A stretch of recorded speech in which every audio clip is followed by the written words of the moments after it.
Chapter 1. The Human-Faced Demon Spider, Blessed with Many Offspring.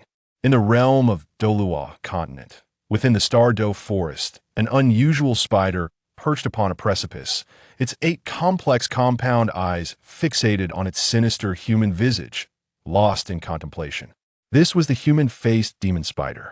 Enormous in size, its body exceeded 1.5 meters, and with its 8 spear-like legs, it towered over 3 meters. The entirety of the human-faced demon spider was shrouded in a glossy, black exoskeleton. Its elongated legs were slender, each silent step piercing the ground with sharp precision. Even more peculiar was the strange white pattern on its abdomen, intertwining to form a rugged human face, complemented by a compound eye composed of 8 smaller eyes below. These compound eyes granted it the ability to perceive its surroundings without the need to turn its head. The sunlight outside was intense, the sun's rays striking the human-faced demon spider, yet the righteous light could not dispel the darkness enveloping its surface. The black exterior appeared as a stain upon the sun, marring its brilliance. Suddenly, the human-faced demon spider lowered its head, emitting a sigh reminiscent of humans. I never imagined I would traverse through realms, and to become a human-faced demon spider at that. Beiming's emotions were a tumultuous blend. He could distinctly sense that the human-faced demon spider was born in the year 2000.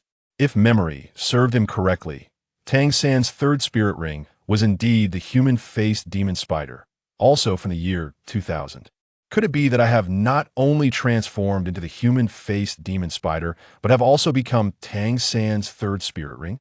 Given these conjectures, the likelihood seemed substantial. What should I do now?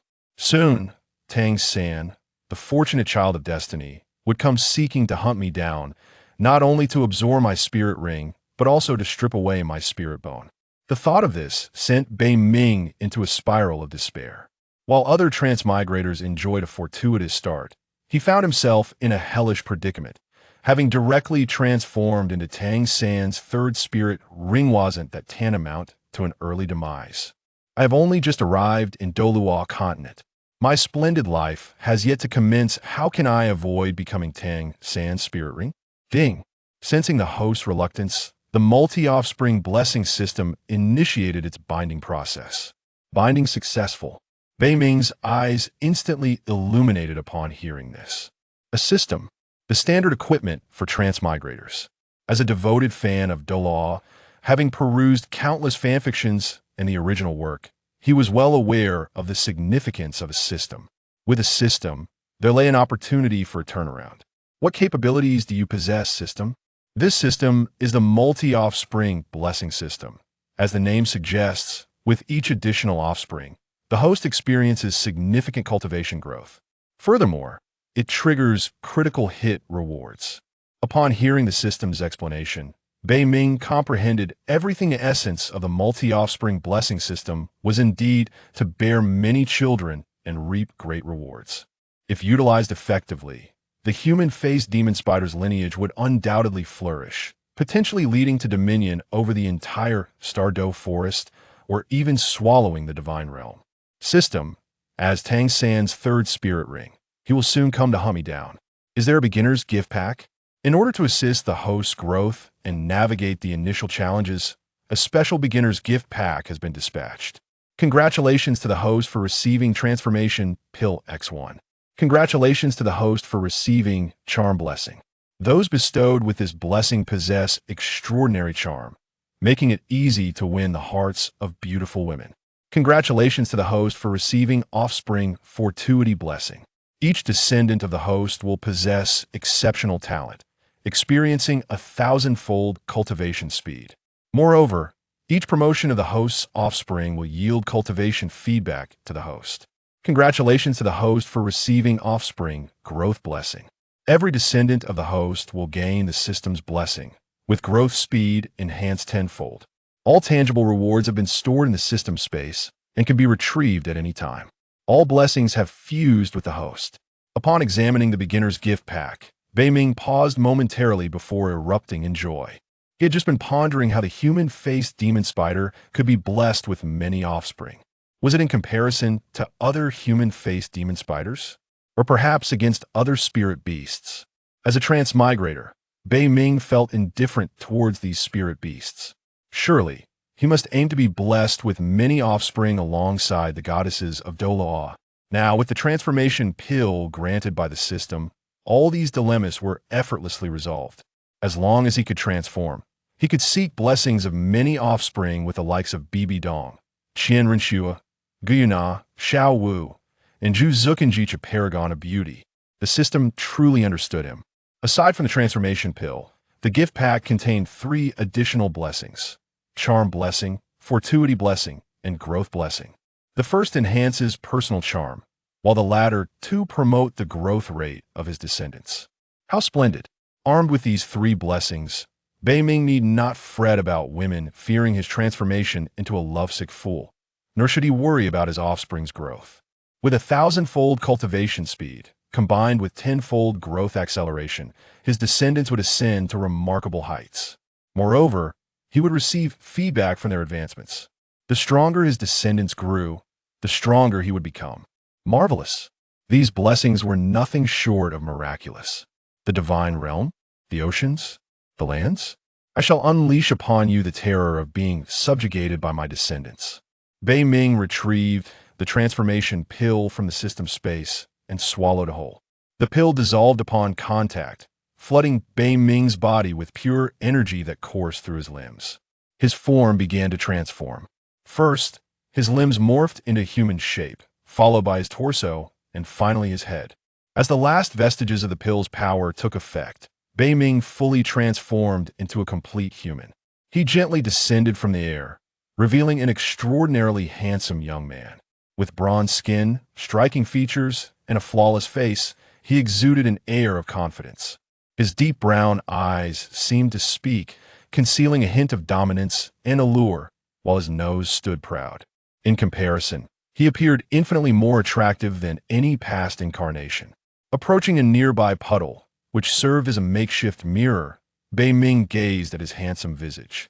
Slightly nodding in approval, he found himself quite satisfied with this strikingly handsome countenance and unequivocal lady killer. 2.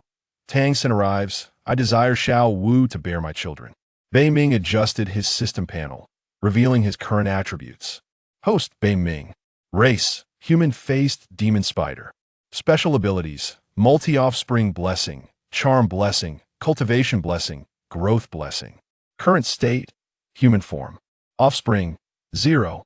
This system was indeed a realistic cheat, though not excessively so. It merely granted him blessings without directly enhancing his strength. In other words, if Beiming desired growth, aside from devouring spirit beasts, he could only focus on the multi-offspring blessing. Still weak, Beiming could not venture into human society to seek blessings from other goddesses, leaving him with the solitary path of devouring other spirit beasts. Time swiftly passed. Before long, a month had elapsed. Devouring 1,000-year song wolf yielded 100 years of cultivation. Devouring 1,000-year song wolf yielded 100 years of cultivation. Devouring 1,000-year song wolf yielded 100 years of cultivation. Devouring a white-eyed wolf yielded 200 years of cultivation. During this month, Beiming devoured numerous 1,000-year spirit beasts, successfully elevating his cultivation to 10,000 years, now 5-fold stronger than the initial 2,000 years. In anticipation of Tang San's arrival, Beiming diligently practiced, treading cautiously as if walking on thin ice. To avoid becoming Tang San's spirit ring was no easy feat. Upon reaching 10,000 years, the human-faced demon spider would undergo significant evolution, enhancing its strength and acquiring several formidable skills. Currently, Beiming's system panel appeared as follows. Host Beiming. Race, human-faced demon spider. Special abilities, multi-offspring blessing, charm blessing, cultivation blessing, growth blessing. Skills, devour, web, concealment, spider venom, spider god possession. Current state, human form. Offspring, 0. With formidable cultivation and powerful skills, Beiming no longer feared Tang San. However, one issue remained. When Tang San arrived at Stardew Forest, he was accompanied by Zhao Wuji, and the Shrek 7 monsters were present, all on a quest for Oscar's spirit ring. If it were just Tang San, Beiming would not flinch. But facing Xiao Wuji heat-in was beyond his capabilities. Yet, since a direct confrontation was unfeasible, he opted for cunning. Taking advantage of Xiao Wuji's inattention, Beiming could discreetly whisk Xiao Wu away. At this moment, his sole desire was for Xiao Wu to bear his children. With the ability to conceal himself, Beiming was confident that the Shrek team would never detect his presence. Tang San's aura?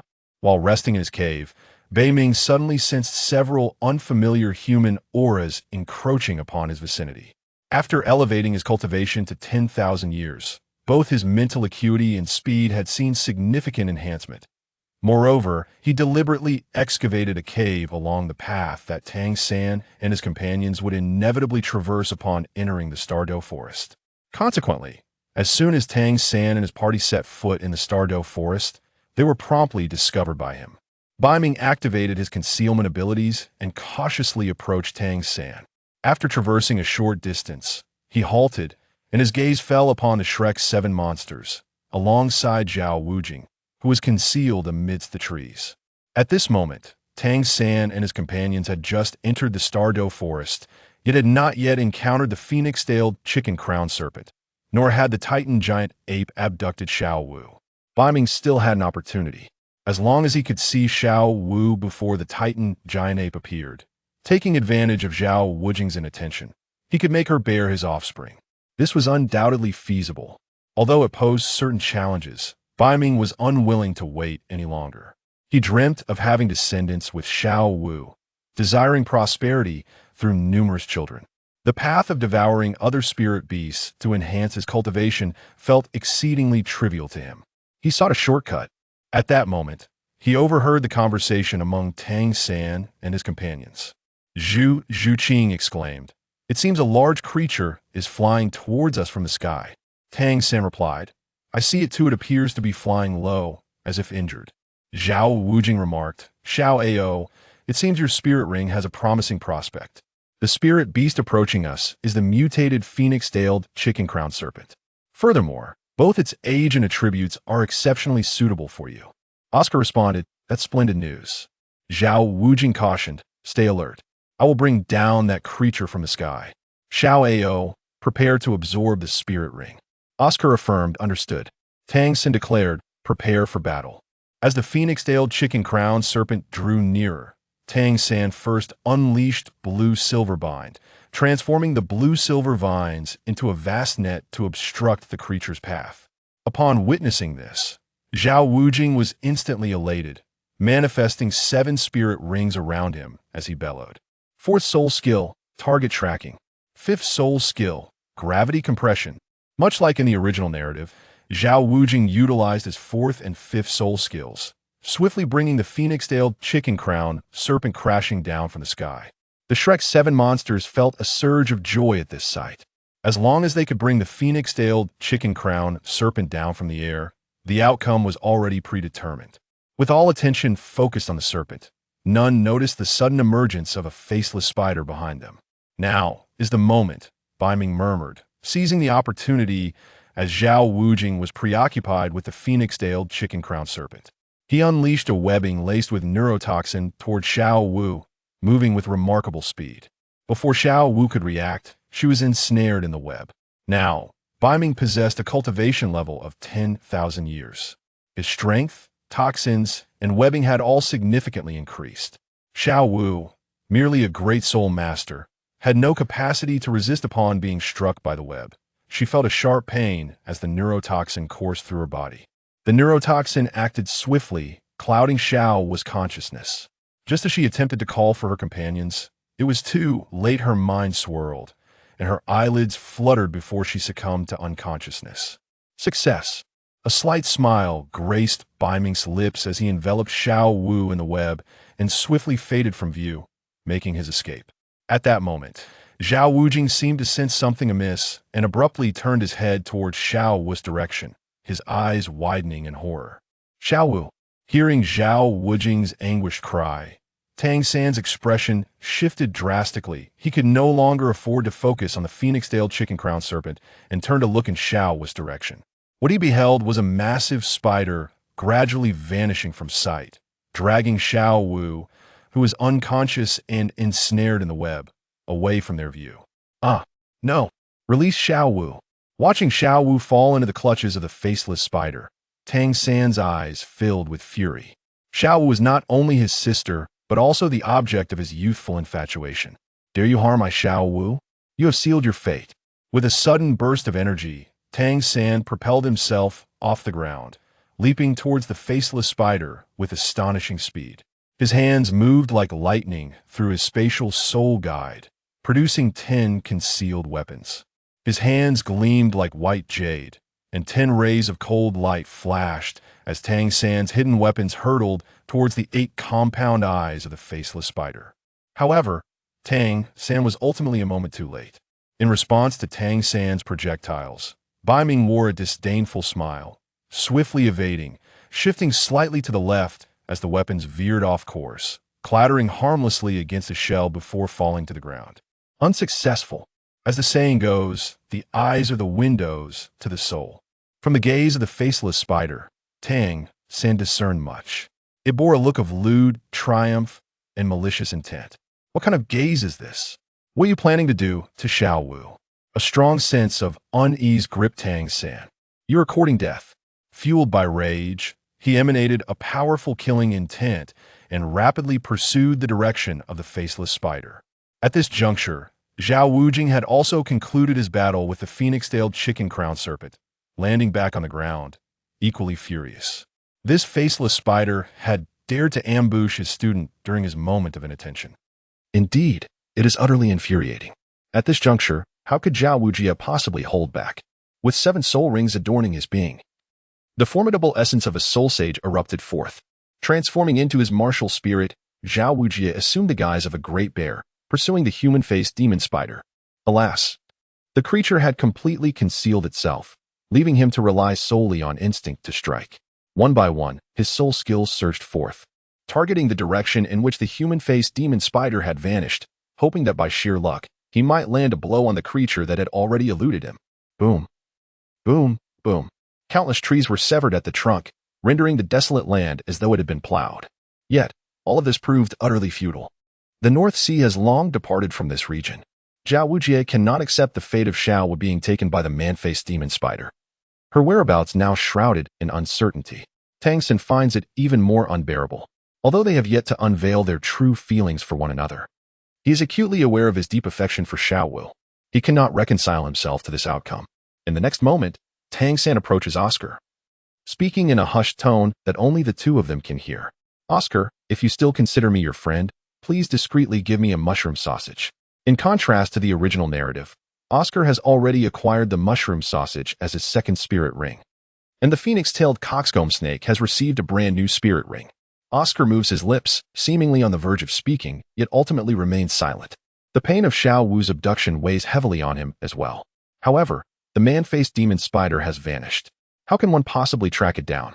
It appears that this man-faced demon spider has surpassed 10,000 years of cultivation. If you pursue it, you would only be delivering yourself as a meal.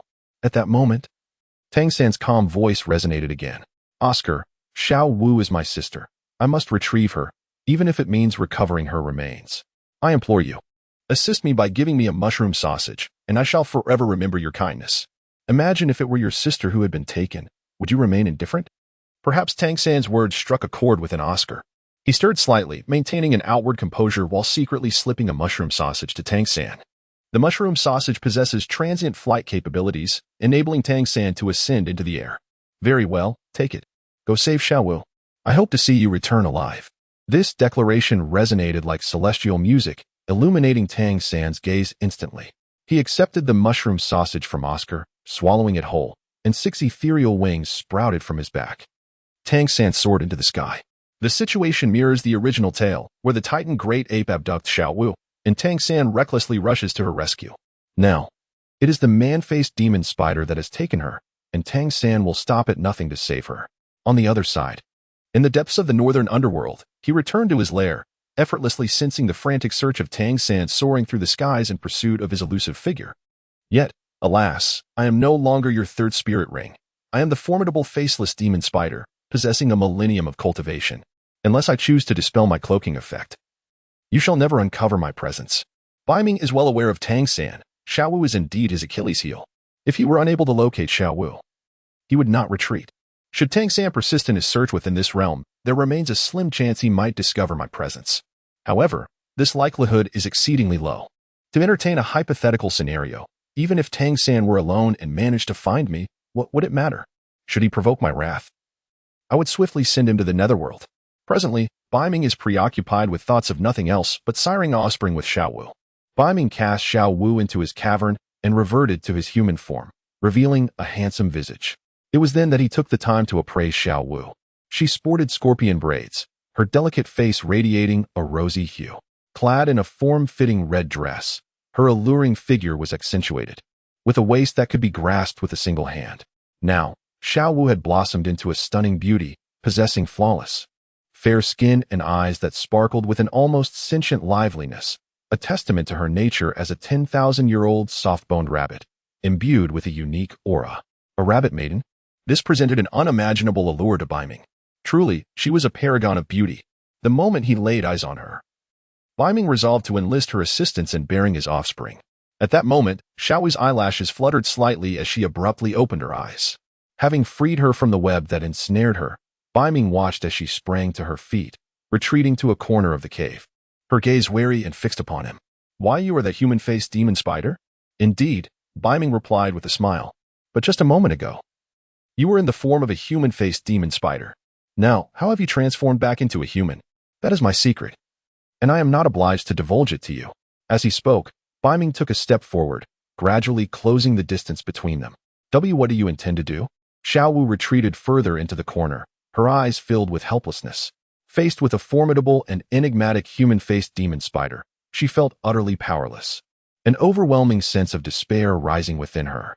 "What do I intend to do?" "Naturally, I wish for you to bear my children," Beiming remarked, his gaze appraising Xiao Wu as he chuckled mockingly. "Help you bear children? How could that be?" Xiao Wu's expression shifted. Although she acknowledged Beiming's striking handsomeness, her heart already belonged to another, her third brother, whom she secretly adored. How could she possibly bear children for someone else? "You foul spider, do not go too far." Beiming smiled faintly, asserting, "I am not being unreasonable. I simply wish for you to bear me a child." Such audacity is truly intolerable. Little Dance, harnessing her soul power, aimed to confront the human-faced spider, only to realize she had been ensnared by its venom, rendering her unable to summon even a fragment of her strength. At that moment, Beiming approached. A wave of despair washed over Little Dance. "I beg you, please spare me." "Hey, woman, whatever you utter today is futile. You must bear me a child." With that, Beiming ensnared Little Dance in a web, dragging her towards the depths of the cave. Within the cavern's recesses lay a grand bed, exquisitely soft and comfortable. Most importantly, it was spacious enough that even with two individuals lying upon it, there remained ample room. "Hee, Little Dance, you will thank me in the future. You cannot possibly fathom the strength our offspring will possess."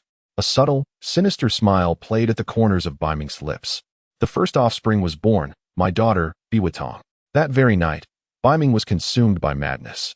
Upon awakening the next day, she found herself amidst ruins and devastation, a sight that was difficult for her to comprehend. After all, she was a soft-boned rabbit of 100,000 years, her heart having long been captivated by Tang San. Initially arriving in the human realm to avenge her mother, Arja, she unexpectedly found herself enamored with Tang San. To her dismay, she pondered whether her beloved San Gu would ever reciprocate her feelings. The mere thought plunged Xiao Wu into a fit of quiet sobs. "Humph, woman, why do you weep?" Beiming remarked, his irritation piqued by her mournful cries. "It's all your fault. I despise you. I shall kill you." Xiao Wu felt a dull ache permeating her body, and her emotions became too overwhelming to contain. In a sudden burst, she leaped from the bed, channeling her strength and executing the 8 division throw. Her form was lithe and supple, unfurling in an exaggerated manner as she unleashed her skills. "The poison has just worn off, and yet you dare to spring forth? Do you consider yourself my rival? I advise you to comply, or I shall slay that human outside the cave." Beiming directly unleashed a web, once again ensnaring Xiao Wu. In truth, he had evolved into a humanoid demon spider for over 10,000 years and harbored no fear of her. His only concern now was the possibility of Xiao Wu launching a desperate counterattack or resorting to self-harm, potentially endangering her offspring. This was why Beiming chose to converse with Xiao Wu in a gentle manner. Currently, his thoughts were not particularly complex. He merely yearned to acquire his reward swiftly. However, to obtain that reward, he must first persuade Xiao Wu to bear him a child. If blame were to be assigned, it would lie with the system, having no connection to the spider itself. Had it not been for the system imposing these romantic tasks upon him, he would have remained an untainted soul. Beiming intends to confine Xiao Wu until he can produce his own offspring. At the very least, he should beget one child for himself. Otherwise, it would all be in vain. No, one is simply insufficient. At least two are required, one named Biwitong and the other Baiwulan. Yet, even two seem inadequate. It would be better to have a whole brood. After all, the 10,000-year-old soft-boned rabbit is quite easy to nurture. Upon hearing Beiming's words, Xiao Wu extended her spiritual energy, subtly sensing her surroundings. Indeed, she detected the presence of a human, and to her astonishment, it was her third brother. He was just outside the cave. No more than 500 meters away. Xiao Wu's expression changed in an instant. Her third brother was the one she secretly adored. The North Underworld is a millennia-old humanoid demon spider, and certainly, Sangu is no match for this creature. Xiao Wu, in her concern, is thrown into disarray. What do you want, you foul spider? I have warned you countless times. If you dare to flee, I shall certainly slay the human outside. North Underworld smirked, his eyes glinting with mockery as he regarded Xiao Wu. Perhaps it was the influence of the humanoid demon spider that had rendered his heart increasingly frigid. You insolent spider. You dare to bully me so. Are you not afraid of the high-level soul beasts that dwell within the Stardow Forest? Xiao Wu retorted in anger. At that moment, she found herself missing Deming and Erming. If they were present, this humanoid demon spider would undoubtedly be no match for her. High-level soul beast of the Stardow Forest? I nearly forgot. You are merely a transformed 100,000, your soul beast of the soft bone rabbit lineage. Do you still expect Deming and Erming to rescue you? Stop dreaming. I have completely concealed the aura of this cave, without prior knowledge of its existence. No one would be able to find you. Xiao Wu's expression shifted. She had not anticipated that an unintentional remark would expose her secrets. How do you know about Deming and Erming? She inquired. None of your concern. That is a secret of mine, North Underworld replied coolly. I advise you not to pry into matters before you are prepared to become my wife. Otherwise, it will only hasten your demise. Are you not afraid of Deming and Erming from the Stardow Forest? If you release me, I can spare your life. Xiao Wu's gaze brightened slightly, sensing a potential avenue for negotiation with the humanoid demon spider. However, the next words from the creature plunged her spirits into despair. Your calculations are quite audacious. You attempt to use those two little soul beasts to threaten me, but it seems you have misjudged your opponent. Those two little soul beasts will eventually become my nourishment for evolution. The entirety of the Stardow Forest is under my dominion. Xiao Wu's expression darkened. She had not expected this humanoid demon spider to be so arrogant, showing no fear even towards the dominators of the Stardow Forest, Deming and Erming. What do you mean? I shall reiterate, you cannot leave this place. Otherwise, that human outside is as good as dead. Beiming coolly spoke. His only desire now was to acquire the system's rewards. Anything that stood in his path would be ruthlessly obliterated. He was acutely aware of the unfolding narrative. He needed to cultivate his strength swiftly. Otherwise, once that Tang San outside grew in power, he would inevitably become the prey, transformed into Tang San's third soul ring. Although the plot had already deviated from its original course, who could predict whether he might become the fourth, fifth, or even sixth soul ring? Thus, the immediate priority was for Xiao Wu to bear him a child. As for the notion of eliminating Tang San with a mere slap, Beiming had contemplated this. Yet he realized that if Xiao Wu discovered he had slain Tang San, she would undoubtedly refuse to comply with his wishes of bearing a child. Consequently, this plan was temporarily shelved. One must forge their own strength once he secured a child from Xiao Wu and obtained the system's rewards. Why would he fear a mere Tang San? As days turned into nights, Xiao Wu gradually became less resistant to Beiming. As the saying goes, once there is a first time, there will be a second, and once a second occurs, countless more will follow. Love, in its essence, is something that women cannot easily resist. Although Tang San had departed, Xiao Wu, apprehensive of the man-faced demon spider, chose not to flee. Instead, she remained in the cave, contentedly reveling with Beiming night after night. The following evening, at last, Beiming received the voice of the system. Congratulations, host. Xiao Wu has given birth to a daughter for you, triggering the blessing of abundant offspring and granting a critical reward. Here it comes. Beiming was overwhelmed with excitement. He had awaited this day for 10 long months. As Xiao Wu neared her time of delivery, he journeyed to the human realm to procure a midwife for her. In truth, he was indifferent to Xiao Wu's fate. What truly mattered to him was the survival of his lineage. After all, should complications arise during childbirth, the loss of both mother and child would be an unbearable price to pay. System claimed the critical reward. Without further hesitation, Beiming proclaimed loudly, his heart brimming with anticipation for the reward the system would bestow upon him this time. 5. Bloodline of the Dark Spider Emperor, known for its fearsome humanoid spider race. Congratulations, host, on receiving the critical reward. You have acquired an evolution elixir. Upon consumption, it will enhance your bloodline and allow you to select an evolutionary path.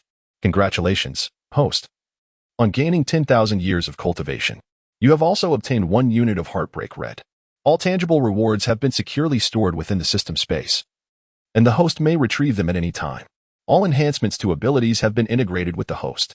As the system's voice faded within the depths of Beiming, his cultivation surged remarkably, escalating from 10,000 years to an impressive 20,000 years, effectively doubling his prowess.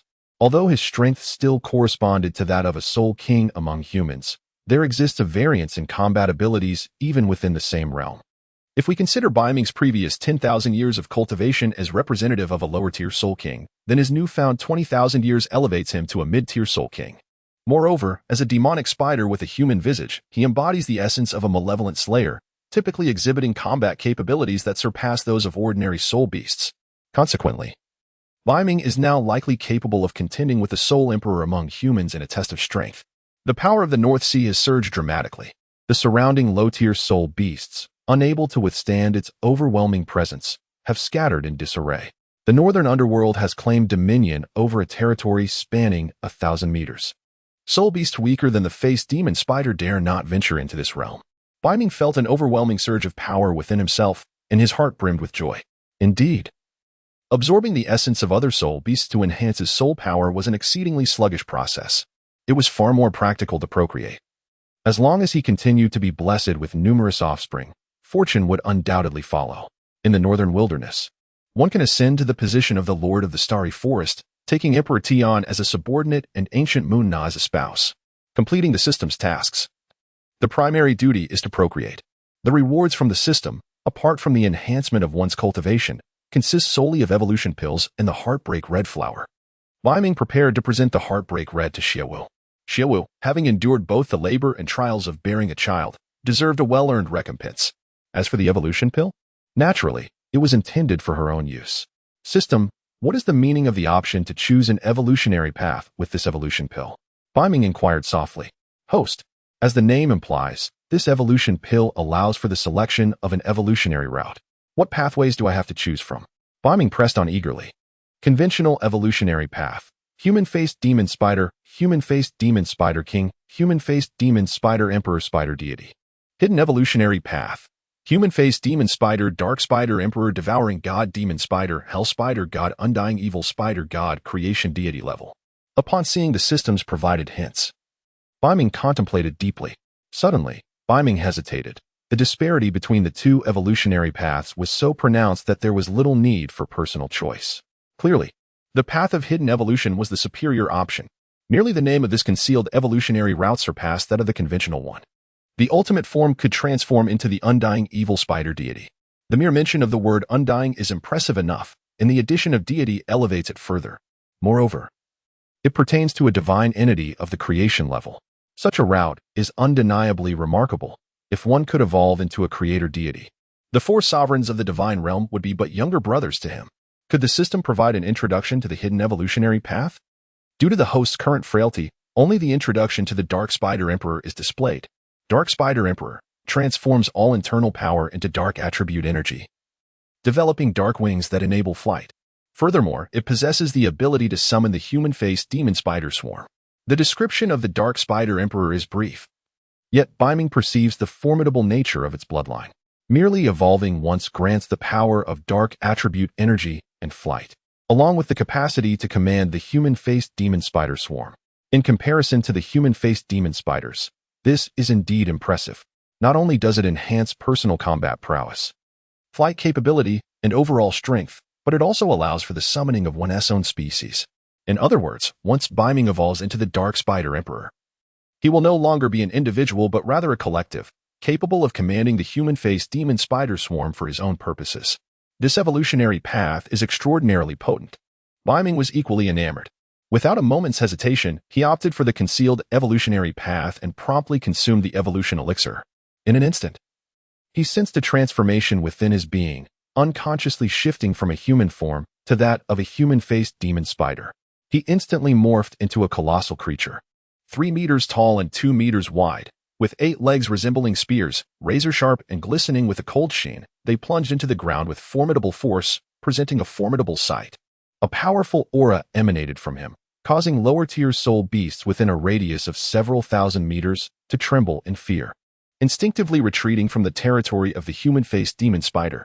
Comparatively, the pressure exerted by the human-faced demon spider was utterly terrifying. It was not merely an ordinary presence, but an aura imbued with malevolence and darkness. This sinister essence repulsed many soul beasts, prompting them to instinctively distance themselves from his domain. The evolution elixir dissolved upon ingestion, and an enigmatic power coursed through his limbs and marrow. His genetic structure underwent an inscrutable transformation, perhaps involving genetic recombination, mutation, or possibly a combination of both. A jarring sound echoed as a pair of dark wings sprouted from the demon spider's back. These wings, 3 meters in length and 1 meter in width, bore no avian feathers but were adorned with dark, mysterious runes that continually flowed across their surface. In the depths of the northern abyss, there exists a sensation that a mere flutter of one's wings could effortlessly elevate one into the sky.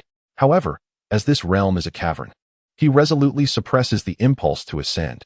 Meanwhile, the energy within the northern abyss begins to transform into a darker essence, emanating an even more sinister and ominous aura. The aura of the north abyss steadily ascended. Within the confines of the inner sanctum, Xiao Wu, under the guidance of the midwife, had just given birth to a daughter. Yet, she felt an overwhelming presence of an ultimate terror and malevolence emanating from outside. This ominous aura bore a resemblance to that of the human-faced demon spider, yet it also possessed distinct differences. Xiao Wu found this aura both familiar and foreign. Had the human-faced demon spider grown stronger? How frightening. It is often said that a woman, upon giving birth, becomes irrevocably devoted to the father of her child. Now that Xiao Wu had welcomed a daughter into the world, it seemed her thoughts were indeed shifting. What would become of my third brother? Xiao Wu was ensnared in a painful dilemma. As the saying goes, love deepens over time. This was a true sentiment. It was unclear when the North Abyss had begun to weave itself into the fabric of Xiao Wu's heart. Moments later, the transformation of Beiming has reached completion. He has evolved from a humanoid demon spider into the true dark spider emperor. His combat prowess, defensive capabilities, and overall abilities have seen a remarkable enhancement. As he has just transitioned into his human form, a midwife approaches him, cradling an infant in her arms, and gently kneels before him. "Congratulations, my lord. I have delivered a daughter for you," she announces. "Now, gather the tribe and establish the Beast God Mountain." Beiming gazes at the daughter presented by the midwife. Her skin is delicate and smooth, reminiscent of porcelain, so fragile that it seems she could shatter with the gentlest touch. In the depths of the northern sea, he tenderly received his daughter into his arms. He extended his hand and gently caressed the baby's forehead. While most infants burst forth into cries upon their arrival, this little one remained silent. Instead, her large, bright eyes sparkled with curiosity, darting about as if eager to explore the world around her. Truly, she is my daughter. From the moment of her birth, she has been graced with the blessings of fortune and growth, her innate talents remarkably exceptional. Without a doubt, my daughter will one day emerge as the most formidable presence in the Douluo Continent. Even the title Douluo would not be worthy to serve her, and even the deities of the divine realm would inevitably bow before her. Beiming gazed upon the infant, murmuring softly. Perhaps he was offering a blessing, or perhaps reciting an incantation. The baby in his arms seemed to hear his father's voice, erupting into a series of delighted giggles. "It appears you agree with me, don't you? From this day forth, you shall be named Biwatong. You are my beloved daughter, destined to become an unparalleled powerhouse. Do not tarnish your father's reputation." The infant, seemingly more elated, responded to her father with an endearing coo of laughter. Seeing this, Beiming felt an immense sense of pride within. His progeny possessed a growth rate tenfold and a cultivation speed 1,000-fold, undeniably extraordinary. Given time, his descendants would undoubtedly shatter the very foundations of the divine realm. Beiming cradled Wudong as he entered the inner chamber. At this moment, Xiao Wu had just given birth. Her complexion was pale, and she appeared quite frail. Having just suffered significant blood loss, she had yet to recover fully. As Beiming stepped inside, Xiao Wu suddenly felt that profound connection of flesh and blood. Her gaze drawn to the infant cradled in Beiming's arms. My child. I have a child now. Xiao Wu shifted her body, propping herself up on the edge of the bed, seemingly yearning to embrace her newborn. Xiao Wu, you have just given birth and your body is still weak. Do not exert yourself, Beiming admonished with an air of authority. I wish to see my child. Xiao Wu's voice was tinged with a plea. Despite her weakness, the instinct of a mother made her child seem more precious than her own well-being. Very well. Our child shall be named Biwutong, blessed with exceptional talent. He will undoubtedly become a formidable presence that will shake the entire continent, Beiming said as he gently presented Wudong before Xiao Wu, allowing her to gaze upon their offspring. However, Beiming ultimately harbored reservations about allowing Xiao Wu to care for his daughter. Although it is said that even a tiger does not consume its own cubs, who can truly ascertain whether Xiao Wu might have a moment of madness that could harm Biwutong? Beiming has finally succeeded in having an heir, a fundamental cornerstone for his dominion over the continent, which must not be undermined by Xiao Wu. Wudong, Wudong, Bei Wudong, Xiao Wu murmurs softly, then extends her arms, yearning to embrace her daughter. However, Beiming rebuffs her. Our daughter, Bei Wudong, shall be under my personal tutelage.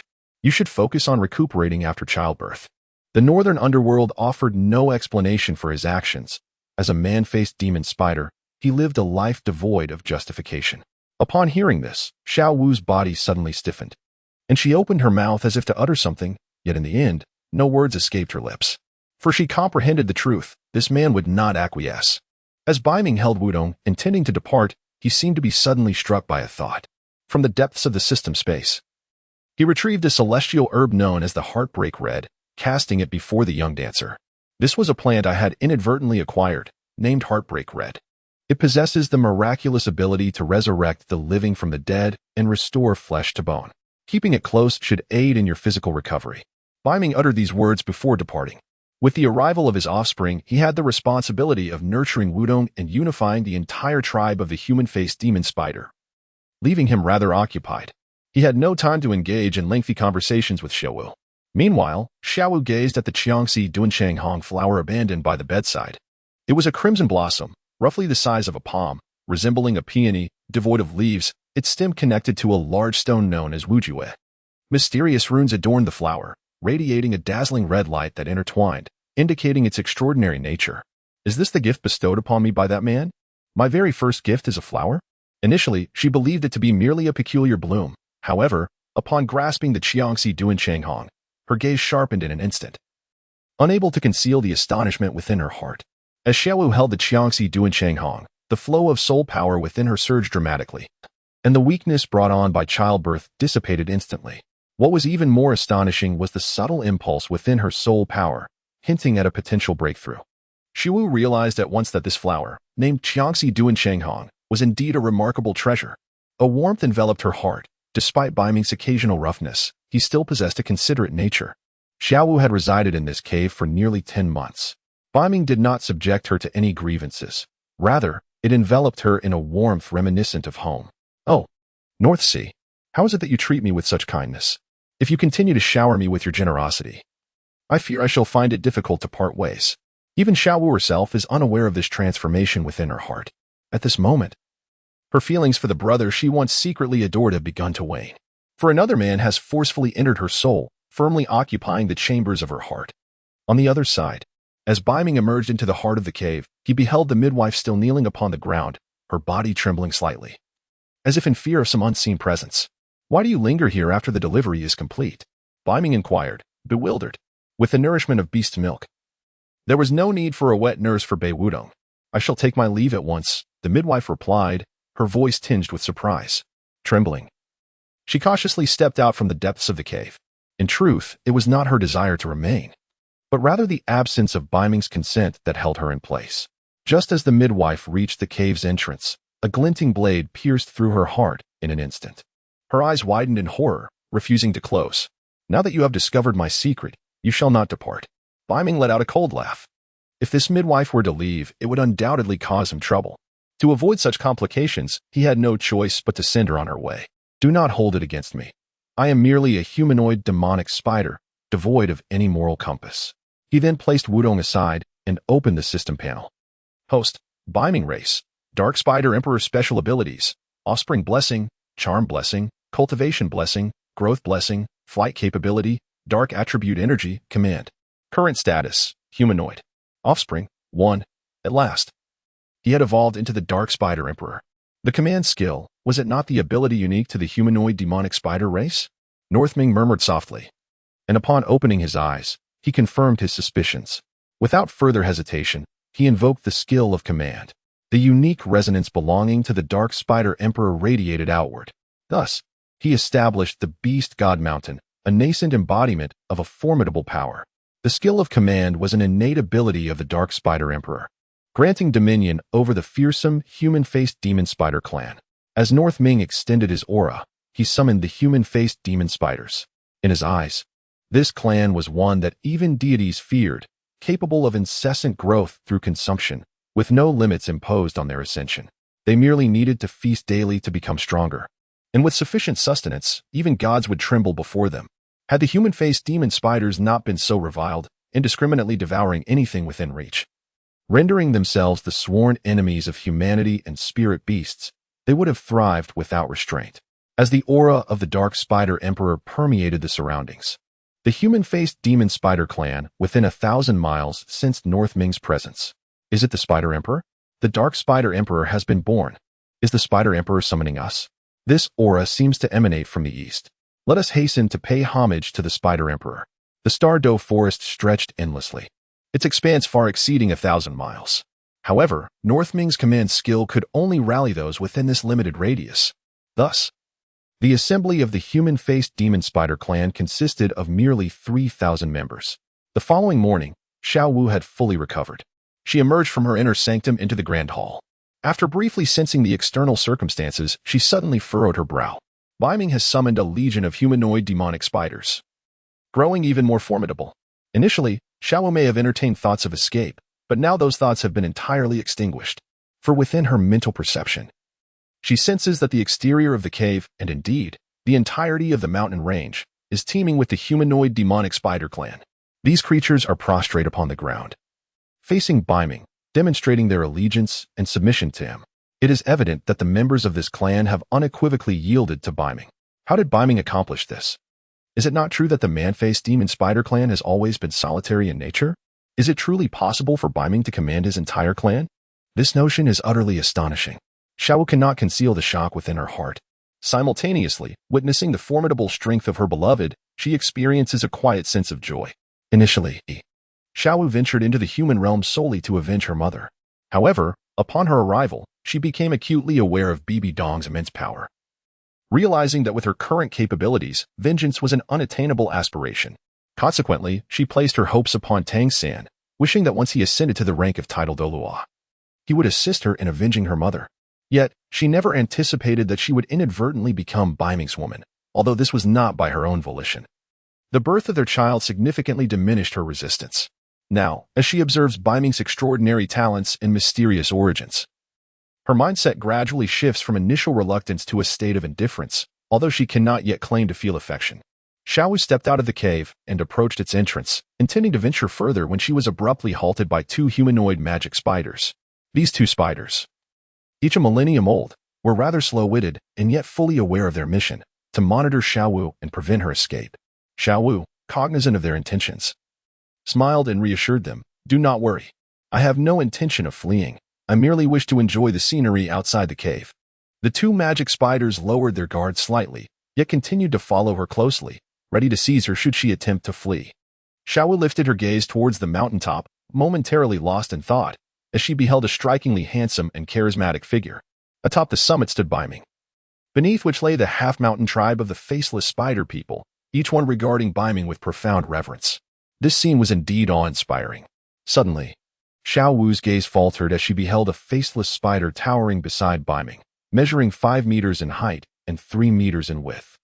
Was this a faceless spider aged 50,000 years? Did it too submit to Beiming? Xiao Wu was both perplexed and astonished. In the realm of Douluo Continent, strength commanded respect, and she had never witnessed a high-ranking spirit beast bowing to a lower tier one. It seemed Beiming was indeed extraordinary, possessing a lineage of remarkable nobility. Unlike any ordinary faceless spider, a spark of curiosity ignited within Xiao Wu towards Beiming. Little did she know that once a girl becomes curious about a boy, it marks the inception of her infatuation. At that moment, Beiming stood majestically at the mountain's pinnacle, casting a sweeping glance downward, and his authoritative voice resonated throughout the mountain range. I, Beiming, am your king. From this moment forth, you shall all heed my commands and regard me as your sovereign. A chorus of roars erupted from those faceless spiders still unable to articulate words, expressing their submission. Beside them, the 50,000-year-old faceless spider prostrated itself with its 8 long legs. This was a deviation from the original narrative. Perhaps it had undergone a mutation, for this ancient spider could indeed speak. We, the faceless spider tribe, pledge our allegiance to the Spider Emperor's decree. Excellent. Henceforth, let our domain be defined by the mountains. Within these mountains, all shall be deemed sacred ground. Regardless of whether they be others or spirit beasts, any who trespass upon our forbidden territory shall be met with lethal consequences. Beiming proclaimed with a thunderous voice. As a gentle breeze swept through, causing his dark tresses to dance elegantly, exuding an aura befitting a ruler. By the decree of the Spider Emperor. The 50,000-year-old faceless spider responded with utmost respect. Beiming cast his gaze upon the 50,000-year-old man-faced demon spider, his mind deep in contemplation. Indeed, they are kindred spirits in their struggles. This ancient creature, likely the 5th spirit ring of Tang San's second martial soul, the Haotian hammer, stood before him. With both the 3rd and 5th spirit rings present, one might ponder, Tang San, would you still dare to hunt me? Do you possess a name? Beiming inquired of the formidable soul beast. I have yet to take form and therefore lack a name. Very well. I shall bestow upon you a name. I am grateful to the Spider Emperor for this honor. Then, you shall adopt my surname, North. Your name shall be Bai Qi, Beiming stated with a calm demeanor. Bai Qi, the renowned general of the state of Qi. Beibeki. Very well, from this moment on, I shall be called Beibeki. Beibeki murmured softly and then knelt upon the ground. Yet henceforth, his words were imbued with joy. In the annals of history, Bai Qi is an infamous figure, a veritable god of slaughter. I have bestowed upon you the name Bai Qi, and I sincerely hope you shall not tarnish this title, spoke Beiming in a calm tone. This 5,000-year-old demon spider, with a visage akin to a human, is his foremost subordinate. Naturally, he harbors expectations for it. Bai Qi is a deity of death, a being who once decimated 1 million soldiers. He hopes that this incarnation of Bai Qi can serve as his sword and knife, aiding him in piercing through the divine realm. Tang San inadvertently trespassed upon the beast god mountain. Has Xiao Wu once again found herself with child? Returning to Spider Emperor. I shall never allow the name Bai Qi to be sullied under my banner, Beibeki proclaimed, prostrating before Beiming. Excellent. Within these mountains lies our sacred domain, from now on. It shall be known as Beast God Mountain. You shall lead our kind, the demon spiders, in guarding this sacred place, Beiming declared. Very well, Beibeki nodded. Subsequently, Beiming waved his hand, signaling the demon spiders prostrated on the mountainside to disperse. He stood amidst a range of mountains, an unbroken chain stretching several kilometers, with steep inclines.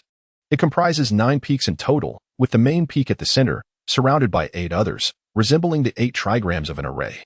The North Underworld designates the mountains within as forbidden territory. Although it may appear limited in size, it is, in fact, quite expansive.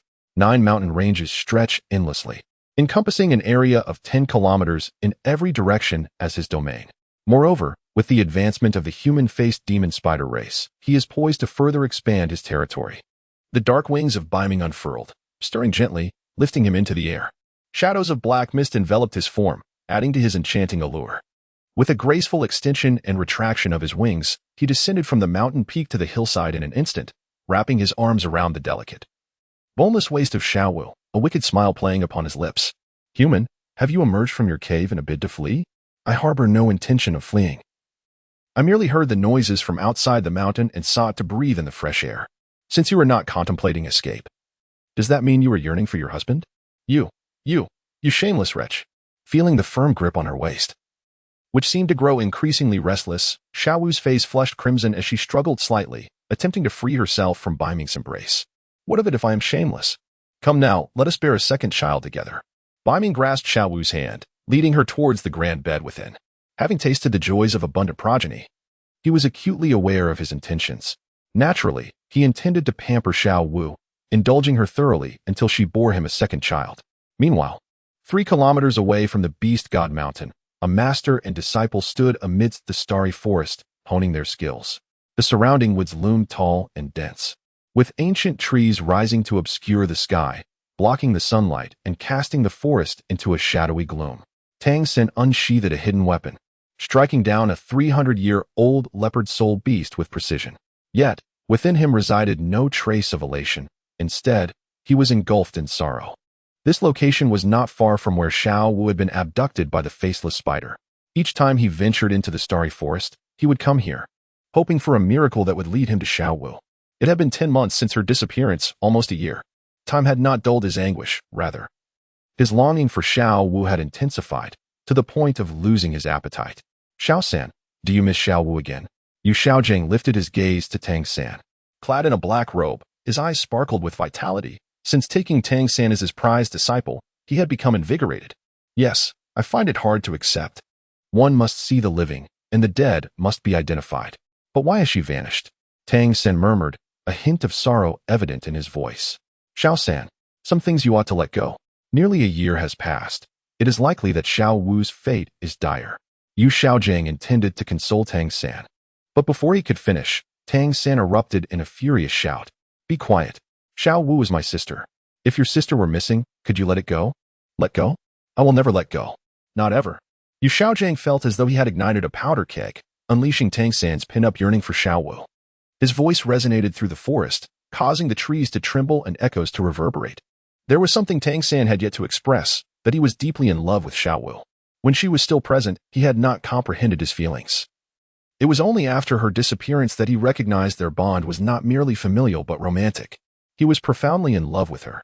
In response to Tang San's outburst, Yu Xiaojing momentarily froze, opening his mouth as if to speak, but ultimately remained silent. He sensed that, in Tang San's current state of fury, it was prudent not to provoke him further. After a moment, Tang San gradually regained his composure, realizing his missteps, and hurriedly approached Yu Xiaojing to apologize. I am sorry. Teacher, I lost control of my emotions just now. I promise to manage them better next time. It is all right. Xiao San, we must look forward. Teacher, I understand. Let us proceed towards that mountain range. I sense a strong presence of soul beasts there. Tang San interrupted Yu Xiaojing. Fully aware of his wisdom, yet unable to forget Xiao Wu, he yearned to hunt soul beasts in the mountains ahead, seeking an outlet for his emotions. Little did he know, this very mountain range was the Beast God Mountain, home to 3,000 faceless spiders, and within its depths lay Xiao Wu. Beiming had just indulged in the company of Xiao Wu. She lay upon his chest, her face adorned with a hint of shyness, yet radiant, exuding the allure of femininity. Although Xiao Wu had borne a child, she showed no signs of the lingering effects of motherhood. Rather, she had grown even more beautiful. Such is the nature of women. They may verbally protest, yet their honesty is undeniable. Following Xiao Wu's tender ministrations, Beiming felt an overwhelming sense of comfort. He pondered when Xiao Wu might conceive again. Suddenly, a faint voice from outside interrupted his thoughts. It was Bibi. Judy, 2 humans have intruded upon the Beast God Mountain. From their conversation, it seems one is named Yu Xiaojing and the other, Tang San. Shall we eliminate them? Upon hearing this, Xiao Wu tightened her embrace around Beiming, her gaze imploring as she slowly shook her head, a glimmer of pleading evident in her eyes. Beiming gently patted Xiao Wu's back as a gesture of comfort. He understood that although Xiao Wu's mindset had shifted, she would undoubtedly be unwilling if he were to take the life of Tang San. Even if he could forcefully eliminate Tang San, such an act would inevitably create a rift in their relationship, something Beiming was keen to avoid. He harbored aspirations of starting a family with Xiao Wu. Moreover, considering the current circumstances, Beiming commanded the formidable Mantis Spider clan and had a 50,000-year soul beast at his disposal. He truly did not regard Tang San as a threat. Xiao Wu is expecting a child? Tang San has been cast aside. You need not concern yourself with these 2 humans. They will depart once they tire of their games. Ensure our kin are well hidden, Beiming instructed calmly. As his voice faded, Xiao Wu suddenly exhaled in relief, fearing that Beiming might indeed kill Tang San. Thank you, she replied, her cheeks flushed. Beiming smiled faintly and replied, What do you thank me for? Xiao Wu responded, I am grateful to you for sparing Tang San's life. Beiming, in truth, Tang San is not a good person. You simply have not discerned his true nature. However, if you insist on expressing gratitude, then strive to give birth to a second child for me. Upon hearing this, Xiao Wu's face flushed. Before having children, it was all about having children. Now that she has one, it's about having a second. Does he truly believe that I am not a person? Is parenthood something one can simply will into existence? Everything hinges on fortune. How utterly shameless. Oh, don't be shy. Let us try again. No, let's not. Xiao Wu hesitated. Not because she wished to refuse Beiming. She knew she could not. But rather because Tang San was outside, making her feel somewhat embarrassed. It's imperative that you conceive soon. You must become pregnant with our second child seamlessly. Beiming took Xiao Wu's hand and leaned in to kiss her directly. All was unsaid but understood. Tang San arrived at Beast God Mountain, wandering around before suddenly reaching the main peak. The peak towered above the surrounding 8 mountain ranges, resembling a broken sword piercing the clouds. Xiao San, something feels amiss. This mountain seems unnaturally quiet. Since our arrival, we have not encountered a single soul beast. And even the insects have ceased their chirping. Yu Xiaojing's vigilant gaze scanned the surroundings, a foreboding sense stirring within him. Indeed, it is strange. Just moments ago, I distinctly sensed the presence of many powerful soul beasts within this mountain. Why have they all vanished now? As Tang San ascended to the mountainside, his purple eyes flickered. Ever watchful. This was the Tang sect's unique skill, the purple extreme demon eye, capable of penetrating illusions to a degree. Yet, even this did not reveal any anomalies. Under Beiming's command, the population of faceless demon spiders was engaged in a game of hide and seek with Tang San. As Tang San traversed this mountain, they would retreat to another. Thus, as long as no unforeseen circumstances arose, Tang San would remain oblivious to their existence. He would undoubtedly sense something unusual. But what of it? Suddenly, Tang San's pupils constricted as he spotted human garments hanging on the mountainside, among which was a red dress. It struck him as familiar. The patterns and shape closely resembled the red dress Xiao Wu wore when she disappeared. Nearby were several garments for infants and a boy's outfit. Upon seeing this, Tang San's body froze momentarily, a realization dawning upon him, causing him to tremble slightly. Was this Xiao Wu's clothing? A potent premonition surged within him that the red dress belonged to her. Teacher, did you see that? There are human clothes on the mountainside, one of which appears to be Xiao Wu's. Tang San's voice was filled with excitement, yearning to soar up and confirm whether Xiao Wu was there. Even if it brought him some closure, it was worth it. Yu Xiaojing stiffened at his words. With not a single soul beast around and the silence of the insects, how could human clothing be found on the main peak? Everything felt decidedly off. His unease intensified. Xiao San, we are in the Stardow Forest. How could there be human clothing here? It is likely a trap. I suggest we retreat for now. This place is too eerie. Tang San shook his head.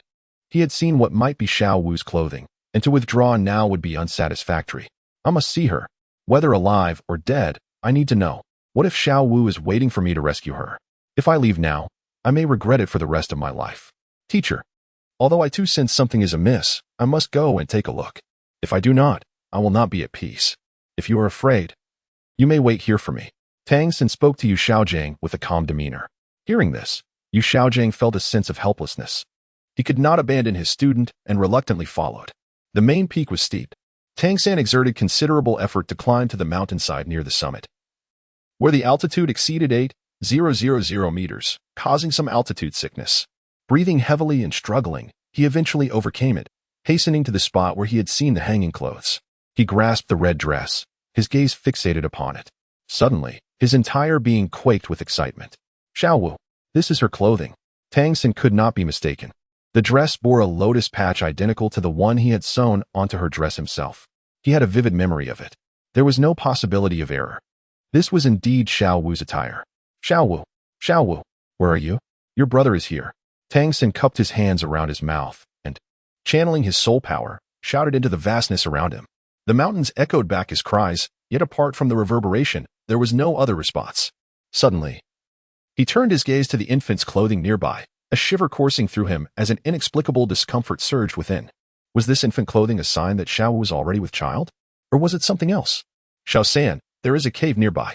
If you believe the clothing belongs to Xiao Wu, it is highly probable she is within. However, the cave may harbor great danger.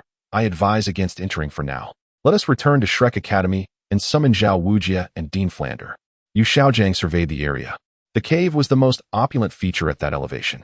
The surrounding soil polished to a smooth sheen. Clearly, something resided within. No, I cannot wait any longer. I cannot afford to delay even a moment. Today, I must delve into the depths of this cave. Whether in life or death, I must see what lies within. And from the current situation, it seems my dear sister Xiao Wu is still alive. Tang San's eyes gleamed with determination. If Xiao Wu were merely a friend, he would not take such risks. However, Xiao Wu was his beloved. His profound love for her compelled him to rescue her, even if it meant confronting death. On the other side, Xiao Wu lay on a soft, plush bed, nestled against Beiming, her expression one of delicate allure. The garments behind her lay in disarray, seemingly whispering of the tenderness that had just transpired. Suddenly, the voice of Tang San echoed from outside. Xiao Wu's body stiffened momentarily. She had already implored Beiming not to harm Tang San, yet she never anticipated that Tang San would recklessly seek her out. This thought filled her with a tinge of anxiety. Had it been 10 months prior, she would have welcomed Tang San's arrival to rescue her. However, in the present moment, her child was here. How could she leave? Moreover, Beiming would not permit her to depart. Remaining here was beneficial for both her daughter's growth and for Tang San. If she truly left, the man-faced demon spider would undoubtedly be enraged. Furthermore, Xiao Wu understood that Tang San could never be a match for Beiming. Should Tang San discover this cave, it would likely provoke Beiming's wrath. Thus, Xiao Wu held her breath, striving to suppress her presence to prevent Tang San from locating her. If third brother could not find her, he would likely retreat on his own, she silently prayed. Yet, as fate would have it, what she feared soon approached. Before long, she heard the sound of hurried footsteps nearby, one set heavy and the other light and agile. Had Tang San and Yu Xiaojing entered together? Xiao Wu's expression shifted abruptly, and she struggled to sit up from the bed. Sensing the unease of the beauty in her embrace, a faint smile graced Beiming's face. Rest assured, as long as Tang San does not provoke me, I shall not provoke him. After all, you are already my beloved, and I shall not make things difficult for you. Upon hearing Beiming's words, Xiao Wu secretly sighed in relief, yet soon recalled something that made her cheeks flush once more. Who is your beloved? She retorted. Indeed. Not only have you borne me one child, but you are also soon to bring forth a second. We share children together. If you are not my beloved, then who is? Beiming chuckled lightly. Even if I am your beloved, I cannot say that I harbor any affection for you. You, who so forcefully impose your will upon me, always leaving me in pain. Beiming laughed heartily, exuding a somewhat audacious demeanor. Whether you like me or not is of no concern to me. All I know is that you are my beloved. If anyone dares to take a liking to you, I shall eliminate them. You are so domineering, Xiao Wu exclaimed, though she could not quite understand why Beiming's words, so strong and assertive, caused her heart to race. You are well aware of my domineering nature, my beloved. Moreover, I shall be even more assertive at night. I wonder if my beloved would enjoy that. Beiming smiled, his gaze teasing as it lingered on Xiao Wu. You rogue. Before Xiao Wu could finish her sentence, Beiming grasped her delicate hand, pulling her into his embrace. He held her tightly against him. Meanwhile, the footsteps of Tang San and Yu Xiaojing grew ever nearer, accompanied by Tang San's soft calls. Xiao Wu, are you in there? Your third brother has come to find you. He will surely rescue you. Realizing that Tang San would not leave until he found her, Xiao Wu could only pray that Beiming would not go back on his word. Can you let go of me now? Tang San is coming in, she said, her face flushed with embarrassment as she struggled to stand from Beiming's arms. At that moment, Tang San arrived, and upon entering the cave, his eyes fell upon the ethereal Xiao Wu, clad in a white dress. Her angelic visage and devilish figure, radiating a mature and alluring femininity, rendered her even more enticing. Xiao Wu, I have finally found you. These past 10 months have been so arduous, I scarcely know how I endured them. As he gazed at Xiao Wu, tears of excitement welled in Tang San's eyes, his voice thick with emotion. His entire focus was on Xiao Wu, causing him to overlook Beiming, who lay on the bed behind her. Faced with Tang San's tearful expression, Xiao Wu felt a sudden stirring within her. Third brother, there is no need for such melodrama. Everything has changed now. She knew precisely what she should and should not do. Third brother, this is not a place for you. You must leave at once. Otherwise, you may be in grave danger. Xiao Wu urged Tang San to depart, feeling a twinge of gratitude towards Beiming in her heart. In the realm of the Spider Emperor, Beiming commanded the entire lineage of the human-faced demon spiders, having long since designated this mountain as the Beast God Mountain. Any soul, be it human or spirit beast, that dared to tread upon its sacred ground would meet with swift annihilation. Yet, to Beiming's surprise, he chose to overlook past grievances and spared Tang San, demonstrating a remarkable degree of benevolence. Initially, Tang San was filled with exhilaration, but upon hearing Xiao Wu's voice, His expression morphed into one of bitter disbelief as he gazed at her incredulously. Suddenly, his attention was drawn to Beiming lying on the bed behind Xiao Wu. This man, of similar stature to Tang San, was strikingly handsome. How could such a captivating figure exist in this world? Tang San's heart fluttered momentarily. But wait, why was there a bed behind Xiao Wu? And why was there such an alluring man reclining upon it? Hadn't Xiao Wu been captured by the human-faced demon spider? The presence of infant and male garments drying outside only deepened Tang San's unease. What had Xiao Wu endured over the past month? Xiao Wu, I have come to retrieve you. Let us return home, he declared, attempting to dispel the troubling thoughts from his mind. He wished to believe that Xiao Wu remained the pure-hearted girl he once knew, and not the figure his imagination conjured. He would take her home first, confident that she would provide clarity and that he need not worry. Brother San, please listen to me. You must leave this place. It is far too perilous. I urge you to depart for your own sake. I will not accompany you, for this will now be my home, Xiao Wu asserted with determination, biting her lip as she spoke her final words. Despite the lingering affection she felt for Tang San, circumstances had changed. She was now entwined with Beiming and expecting a second child.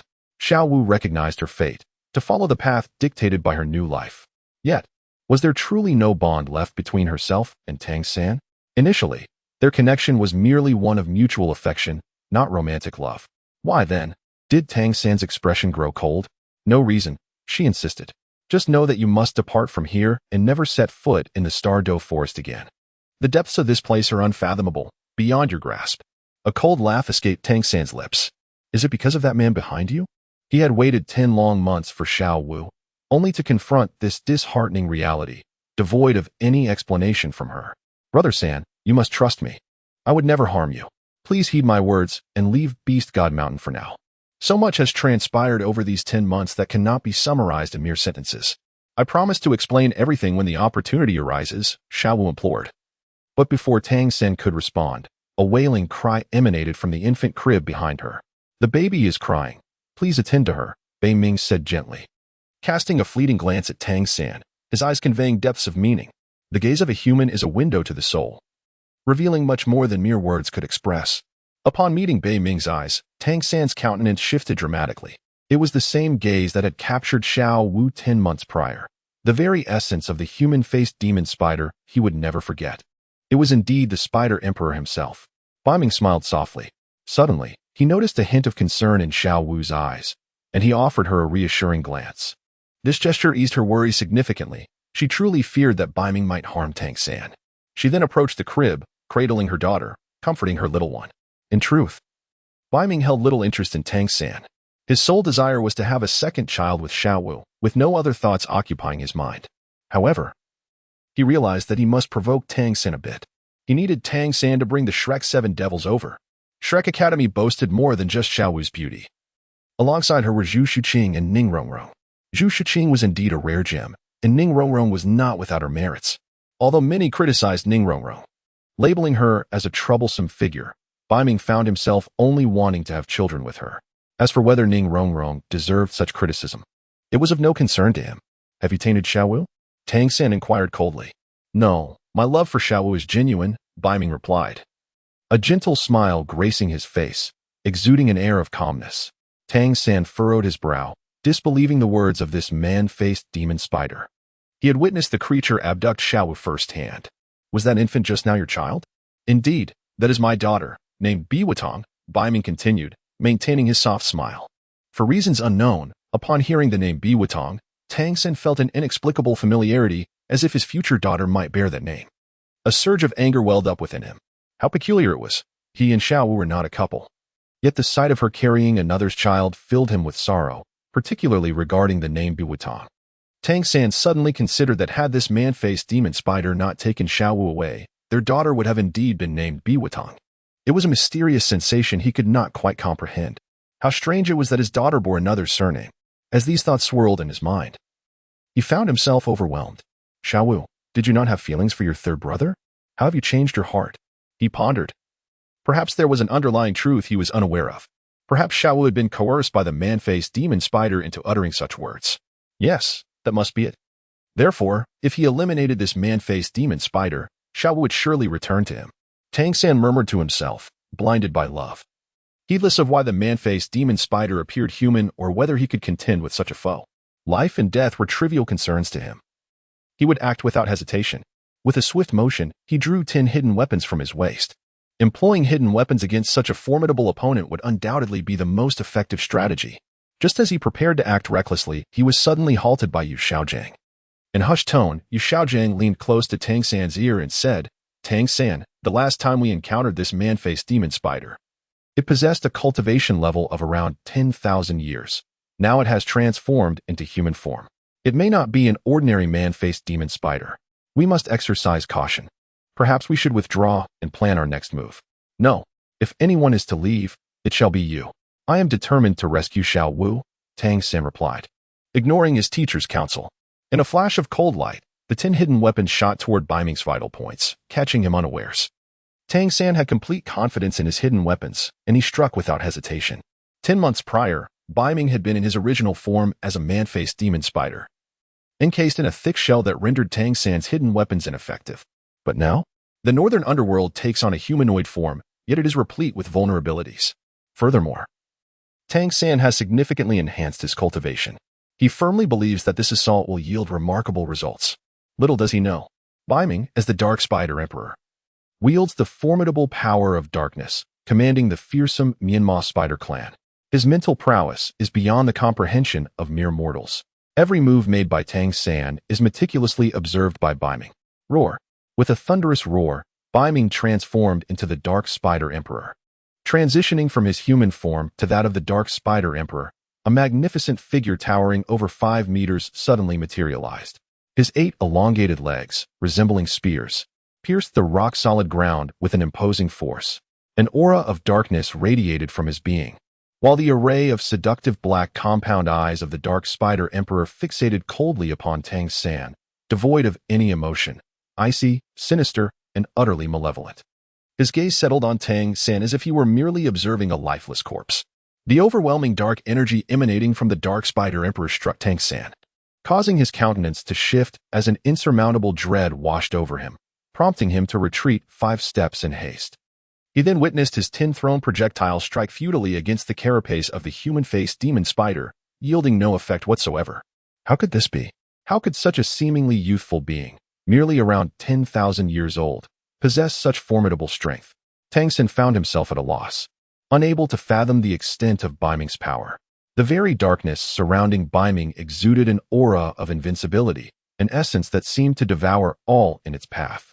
Coupled with those 8 spear-like limbs, which could effortlessly slice through flesh and bone, severing his head with ease. A chilling realization dawned upon him. Had the human-faced demon spider evolved further? At that moment, Beiming's cold voice echoed through the air. "Just now, I spared your life out of consideration for my beloved. Otherwise, you would have already become a lifeless corpse. However, while the death penalty may be avoided, the punishment for living sins cannot escape. Today, I shall impart upon you a lesson." In the depths of the North Sea, the embodiment of the Dark Spider Emperor seethed with fury. "I had yet to strike, yet you dared to make the first move. Truly, you ignore the path to paradise and instead venture into the abyss." With a terrifying talent, the daughter of the North Sea, Wu Tong, broke through. Tang San's expression shifted dramatically as he retreated frantically. However, his speed was woefully inadequate, rendering him no match for the North Sea. As the dark wings unfurled behind him, he surged forth like lightning, accelerating towards Tang San with astonishing swiftness. The rapidity was such that it left a series of phantoms in its wake. If Tang San's speed could be likened to that of a bicycle, then the North Seas was akin to that of a high-speed train, closing the distance in an instant. 8 long spears, sharp as the finest blades, pierced through Tang San's shoulder, hands, and feet, pinning him to the ground. A surge of excruciating pain coursed through him as he felt the blood and soul power within him draining away, as if something was voraciously siphoning it. Is this monstrous spider feeding on my soul power? Tang San yearned to rise, yet found himself utterly powerless. Those 8 spider spears held him fast, like terrifying nails, rendering him immobile despite his struggles. Consider this a lesson. In the future, should you encounter me, I suggest you turn and flee. Otherwise, I cannot guarantee that next time I want to take your life. In the depths of the northern void, a whisper escaped. It had drawn upon Tang San's soul power until only the proficiency of an ordinary soul master remained. halting only when it had completely depleted him. Both his innate talent and foundational strength had been irrevocably damaged. Beiming refrained from drawing in any further, for to do so would render Tang San a mere desiccated corpse. Tang San's eyes, akin to those of a venomous serpent, fixated on Beiming, his lips parting as if to utter some fierce retort. Yet, ultimately, no words escaped him. He discerned a palpable disdain in Beiming's gaze, leading him to realize that should he continue to act defiantly, he might very well meet with his demise. Depart from the Beast God Mountain at once. Of course, should you possess a death wish, you may choose to remain, Beiming proclaimed coldly. Subsequently, he retracted the 8 spider lance. As it spun gracefully through the air and returned to the ground, he had transformed back into a figure of striking elegance and poise. His eyes no longer cast a glance at Tang San and his companions, dismissing them as mere buffoons unworthy even of carrying his shoes. Beiming possesses a system of abundant offspring, wherein each additional descendant enhances his strength, and the innate talents of these progeny are extraordinary. As long as he fervently engages in procreation, he holds little regard for even the divine realm. Upon hearing this, Yu Xiaojiang and Tang San remained silent, hastily retreating from the cave, eager to escape the perilous atmosphere that enveloped them. Indeed, their lives were at stake. Meanwhile, Xiao Wu, with a flushed complexion, approached Beiming and gently embraced him. "Thank you," she expressed. "Thank you for sparing Tang San." Beiming, puzzled, inquired, "Thank me for what?" "I am grateful you chose not to kill Tang San," Xiao Wu replied, her cheeks reddening. "I promised my beloved that I would let him off this time. However, should he continue to behave foolishly in the future, he must not blame me for my ruthlessness," Beiming stated nonchalantly. "Indeed, if Tang San remains obstinate, I shall personally administer his punishment without your intervention," Xiao Wu resolved, recognizing Beiming's remarkable magnanimity. She had observed Tang San's lethal intent toward Beiming. Yet Beiming had chosen to overlook it and spare him. Reflecting upon this, Xiao Wu acknowledged that she herself could not exhibit such generosity. If someone sought to harm her, she would undoubtedly strike first to eliminate the threat. "Ah, this is truly commendable. You have finally acknowledged my status as your beloved," Beiming remarked with a mischievous grin directed at Xiao Wu. "Where is that acknowledgement?" Xiao Wu retorted, her face aflame. "When I referred to you as my beloved, you did not oppose it. Silence implies acceptance, and acceptance denotes my beloved," he teased. You, shameless. If you deem me shameless, then should I not take some action to justify your words? Come now, my beloved, let us conceive a second child." Beiming gently grasped Xiao Wu's hand and pulled her into his embrace with a tender force. The lovely maiden's skin instantly flushed a delicate pink, and a rosy hue adorned her cheeks. "Do not tease. The child is right beside us. Fear not. The child is so young, she knows nothing of this. Even if she did, we shall merely provide her with an education in song and dance." Beiming chuckled mischievously as he enveloped Xiao Wu within his warmth, the soft quilt settling over them, weaving a beautiful tale of love. All remained unspoken. After Yuxiagang and Tang San departed from the Beast God Mountain, they found themselves lost within the expanse of the Stardo Forest. The forest was dense and verdant, with ancient trees soaring skyward, casting shadows that obscured the sun. No matter the direction they faced, it all appeared similar. Thus, it was quite natural for them to lose their way amidst such a labyrinthine landscape. Yuxiagang's martial soul, the 3 Cannon, was merely a soul beast that could emit flatulence, possessing feeble offensive capabilities. Upon encountering other soul beasts within the Stardo Forest, their only recourse was to retreat, further slowing their progress. Every step required utmost caution, ever vigilant for the presence of formidable soul beasts ahead. Compounding their plight was Tang San's severe injuries. Yuxiagang had to halt intermittently to tend to Tang San, resulting in a stop-and-go journey. By the time they finally emerged from the Stardo Forest, 3 months had elapsed.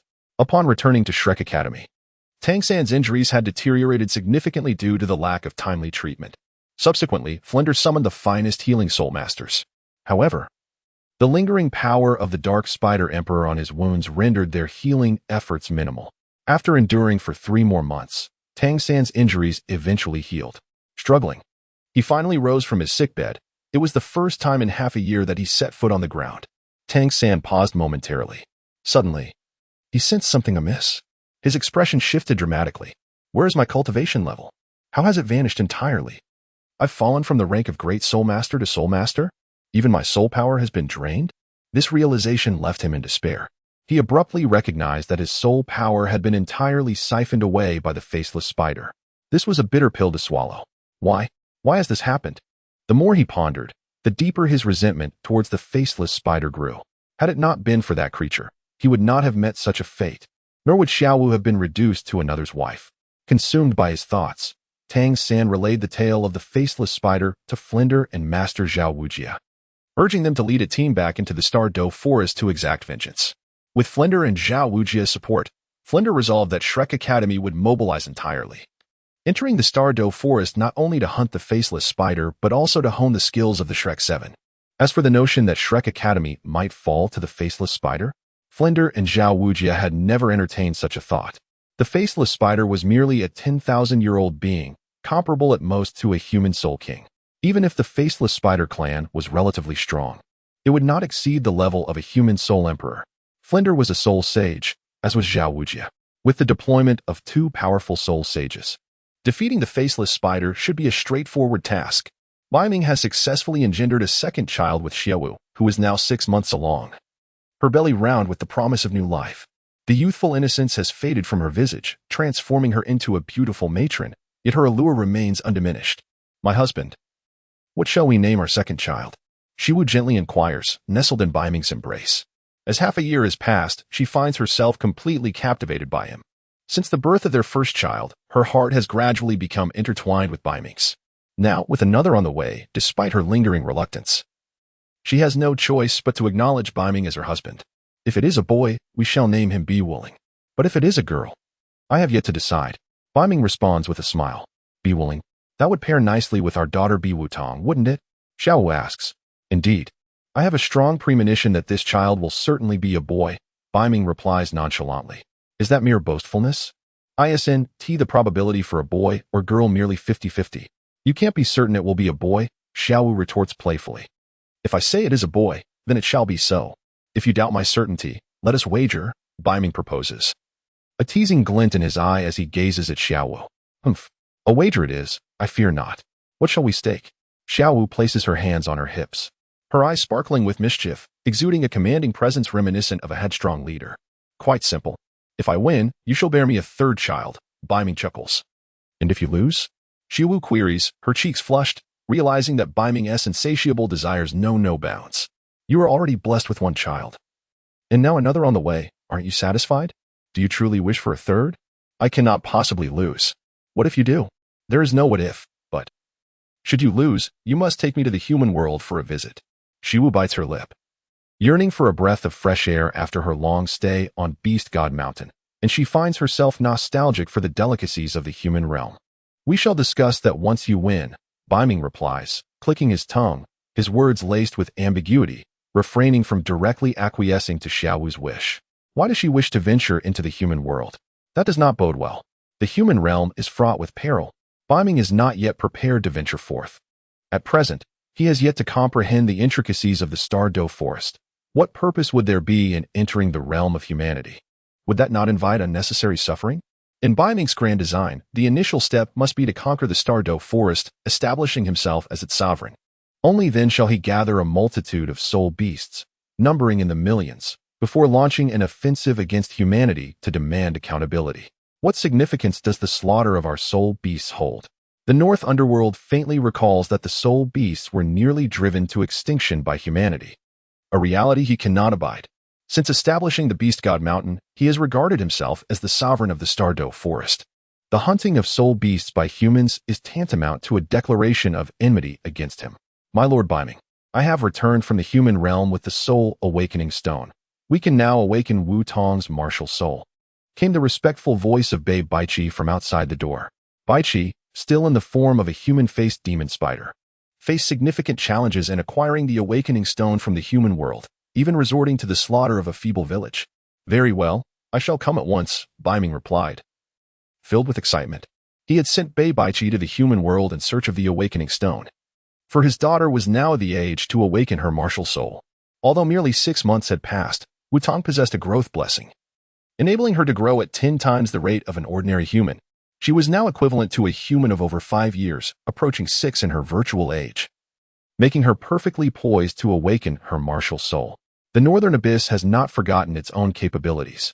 Whenever its descendants ascend in rank, it receives a cultivation feedback, triggering a critical reward. If Biwatong awakens her martial soul and successfully advances, it will also reap substantial rewards. He eagerly anticipates this boon. My dear, let us assist our daughter in awakening her martial soul. All right. Xiao Wu donned a flowing white dress, perfectly concealing her burgeoning belly. However, deep within her heart, she harbored a lingering confusion. She belonged to the soft-boned rabbit clan. The Beiming clan is comprised of the human-faced demon spiders. Although it is true that both have transformed, their offspring are undeniably human. However, how can Biwatong's growth rate be so astonishing? She is merely 6 months old. Typically, infants at this age are still unable to walk. Yet, Biwatong stands gracefully, resembling a young maiden. This is utterly inconceivable. Xiao Wu cannot fathom it and can only attribute this peculiar phenomenon to the unique genetics of the human-faced demon spider lineage. Atop the majestic peak of the Beast God Mountain, on the summit's platform, 3,000 members of the human-faced demon spider clan are arranged on either side. In the center lies a vast platform where Biwatong stands, accompanied by a human-faced demon spider towering over 5 meters high. Biwatong possesses a cascade of lustrous black hair. Her visage bears a resemblance to Beiming, inheriting his ebony-hued eyes. Her features are exquisitely refined, and she stands at approximately 1.2 meters tall. Though she has yet to blossom into a figure of sensuality, she undoubtedly embodies the essence of a stunning beauty. Having spent her days in the company of the faceless demon spider, Biwatong exuded an enchanting aura, her entire being enveloped in a subtle shroud of darkness, distinctly divergent from human temperament. Uncle Baichi, has my father not yet arrived? Biwatong inquired, her brow furrowed. Gripping a long spear, inherited from the genes of the human-faced demon spider and the soft-boned rabbit, her physical prowess was remarkable, enabling her to overpower even the most formidable human soul masters solely through her innate strength. Undeniably, she resembled a humanoid beast of prey. I have already informed your father. He should be arriving shortly. Please bear with me a little longer, Baichi reassured her. Very well. Uncle Baichi, I find myself rather impatient. What do you suppose my martial soul might be? Biwatong asked with a smile. It is difficult to say definitively. It likely correlates with your parents. However, both of your parents possess strong bloodlines, which may lead to a mutation in your martial soul, or perhaps even a dual martial soul, Baichi pondered before responding. During this period, Baichi had taken care of Biwatong. In a mere 6 months, he had been thoroughly astounded by the young girl's capabilities. She displayed an uncanny ability to master any skill without formal instruction. After a single demonstration, she could effortlessly extrapolate and apply the knowledge. Moreover, her physical attributes and various training talents were nothing short of extraordinary. Baichi has lived for 50,000 years and has never encountered such an extraordinary individual. At the age of 14, they broke through the 5,000-year cultivation level, possessing the innate divine ability of dark sealing, Wudong. Beiming gently grasped Xiao Wu's hand as they appeared, his handsome features complemented by her own beauty. The pair resembled celestial lovers, moving gracefully towards me and my daughter, step by step. Father, she called out. Upon catching sight of Beiming, Biwatong's eyes sparkled with delight, her heart fluttering with joy. Those enchanting, large eyes shimmered with a lively brilliance. With a swift push from her feet against the ground, she leapt gracefully into the air, covering several meters in an instant, appearing before Beiming like a playful child. No, it was not quite that. Biwatong is but a mere child, scarcely 6 months old. Yet, blessed with the gift of growth, she matures at a tenfold pace. Resembling a young maiden, Biwatong gently nuzzled and nestled into Beiming's embrace, as if that place were the most comfortable and warmest spot in the world. Wudong, you are truly obedient. Did you train with Uncle Baichi today? Beiming affectionately ruffled Wudong's hair. This young girl, Wudong, has blossomed into a graceful figure. Though she may not reach Beiming's imposing height of nearly 2 meters, she is fast approaching his chest. In the blink of an eye, his daughter has grown up. Beiming sighed inwardly, of course there is. Wudong is truly remarkable. Today, I managed to defeat the 300-year-old leopard from the neighboring peak. Indeed, splendid. She truly lives up to being my daughter. Beiming gently pinched Wudong's adorable face. It was impressive that his daughter possessed such talent. Able to vanquish a leopard with 3 centuries of cultivation at just 6 months old. Daddy, today I awakened my martial soul. Soon, I will become a soul master. If you are ever in danger, I will protect you, she declared earnestly. Haha, I look forward to Wudong safeguarding her father. Beiming chuckled awkwardly. At that moment, Xiao Wu, observing the affectionate exchange between her daughter and Beiming, felt a sudden pang of jealousy. What, will you not protect your mother? She inquired, feigning indignation. Humph. Mother is protected by father, so I don't need to, Wudong replied, playfully sticking her tongue out at Xiao Wu, appearing quite mischievous. Xiao Wu fell silent, her heart filled with a sense of melancholy. It is said that daughters are their father's little treasures, surely. It would not be unreasonable for a mother to be a little treasure as well. Yet, why did Wudong seem to overlook her? Haha, Beiming interjected with another awkward laugh. His daughter indeed seemed endearing, and her logic was not without merit. The daughter protects the father, while the father protects the mother. What a uniquely charming way of thinking. Beiming could not resist the temptation to pinch Wudong's face once more. It was soft and delicate, a pleasure to touch. Father, please refrain from pinching my face. What if you accidentally ruin it? North Wudong pouted. A gentle breeze swept by, causing her cascade of black hair to dance gracefully in the wind, exuding an enchanting allure reminiscent of a sorceress from a demonic sect. However, Beitang Wudong was nurtured under the care of the human-faced spider clan. Her demeanor naturally diverges from that of humans, and it is only fitting that she possesses a hint of demonic essence. My darling Wudong is so adorable, so resilient to harm. Humph, if you squeeze me again, I shall ignore you. All right, I shall refrain from squeezing. Come here, and let me assist you in awakening your martial soul. Beiming smiled gently, taking Wudong's hand as they approached the center of the platform. He then received the martial soul awakening stone from Bai Qi. Father, what should I do? Place your hand upon the martial soul awakening stone, and I shall guide the martial soul within you to emerge. In the Northern Dance Academy, Tong Yixing gently placed her delicate hands upon the soul awakening stone, which emanated a slight chill. Apart from that, it bore no other remarkable features. Beiming infused a trace of soul power into the soul awakening stone. In an instant, the stone erupted with a blinding radiance, a searing white light so intense that it rendered onlookers unable to open their eyes. Accompanying this dazzling brilliance was a terrifying fluctuation of soul energy. Although, from Beiming's perspective, such a soul energy fluctuation was insignificant, it was important to note that Wudong had only just awakened her martial soul. The fact that such a violent surge of soul power manifested immediately upon her awakening signified that the talent of Bi Wutong is extraordinarily exceptional. The day when Wudong awakens her martial soul and ascends to the rank of Soul Master holds significant importance. It is bound to trigger the Blessing system of Progeny, offering her cultivation feedback and critical rewards. Suddenly, a resounding boom echoed through the air. Behind Wudong, an ethereal silhouette of a soul beast materialized. This apparition bore a resemblance to the soft-boned rabbit, yet it was not entirely identical. The aura emanating from the silhouette was fierce and ancient, belonging to the dark-toothed beast, one of the primordial ancestors of rabbits, and it was indeed the dark-toothed beast. The martial spirit of Bei Wutong has not only undergone a mutation but has also reverted to its ancestral form. Could this be the extraordinary fortune bestowed by the blessings of fate? Beiming was utterly astonished. The dark-fanged beast was undoubtedly an exceptional soul. His daughter had inherited the bloodline of the soft-boned rabbit, resulting in an ancestral mutation of her soul. But what about his own bloodline? As the Dark Spider Emperor, his bloodline was certainly not inferior to that of Xiao Wu. What bloodline would he bestow upon Bi Wutong? Given the current circumstances, it was a matter of great contemplation.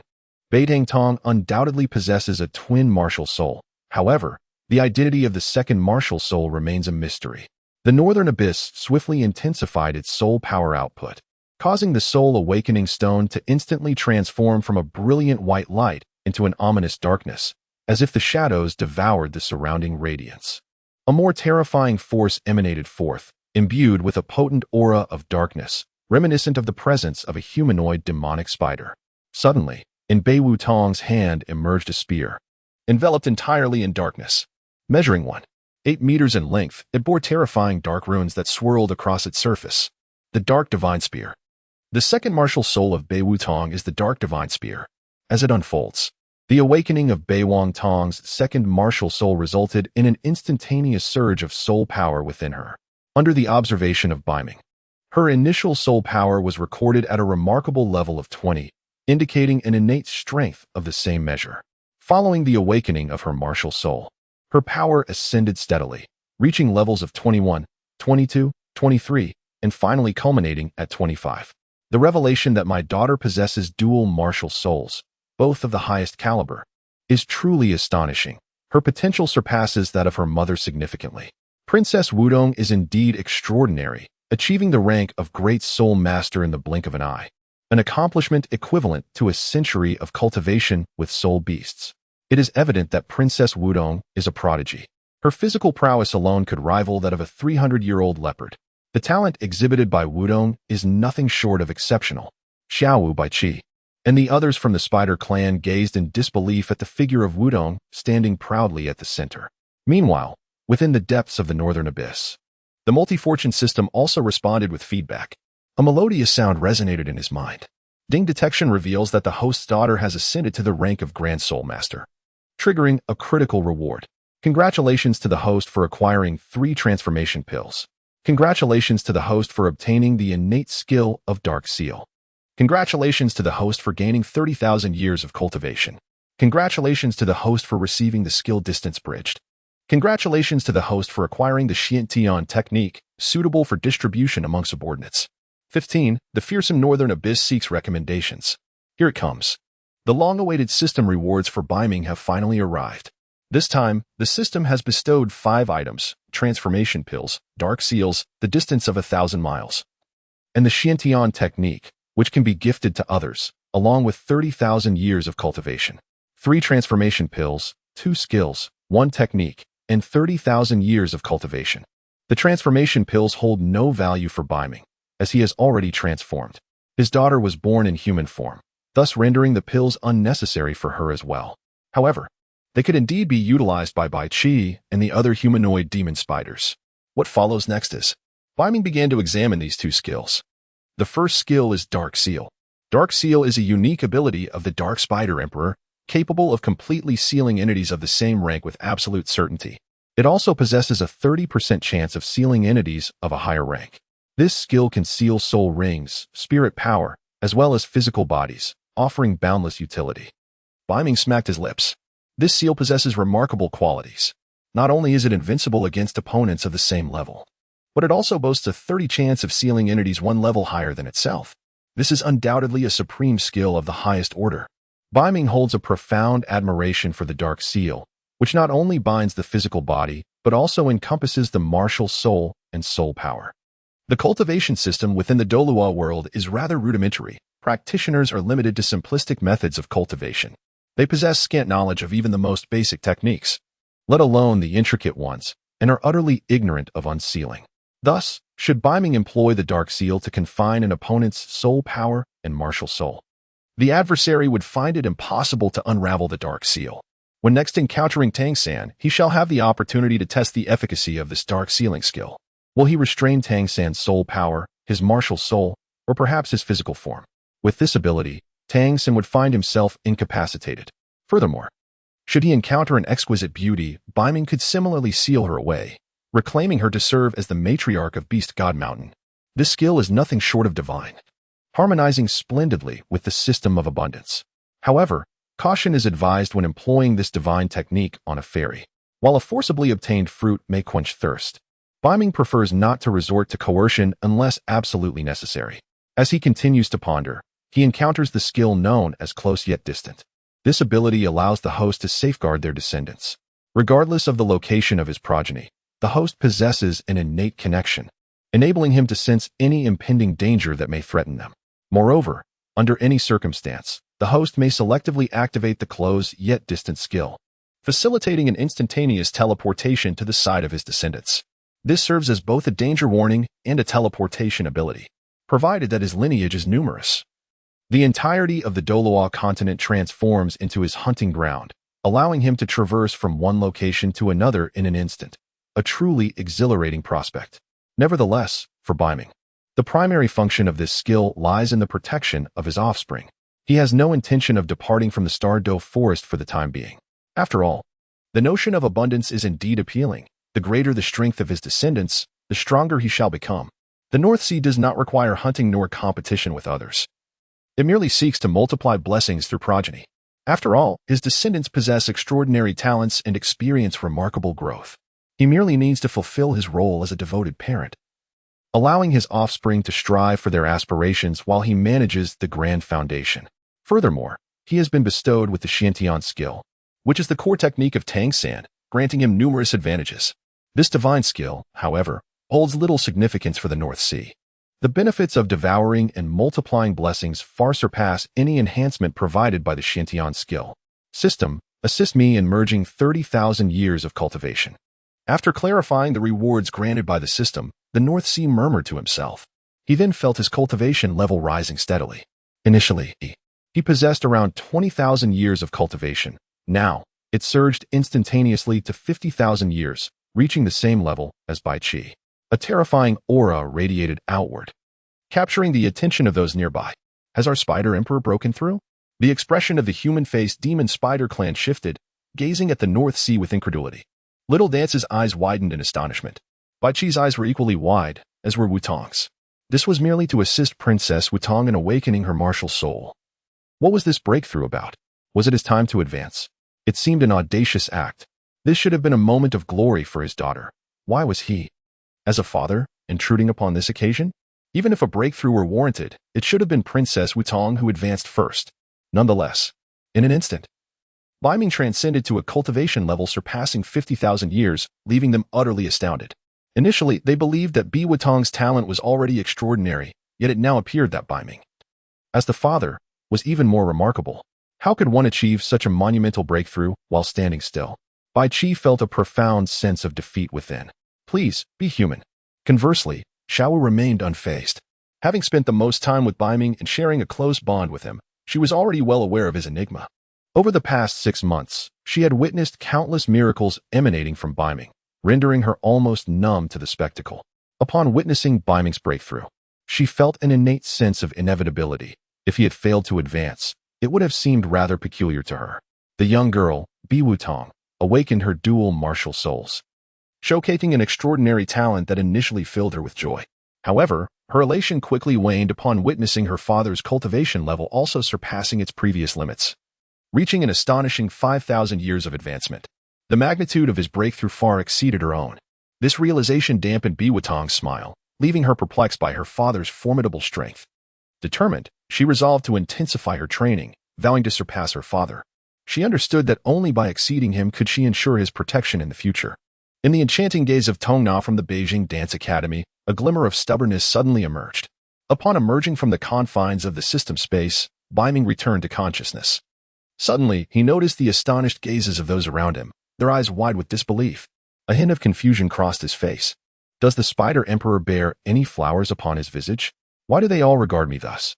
My lord, they are simply astonished by your breakthrough after 5 millennia of cultivation, Xiao Wu quickly interjected, breaking the silence with a smile. Beiming smacked his lips.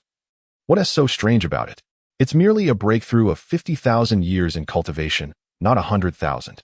Such feats are merely the basic operations of the Spider Emperor. Damn it. To cultivate to 50,000 years, the human-faced demon spider lineage must endure 5 decades of slumber. How absurd. A single leap of 50,000 years? This hardly leaves any room for the other clansmen to thrive. The more Bai Qi contemplated this, the more inferior he felt, as Beiming's words left him feeling utterly dejected, his heart laden with a sense of defeat, nearly leading him to leap into despair. Nevertheless, regardless of the circumstances, Beiming's breakthrough was indeed a cause for celebration. Congratulations, esteemed Spider Emperor. Your cultivation has successfully surpassed 50,000 years. And dominance over the entire starry forest is now within reach. As the saying goes, while many things may come and go, flattery never falters. Beiming found Bai Qi's compliments quite gratifying. I shall cultivate Wutong into the most formidable existence. Such words are indeed pleasant to hear. Rewards are in order. Beiming spoke softly, then directly retrieved a transformation pill from the system space. The pill was pristine white, about the size of a fingertip, enveloped in a layer of shimmering white light, imbued with mysterious runes that suggested its extraordinary nature. Lord Beiming, what is this? Bai Qi inquired. This is a transformation pill, meant for shape-shifting. Once you consume it, you can freely change your form, Beiming replied, tossing the pill to Bai Qi. A transformation pill? Bai Qi's body stiffened momentarily upon hearing this, his 8 compound eyes glinting with excitement as a surge of brilliance erupted forth. Clearly, the mention of the transformation pill brought him immense joy. Is this truly for me? He asked incredulously, having long desired such a pill. Although the protective shell of the human-faced demon spider was formidable, it lacked the convenience of a human form. A human being possesses hands and the ability to wield tools, which Bai Qi had sorely missed, often finding himself at a disadvantage before the young girl, Bei Wudong. If he could transform, he would undoubtedly choose to do so. The Soul Beast clan was rather unique. Typically, shapeshifting would only occur after 100,000 years. To his astonishment, Beiming had bestowed upon him a transformation pill, granting him an opportunity to shift ahead of time. This was indeed a boon. Of course, if you do not wish to accept it, you may return it to me. Beiming chuckled. I want it, of course I do. I have dreamed of this. Bai Qi exclaimed eagerly. Then go ahead and consume it. Beiming encouraged with a smile. He held no reservations with those close to him. Rewards and punishments were given as deserved. Having once been Tang San's third spirit ring, and Bai Qi being the fifth, they shared a bond of mutual understanding. If he could assist his companion, he would certainly do so. Bai Qi did not hesitate further and swallowed the transformation pill, his heart brimming with excitement. The pill dissolved instantly upon entering his mouth, and a pure energy coursed through his limbs and bones. Bai Qi's form began to morph. First, his limbs reshaped into a human-like appearance, followed by his head, and finally his torso. The entire human face demon spider transformed into a human figure. Bai Qi's face was notably square, his gaze cold and sharp, distinguishing him from ordinary humans. He towered with a formidable presence, exuding an aura of lethal intent. With a bloodied longsword in hand, he would indeed resemble a god of slaughter. It appears your transformation was remarkably successful. Beiming couldn't help but praise. Bai Qi knelt with a thud, bowing thrice before Beiming with utmost respect. If he had previously followed Beiming's commands with reluctance, he was now wholeheartedly devoted. His leader was a wise sovereign, and he felt assured that he had chosen the right path by following him. Thanks to you, my existence as Bai Qi is anchored. I am but a rough individual, lacking profound wisdom. Yet, when trouble arises, I shall be the first to stand up. Whoever dares to bully my master shall face my wrath, Bai Qi declared resolutely, his voice unwavering and filled with conviction. Very well. Your determination is commendable. Soon, our beast god mountain will face unrest. At that time, you shall bear the name Bai Qi and defend the mountain against the encroaching soul beasts and humans. In the depths of Beiming, a whisper emerged. His words were not devoid of truth. Upon returning to the human realm, Tang San and Yu Xiaojiang would undoubtedly bring Shrek back to exact their vengeance. Zhao Wujie and Flinder from Shrek are both soul saints. A fierce battle is certainly on the horizon. Moreover, beyond this, the Beiming faction has prominently established the Beast God Mountain, which will undoubtedly attract the attention of the formidable soul beasts residing within the starry forest. Some reckless soul beasts, unafraid of peril, will dare to challenge the authority of the Beast God Mountain, leading to potential complications. However, fear not, my leader.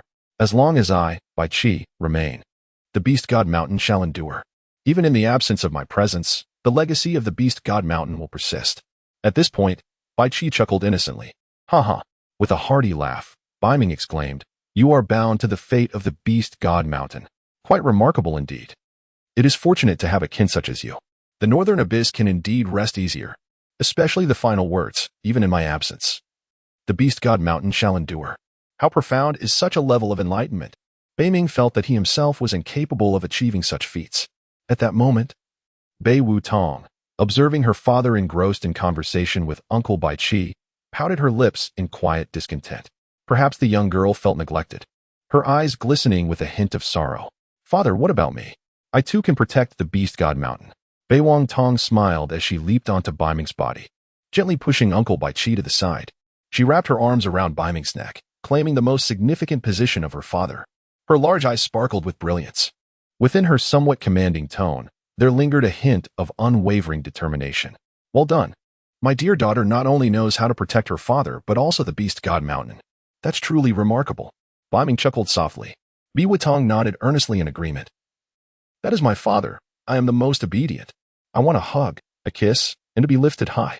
Haha. You are already 1 meter and 3 centimeters tall, a big person, still wanting hugs, kisses, and to be lifted high? You are truly unashamed. Beiming said with a broad smile, playfully tapping the tip of Wudong's delicate nose. And what of being 1 meter and 3 centimeters? I have merely developed well.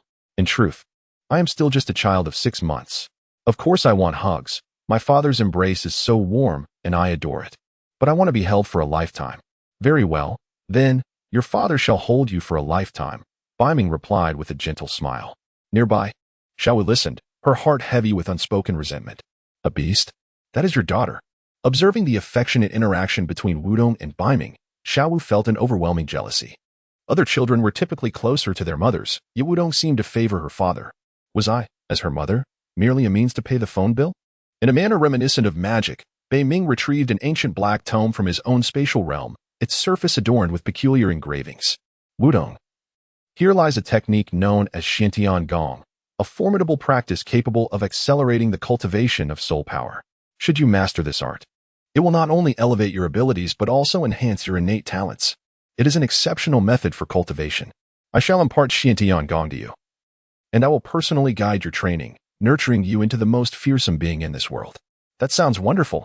Love you, Dad. Wudong, the young girl, exclaimed joyfully, leaping into the air and planting a kiss on Beiming's cheek, producing a crisp sound. Feeling the warmth on his face, Beiming smiled gently, reflecting on the innocence of his daughter. What was he thinking? Wudong was merely a child, oblivious to the complexities of the world.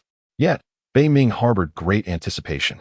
His daughter, Wudong, possessed an astonishing cultivation speed of 1,000-fold and a growth rate 10 times that of her peers. He pondered how far she could ascend with the addition of Xiantian Gong. Would she become a top-tier powerhouse, or perhaps the most terrifying entity in existence? Meanwhile, at the outskirts of the Stardow Forest, a group of 8, comprising 2 middle-aged men and 6 young individuals, advanced rapidly. Leading the way were the 2 men, exuding powerful waves of soul power, followed closely by the 6 young men and women. Their own soul power, though weaker, remained impressive. While they could not rival the older generation, they were certainly among the elite of their age group. This group was the Shrek team, embarking on a mission to confront the man-faced demon spider, with Xiao Wu and Flinder at the forefront, followed by the 6 members of Shrek. However, with Xiao Wu absent, they were now the Shrek 6. Is the man-faced demon spider truly as bizarre as you described? Xiao Wu inquired, his footsteps relentless as they sped toward Beast God Mountain. He had long-standing enmity with the creature. A year prior, during a training expedition in the Stardow Forest, he vividly recalled the horrifying events when the man-faced demon spider had snatched Xiao Wu right before his eyes. What an affront. This was a slap in the face for Xiao Wu. The ancient man-faced demon spider was merely equivalent to a human soul king. Even if it was formidable, it could only be likened to a soul emperor among humans. Yet, as a dignified soul sage, he had watched helplessly as the spider captured Xiao Wu. This was a disgrace he would carry for life, feeling the weight of having lost a genius from Shrek Academy due to his oversight. Though neither the teachers nor the students had blamed him, Xiao Wu, being sensitive, had sensed a change in how the Shrek community regarded him. Their respect waning and some students even harboring resentment. He refrained from offering explanations, acknowledging his guilt for losing Xiao Wu. Indeed, the man-faced demon spider is quite peculiar. It can transform despite not being a 100,000-year soul beast. Moreover, I detected a potent dark element emanating from it, one that feels sinister and terrifying. As if it possesses the power to devour everything, Tang San remarked, his teeth clenched. Whenever he thought of the man-faced demon spider, an urge to slay it surged within him, for Xiao Wu was his first love, and the spider had dared detain her. Do you truly see the path to its demise? Can it genuinely switch to a human form? Xiao Wu asked, his eyes wide with astonishment. Absolutely. I would never mistake it, Tang San replied earnestly. Typically, soul beasts only attain transformation after 100,000 years, but the world is full of wonders. Who can say the man-faced demon spider hasn't encountered extraordinary events that would allow it to transform prematurely? However, I am most concerned about the spider's actual cultivation level. Is it truly limited to 10,000 years? Flinder interjected, his voice laced with caution, sensing an unease within him, perhaps due to his owl-like martial spirit. I can assure you, its cultivation is indeed only 10,000 years. I have faced the man-faced demon spider directly and probed it with my spiritual force multiple times. There is no doubt it is a 10,000-year soul beast. However, its ability to conceal itself is exceedingly strong. Otherwise, I would have never allowed it to abduct Xiao Wu. Xiao Wu confessed, guilt weighing heavily on him.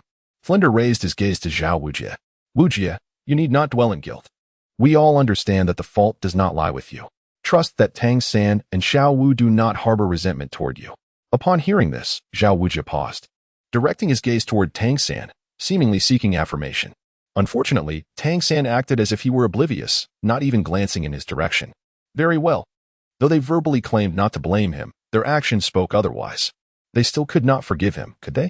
Xiao Wu clicked his tongue, his desire to slay the man-faced demon spider intensifying. If he could rescue Xiao Wu, perhaps the guilt would dissipate. Teacher, Beyond this forest lies the territory of the man-faced demon spider. We must proceed with caution, Tang San stated, momentarily pausing before leaping atop a tree to survey the area. Hearing this, Xiao Wujie raised his hand, halting the swift progression of the Shrek students. To avoid alarming the enemy, we shall slow our pace and advance cautiously without making a sound. Instantly, the group halted, channeling their soul power to their feet to muffle their steps, proceeding stealthily. The sound of their movements becoming almost imperceptible. Then, Xiao Wujie's calm voice broke the silence. Let us assign tasks. Flinder and I will take the lead in the assault. You all should focus on gaining experience. Zhu Xing will act as a swift attacker, ready to provide support, while Ning Rongrong will serve as the auxiliary soul master, ensuring we receive timely enhancements.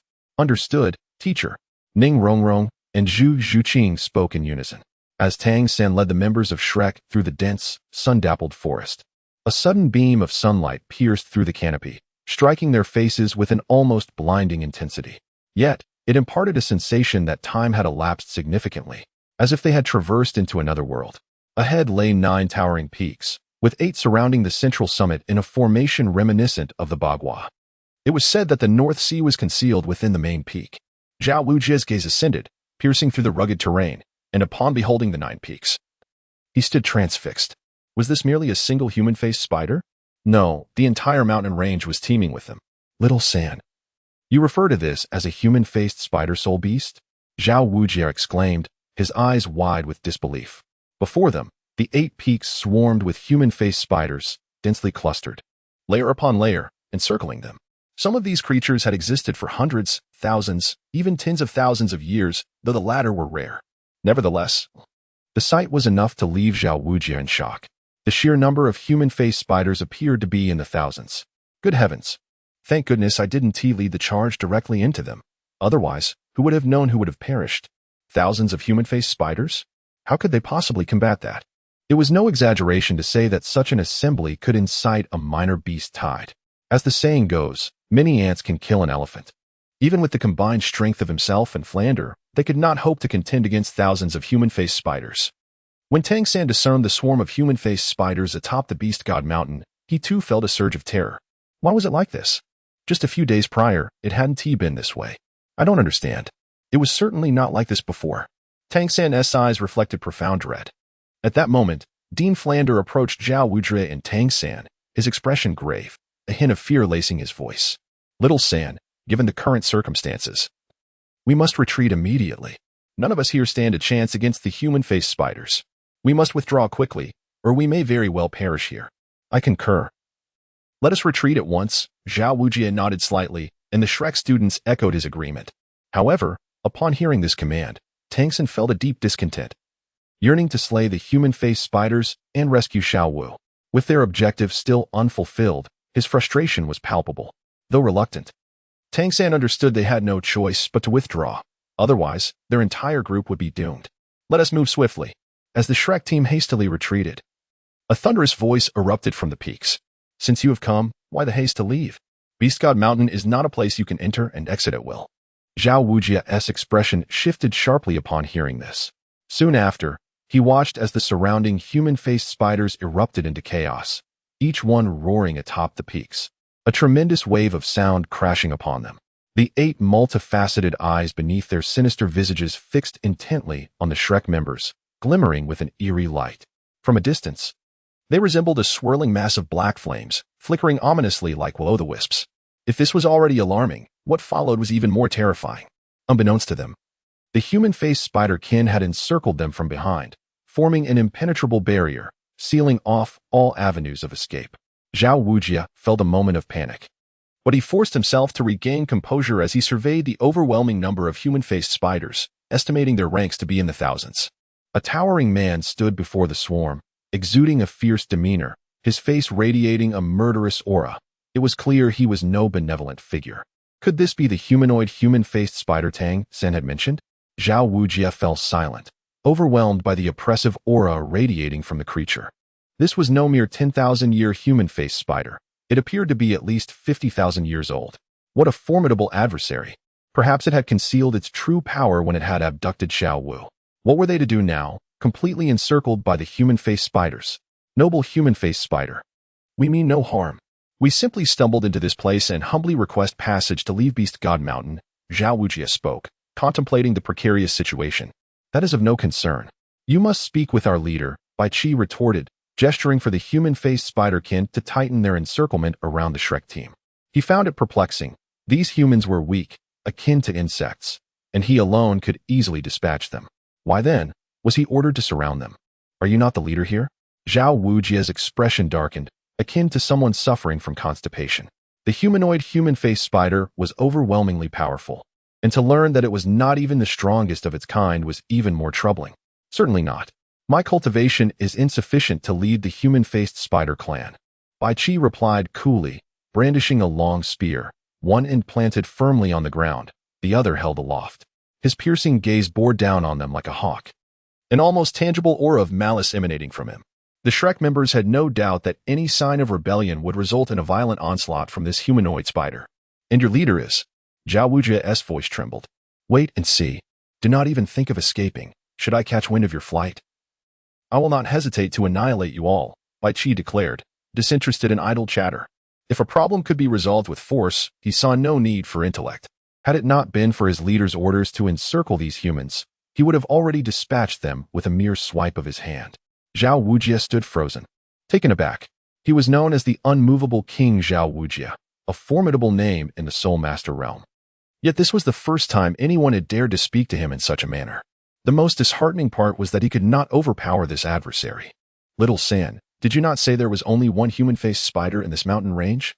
Dean Flanders suddenly turned to Tang San, incredulous. The transformation of one human-faced spider into thousands was an inconceivable error. They could contend with a single spider, but facing thousands could spell their doom. Dean Flander, you must trust me. When I last visited, there was indeed only one human-faced spider here. Faced with Dean Flanders' inquiry, Tang San's complexion suddenly paled. This was simply incomprehensible.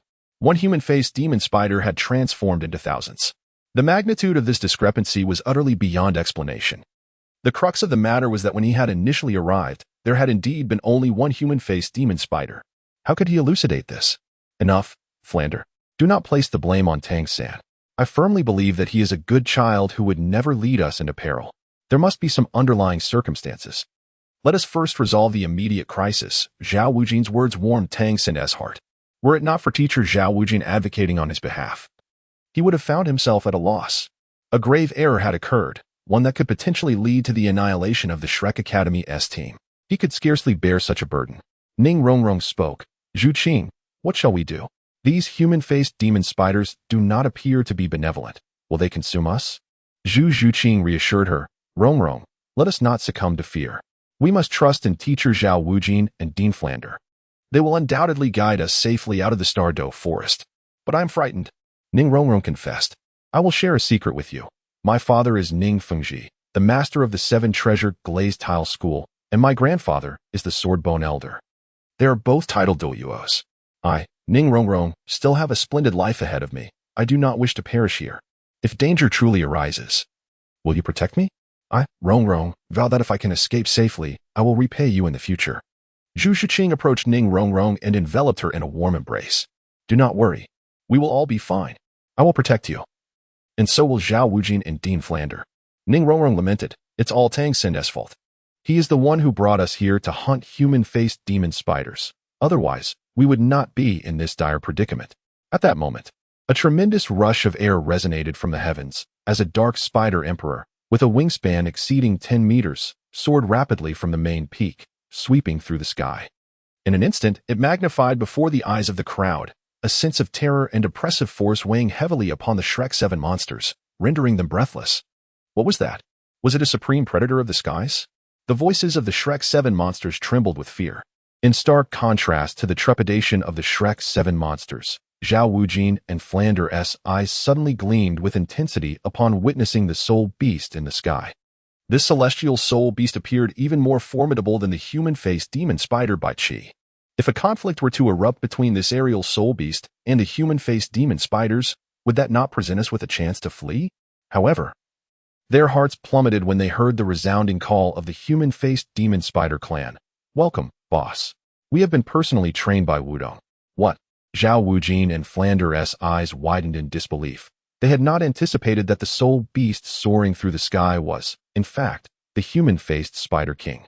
When had the human-faced demon spiders gained the ability to fly?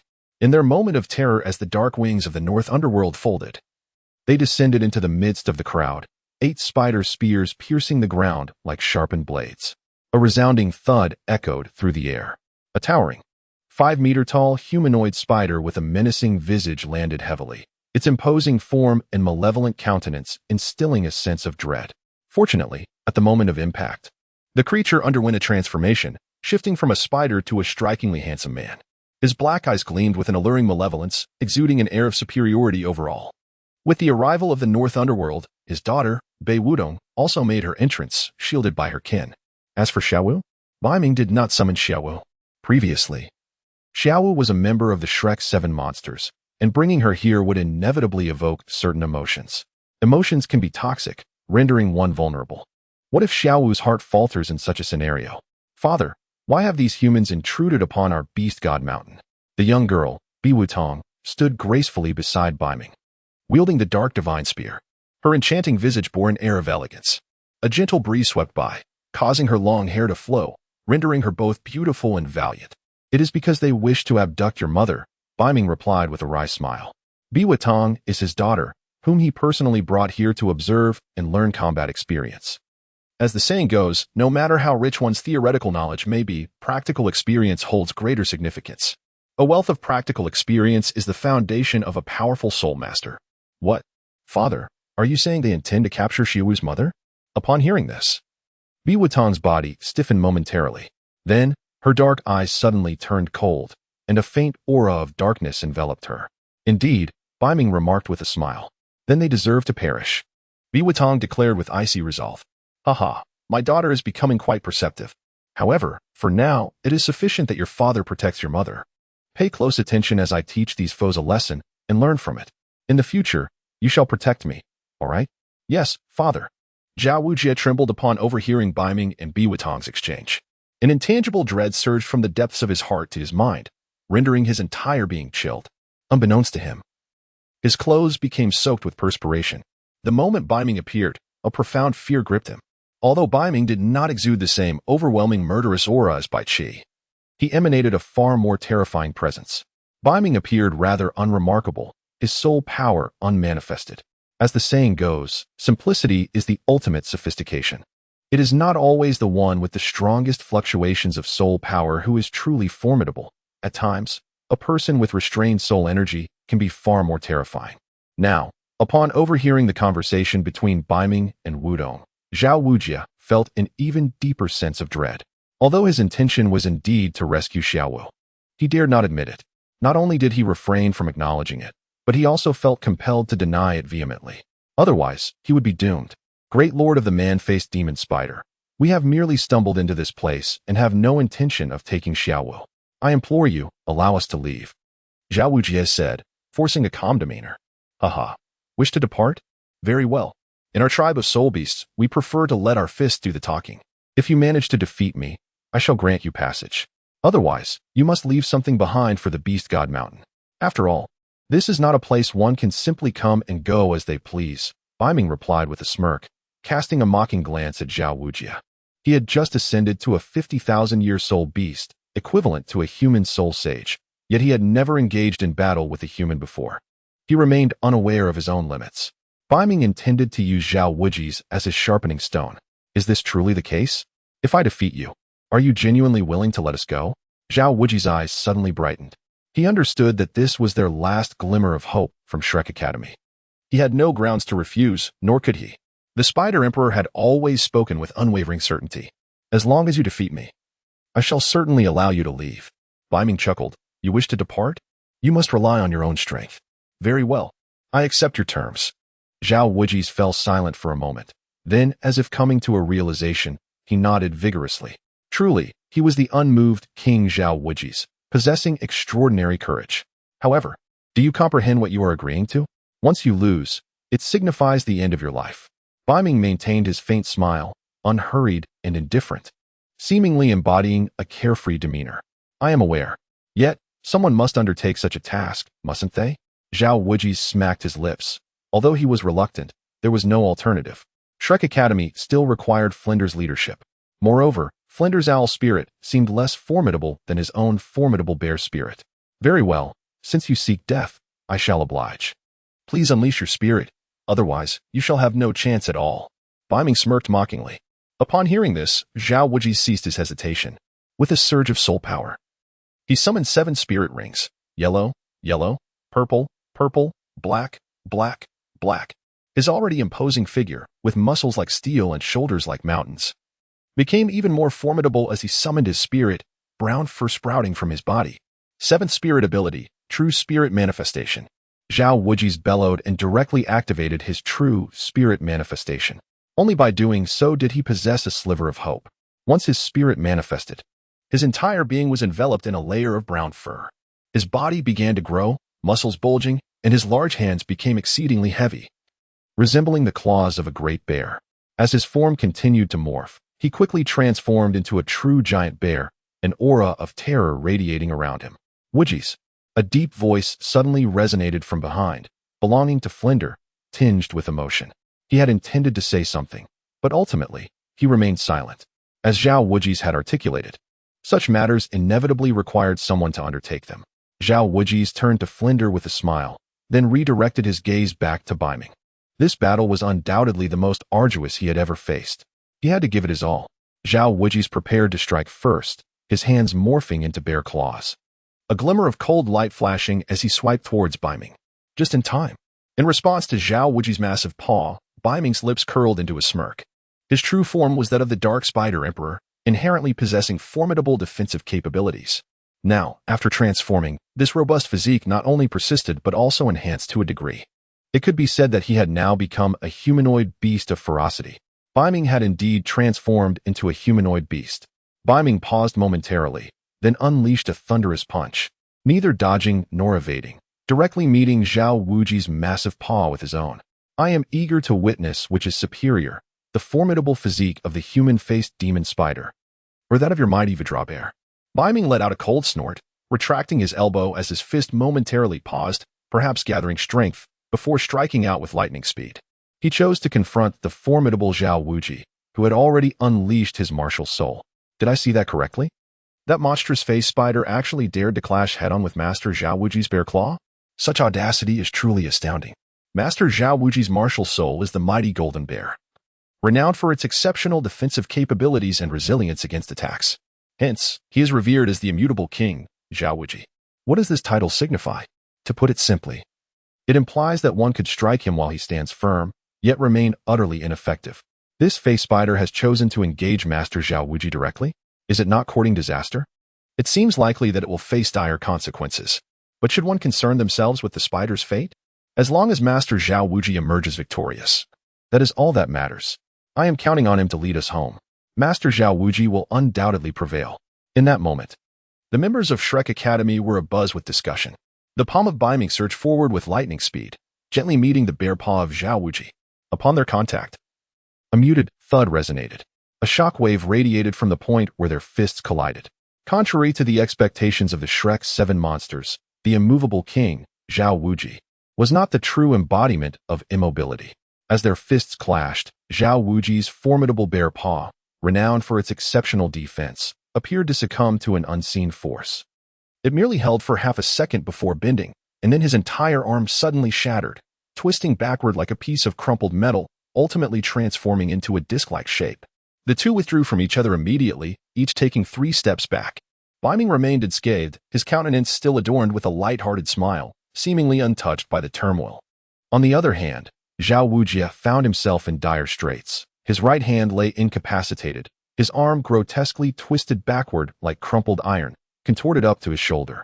The bones within lay shattered, a sight both ghastly and chilling, as the flesh was torn, blood gushing forth like an unattended faucet, cascading to the ground.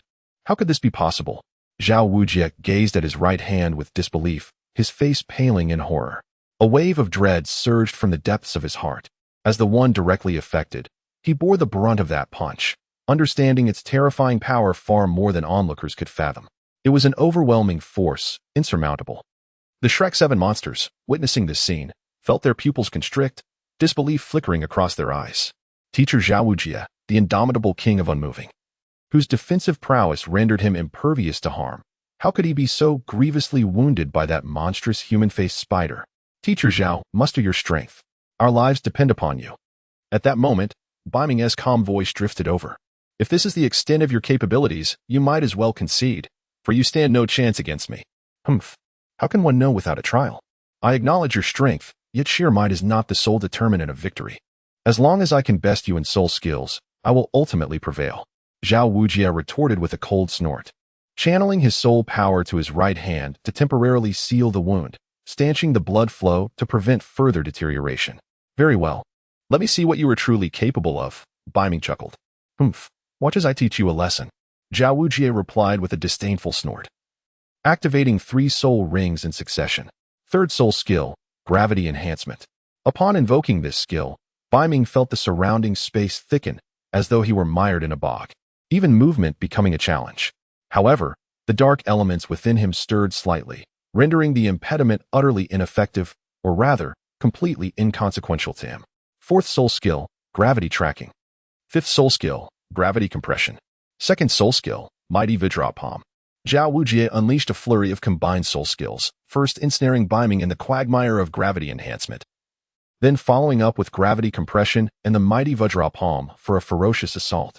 Xiao Wujie leapt into the air, tracing a graceful arc under the influence of gravity tracking, swiftly appearing behind Beiming. The mighty Vajra palm descended suddenly towards Beiming's head.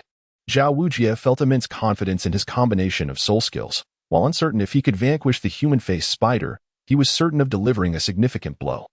Is this all? With a disdainful glance, Beiming observed his opponent's speed, akin to that of a sluggish snail, and their fists as feeble as those of a lamb. Rendered powerless against the enhanced gravity he felt no effect from. There was a distinct lack of challenge in this encounter, leaving Beiming somewhat disheartened. He had anticipated that a human soul sage would be comparable to himself, perhaps even superior, as he was merely a soul beast that had recently ascended after 50,000 years. To his utter surprise, the opponent proved to be remarkably weak. Xiao Wujie remained silent. Yet the speed of his great strength diamond palm suddenly surged. If this is all you possess, it seems you are ill-equipped to teach me humanity.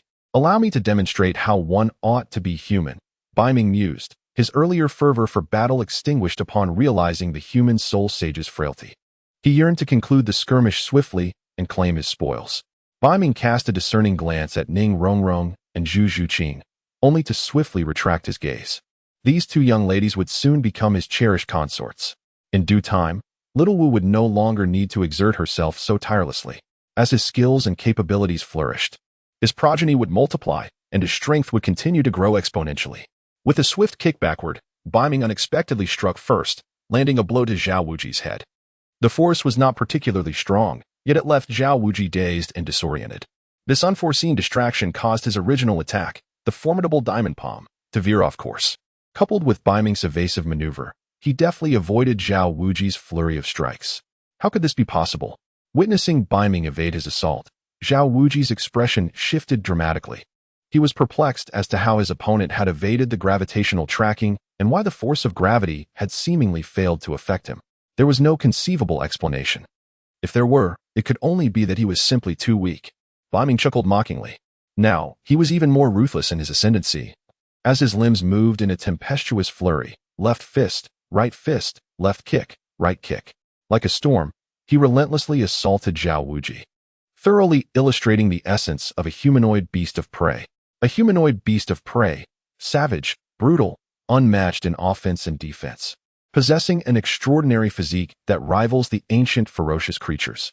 A true humanoid beast can, with sheer physical prowess, mercilessly slay the majority of life forms on the continent. He resolved to reclaim Zhu Zhuqing as his rightful consort. Beiming relentlessly assaulted, employing both hands and feet in a symphony of fury. The onslaught was as fierce as a tempest, leaving Xiao Wujie no opportunity to retaliate. He could only shield his head, protecting his vulnerable features. Though Beiming's strikes were not lethal, they were undeniably excruciating. The fists of Beiming struck like hammers, and with each blow, his body felt as though it were being shattered. The excruciating pain contorted his features into a grimace. Meanwhile, the spectators from Shrek were engulfed in a deepening dread. The outcome of Master Xiao Wujie's battle was a matter of life and death for them all. If Master Xiao were to be defeated, the consequences would be unfathomable. What should they do? Master Xiao had been beaten to a pulp, with no opportunity to retaliate. If this continued, would he not be at risk of being killed? If Master Xiao lost, would they not become mere prey for the monstrous visage of the human-faced spider? What could be done? Dean Flander, could you not intervene to save Master Xiao? Upon hearing the student's pleas, Flander's expression was grim. It was not that he was unwilling to assist Xiao Wu, but rather that he was powerless to act. He had already been targeted by the surrounding human-faced spiders, particularly one that was fixated on him. Should he make any sudden move, he would undoubtedly be met with a ferocious onslaught. Moreover, surrounded by thousands of these creatures, Shrek was in a precarious situation, and he had to consider the larger picture. The outcome of the contest between Xiao Wu and the human-faced spider had yet to be determined, relegating him to the role of a mere observer, unable to do anything but wait quietly. Flander understood that should he intervene, the nature of the conflict would change entirely. On the other side, under the relentless barrage from Beiming, Xiao Wu had become nothing more than a human punching bag. He had no choice but to endure Beiming's onslaught. The sounds of impact echoed. Thud, thud, thud. Xiao Wu's body had swollen from the blows, and as the assault continued, he was gravely injured. Blood trickling from the corner of his mouth, his wounds reopening. Particularly, his recently fractured right arm was struck twice more by Beiming, causing the blood that had just begun to coagulate to seep forth once again. Xiao Wu was severely weakened, his strength waning. He had lost the capacity to fight, and continuing to endure was futile. He had no choice but to concede. I concede. Upon Xiao Wu's declaration, Beiming naturally ceased his assault. He clapped his hands and returned to Wu Tong, lifting the young girl into his arms. Dressed in black attire, he appeared utterly unscathed. Even his hair remained perfectly in place. Daddy, you're so cool. After fighting the bad guy, your hair isn't even messy. That's because I am your father, the most handsome man in the world. In a fight, everything can become disheveled, but my hair must remain immaculate, Beiming replied with a smile. Then, as if recalling something, he turned his gaze to Wu Tong. Did you see the battle between me and the bad guy? I did. Did you learn anything? No. At her response, Beiming's mouth twitched. There was indeed little to learn from his confrontation with Xiao Wu. It was a straightforward route. He had underestimated his opponent, failing to provide his daughter with even a single opportunity for instruction. Beiming pondered for a moment before speaking. Let me impart a lesson to you, my child. As long as you possess sufficient strength, you may bully whomever you desire. Wudong responded with a cunning smile. Then may I bully you, father? Beiming chuckled lightly. That is certainly out of the question. Humph, deceitful father, you are a trickster. However, Wudong is so well behaved, she would never bully her father. Wudong sweetly chimed in. Hee. By the way, Wudong, please wait for me a moment. I must first attend to this matter at hand. Suddenly, Beiming seemed to remember the members of Shrek. All right, Wudong nodded in agreement. While Beiming conversed with Wudong, the Shrek group dared not even whisper. Each person was rendered utterly silent. After all, Xiao Wu had been defeated. Their lives were entirely at the mercy of the other. Should they provoke Beiming's ire, it could spell the annihilation of the entire Shrek. Thud. Xiao Wu, disregarding his injuries, knelt before Beiming, his voice stripped of its previous arrogance, now imbued with a tone of supplication. I accept my defeat. My life is yours now. I beseech you, esteemed Lord of the Demon Spider, to grant freedom to the others of Shrek. Upon hearing this, Beiming chuckled playfully. Embracing Wu Tong, he approached Xiao Wu, looking down at him with a superior air. It seems our wager is not quite as it appears, is it? Xiao Wu's expression shifted slightly. He was acutely aware that the terms of their wager had not been as such, yet he still wished to struggle for a moment, hoping to preserve a flicker of legacy for Shrek. Otherwise, Shrek would truly face annihilation here. Please, esteemed Lord of the Face-Devouring Spider, spare the Shrek members. They are innocent. If you are willing to let them go, I would be willing to serve you tirelessly. Serve tirelessly? Beiming retorted, clicking his tongue. What use is it for me to have you toil? What I seek is progeny and prosperity. Why would I require your servitude? At this, Xiao Wu's heart sank like a stone into the depths of the ocean. If the face-devouring spider was unwilling to spare them, they would have no choice but to fight to the death. Although the ultimate outcome would be the same, Shrek's total destruction, at least they could die with a sense of clarity. Could they not? However, unexpectedly, Beiming's next words rekindled his hope. Of course, I am not a bloodthirsty individual. It is not impossible for me to spare Shrek. But I have two conditions. What conditions? Xiao Wu's eyes lit up, filled with a fervent desire to survive as he pressed for details. Beiming's calm voice floated over. First, you and Tang San must remain to act as sparring partners for my daughter. Second, these two women shall serve as my consorts. Xiao Wuji was taken aback. Both startled and furious. He had not anticipated Beiming's greed, while he could accept staying behind with Tang San as sparring partners. Having Zhu Shiqing and Ning Rongrong serve as consorts was a far more significant issue. Both of these young maidens had impressive backgrounds, and such a proposition was hardly a matter of honor. If it could be avoided, they would undoubtedly refuse. Esteemed Lord of the Face-Devouring Spider, could we perhaps negotiate the second condition? Xiao Wuji asked anxiously. Indeed, he continued. Esteemed Lord of the Face-Devouring Spider, the second condition concerns the reputations of these two young ladies. As their mentors, we could never agree to such a thing. Might you consider an alternative condition? Or perhaps grant Shrek a favor. In the future, should we be able to assist in any capacity, we would devote ourselves entirely to serve you. Suddenly, Flander stepped forward, positioning himself beside Xiao Wuji, clearly intending to share in whatever fate awaited them. Beiming smacked his lips in derision. Do you truly believe you have room to negotiate? Upon hearing this, Xiao Wudre and Flander's faces instantly darkened. From the tone of the humanoid spider, they sensed an ominous undertone. Indeed. Beiming's indifferent voice echoed once more. There is nothing to discuss. You have no choice. Either you acquiesce to my demands, or I shall annihilate the male members of Shrek Academy and retain the females. In any case, once I eradicate the boys, these two young ladies shall still remain as my concubines. Beiming chuckled mockingly. Upon hearing this proclamation, Xiao Wujia and Flander's expressions grew even graver. It appeared that the situation was indeed as dire as it sounded. Regardless of their decision, the outcome remained unchanged. If they complied, the boys would survive. If they refused, the boys would perish.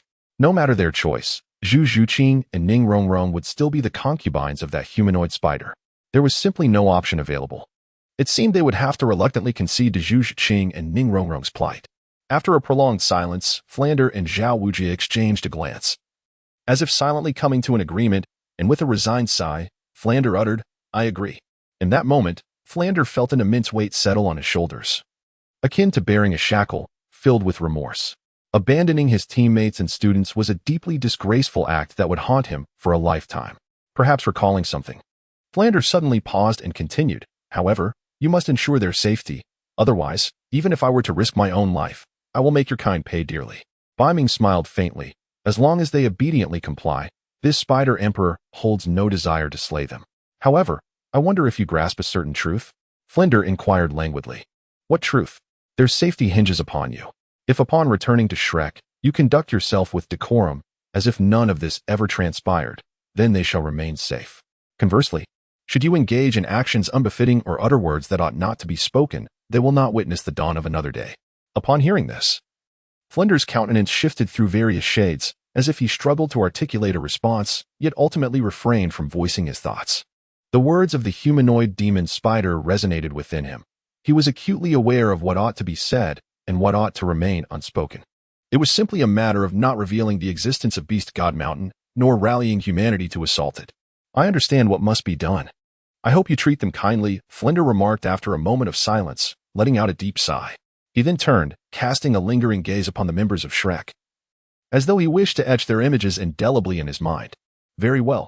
Since you comprehend, it would be wise to depart swiftly before I change my mind. Beiming smacked his lips, cradling Wutong in his arms, feeling a flicker of joy within. His enterprise had expanded. Now Zhu Zhuqing and Ning Rongrong were his spoils, alleviating some of the burdens from Xiao Wu. Indeed, Beiming acknowledged the arduous nature of childbirth, particularly for a woman like Xiao Wu, who had just given birth to one child and was immediately preparing for another, enduring trials upon trials. Beiming felt immense sorrow for Xiao Wu. However, with Zhu Zhuqing and Ning Rongrong to share the burden, Xiao Wu could finally rest after giving birth to her second child.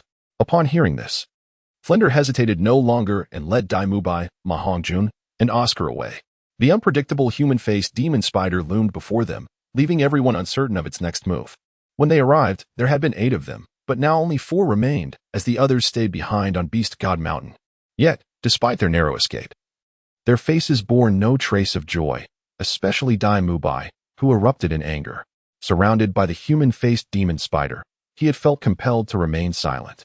Now, away from Beast God Mountain, he dared to express his frustration.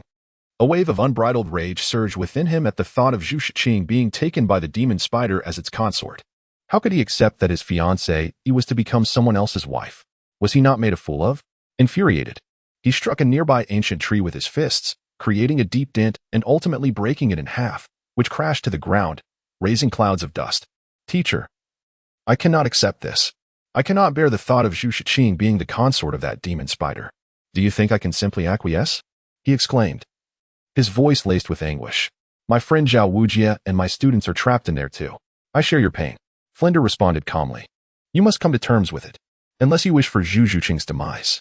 In truth, he wanted to slap Dai Mubai to bring him back to his senses, preventing him from making irreversible decisions. Just moments ago, Dai Mubai had been too terrified to speak, yet now he was venting his frustrations among allies. You are seeking trouble, Flinder admonished. No. If I cannot accept this, why should I? Since you remain passive, I shall find my own way to rescue her, Dai Mubai retorted coldly, turning away from Flinder.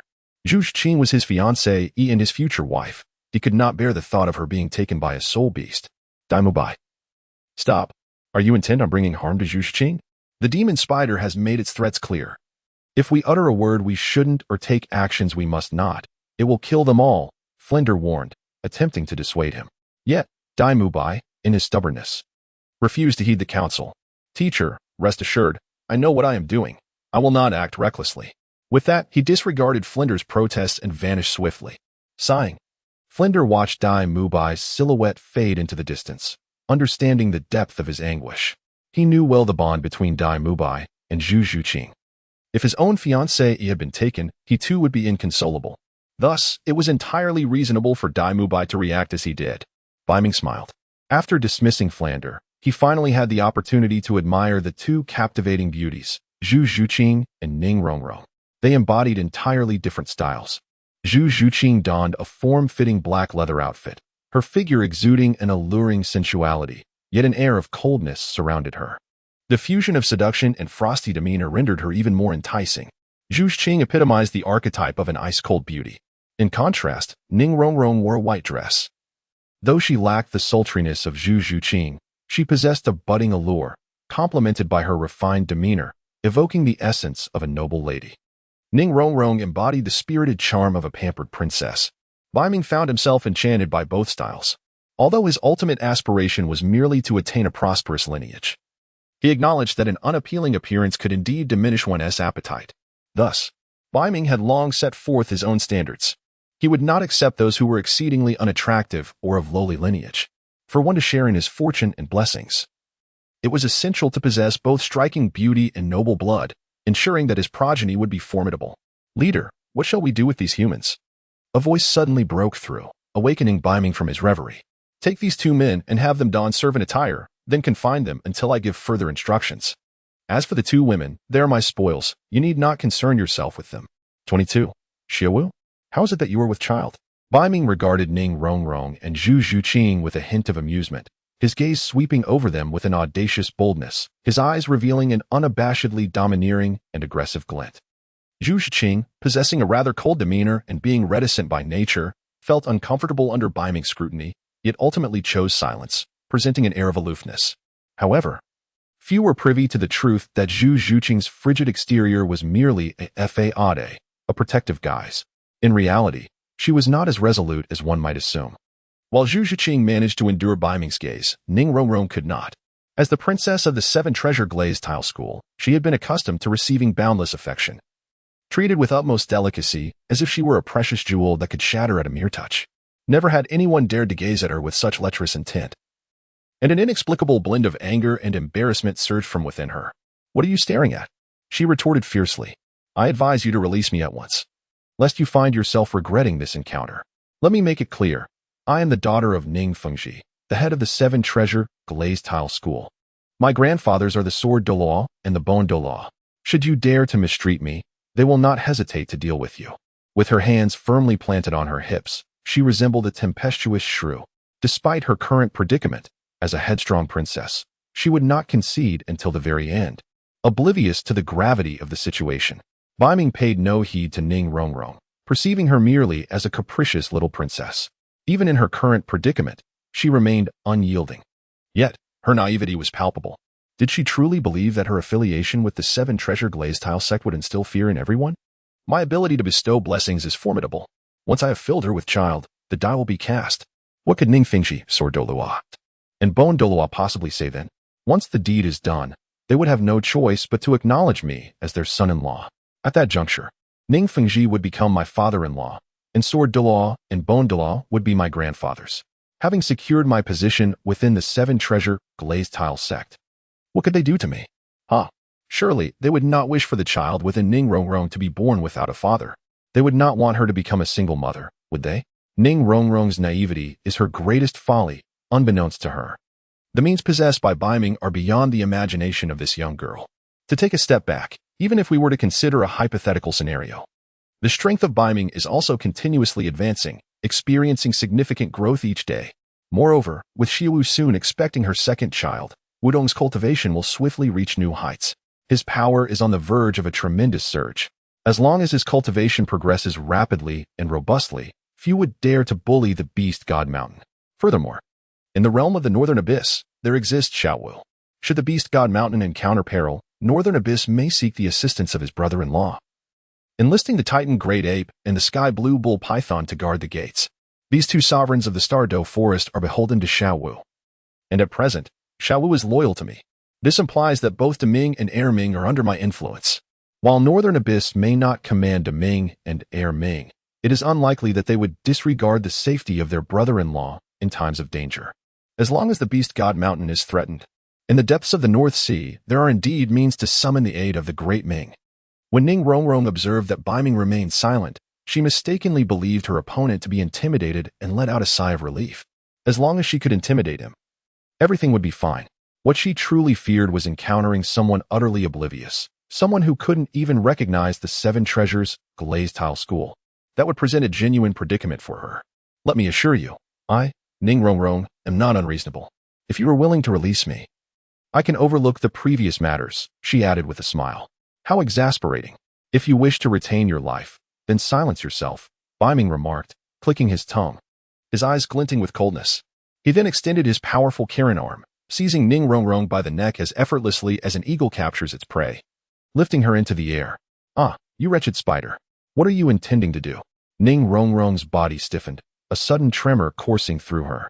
The neck, being a sensitive area, brought forth not only humiliation but also a surge of indignation. What do I intend to do? You shall soon find out. Beiming replied with a smirk, and with his other hand, he lifted Zhu Zhuqing as well. Oh, no. You vile spider, put me down at once. Ning Rongrong struggled. But to no avail, Beiming's grip was as unyielding as iron. However, soon enough, Ning Rongrong fell silent. She had caught sight of Beiming's murderous gaze, and her friend Zhu Zhuqing was similarly held captive. This human-faced demon spider was terrifying. The thought struck her unexpectedly.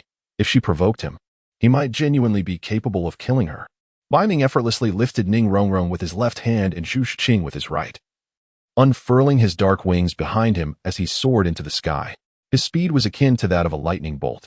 As they gazed down at the rapidly diminishing landscape below, the two young girls, Ning Rongrong and Zhu Zhuqing, were instantly struck with fear, their faces draining of color and turning an alarming shade of pale.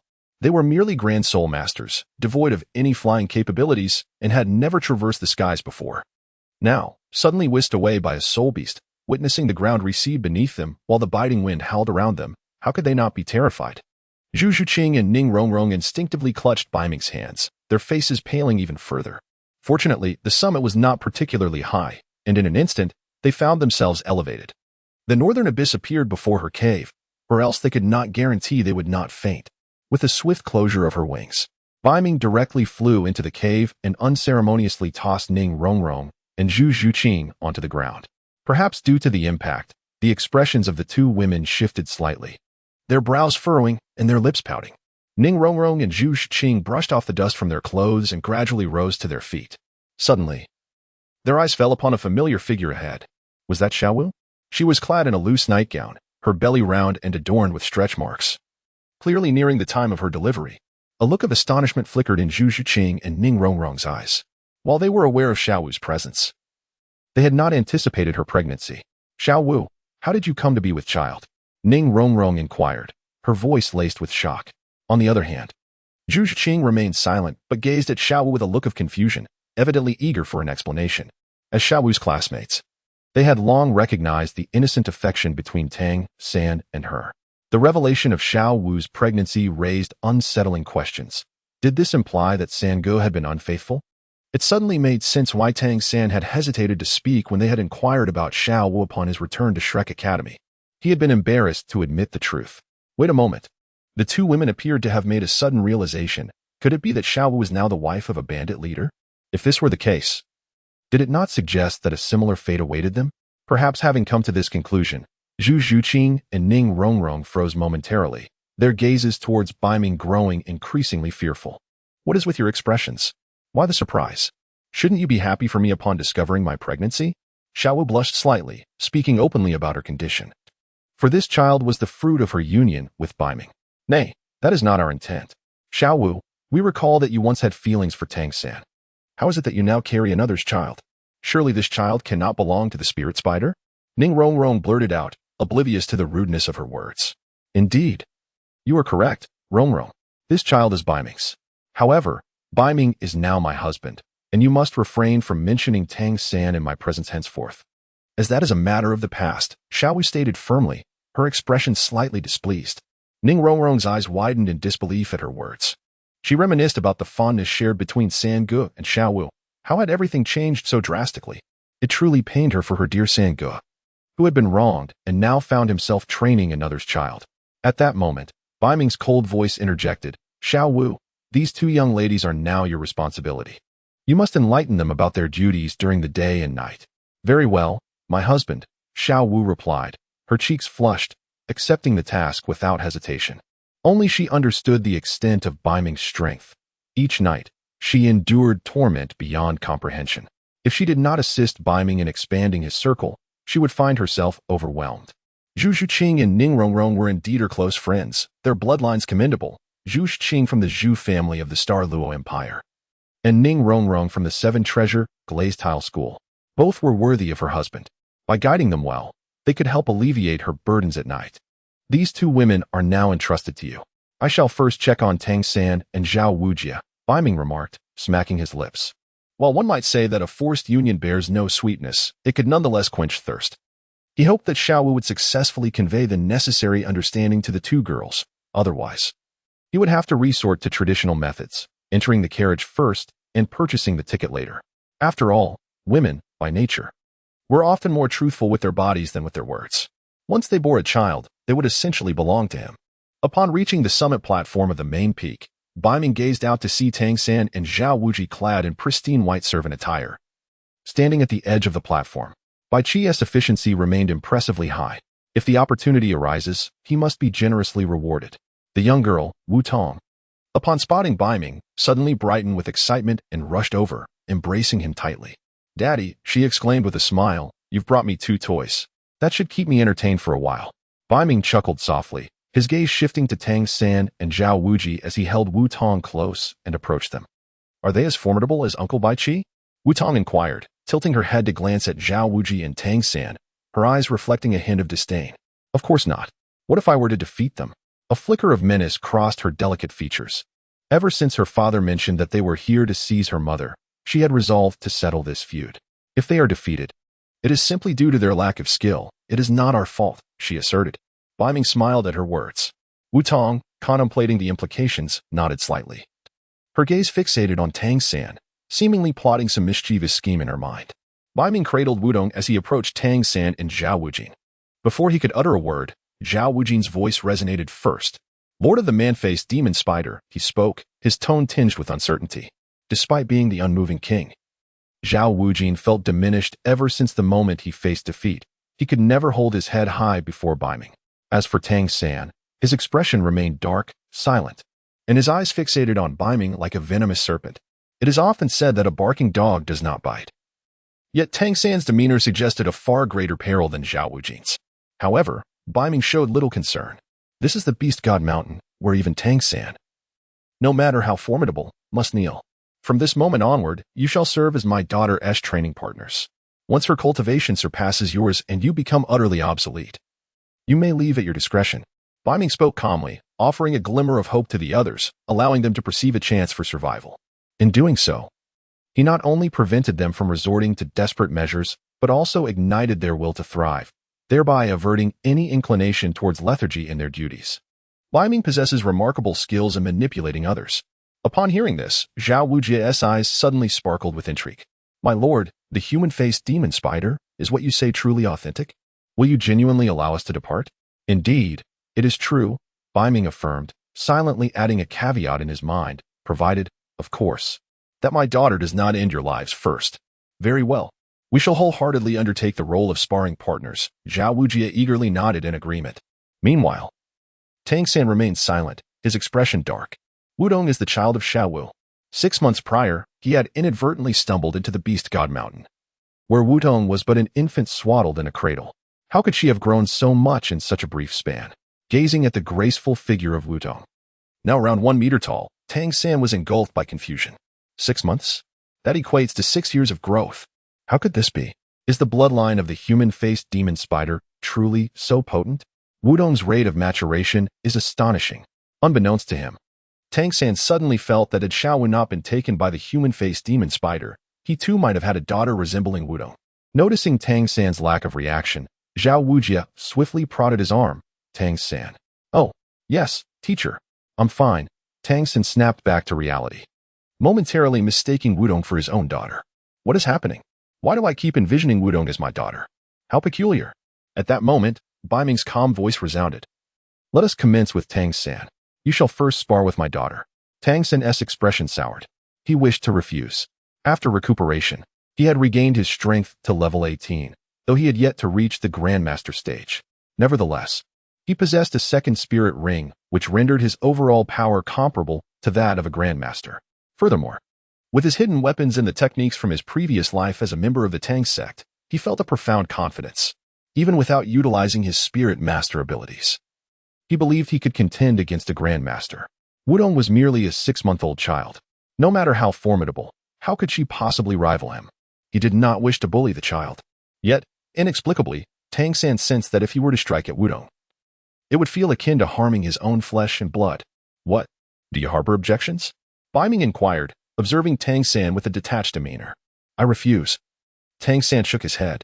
At that moment, before Beiming could respond, Wudong, the young girl, suddenly became incensed.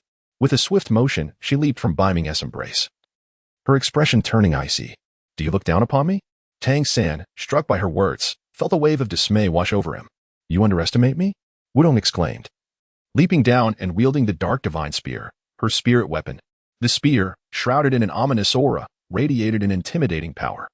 The Dark Divine Spear could be deemed an enhanced version of the 8 Spider Spears, possessing not only the ability to devour all and return energy to its wielder, but also a plethora of divine characteristics. A palpable sense of pressure enveloped Tang San. Initially, he had not been overly concerned about Wudong's prowess, but as he scrutinized her with his spiritual force, he felt his brow furrow. An inexplicable dread blossomed within him. What manner of being is this? Why does she evoke the sensation of a primordial anomaly? Tang San was internally alarmed. Just then, Wudong gripped the spear, and with a surge of spirit power, her entire demeanor shifted, exuding an aura of murderous intent, reminiscent of an ancient beast. In a flash, the spear darted forward, as if transcending space itself, appearing before Tang San in an instant. Witnessing this, Xiao Wujia's expression transformed, his heart racing with concern, not for Tang San, but for Wudong. It was evident that she was precious to Beiming, and if Tang San were to injure her, Beiming would undoubtedly unleash his wrath. Little San, be cautious. Do not harm Wudong, Xiao Wujia urgently advised. Tang San's countenance paled, but not due to Xiao Wujia's warning. He was too preoccupied with Wudong's ferocious assault. Her speed was so blinding that he could scarcely register it with his eyes. He had to evade immediately or risk serious injury. Drawing upon his experiences from 2 lifetimes, Tang San suddenly leaped back, narrowly avoiding the attack. With a powerful push from his right foot, he propelled himself 3 steps backward, distancing himself from Wudong. A chill coursed down his spine as he realized his clothing was damp with sweat, his heart racing with trepidation. What kind of creature is this? Her explosive speed rivals that of a Grandmaster, perhaps even surpasses it. What on earth is happening? Is Wudong truly only 6 months old? Tang San's mind swirled with questions. and unable to contain his curiosity, he inquired, "Wudong, may I ask how old you are?" "I am merely half a year old, a little over 6 months." Wudong replied nonchalantly. Upon witnessing Tang's innovator's strike, a hint of dissatisfaction flickered in Wudong's heart.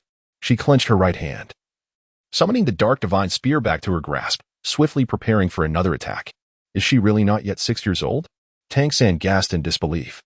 In his own second life, after over a decade of cultivation, he had only attained the rank of Grandmaster at his peak.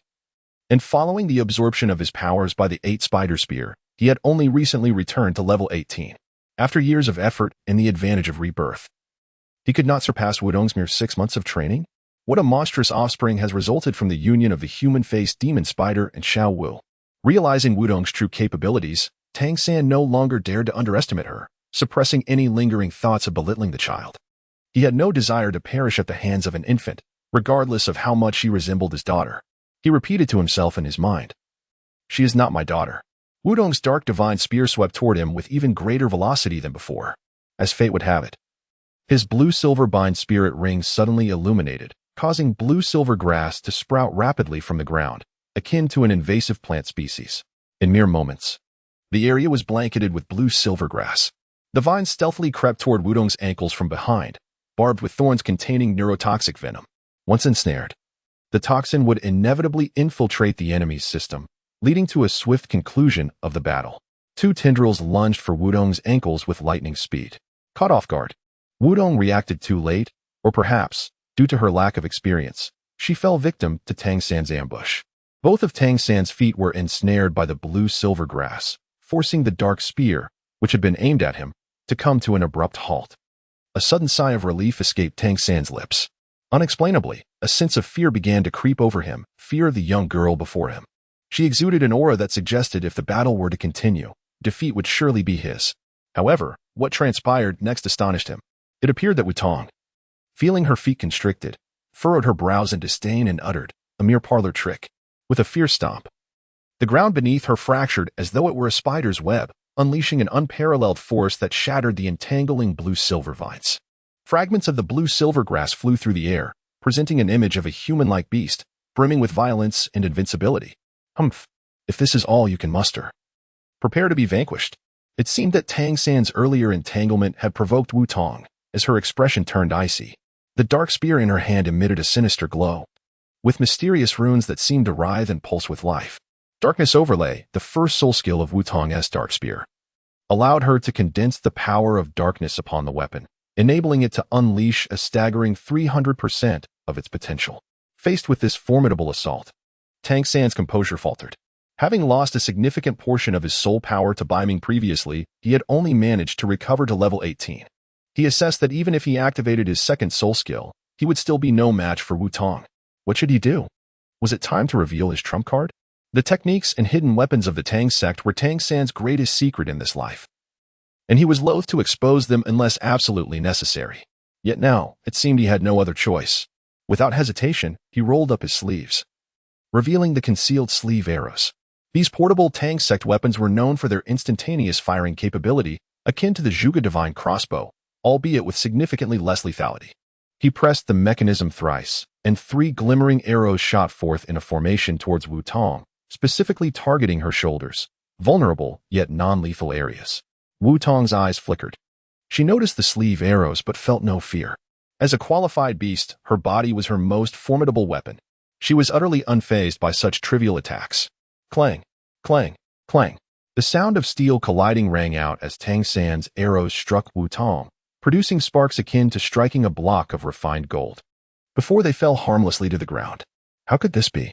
Tang San's eyes widened in disbelief. He felt a wave of despair wash over him. Here he was, having exhausted every means at his disposal, yet unable to harm a mere 6-month-old child. What a disgrace. What kind of monster had emerged from the union of the human-faced demon spider and Xiao Wu? The more he pondered, the more fear consumed him. Once Wutong matured, it seemed the entire Douluo Continent would bow before her. After withstanding Tang San's sneak attack, Wutong's anger intensified.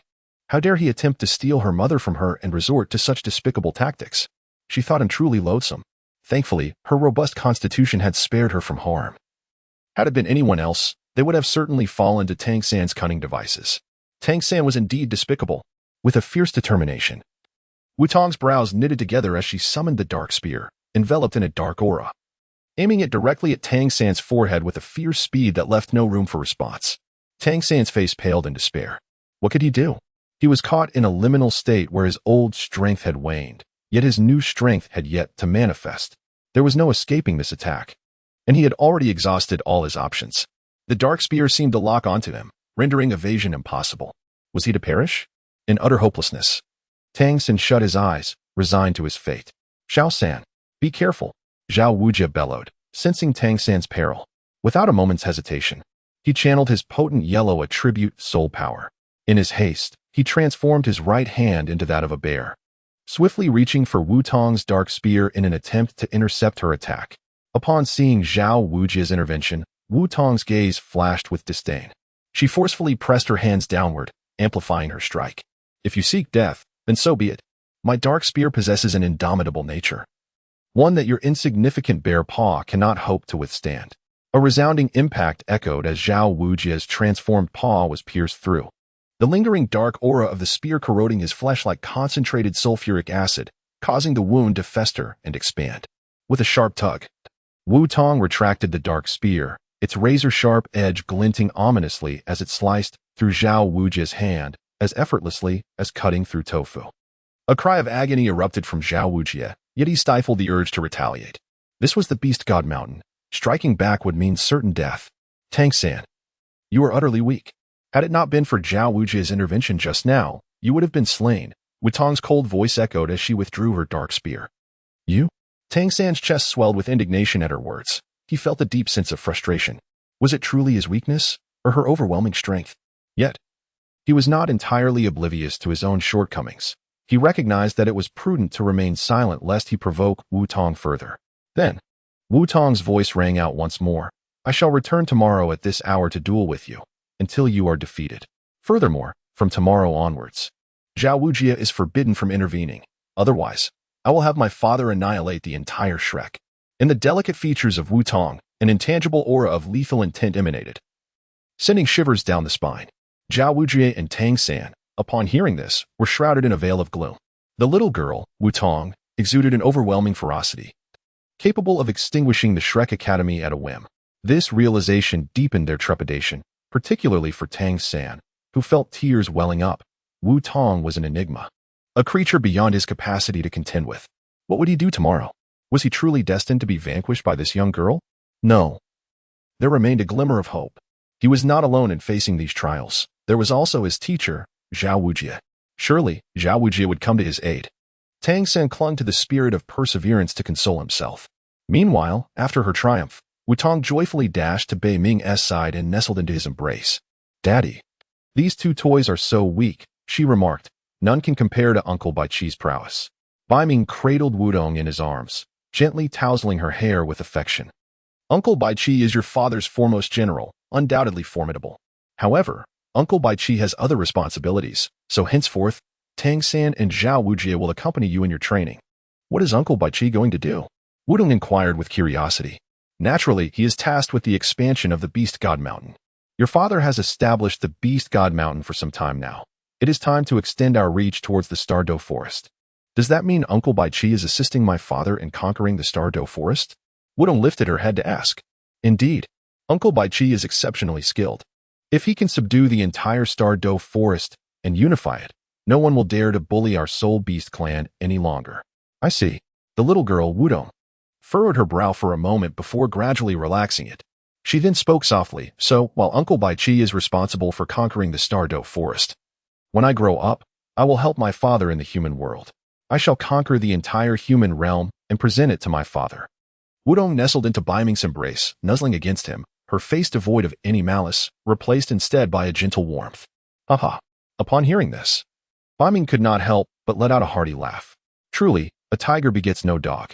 Wutong possesses many admirable qualities. However, how did she inherit my ambition and ferocity? It seems that a girl who is overly fierce may find it challenging to secure a husband. Beiming suddenly found himself troubled over his daughter. His lineage possessed extraordinary talents, and he pondered who in this realm could possibly be worthy of her. I shall await that day, Beiming chuckled softly. After conversing with Wutong for a while longer, he continued to reflect. Beiming raised his gaze to the sky, where the sun hung low upon the western hills, casting its waning light. Darkness gradually engulfed the remnants of daylight as the veil of night descended. It was indeed late. Beiming entrusted Wudong to Bai Qi and then returned to his cave abode. As the saying goes, a moment in the spring night is worth 1,000 gold pieces. After all, there are still 2 young ladies awaiting his presence. Upon returning to his dwelling, Beiming arrived at Xiao Wu's chamber. In his eyes, all his women were of equal importance, yet at present, Xiao Wu had taken precedence as his wife, assisting him in guiding Zhu Shuqing and Ning Rongrong. He sought to understand the situation by visiting Xiao Wu. "My husband, what brings you here?" Xiao Wu inquired. Her cheeks flushed, her burgeoning belly increasingly pronounced, visibly rounder with each passing day. In mere months, their second child would soon make its entrance into the world. Observing Beiming's robust physique, Xiao Wu felt a twinge of apprehension. Her husband was undeniably formidable, and she feared it might affect her pregnancy. "Must I not even visit my own wife's quarters?" Beiming replied with a playful smile. "Of course you may, but we must refrain from intimacy. Our second child is due soon," Xiao Wu shyly responded. "I am well aware of that," he assured her. "Otherwise, why would I have brought Ning Rongrong and Zhu Shuqing back? It is all part of expanding my endeavors. The broader my ventures, the less burden you will have to bear in the future." Upon hearing this, Xiao Wu's face reddened deeply. Though she yearned to relish Beiming's affection solely for herself, she understood the futility of such a desire. Beiming's strength was unparalleled. Without the expansion of his enterprises, she would be overwhelmed. Noticing Xiao Wu's silence, Beiming eagerly pressed. "How have you fared in guiding those 2 young ladies?" Zhu Shuqing retorted, "Do not pressure me." Beiming's urgency stemmed from a pressing need. He must swiftly broaden his pursuits.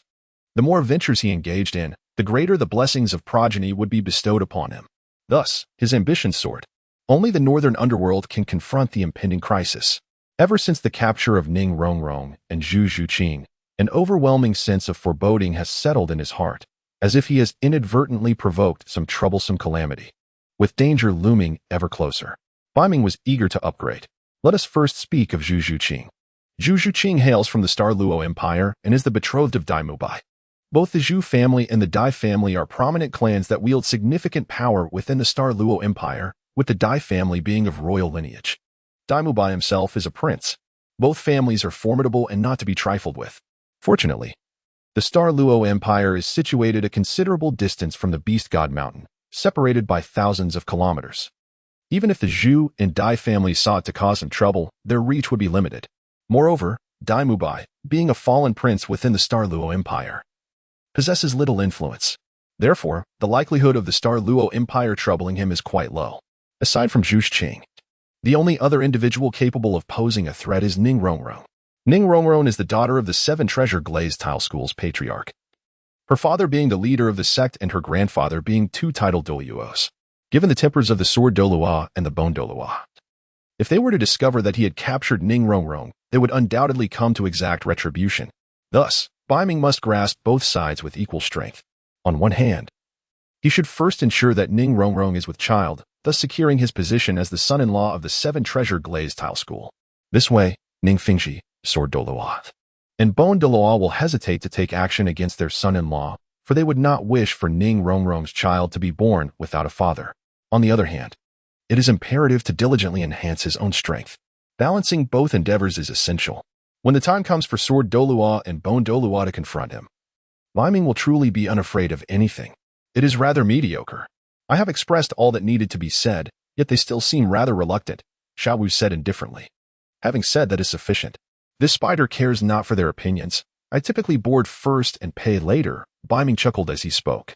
He then inquired, "In which room is Zhu Shuqing?" Zhu Shuqing is indeed a remarkable individual, more obstinate, colder, and even more alluring than Ning Rongrong. Beiming harbored a greater fondness. He was inclined to first present the purest essence to Zhu Shuqing, allowing her to bear his child before turning his attention to Ning Rongrong. Although it was conceivable that Zhu Shuqing might not fully comprehend his intentions at this moment, what significance did that hold?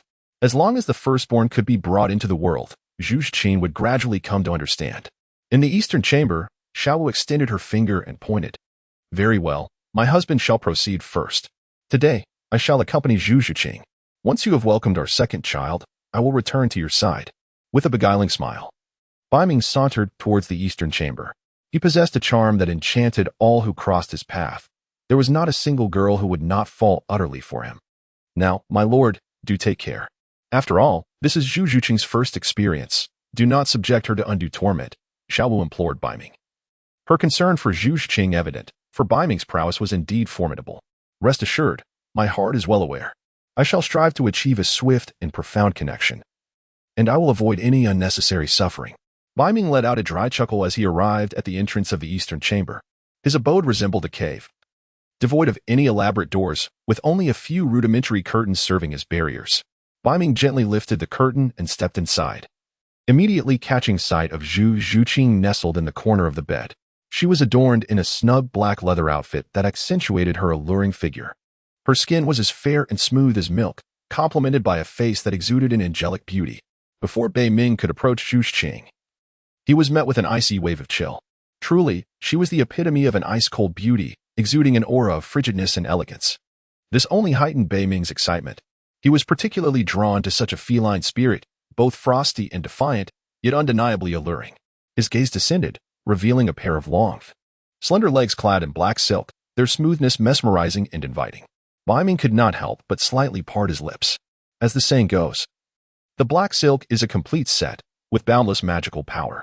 As a normal man, Beiming naturally harbored his own desires. What do you want? Stay away. Zhu Juqing's gaze was icy as she addressed Beiming. Do not be agitated. We can engage in a conversation first. Although Beiming was accustomed to embarking before purchasing tickets, he understood that forcing a situation seldom yields sweetness. If it were within his power, he would prefer to pluck a ripe fruit rather than wrench an unwilling one.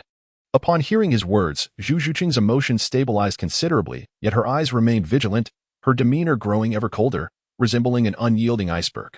She relied on this frigid facade to evade numerous troubles. At that moment, Beiming's calm voice resonated through the air once more. Zhu Juqing, daughter of the Zhu family from the Duke's Mansion of the Underworld in the Star Luo Empire. You have been promised to Dai Mubai since childhood. You journeyed across great distances from the Star Luo Empire to the Heaven Do Empire in search of your destined husband. How do you know this? Zhu Juqing's voice trembled, the revelation striking her with disbelief. As a member of the Zhu family, this had always been her most closely guarded secret. How could this man-faced demon spider possess such knowledge? Do not inquire, woman. I assure you, my knowledge exceeds your wildest imaginings. I perceive you as a clever woman. You should recognize what actions to take and what fate to embrace. Forget about Dai Mubai. What he can offer you, I can provide as well. What he cannot offer, I can also grant you. Moreover, if you wish to preserve your life, you must heed my instructions. Beiming smiled, his tone earnest, observing the little kitten's reluctance. It seemed he would need to resort to his old methods, first boarding the carriage, then settling the fare later. I do not wish to. The woman-faced demon spider implored. Since you are aware of my connection to the Duke's Mansion of the Underworld in the Star Luo Empire, you should also understand that I have been betrothed to Dai Mubai since childhood. In other words, I am already promised to another. I beseech you, do not coerce me. Subsequently, Beiming retrieved a 50,000-year-old soul bone from the depths of the system's realm, a trophy acquired during his recent conquest against other soul beasts. He cast a glance at Zhu Juqing, his tone gradually growing colder. What of your fiancé? It matters not to me. Moreover, refrain from mentioning Dai Mubai. We stand upon the Beast God Mountain. Since you have arrived here, you are obliged to heed my commands, lest the consequences be beyond your capacity to bear. Upon hearing these words, Zhu Juqing fell into silence. Faced with Beiming's overwhelming authority, she found herself at a loss, unsure of what actions to take or how to respond. Upon introspection, she felt 1,001 hesitations, yet did her reluctance hold any weight now? At that moment, Beiming's indifferent voice echoed once more. I possess a 50,000-year-old soul bone, perfectly suited for your nethercat martial spirit. All I require is a kiss from you, and this precious soul bone shall be yours. Beiming furrowed his brow, his patience all but exhausted. Zhu Juqing, oh Zhu Juqing, do not compel me to kiss you against your will. Beiming aspired to unify the starry forest. No, I refuse. Before Zhu Juqing could fully articulate her rejection, Beiming forcefully silenced her with a kiss. Zhu Juqing's eyes widened in astonishment, her mind blank, and she instantly melted into Beiming's embrace. As she gazed at his face, mere inches away, a wave of humiliation and anger surged within her. How infuriating. Beiming is nothing short of a rogue. How can this be? This is my first kiss. It cannot be taken away at will. Even my fiancé has not succeeded, yet now it has been so readily given to another. Zhu Zhuqing felt a profound sense of injustice, her emotions overwhelming her as tears cascaded down her cheeks. After a long while, their lips parted. Beiming extended his right hand, gently grasping Zhu Zhuqing's chin, his voice imbued with a blend of dominance and seduction. Woman, all you need to do is bear children for this spider emperor. There is no need for you to concern yourself with anything else, for I shall clear all obstacles from your path. The matters concerning the Zhu and Dai families hold no significance in my eyes. At his words, Zhu Zhuqing's body stiffened momentarily. Under the enchanting influence of Beiming's charisma, she suddenly found him to possess a compelling masculine allure. The rebellious thoughts in her mind seemed to wane, for she understood that resistance was futile. Can you truly help me resolve the issues with the Zhu and Dai families? She inquired. Of course, Beiming replied with unwavering certainty. Then don't speak, he interrupted her forcefully. Just feel.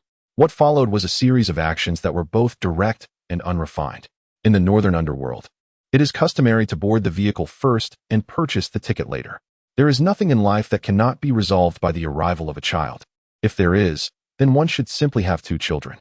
Initially, Zhu Zhuqing was resistant to this notion. However, as time elapsed, she transitioned from reluctant compliance to a state of cooperation with Beiming.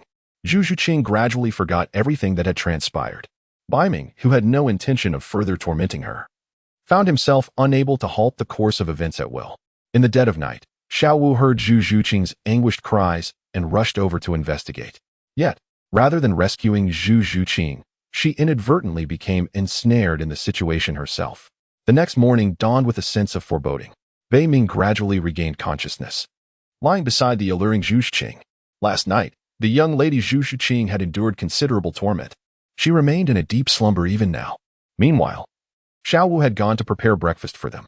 Beiming closed his eyes, immersing himself in the system's space for a moment, a faint smile unconsciously gracing his lips.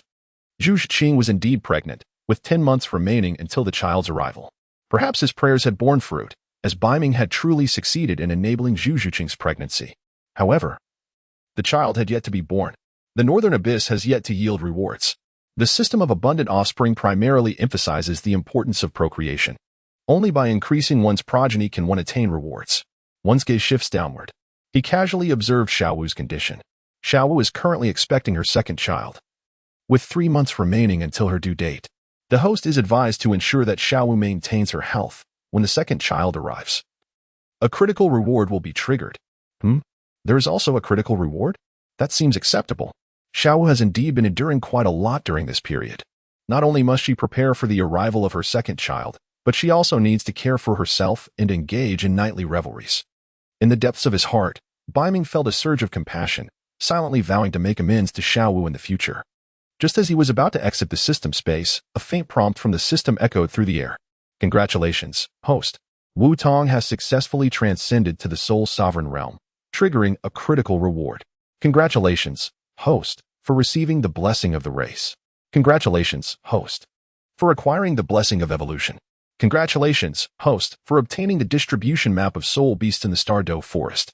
Congratulations, host, for acquiring the method to cultivate demonic powers. Upon hearing the voice of the system, Beiming's body abruptly stiffened. It was indeed a delightful surprise that Wudong had managed to break through her cultivation at such a moment. System, please elucidate the concepts of racial blessing and evolutionary blessing. Racial blessing. This is a form of fortuitous protection that significantly enhances the luck of the human-faced demon spider clan, preventing their annihilation by humans and soul beasts. Evolutionary blessing. Any soul beast that cultivates within the Beast God Mountain is granted unparalleled growth, experiencing not only a tenfold increase in cultivation speed, but also a certain probability of undergoing bloodline evolution. Thus, I have acquired these 2 formidable abilities. At that moment, Beiming felt an overwhelming sense of tranquility. The protection of his race enhanced the fortune of the human-faced demon spider, safeguarding it from potential extinction at the hands of humanity. In this manner, he could finally unleash his full potential. After the establishment of the Beast God Mountain, Beiming has been meticulously developing, wary of expansive encroachments into neighboring territories, primarily due to the fear of inciting the wrath of both humans and beasts alike. The human-faced demon spider clan is a malevolent race of assassins, thriving by consuming other species for growth and evolution, which has fostered deep-seated animosity between humans and soul beasts. Should the human-faced demon spider clan choose to aggressively expand into Beast God Mountain, They would not only face resistance from other soul beasts but could also precipitate their own annihilation. In the original narrative, the clan's greatest calamity was their near extinction at the hands of Tang San. Although Beiming has now subdued Tang San, one cannot predict the emergence of another such figure. The existence of a single Tang San does not fundamentally resolve the issue, for humanity has always been replete with defenders of the faith. However, with the acquisition of the skill known as racial protection, the situation transforms dramatically. The human-faced demon spider clan now finds itself under the aegis of fortune, rendering them no longer susceptible to extinction at humanity's whim. Should humanity forcefully assault the clan, they might invoke a backlash of fortune. For Beiming, racial protection transcends mere skill. It is a divine technique for the survival of the race. Furthermore, there is the evolutionary protection skill, which enhances the cultivation speed of soul beasts within Beast God Mountain and facilitates the evolution of their bloodlines. With this capability, over time, Beast God Mountain is destined to become a sanctuary for the soul beast race, and when the moment arises, all beasts will heed Beiming's command. In simpler terms, the soul beast race is poised for a resurgence. Delving further, the third reward is a distribution map of soul beasts in the Stardow Forest. This enigmatic map delineates the distribution of all soul beasts within the Stardow Forest, detailing their species, strengths, and ranges of power. The host can utilize this map to sweep through the Stardow Forest, unifying its inhabitants. Having perused the details of the third reward, Beiming fully comprehended that the rewards bestowed by the system were intended to facilitate his unification of the Stardow Forest. It was evident that remaining in the Beast God Mountain was no longer an option. Expansion was imperative. When the time comes, one must take decisive action. Henceforth, the entirety of the Stardow Forest will belong to me, Beiming. It is time for me to establish my own dominion and ascend as the true Beast God. Leading the Spirit Beast clan. In his heart, Beiming murmured softly, instantly filled with a sense of grandeur. The magic seed was given to Tang San, with life and death under Beiming's control. System, what is the method of planting the magic seed? The method of planting the magic seed, as the name suggests, is a technique capable of generating magic seeds. As long as the host implants these magic seeds into the bodies of soul beasts or humans, the host shall gain dominion over them. These soul beasts and humans will remain eternally loyal to the host, incapable of betrayal for a lifetime. Otherwise, they will suffer excruciating pain and ultimately perish. Upon hearing the system's explanation, Beiming has likely come to a profound understanding. The art of seeding demons is essentially a form of control technique. Once he cultivates this method and implants the demonic seed within another's body, he can wield dominion over their very existence. Without a doubt, this is an invaluable asset. Beiming is an individual with an exceedingly strong desire for control, unable to tolerate even the slightest hint of betrayal in the gaze of others. However, as the Beast God Mountain expands, the likelihood of defection increases significantly when attempting to assimilate other races. The assimilation process often breeds resentment among the newly incorporated groups, leading to outward compliance while secretly harboring dissent, ultimately culminating in treachery. This presents a formidable challenge that Beiming must address. Nevertheless, with the advent of the demon seed technique, all these issues can be effortlessly resolved. By implanting a demon seed within each conquered race, he ensures their eternal loyalty, rendering the Beast God Mountain unassailable. No one will dare to betray the Beast God Mountain. Beiming found himself increasingly delighted by the system, which demonstrated an exceptional understanding of his needs, anticipating everything for his benefit. Truly, it was worthy of being called a transcender system. Is it necessary for me to actively release the racial and evolutionary blessings? He pondered aloud. No, host. You may regard the racial and evolutionary blessings as passive skills. They have been automatically activated since the rewards were bestowed by the system. Very well. I shall practice the art of demon cultivation. As Beiming's voice faded, an arcane memory was abruptly thrust into his mind. Fortunately, his mental fortitude was sufficiently robust to endure this overwhelming influx. Otherwise, he might have been overwhelmed by the intensity of such a powerful technique. The art of demon cultivation is an exceedingly profound discipline originating from a fantastical realm, a unique technique developed by a particular demon race. Although it is relatively obscure within that mystical world, its potency is beyond question. The art comprises two integral components, the cultivation aspect and the offensive aspect. However, at present, the system has only conferred the first part, the cultivation aspect, withholding the second. Beiming speculates that the primary reason lies in the fact that the method of demon cultivation is a profound technique from a fantastical realm. which is excessively powerful for the Douluo Continent and disrupts the balance of this world. Therefore, the system did not provide him with the complete method. However, this is not a significant issue. Possessing the technique of demon cultivation alone suffices. After merging the memories of the demon seed cultivation technique from the Northern Darkness, he seamlessly integrated its essence as if he had practiced it for countless years. He became intimately acquainted with every intricate detail, understood the necessary precautions, and mastered all the techniques involved in the application of the demon seed method. With a mere thought, Beiming stirred his soul power, and with a gesture of his right hand, a seed of magic materialized instantaneously in his grasp. The seed was an abyssal black, resembling an infant, emanating dark elements in a most peculiar manner. A faint smile graced Beiming's lips, perhaps as a result of a sudden realization, and he proceeded towards the summit platform. The summit had been transformed, resembling a grand training arena, serving as a convenient space for Wudong's practice. As he surveyed the area, he noticed only 3 humanoid figures present on the platform. One of them was Bai Qi, while the other 2 were Xiao Wu and Tang San. Surrounding them were the yet-to-be-transformed humanoid spider tribe members, meticulously arranged to encircle the entire summit platform. Upon Beiming's arrival, all the humanoid spider tribe members exhibited a demeanor of utmost respect, as if they were welcoming their sovereign. Indeed, he was their king. Beiming traversed through the ranks of the faceless spider clan and arrived at the center of the platform, casting a glance at Xiao Wu and Tang San. The dark circles under their eyes suggested they bore the weight of fatigue, indicating that their training had extended throughout the night. Nevertheless, they were compelled to strive earnestly, for failure to do so could result in dire consequences at the hands of Wu Tong. Beiming's presence here serves to plant the seeds of darkness within Tang San and Xiao Wu. Xiao Wu holds the esteemed position of vice president at Shrek Academy. The original text elaborates significantly on his character, portraying him as an individual of considerable fortune. As for Tang San, he is the fated child of Douluo Continent, a protagonist so favored that even in slumber, he receives gifts of powerful equipment. The fortune that Tang San possesses surpasses that of Xiao Wu. Although this setting is the Beast God Mountain, with both Xiao Wu and Tang San present, it is unlikely that any significant turmoil will arise. However, what if they were to escape?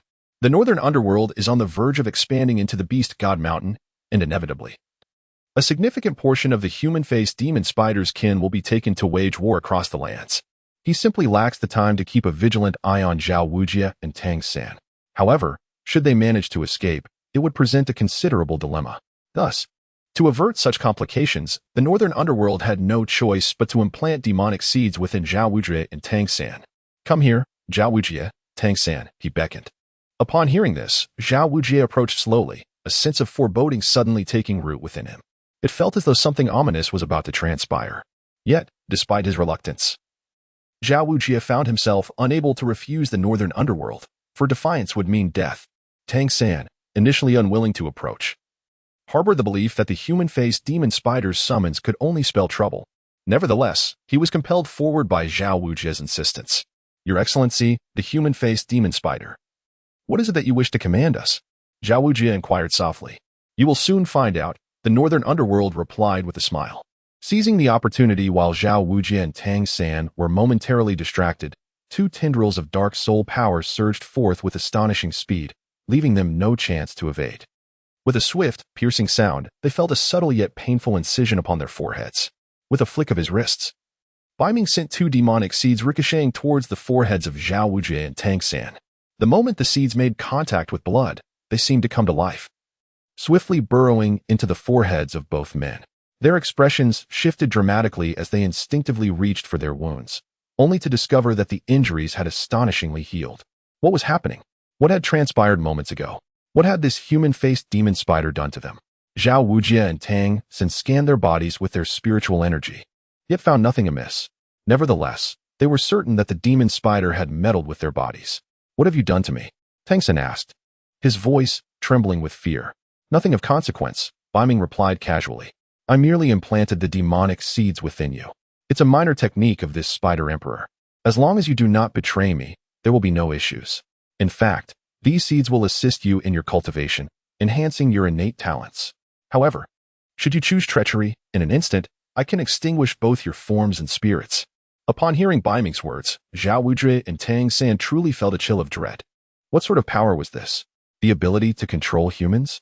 Please, remove the demonic seed from me, or else, Tang San stammered, struggling to articulate his thoughts. Or else what? Beiming retorted with a mocking gaze directed at Tang San. We are all adults here. Let us dispense with such futile talk. Do you truly believe I would assist you in extracting the demonic seed? Tang San opened his mouth to protest further, but Xiao Wu nudged his sleeve, prompting him to fall silent. In this predicament, one had no choice but to bow their head. Yet, Tang San was seething with rage. Reborn into this world, he had once believed himself to be the protagonist, destined to dominate and become the pinnacle of power in this realm. Yet, the reality he faced was starkly different. He had been ensnared by a demonic seed, stripped of his freedom, and rendered powerless over his own life and death. How utterly stifling. Tang San could not accept this. After planting the demonic seeds in Tang San and Xiao Wu, Beiming paid them no further heed, viewing them as mere ants unworthy of his concern. He turned his attention to Bibi. The Beast God Mountain has been established for over a year now. We have been diligently amassing strength, treading cautiously without making any significant expansions. I believe it is time for us to extend our reach. The Beast God Mountain must live up to its name and no longer remain in obscurity. I wish to lead the human-faced demon spider clan to sweep through the entire Douluo forest. Will you join me in this conquest? The voice of Beiming resonated with boundless ambition and determination, echoing like a resounding bell directly in Biji's ears. Upon hearing this, Biji, without a moment's hesitation, knelt before Beiming with a demeanor of utmost respect, declaring, I am willing to follow Lord Beiming into battle, until the last drop of my blood is shed. Biji had long awaited this day, bearing the name of Biji, synonymous with a deity of slaughter. His greatest desire was to accompany Lord Beiming in his conquests, to truly embody the name he bore.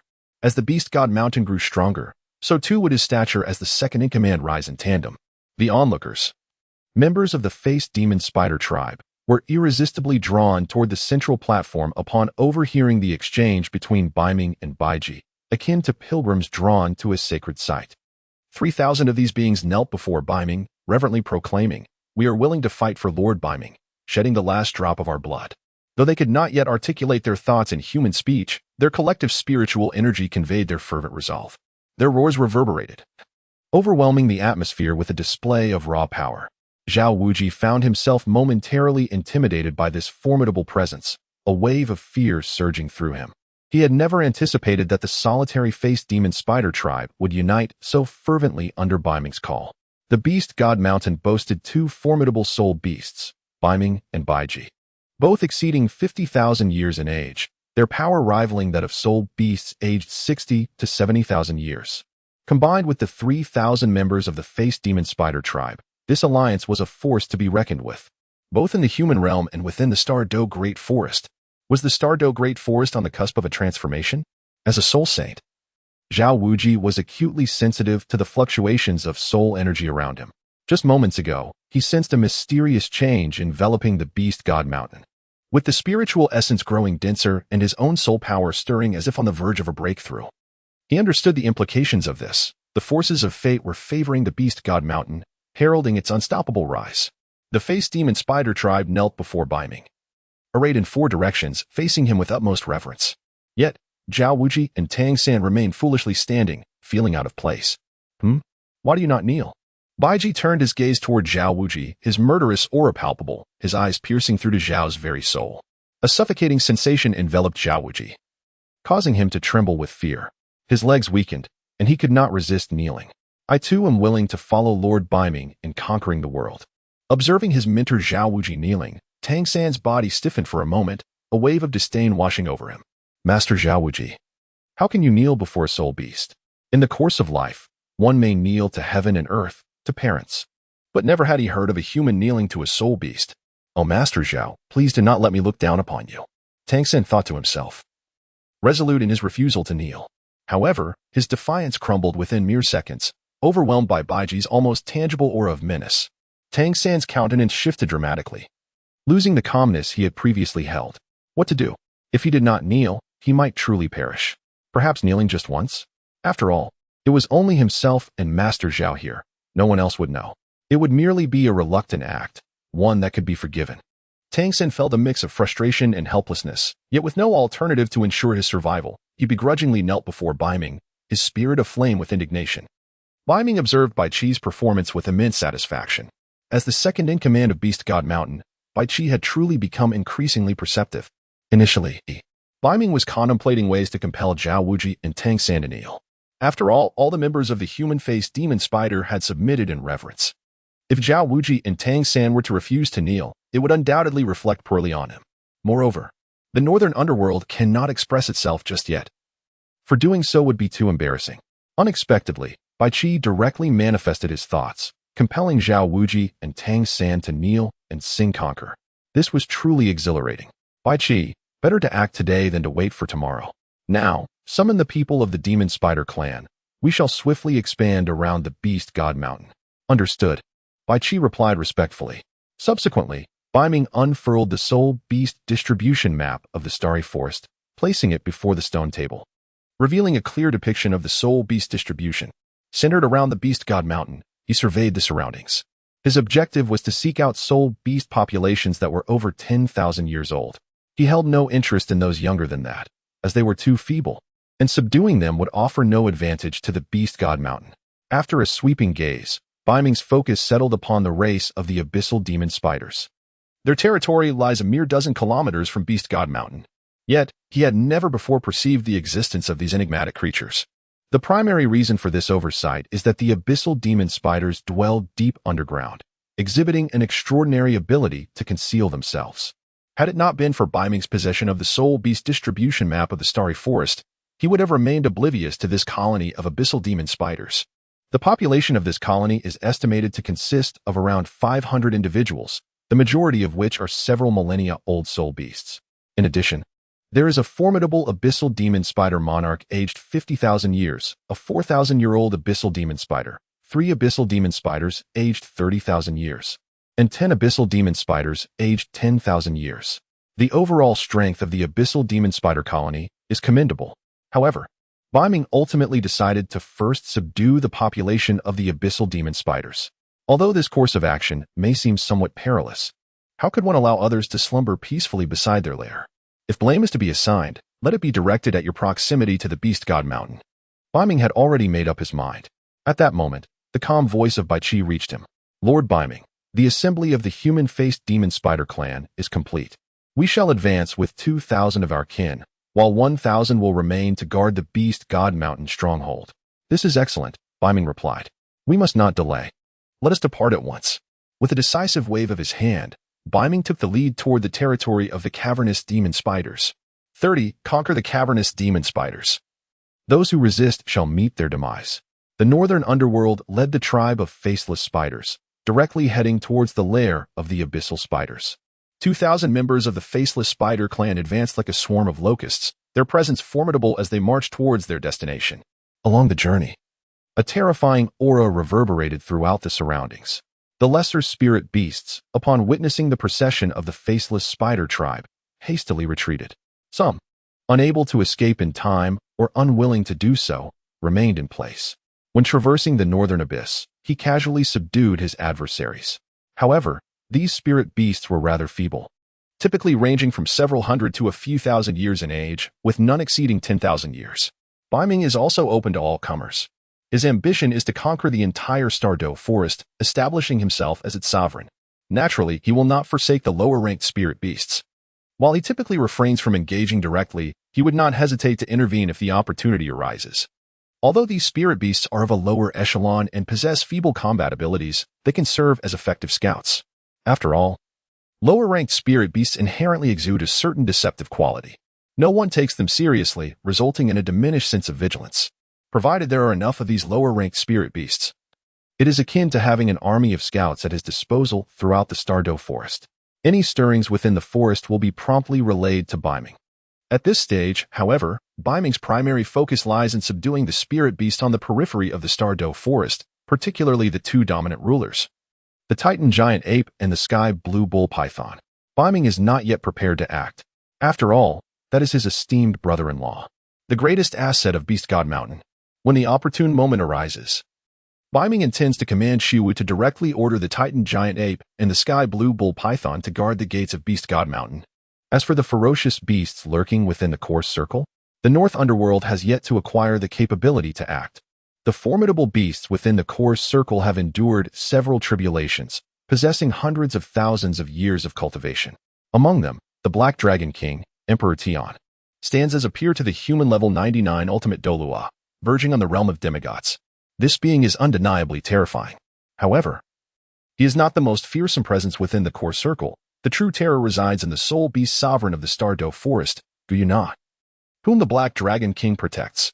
Although Guyuna currently lies in slumber, the beasts safeguarding her remain in seclusion. This presents an opportunity for the North Underworld, a chance for the Beast God Mountain to expand aggressively. By circumventing the core circle of the Stardow Forest, the Spider Clan may flourish, continuously enhancing their strength. Once the North Underworld attains sufficient power, they will launch a direct incursion into the core region of the Stardow Forest, seize the Lake of Life, and ensnare the Black Dragon King, Emperor Tian, as a subordinate. Furthermore, they will take Guyuna as a wife, desiring her to bear children. Guyuna, the sole beast sovereign and Silver Dragon King, is a figure of trepidation among humanity. Within her veins flows the bloodline of the Dragon God, a lineage of unparalleled strength, arguably the mightiest bloodline in existence. The prowess of Beiming lies in his abundant progeny, and he would undoubtedly not let go of Guyuna, should he be able to conceive a child with Guyuna. Merging their bloodlines, coupled with blessings of fortune, growth, and innate talent, their offspring would surely be extraordinary. Once their descendants mature, they would surpass even the Dragon God, instilling tremors throughout the entire divine realm. Beiming leads the Demon Spider Clan, traversing the starry forest with remarkable swiftness, encountering minimal obstacles along the way. Those who align with me shall prosper, while those who oppose me shall perish. Disobedience leads to death. Beiming led the formidable Spider Demon Clan directly to the entrance of the cavernous lair of the cave-dwelling spiders. Before them lay a desolate expanse, overgrown with weeds towering higher than a man, obscuring the very ground they stood upon. To an outside observer, this barren land appeared utterly unremarkable, concealing within its depths an extraordinary world. With a subtle sweep of his mental prowess, Beiming revealed a faint smile at the corners of his lips. In this desolate expanse, he discerned two cave entrances from which emanated a faint aura of the subterranean demon spider. This was undoubtedly the lair of the subterranean demon spider. The human-faced demon spider and the subterranean demon spider could be likened to two pairs of brothers, perhaps sharing a common ancestor from millions of years ago. While they possess certain similarities, they also exhibit distinct differences. The human-faced demon spider excels in brutality, consuming its prey with a penchant for slaughter and wielding potent venom. In contrast, the subterranean demon spider is more insidious, adept at employing traps and a myriad of cunning tactics to ensnare its victims. Beiming intends to subdue the cavernous demon spider, subsequently instructing it to meticulously lay an array of traps surrounding the Beast God Mountain. The objective is to transform the Beast God Mountain into a forbidden zone, a realm so perilous that neither humans nor soul beasts would dare to approach. Beiming descended directly before the entrance of the cave, his feet firmly planted upon the ground. He concentrated his soul power within his throat, causing his vocal cords to vibrate violently, and a tremendous roar erupted forth. To the clan of the Abyssal Demon Spiders, heed my words. I, the Spider Emperor, am poised to unify the Stardow Forest. Should you choose to submit to me, I shall grant you the honor of becoming my trusted allies, and together we shall forge an everlasting legacy. As Beiming's voice echoed, an unusual sound emanated from the cave's entrance, a hissing noise. Subsequently, the Abyssal Demon Spider den trembled as the Abyssal Demon Spider King and his kin surged forth. Leading the charge was the Abyssal Demon Spider King, flanked by his fellow clan members. The Abyssal Demon Spiders were significantly smaller than the face demon spiders, their forms somewhat akin. Both possessed 8 elongated legs. Yet the legs of the Abyssal Demon Spiders lacked the solidity and sharpness of their faced counterparts. Are you the faced demon spider from Beast God Mountain? I have long heard of you, though I never found the time to pay my respects. Who would have thought you would come seeking me? The Abyssal Demon Spider King retorted, a hint of disdain lacing his words. What audacity you possess to trespass in my domain. I wonder who granted you such boldness. The Abyssal Demon Spider, still unable to articulate human speech, communicated through a unique beastly language imbued with fury. Enough of this meaningless banter, considering our shared lineage as spiders. If you are willing to submit, I assure you, you shall not be wronged, Beiming replied coolly. And what if I refuse? The Abyssal Demon Spider King, boasting a cultivation of 50,000 years, stood on equal footing with Beiming and Bai Qi. Despite being aware of his disadvantage, he carried the pride of a monarch of the Abyssal Demon Spider clan and was not easily swayed. Refusal leads only to death. The cold and ruthless northern abyss let out a thunderous roar. He did not engage in further conversation with the Abyssal Spider Queen. His decree was simple: those who submit shall prosper, while those who oppose shall perish. This is the law of the Northern Abyss, since he refused to yield. Then embrace death. Beiming turned his gaze towards Bai Qi and spoke with a calm demeanor. Eliminate the Abyssal Demon Spider King. As you command, Lord Beiming. Bai Qi replied respectfully. Then, with a firm grip of his right hand, a long sword materialized in his grasp. It is said that in the annals of history, the legendary Bai Qi wielded a long sword as his weapon of choice. Now, Bai Qi too had developed a fondness for the sword, even seeking guidance from Beiming for swordsmanship. His skills had now reached a formidable level, and he aspired to emulate the historical Bai Qi. To bring devastation on behalf of Lord Beiming, perhaps even conquering the entire Starry Forest. 31. I desire to conquer the Fire Spirit Kite Clan. Ning Rongrong is next. Perish. Bai Qi uttered coldly, and the long sword slipped from his hand, hurtling towards the Abyssal Demon Spider King with a velocity akin to thunder. Nearly imperceptible to the naked eye, the Abyssal Demon Spider King attempted to evade, but soon realized escape was futile. The sword was imbued with a palpable aura of murder. Aimed directly at the creature's forehead, the menacing energy inducing a momentary daze. By the time the creature regained its senses, a gaping wound had already punctured its head, blood and brain matter spilling onto the ground. It could scarcely comprehend that it could not withstand even a single strike from Bai Qi. After all, they were both 50,000-year-old soul beasts. How could there be such a vast disparity? The Abyssal Demon Spider King met its end with unclosed eyes. After completing his task, Bai Qi returned to Beiming's side and respectfully clasped his hands together. Lord Beiming, the Abyssal Demon Spider King has been vanquished. Well done, Beiming exclaimed in admiration. Since aiding Bai Qi in his transformation, he had intentionally guided him toward the path of a god of slaughter. Initially, he had harbored concerns about misguiding Bai Qi. Yet the results were proving to be quite satisfactory. Bai Qi had effortlessly dispatched the 50,000-year-old Abyssal Demon Spider King. Of course, the bloodline enhancement from the human-faced demon spider also played a role. The human-faced demon spider is an exceptionally formidable race, far surpassing ordinary soul beasts. Theoretically, at the same level, the human-faced demon spider would indeed be stronger. Beiming turned to gaze upon the remaining members of the cavernous spider clan. Ever since the demise of the cavernous spider monarch, the strongest among them had been the one who had existed for 40,000 years. The others were of little significance. As Beiming's eyes swept over them, they trembled uncontrollably. Although Beiming appeared unremarkable, lacking the murderous aura of Bai Qi and the overwhelming pressure of power, for reasons unknown, they felt an even greater sense of dread. The Lord of the Beast God Mountain was not to be trifled with. Are you willing to submit to me?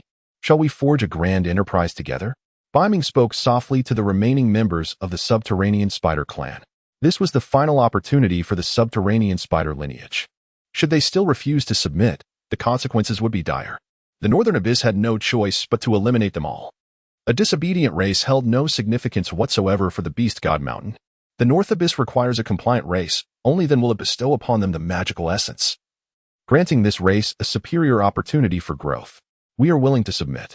The ancient cave spider, with its 4 millennia of existence, knelt without hesitation, leading the others of its kin to follow suit, bowing down. Ah, you are rather impressive, more astute than the cave spider monarch. Henceforth, you shall be the new sovereign of the cave spider lineage. I bestow upon you the name, Mo Lien. Do you have any objections? The 4,000-year-old cave spider, kneeling before the North Abyss, slightly clasped its hands, its gaze tinged with trepidation. No objections. From now on, I shall be known as Mo Lien. I, Mo Lien, will undoubtedly serve my master for a lifetime, unwavering and true. Are you speaking earnestly? The North Abyss lifted its gaze, regarding Mo Lien with a playful smirk. Indeed. I am sincere. I, Mo Lien, vow that should any part of my previous words be false, may the heavens strike down upon the entire cave spider lineage, condemning us to eternal damnation. In a moment of urgency, fearing that the North Abyss might doubt her and bring about her demise, Mo Lien hastily made a solemn vow. Oh, a vow. How intriguing. However, I have never placed faith in such oaths. If you genuinely wish to accompany me, then carve a slit in your forehead and embed this magical essence within your mind. The North Abyss chuckled mockingly. Conjuring a brand, Beiming directly tossed the transformation pill into the mouth of the demon scythe, which did not resist, having previously accepted the demonic seed. How could it now refuse the transformation pill? The transformation pill is indeed a remarkable substance, allowing the Soul Beast clan to undergo their transformation ahead of time. There was no reason for it to decline. Without hesitation, it swallowed the pill, and its medicinal power immediately spread throughout its entire being. Suddenly, the form of the demon scythe began to change. First, its 8 long legs transformed into arms and legs, followed by its head morphing into that of a human. Finally, its torso underwent a transformation. Moments later, an exquisite girl appeared before Beiming. The demon scythe was enveloped in a milk-white hue, and perhaps due to the incompleteness of the transformation, 2 antennae adorned its head.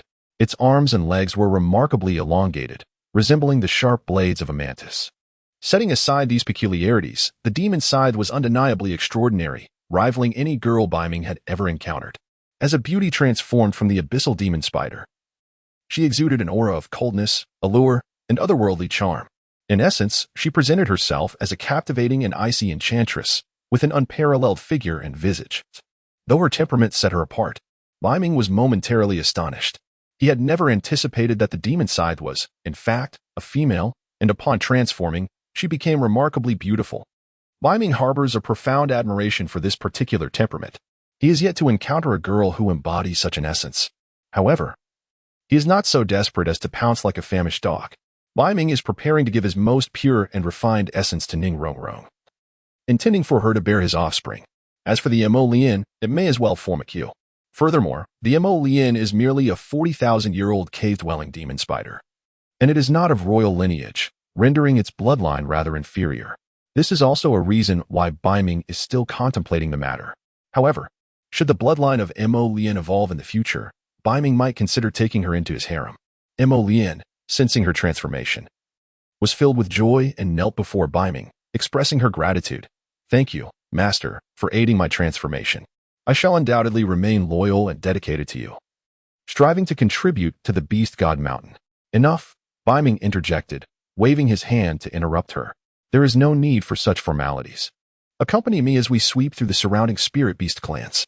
"Of course, Master." Mo Lien nodded slightly, suddenly struck by a thought, her eyes gleaming with cunning. "Master, if you wish to conquer other spirit beasts, I have a commendable option to consider.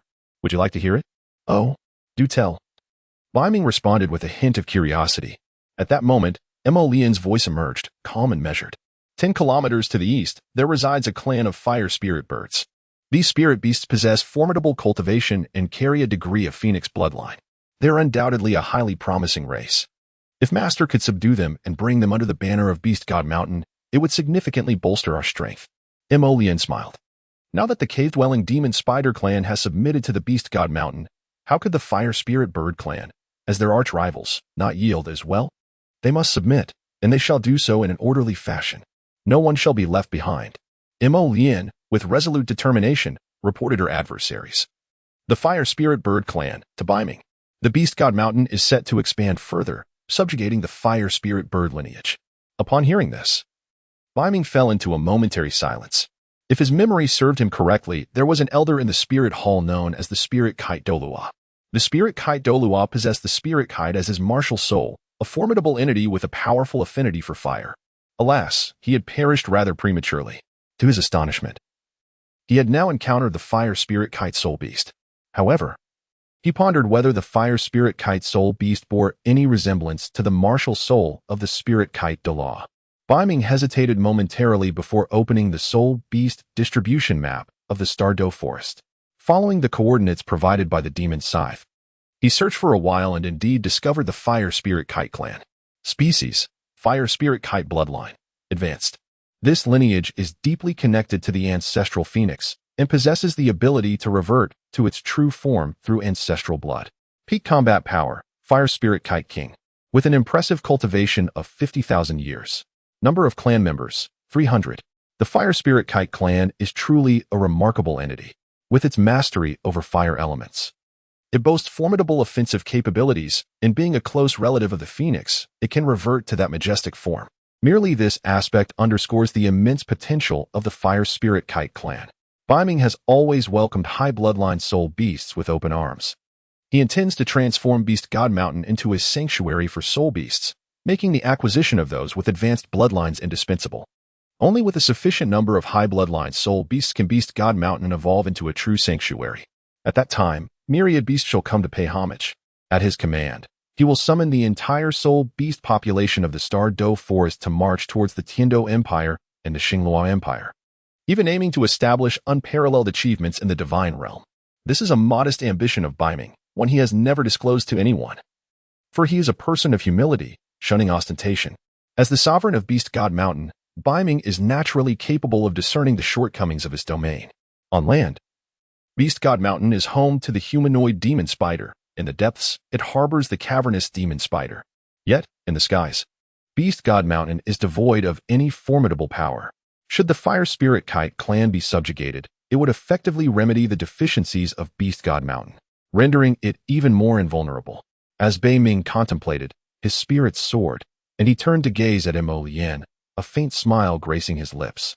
Your suggestion is quite commendable. The Fire Spirit Kite, being a flying soul beast, holds significant value for the Beast God Mountain. I just thought of it suddenly. As long as it benefits the master, that is all that matters. Mo Lian chuckled, feeling somewhat bashful at Beiming's praise, his long, slender arms awkwardly brushing against his chin. Then let us not delay any further. We shall set off now to subdue the Fire Spirit Kite clan. With a sweeping gesture, Beiming led the Beast God Mountain's entourage swiftly towards the territory of the Fire Spirit Kite clan, now bolstered by the presence of the cavernous demon spider's kin. Their ranks swelled further. They advanced like harbingers of death, causing all lower-level soul beasts to retreat in fear. Mo Lian trailed closely behind Beiming, a subtle smile gracing her lips. The Fire Spirit Kite clan frequently ambushed her kin, even having broken 2 of her legs in a prior encounter. This grudge had lingered in Mo Lian's heart. However, her inability to fly had thwarted her opportunities for revenge. Now, with Lord Beiming advocating on her behalf, the chance for retribution was finally at hand. The Fire Spirit Kite clan resided on a fiery mountain, its entirety enveloped in a crimson hue. Approaching within 1,000 meters of the mountain, all flora and fauna vanished, creating a desolate zone akin to a forbidden realm. At the summit lay a volcano, with magma faintly bubbling forth amidst the oppressive heat. Scanning the slope, a few resilient red plants, capable of withstanding high temperatures, dotted the landscape. The Fire Spirit Kite clan made their home atop these hardy flora. As they neared the mountain, now only 300 meters away, the intense heat assailed them, causing beads of sweat to pour from their brows. Upon reaching a mere 100 meters from the mountain, a melodious bird call resonated from the tallest of the red, heat-resistant plants. Almost instantaneously, a brilliant crimson bird soared into the sky, standing 3 meters tall with an impressive wingspan of 8 meters. Its feathers glimmered like molten lava. And even before it approached, the surrounding temperature surged several degrees. This was the Fire Spirit Kite King. You are the cavernous demon spider? The Fire Spirit Kite King folded its wings and landed before the gathering, sensing a familiar aura that prompted it to turn. Spotting Mo Lian, the Fire Spirit Kite King furrowed its brow. Isn't this the demon spider whose legs I once severed? How have you transformed? Despite the demon spider's metamorphosis, the unique essence it exuded remained unchanged, allowing the Fire Spirit Kite King to recognize her instantly. Mo Lian, upon seeing the Fire Spirit Kite King, instinctively recoiled, her steps faltering as she sought refuge behind Beiming. The memory of being bested by the Fire Spirit Kite King lingered in her mind, for it was engulfed in flames and wielded fire-based soul techniques that inflicted burning effects, rendering her vulnerable. Moreover, the Fire Spirit Kite King possessed the ability to fly, and she had always been at its mercy, unable to mount any effective resistance. Yet, as fear gripped her, it dissipated just as swiftly. Now, she was a member of the Beast God Mountain, with 2 formidable leaders ready to support her. Why should she fear this loathsome bird? Gaining confidence, Mo Lian declared, "You foul bird, henceforth, do not refer to me as the cavernous demon spider. I have a name, call me Mo Lian." The Fire Spirit Kite King smirked slightly, a look of derision crossing its visage. "It seems my previous action of severing your legs has not imparted any wisdom. Have you grown audacious in my absence? Do you not fear that I may take the remaining 6 limbs from you?" At this, Mo Lian's heart raced, a flicker of trepidation igniting within her. Yet, standing before Lord Beiming, she could not show weakness. "I shall not engage in the tranquil expanse of the northern abyss, where no traces of soul power could be felt," stood Beiming, unremarkable in appearance. Beside him, Bai Qi exuded a palpable aura of murderous intent, akin to a peerless sword, its essence soaring towards the heavens. The Fire Spirit Kite King, employing its psychic abilities, sensed a profound shift, and its expression changed dramatically. It discerned that both Beiming and Bibi possessed cultivation levels of 50,000 years. What? The subterranean demon spider had brought forth two formidable adversaries? Truly, a cunning trickster. Now, the fire spirit Kite King could no longer deny that it had been betrayed by the demon spider. Was it necessary to resort to such revenge for merely severing two of its limbs? You wretched spider, having merely interrupted your legs, must you harbor such animosity? The fire spirit Kite King's countenance darkened as it concentrated its soul power into the wings behind it, prepared to ascend at the slightest disturbance. Seeing the fire spirit Kite King flustered, Mo Lien felt a surge of satisfaction. This was the desired outcome. Hadn't you broken my legs? Once you join the Beast God Mountain, I shall repay every slight you have inflicted upon me. I suggest you submit without resistance. You may either bow to my master or meet your demise. The fire spirit Kite King, however, disregarded Mo Lien's taunts, casting a glance at Beiming and Bibi. Suddenly feeling a pang of retreat. Am I such a fool to submit? Do I lack the ability to flee? Truly a foolish spider. So easily willing to submit to the Beast God Mountain. What of your pride? In a moment of clarity, the fire spirit Kite King seized an opportunity when the others were unprepared, unfurling its wings and flapping them forcefully, conjuring a tempest that propelled it skyward with astonishing speed. In mere moments, it soared to an altitude of 10,000 meters, gazing down at the now distant flame mountain, reduced to a mere speck. The fire spirit Kite King finally exhaled in relief. Surely, I am safe now. Those wretched spiders cannot fly, and even with ranged attacks, they cannot reach such heights. However, as it ascended, Mo Lien's expression darkened. The opponent's speed was too formidable for her to intercept. To her, Beiming embodied decisiveness in battle. Those who align with him thrive, while those who oppose him perish. Her failure to prevent the fire spirit Kite King's escape weighed heavily on her mind, and she dreaded the potential wrath of Beiming. As fear gripped her, she hurriedly knelt before Beiming. Master, my apologies. I failed to inform you that the fire spirit kite is exceptionally adept at flight and highly intelligent. It will retreat to the skies upon sensing danger. I have suffered losses against the fire spirit kite clan on several occasions. Perhaps we should consider subduing a different species instead? Mo Lien's voice dwindled, her gaze averted from Beiming. Fear not. It is merely 10,000 meters. The fire spirit kite cannot evade capture. Wait a moment, and I shall retrieve it, Beiming replied coolly. He then transformed into his true form, a towering, over 5-meter-tall dark spider emperor, adorned with dark wings, 8 multifaceted eyes above a sinister visage, and beneath, 8 elongated spears. With a slight tremor of his dark wings, a fierce gust swept across the ground. In an instant, the stage was set. The northern abyss soared into the sky, its velocity surpassing that of the fire spirit Kite King by several folds. The distance between them continued to diminish. The demon scythe gazed at the northern abyss suspended in midair, his eyes widening in disbelief. Isn't it a face-devouring demon spider? How can it fly?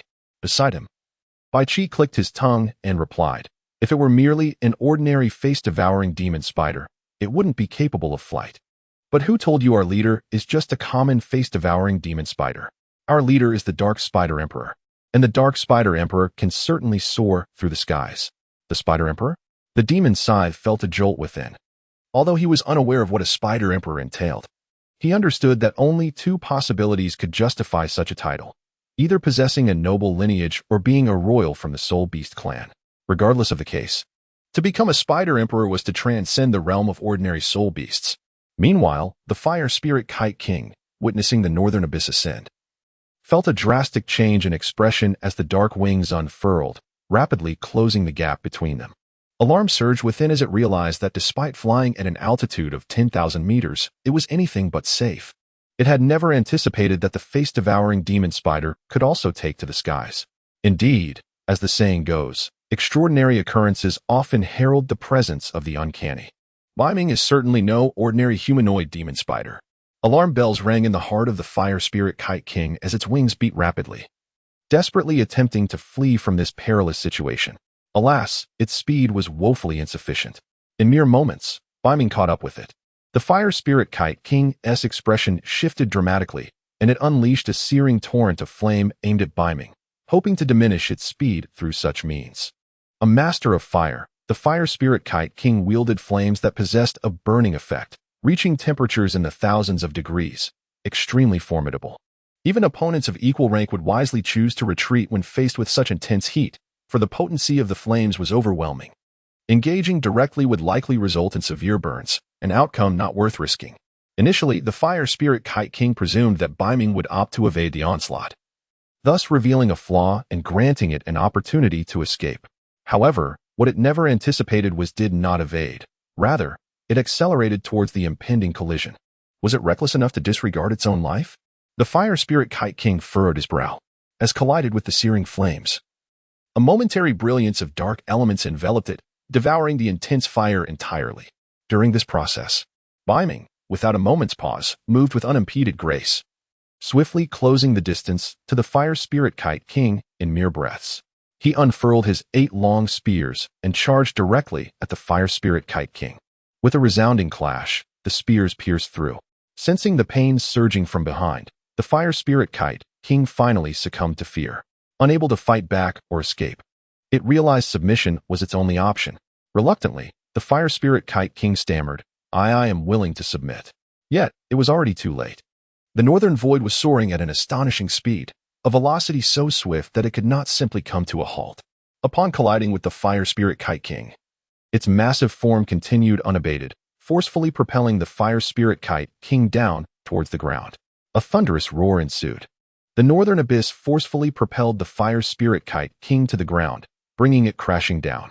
At this moment, the northern abyss resembles a majestic lion, while the Fire Spirit Kite King appears akin to a feeble mountain chicken, like a fierce beast pouncing upon its prey. The North Underworld brought the Fire Spirit Kite King crashing to the ground, a sight both awe-inspiring and formidable. Had I known it would come to this, I would not have sought unnecessary suffering. Upon hearing the submission of the opponent, North Underworld spoke languidly, gradually releasing his 8 spider spears. Had the Fire Spirit Kite King delayed uttering those words for even a second longer, it might have been reduced to a desiccated husk. Indeed, I have erred. I am willing to lead the Fire Spirit Kite clan in submission to you. The Fire Spirit Kite King replied somewhat hesitantly. At least you possess sense, recognizing that those who adapt to circumstances are the true heroes. As it happens, I find myself in need of a companion. Henceforth, you shall remain by my side. North Underworld stated with a calm demeanor. Just after making this declaration, as if struck by a sudden revelation, he turned back to regard the Fire Spirit Kite King. By the way, are you male or female?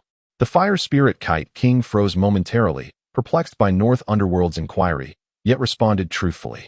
In service to my master. I am female. Female? That is splendid. A peculiar smile blossomed upon North Underworld's face, as if he had conjured an intriguing thought. The lineage of the Fire Spirit Kite was evidently more exalted than that of the demonic scythe, and it held the potential to revert to the Phoenix ancestry. In terms of bloodline, this Fire Spirit Kite King was clearly more suited to bear his offspring. Very well. From this day forth, you shall serve me faithfully.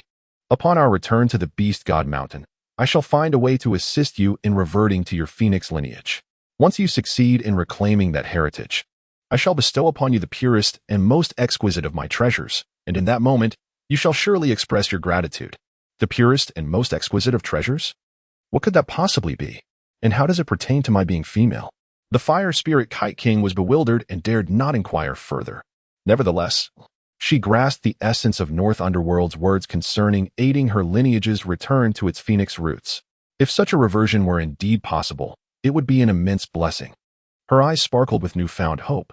Though the Fire Spirit Kite clan had once been considered descendants of the Phoenix in ancient times, the passage of eras had diluted their connection to that noble lineage, resulting in a form of racial isolation.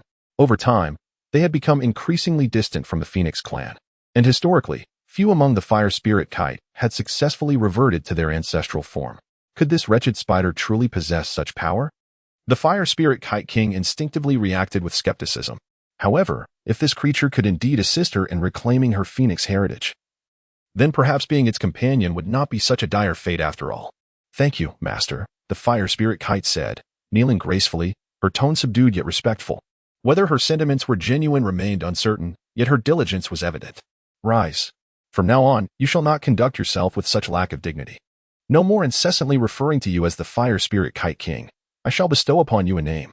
What do you think of Fire Spirit Child? North Underworld suggested after a moment's contemplation. Fire Spirit Child? For reasons unknown, upon hearing this name, the Fire Spirit Kite King felt an inexplicable sense of destiny. As if the name were intrinsically suited to her, and she immediately developed an affinity for it. Very well. I am grateful to my master for this name.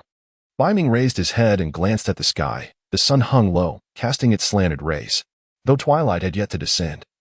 It was evident that dusk was not far off. He had just emerged from a recent skirmish. Beiming is currently physically and mentally exhausted and needs to return to seek a massage to relieve the tension. It is uncertain whether this is due to the blessings of the abundant offspring system. The Northern Abyss has grown increasingly formidable, and his physical prowess has reached new heights. Bai Qi, Lord Northern Abyss, I am here, Bai Qi stated as he approached with a respectful gesture. You shall lead our kin to continue the purging near the Beast God Mountain, subjugating other races. Should there be any dissenters, they must be eliminated without mercy. Those who follow me shall prosper, while those who oppose me shall perish.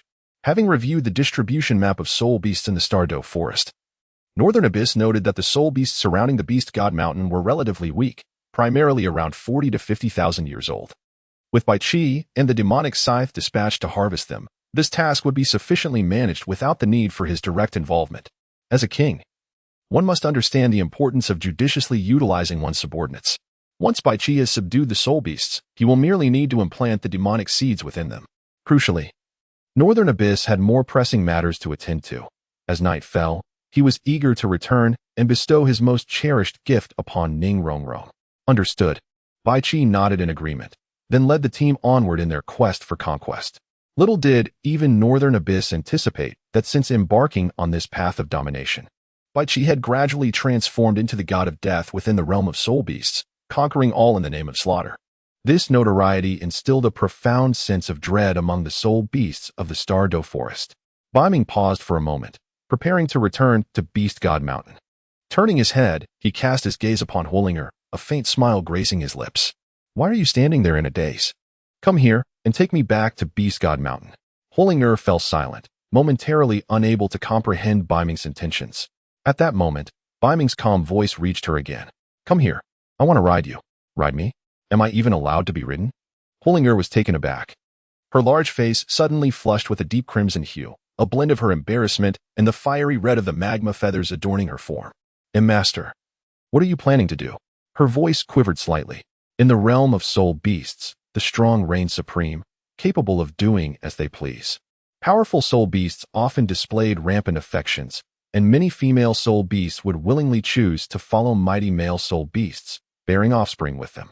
However, Huolinger was not one to conform to such norms. She held her reputation in high regard.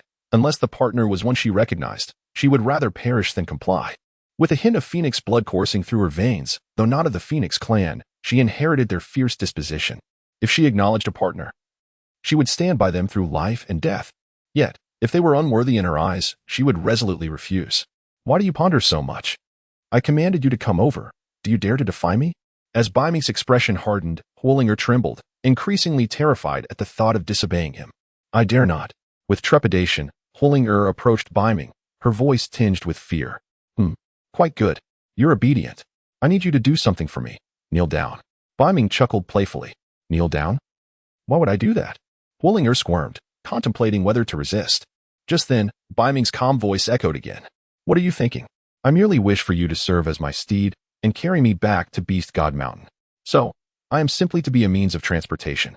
Upon hearing this, Huolinger let out a sigh of relief. For some reason, the realization that it was not as she had imagined left her feeling unexpectedly hollow. Subsequently, she bent her knees slightly and knelt on the ground, making it easier for Beiming to mount. With a leap, Beiming stood upon the back of Huolinger, who soared into the sky, heading towards the Beast God Mountain. Their speed was remarkable. As they reached the summit, Huolinger took a deep breath and was suddenly startled. Why was the spiritual energy in the air above Beast God Mountain so extraordinarily abundant?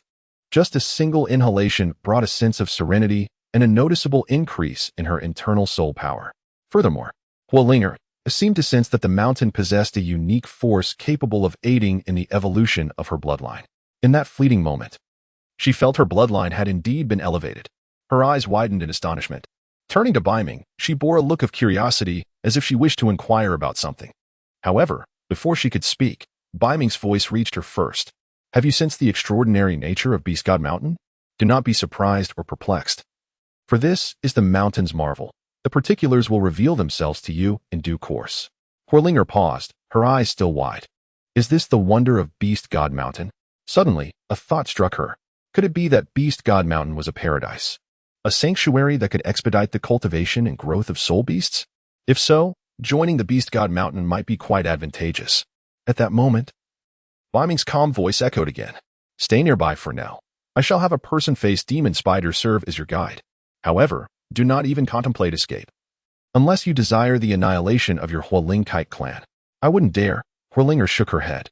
Escaping would be madness. With such a haven at her disposal, she could hardly wait to join. After assigning a human-faced demon spider to keep watch over Huolinger, Beiming turned and made his way back to his lair. Having already ensured that Zhu Qing was with child yesterday, it was now time for Ning Rongrong. As the cherished daughter of the 7 Treasure Glazed Tile School, her bloodline was sufficiently potent. However, it remained uncertain whether she could withstand his relentless exertions day and night. Upon entering the lair, Beiming beheld the transformation that had taken place. As the Lord of the Beast God Mountain, he had commanded a complete renovation of the cave, and now it bore little resemblance to its former dilapidated state. Once merely a crumbling cavern, it had been exquisitely remodeled into a luxurious villa. The interior was adorned with an array of furniture and amenities, indistinguishable from those found in the human world. Beiming has deliberately upgraded the grand beds in each room, crafting them with the utmost luxury. The beds are elliptical in shape, adorned with delicate pink fabric, their dimensions exceeding 5 meters in both length and width, comfortably accommodating 5 or 6 individuals without a hint of crowding. Upon entering the main hall, one's gaze is immediately drawn to Xiao Wu, who is seated gracefully in a wrought tin chair. As she nears her due date, her belly has grown quite large, stretching her clothing taut. If all goes well, she is expected to welcome her second child in just over a month. My dear, why have you come out? Shouldn't you be resting in bed? What if you strain yourself?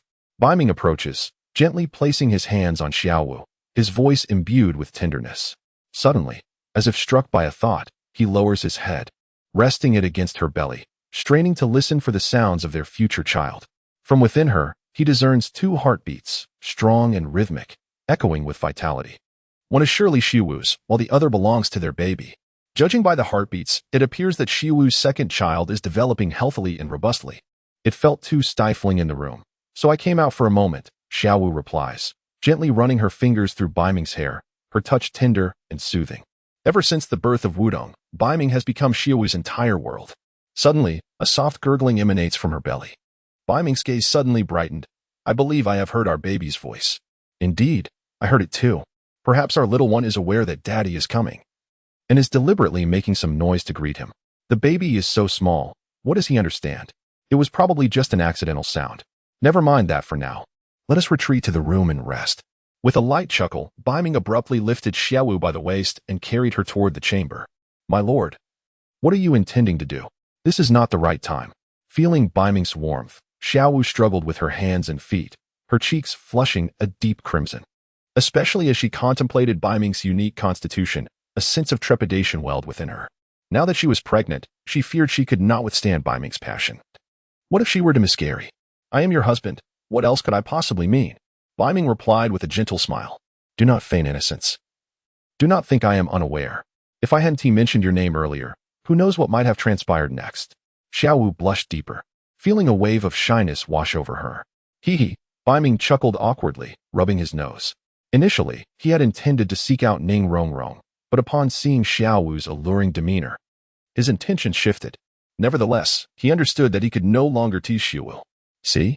I was right, wasn't I? If I'm not mistaken, you intended to find Ning Rongrong shortly, did you not? Xiao Wu smiled, allowing Beiming to carry her to the bed. Knowing he would not overstep, her expression softened considerably. Although Beiming could be a bit forward, she trusted that when it truly mattered, he would not jeopardize her condition. Truly, you understand me well, Xiao Wu. Regardless, you cannot give me what I seek now, so I shall go find Ning Rongrong. Beiming smiled with an air of impatience. Go ahead. Today, I have prepared her quite thoroughly. She should be less resistant now. That girl is quite easily swayed, lacking the stubbornness of Zhu Qing. With your skills, you should be able to win her over effortlessly. Just be gentle. You wouldn't want to overwhelm her. Perhaps Ning Rongrong's constitution is even more delicate than Zhu Qing's. Xiao Wu pondered for a moment, suddenly feeling a pang of concern for Ning Rongrong. She vaguely recalled how deeply Zhu Qing had felt emotions in the past. That is hard to say. Ning Rongrong is the daughter of the Seven Treasures glazed tile school, accustomed to her princess-like demeanor. I may not be able to handle her. Beiming smiled lightly. My dear, we are all family now. Let us not speak of our respective backgrounds. You doubt my abilities? You, who always boards the train before purchasing a ticket.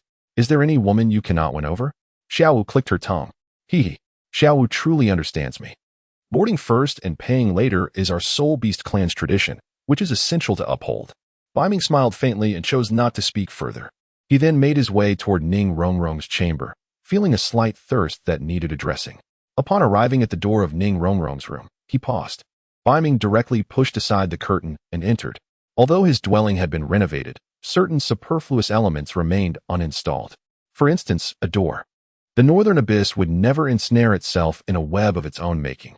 Within its own sanctuary, what need is there for a door? Entered the room and cast a glance inside, immediately spotting a beauty sitting on the bed.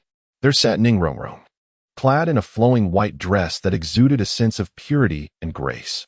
Her short hair, cut to ear length, framed her delicate features perfectly. Through the slender curve of her neck, one could catch a glimpse of her skin, fair and tender, reminiscent of lychee, with a rosy hue that was utterly enchanting.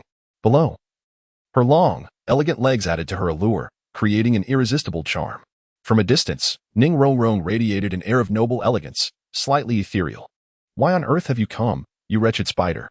Ning Rongrong's voice held a hint of defiance, yet it was clear that this bravado was but a fade. Her slightly trembling hands and wary gaze betrayed her true feelings. She was not as unyielding as she appeared. What do you want? Surely you know by now? I believe Xiao Wu has informed you, she continued. Humph. You think I would help you have a child? Not a chance. With a sudden step back, her eyes reflected growing trepidation, for she harbored a deep-seated fear of this unpredictable spider. The thought that she might truly be sullied by him was daunting. I am a person who, once I desire something, has never been denied.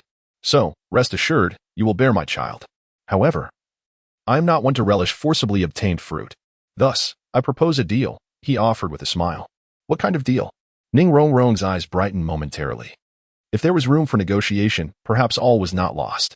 Quite simple. I shall assist you in elevating your 7-treasure glazed tile martial spirit to the 9-treasure glazed tile, and in return, you will help me have a child. North Ming stated, his smile unwavering.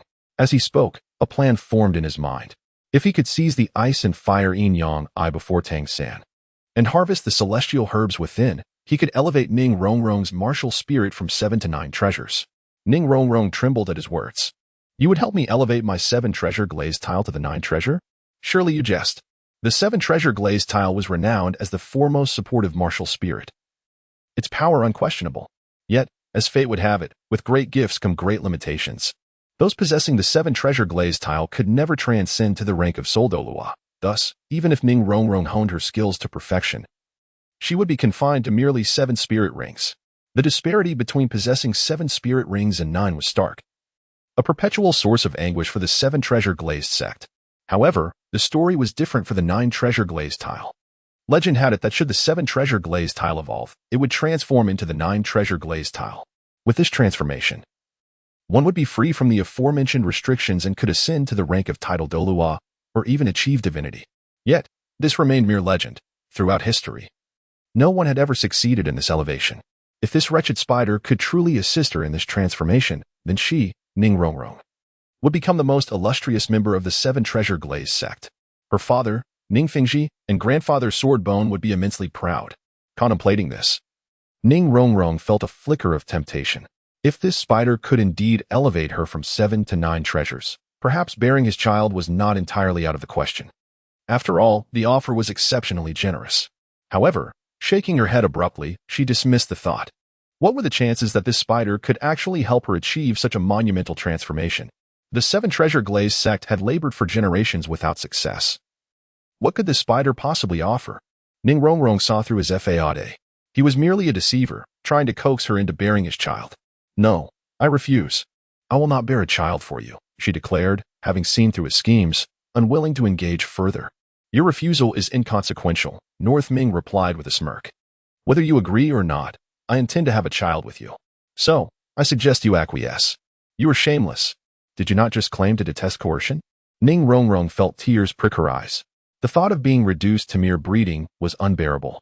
Indeed, I am shameless. While I may not relish forced fruit, my thirst is too great to ignore. I am accustomed to boarding before purchasing a ticket, so you would do well to comply. Ultimately, the outcome remains unchanged. It is better to enjoy the journey, Northming teased, a devilish glint in his eyes. You pervert. Not a chance. Even if you possess my body, my heart will remain untouched, Ning Rongrong retorted, her teeth clenched as fear coursed through her, causing her to tremble slightly. Obtaining your body is merely the first step. Once I have you in my grasp, your heart will inevitably follow. Northming leered, lunging towards her and enveloping her in his embrace, his gaze fierce and somewhat sinister. How shameless. What of it? I can hardly restrain myself. Let us share a kiss first. And with that, he leaned in. Beiming directly pressed his lips against Ning Rongrong's, enveloping her mouth. A tremor coursed through Ning Rongrong's body as her hands flailed in confusion. Yet, she was no match for Beiming. In a matter of moments, she was utterly subdued. The subsequent events, I am certain, your imaginations can embellish far beyond my words. Hiki. The following day, she awoke. As Beiming gazed upon the crumbling ruins before him, a pang of sorrow swept through his heart. Surely, it must be painful. Alas, one can only blame Ning Rongrong for her frailty. How could one of the 7 treasures glazed tile school's lineage be so delicate? It is indeed exceedingly fragile. It seems I must devise a means to enhance her bloodline in the future. Lowering his gaze to the enchanting figure before him, Beiming withdrew his thoughts and immersed himself in the system's realm. In truth, what occupied his mind most was whether Ning Rongrong was with child. This matter was pivotal to his acquisition of the bountiful Offspring system's rewards. Spouse. Ning Rongrong pregnancy status. Already expecting time remaining until delivery. 10 months upon observing the details displayed on the system panel, a faint smile graced Beiming's lips. It appears fortune has favored him. Following Zhu Qing, it seems Ning Rongrong too is expecting. The task of procreation has been accomplished. Now, what remains is to continue serenading and dancing with both Ning Rongrong and Zhu Qing each evening. Both Ning Rongrong and Zhu Qing are remarkable individuals, and there are still many endeavors yet to be explored. In order for Beiming to reap a bountiful harvest of rice in the autumn, it is essential for him to experience more of such moments. The greater the yield of rice, the more blissful his life will become in the coming week. In the northern underworld, revelry is either a constant or merely a path leading to it. Now, while Zhu Qing and Ning Rongrong have yet to show signs of impending motherhood, it is an opportune moment to indulge, lest such opportunities become unattainable in the future. Throughout this week, Bibi has been relentlessly sweeping through the Douluo forest, methodically traversing a 100-kilometer radius around the Beast God Mountain. These soul beasts have been left with but 2 fates, submission or demise. There exists no alternative. With Bibi's merciless slaughter and rampant purging, the name of the killing god has begun to resonate throughout the Douluo forest. Some of the weaker soul beasts, upon hearing Bibi's name, are rendered utterly terrified, fleeing in abject panic. Today, at the peak of the mountain, Beiming was instructing Wudong in her cultivation when, suddenly, the melodious voice of the system echoed through the air. Ding, congratulations to Xiao Wu for giving birth to a descendant for the host, triggering a critical reward. Congratulations to the host for acquiring a divine weapon, the Golden Dragon Spear. Congratulations to the host for obtaining a divine weapon, the Beast God Sword. Congratulations to the host for receiving a Bloodline Evolution Pill. Congratulations to the host for gaining 50,000 years of cultivation. Congratulations to the host for acquiring a Super Evolution Herb. Upon hearing the system's voice, Beiming was momentarily stunned, then overwhelmed with joy. Xiao Wu had already taken on human form. Typically, a normal human requires 10 months of gestation to bear a child. Wudong had also given birth after 10 months. To his astonishment, Xiao Wu had delivered her second offspring prematurely, in less than 9 months. However, upon reflection, he considered it a fortuitous event. After all, how else could he have received such abundant rewards? Beiming was exceedingly exhilarated, subsequently directing his gaze towards the system rewards. The first 2 rewards were as follows: 37. Bloodline Evolution, and the God-Eating Spider Emperor. Let us first examine the initial 2 rewards. Both were divine-grade weapons, namely the Golden Dragon Spear and the Beast God Sword.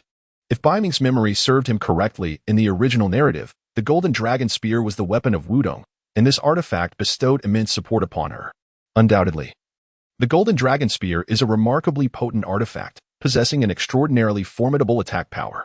Moreover, it has the ability to absorb the life force of everything in its vicinity. After devouring this vitality, it can even replenish itself, enhancing the host's abilities. This bears a striking resemblance to the devouring nature of the 8-spider spear.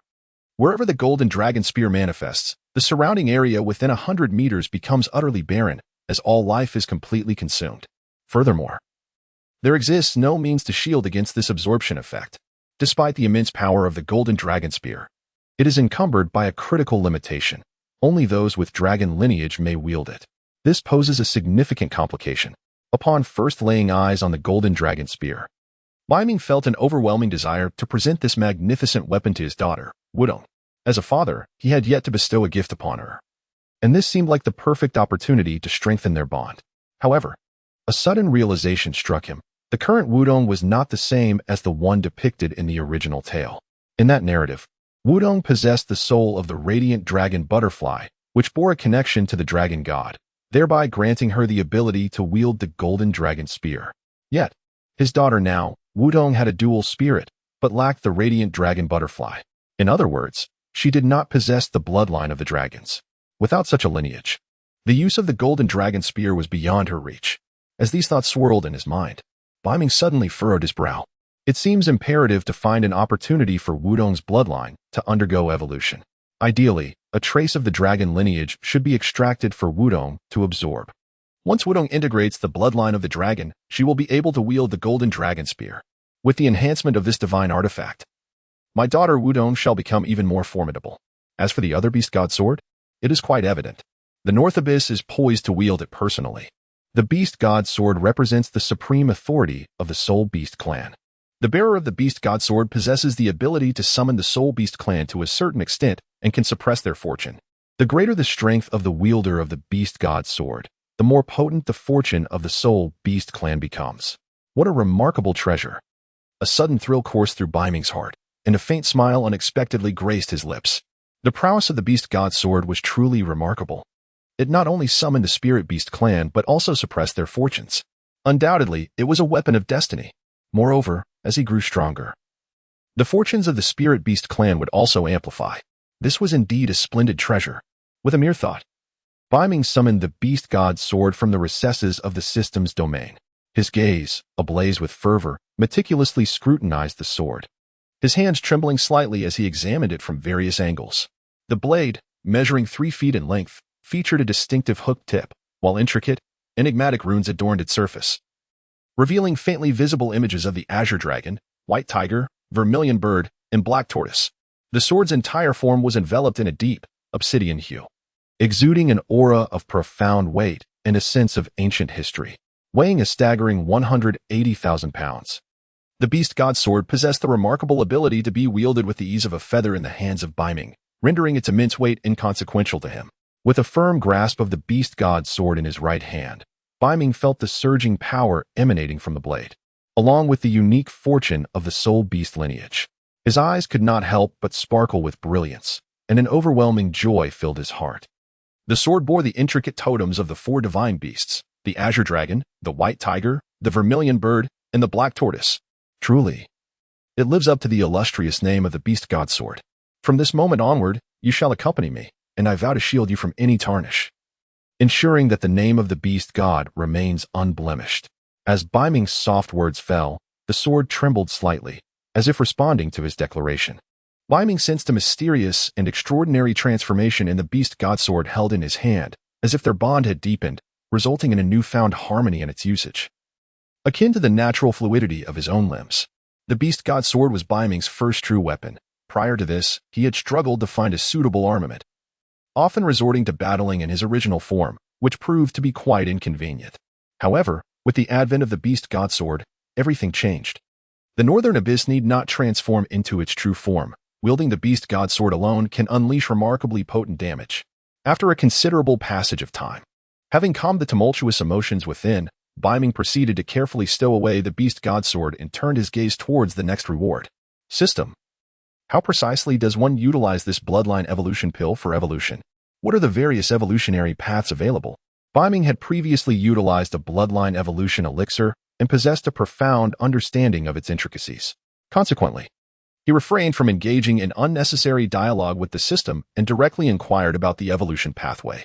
As Beiming's voice resonated, the system unveiled the concealed evolution route he had initially selected. Concealed Evolution Route. Human-faced Demon Spider, Dark Spider Emperor, Devouring God Demon Spider, Hell Spider Deity, Undying Evil Spider Deity, Creation God level. The subsequent evolution from Dark Spider Emperor was to the Devouring God Demon Spider. Information regarding the Devouring God Demon Spider was also unlocked. Devouring God Demon Spider significantly enhances the ability to consume, greatly amplifying individual combat prowess, with a stronger inclination towards increasing personal combat strength. Embarking on a path to dominate the ages. Innate Divine Ability, Devour. This ability allows the consumption of all forms of power. Not only capable of devouring the soul power of humans and soul beasts, but also the forces of nature itself. Ultimately enabling the consumption of even the powers of the laws at its zenith. All attributes of the individual are doubled. However, the commanding skill is diminished. While the Devouring God Demon Spider bestows tremendous power upon its host, it concurrently weakens the host's commanding skills, resulting in a reduced dominion over the human-faced Demon Spider clan. After a brief contemplation, Beiming swiftly grasped the situation. The evolution of the Devouring God Demon Spider is inclined towards enhancing individual combat prowess, adopting a path where one can attain divinity and suppress all. Undeniably, the evolution of the Devouring God Demon Spider is extraordinarily potent in augmenting individual strength, be it the Devouring God skill or the doubling of attributes across the board. Beiming holds a profound admiration for these enhancements. However, there exists one aspect that he finds less appealing: the diminished capacity for leadership. Having already established the Beast God Mountain and poised to unify the Starry Forest, he is disheartened to see the evolutionary trajectory of the species shift towards individual evolution. The North Abyss exhibits a certain avarice, desiring both individual strength and the might of entire races. The power of a single individual does not necessarily equate to true strength. It is the supremacy of an entire race that can subdue the ages. Have we not witnessed even the formidable dragon god being subdued by human deities? Individual prowess is oftentimes insufficient against the onslaught of many. To rephrase, if the dragon god possessed thousands upon thousands of kin, and among them were multiple deities of equal caliber, could human gods still dominate the dragon god?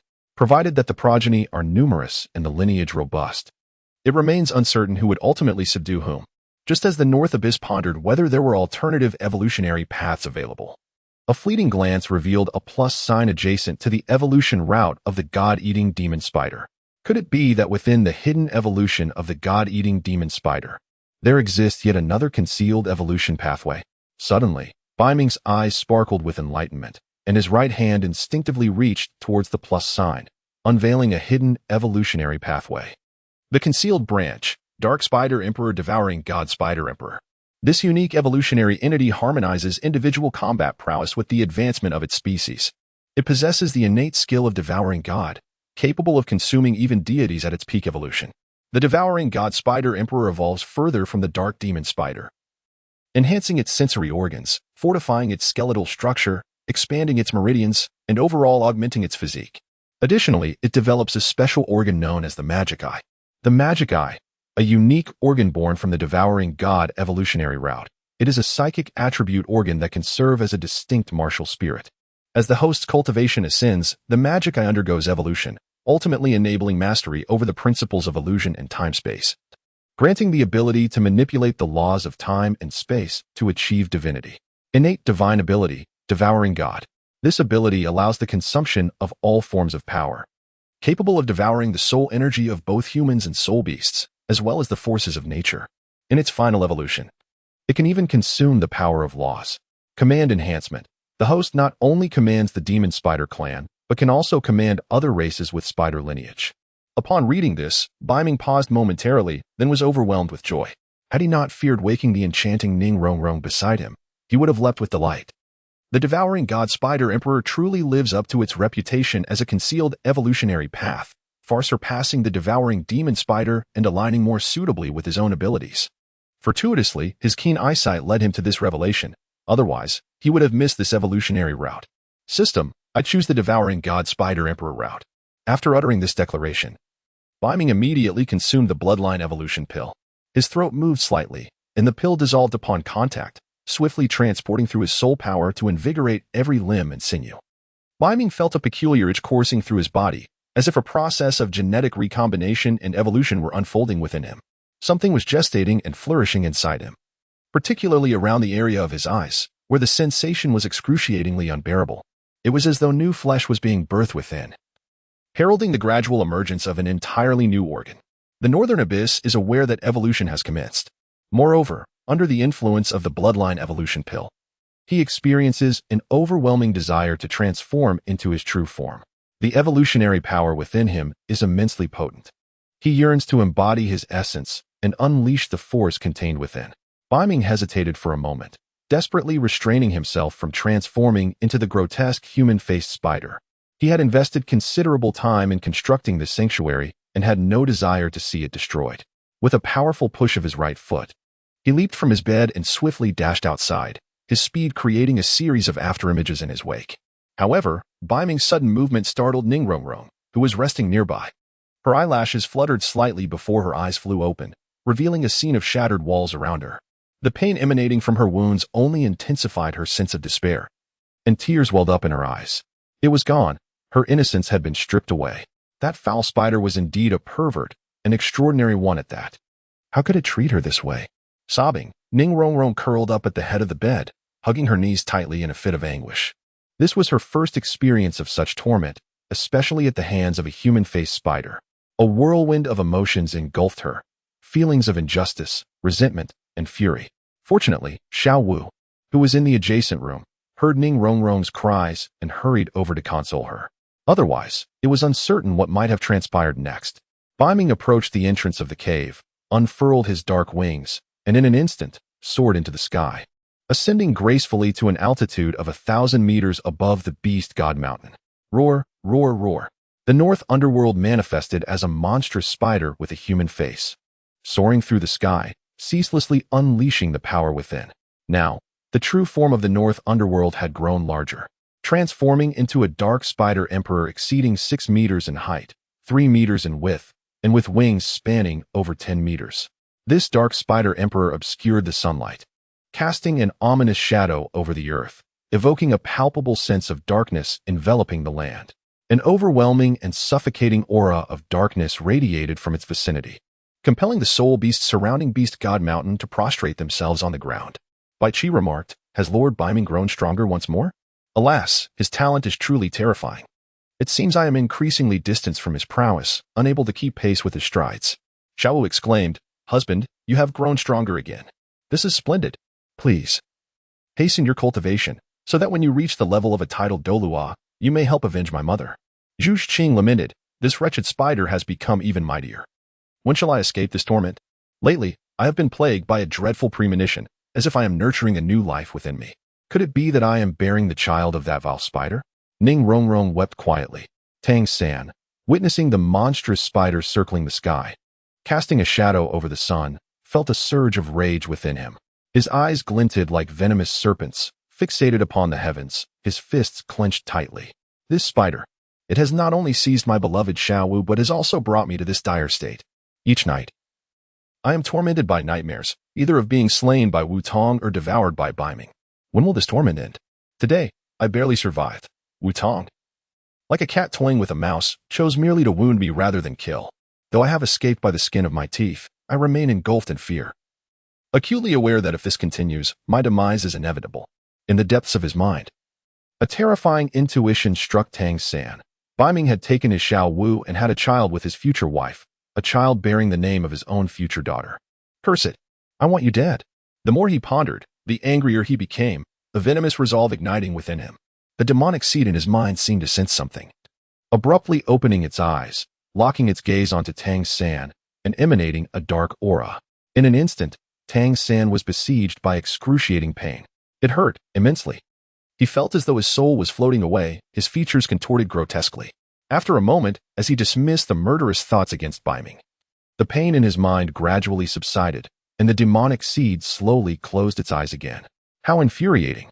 Tang San seethed, striking a nearby stone with his clenched fist. An immediate surge of agony coursing through him. He withdrew his hand, discovering it swollen and bruised. Damn it! They have implanted a demonic seed within me, attempting to control me. What shall I do? When will I ever have my vengeance? Moreover, that loathsome spider seems to have grown even stronger, making my quest for retribution feel ever more distant. Sigh. Not only can I not seek revenge, but I am also incapable of fleeing. Tang San sighed deeply, a wave of despair washing over him. In the midst of it all, Bibi Dong expressed a desire for children, seemingly offering herself willingly. A thunderous roar erupted as Beiming's body underwent what seemed like a second evolution. His form began to grow exponentially, the 8 spider spears elongated, gleaming with the cold light, and the dark runes upon them appeared to writhe as if alive, malevolent, dark, bloody, and terrifying. Clearly, they were no ordinary entities. The Dark Spider Emperor was in the midst of a profound transformation, an authentic metamorphosis. Muscles restructured, bones shone, and all internal organs underwent varying degrees of enhancement.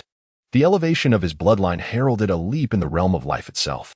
He could distinctly feel the transformation. No longer was he the soft-bodied dark magic spider, but a being of unparalleled strength. Not only had his physical form been fortified, but his combat prowess had also become more enduring. He had already been formidable, and now, with this evolution, he wondered if the few women could endure the changes. Beiming has undergone a profound transformation, emerging as the new sovereign of the human-faced demon spider clan, the Devourer Spider Emperor. Even without unfurling his wings, Beiming's form reaches an impressive 10 meters. Upon extending his wings, he attains a terrifying height of over 20 meters. The eyes of Beiming instantaneously transformed into a deep black, vibrant and enchanting, imbued with a subtle hint of enchantment. Within them, profound symbols swirled, reminiscent of the Tomo of the Sharingan, yet distinctly different from it. For reasons unknown, Beiming felt an undeniable conviction that his magical gaze surpassed even the illustrious Sharingan of the Naruto world. As Beiming opened his eyes and cast a piercing glare downward, he happened to meet Xiao Wujia's gaze. In that fleeting moment, Xiao Wujia's expression transformed into one of utter bewilderment. Instantly, his body began to tremble uncontrollably. His legs weakened, rendering him utterly powerless. In an instant, Xiao Wujia collapsed to the ground. Through his eyes, he beheld a nightmarish vision reminiscent of an infernal abyss. Surrounded by mountains of corpses and seas of blood, the members of Shrek Academy lying lifeless across the expanse. They were dead. All were deceased. The faculty and students of Shrek Academy had perished. Even the very grounds of Shrek Academy had been consumed by flames. No, it could not be so. Who had wrought such destruction upon Shrek Academy? Who was responsible? It was I. I am the one who slaughtered the members of Shrek. It is I. I am the sinner. I have obliterated Shrek Academy. Trembling violently, Xiao Wujia was overwhelmed, tears of despair streaming from his eyes. The northern underworld has ensnared him within a terrifying illusion, leading Xiao Wujia to perceive himself as the very executioner. Enveloped in this phantasmagoria, Xiao Wujia ultimately meets his own demise, offering redemption to the members of Shrek. Beiming merely exchanged a fleeting glance with Xiao Wuji before diverting his gaze. As Beiming shifted his eyes away, Xiao Wuji finally regained his composure, realizing that the earlier experience had merely been an illusion. Nonetheless, his garments and back were drenched in cold sweat. The sensation of a mountain of corpses and a sea of blood was overwhelmingly vivid, as though he had truly been present, blurring the lines between reality and fantasy. Those eyes he had encountered, what manner of eyes were they? They were terrifying, akin to the gaze of hell itself, nearly pushing Xiao Wuji to the brink of self-destruction. Meanwhile, on the other side, Beiming withdrew his gaze, observing Xiao Wuji's terrified demeanor, and couldn't help but click his tongue in disbelief. How feeble was Xiao Wuji's mental fortitude? A dignified soul sage, yet unable to withstand even a single glance. It truly was a disgrace to the title of soul sage. In his heart, Beiming secretly cursed. After transforming into the god-slaying Spider Emperor, he took a moment to familiarize himself with his newfound abilities, and then prepared to merge his cultivation of 50,000 years. System. Assist me in merging 50,000 years of cultivation. Merging in progress. Merge successful. With the unfurling of the twin wings of the northern abyss, one ascends directly into the sky, soaring to an altitude of 10,000 meters, emanating an even more formidable aura. The roars resound through the air. Surrounding the beast god mountain, all the soul beasts in the forests and atop the peaks prostrate themselves upon the ground, their eyes directed towards the mountain with an expression of profound reverence, as if gazing upon their sovereign. In the vast expanse of the sky, the north underworld spiraled gracefully, its inner soul power coursing through its being, cultivation continuously ascending, and combat prowess ever increasing.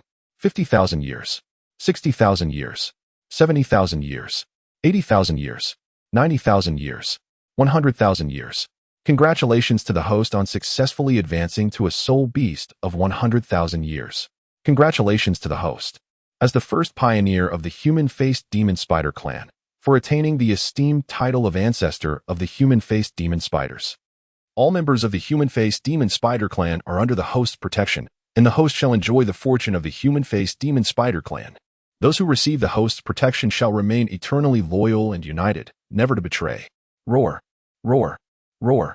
The North Sea spiraled ominously in the sky, seemingly releasing its formidable power as a terrifying aura emanated from the Beast God Mountain, spreading outward. Meanwhile, in the northern expanse of the Douluo Forest, approximately 10 kilometers from the Beast God Mountain, a group of 4 individuals traversed the terrain with remarkable speed.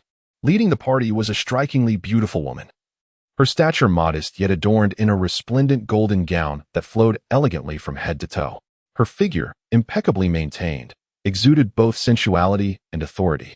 In her hand, she wielded a scepter, a symbol of her exalted position as the Pope of the Spirit Hall. Atop her head rested a magnificent crown of purple and gold, radiating brilliance and commanding respect without uttering a word. This woman was none other than Bibi, the Pope of the Spirit Hall. Accompanying her was her disciple, Hulaina, who possessed a soul power of level 30. Currently, she was leading Douluo and Douluo into the Douluo Forest to assist Hulaina in her quest for a 3rd spirit ring. Ordinarily, such a trivial task would not necessitate Bibi Dong's direct involvement, but feeling a sudden whim and with time on her hands, she decided to accompany Hulaina on this expedition. Your Holiness, Douluo remarked, we have searched extensively within the Douluo Forest yet have found no spirit beast related to foxes. Should we perhaps consider a different location? Indeed, Douluo added. This is rather disheartening. We have delved quite deep into the forest, yet not a single fox-type spirit beast has appeared. The surrounding spirit beasts are exceedingly quiet. Upon seeing us, they neither attack nor flee. This is decidedly peculiar. Hulaina interjected, Douluo, I am not in a rush. We can take our time in searching for spirit beasts. If we fail to find any, we can simply treat this as a leisurely excursion in the Douluo Forest. Upon hearing Hulaina's words, a gentle smile graced Bibi Dong's lips as she tenderly brushed Hulaina's forehead. Her disciple was indeed quite endearing. Hulaina was right. There was no need for haste, and perhaps an unexpected delight awaited them. However, before Bibi Dong could finish her thought, a sudden wave of terrifying energy surged from the south. This overwhelming presence seemed to be at the level of a tidal Douluo, instilling a deep sense of caution within her. What could this be? Was there a powerful human presence here, or perhaps a 100,000-year spirit beast? Bibi Dong furrowed her brow. At that moment, both Douluo and Douluo were equally shaken, yet their eyes sparkled with excitement. Regardless of whether the source of this fearsome aura was a human or a spirit beast, it was undoubtedly a fortuitous occurrence for them. If it were a rogue tidal Douluo, they could potentially recruit him into the Spirit Hall. If it were a 100,000-year spirit beast, their excitement would be even greater. For such creatures were treasures beyond measure. Your Holiness, I can sense that this aura is not far from us.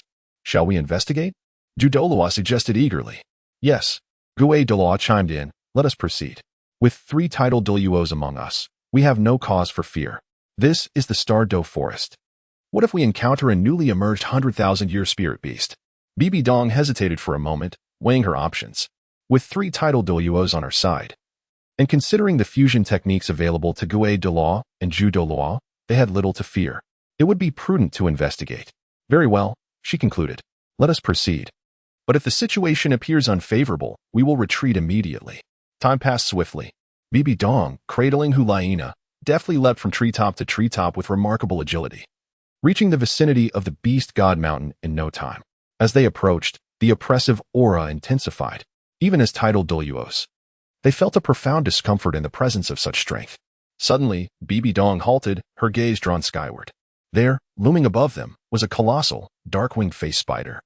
Its wings spanning over 20 meters, radiating a chilling darkness. What is happening? How can the face spider fly? Bibi Dong mused, recalling her studies. No text had ever suggested that this species possessed the ability to soar. With dual spirit souls, both of which were spiders. She had always paid particular attention to the face spider lineage, and she was certain none were capable of flight. Upon first sighting this 100,000-year face spider, Bibi Dong had felt a surge of exhilaration. Yet now, confronted with the shadowy creature, her elation evaporated. The face spider species was already formidable. This particular specimen, with its dark wings, was undoubtedly a formidable opponent. She questioned whether her 3 titled Douluos could withstand it, especially since this creature could take to the skies. If it chose to flee, they would have no means to pursue it. As these thoughts raced through her mind, Bibi Dong felt an instinctive urge to retreat.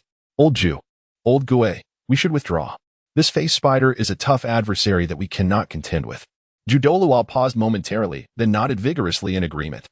Upon seeing the dark-winged creature capable of flight, any thoughts of confrontation vanished. Indeed, let us depart swiftly, lest we provoke a battle with the face spider. Douluo withdrew his gaze from the heavens, a flicker of trepidation glimmering in his eyes. Just as they contemplated retracing their steps, an unexpected tempest descended. The previously clear and sunny sky darkened abruptly, the sun vanishing as shadows engulfed the expanse. In the blink of an eye, a jagged zigzag of lightning illuminated the inky sky, transforming it into a radiant spectacle akin to midday brightness. With a thunderous roar, an immense clap of thunder reverberated, its volume deafening. Bibi Dong was taken aback, her gaze drawn upward to witness an unforgettable scene. A formidable cloud of calamity loomed above, resembling a vast black carousel, teeming with crackling lightning and surging serpentine bolts, as if poised to annihilate the world. Was this a heavenly tribulation? The human-faced demon spider was undergoing a trial? Could it be that this creature had just ascended to a cultivation of 100,000 years? If that were the case, there seemed little reason to hasten their departure. The natural law of the thunder tribulation for soul beasts dictates that every 100,000 years, they must face such a trial. Surviving this terrifying ordeal would elevate their cultivation.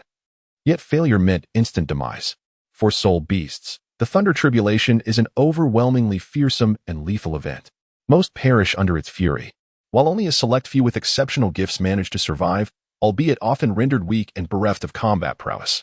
Douluo and Gue Douluo both recognized the gravity of the situation, exchanging knowing glances that conveyed a shared understanding. Douluo chuckled softly. This human-faced demon spider is undergoing its tribulation. Perhaps we should linger and see if fortune smiles upon us. Gue Douluo replied, indeed, we must remain vigilant. Waiting for the opportune moment, Douluo continued, it would be ideal if the thunder tribulation were to vanquish this creature. Gue Douluo queried, old Jio, if this human-faced demon spider miraculously survives, would you let it go? Of course not. If it escapes the tribulation, I would not hesitate to assist it on its journey. Douluo affirmed. Then let us stay and await our chance, he concluded. Bibi Dong smiled faintly, decisively embracing the idea. Her first martial spirit was the Death Spider Queen, and her second was the Soul-Devouring Spider Queen. Both spirits were of the arachnid lineage. Now, encountering this mutated human-faced demon spider, a soul beast of 100,000 years undergoing a tribulation, she felt as though Providence was at play. What a fortuitous gift from the heavens. 100,000-year soul ring being offered to her. How could she possibly refuse? As these thoughts coursed through her mind, Bibi Dong could not suppress a smile. She had already envisioned the human-faced demon spider as her prey. Little did she know, while she viewed Beiming as her quarry, Beiming regarded her as his. You wish for me to become your 100,000-year soul ring? I desire your assistance in bearing my offspring. Bibi Dong mused. Since we have arrived, let us not depart without first ensuring the Spider Emperor bears a child. No, one child will not suffice, at least 2. Perhaps a whole brood. With a resolute determination, she envisioned the consumption of the tribulation itself. The corners of Beiming's mouth curled into a mysterious arc as he gazed down at Bibi Dong from the skies, his eyes reflecting a playful glint. In truth, he had sensed her presence the moment she arrived near the Beast God Mountain. Yet he had been too preoccupied to acknowledge her. What truly mattered now was to navigate the tribulation of the 100,000-year soul beasts. The soul beast clan is a race envied by the heavens. Every 100,000 years, they must face a formidable trial, as the heavens unleash a thunderous calamity to strike down those soul beasts deemed unworthy of existence. This trial is known as the Thunder Tribulation. Whenever the Thunder Tribulation descends, it marks the most perilous moment for the soul beasts. Throughout history, countless 100,000-year soul beasts have met their demise at the hands of this thunderous wrath. However, every situation possesses duality. While many from the soul beast clan have indeed perished in the tempest of lightning, there are also those who have successfully transcended the tribulation. Once they emerge victorious, their strength is significantly enhanced, and their cultivation ascends anew. Among the formidable beings residing in the heart of the Stardow Forest are the Black Dragon King D. Tian, Bai Ji, and ZG. These fierce creatures have undergone the Thunder Tribulation multiple times, their might being beyond question. Notably, the Black Dragon King D. Tian has weathered the storm of tribulation 8 times. his power rivaling that of demigods. It is said that even a human at the pinnacle of the 99th level, the ultimate Douluo, may not stand a chance against him. Beiming places utmost importance on the heavenly tribulation. Although his combat prowess vastly surpasses that of an ordinary 10,000-year soul beast, who can claim absolute certainty. Moreover, the tribulation itself serves as a constraint on the soul beast lineage. The intensity of the heavenly tribulation is determined by the strength of the soul beast. The higher the innate talent of the tribulating soul beast, the more formidable the tribulation it faces. Similarly, the greater the combat capability of the tribulating soul beast, the stronger the tribulation that descends upon it. To put it simply, the heavenly tribulation adjusts its intensity according to the strength of the tribulating soul beast, which is quite vexing. It seems that heaven harbors jealousy towards the soul beast lineage. Otherwise, why must the soul beast endure tribulation while humans do not? Perhaps it is not heaven that is envious, but rather the gods of humanity. Legend has it that in ancient times, the dragon god ruled the divine realm, allowing the soul beast lineage the potential for ascension. However, after the human gods usurped the dragon god's dominion, they grew fearful of the soul beast's innate gifts.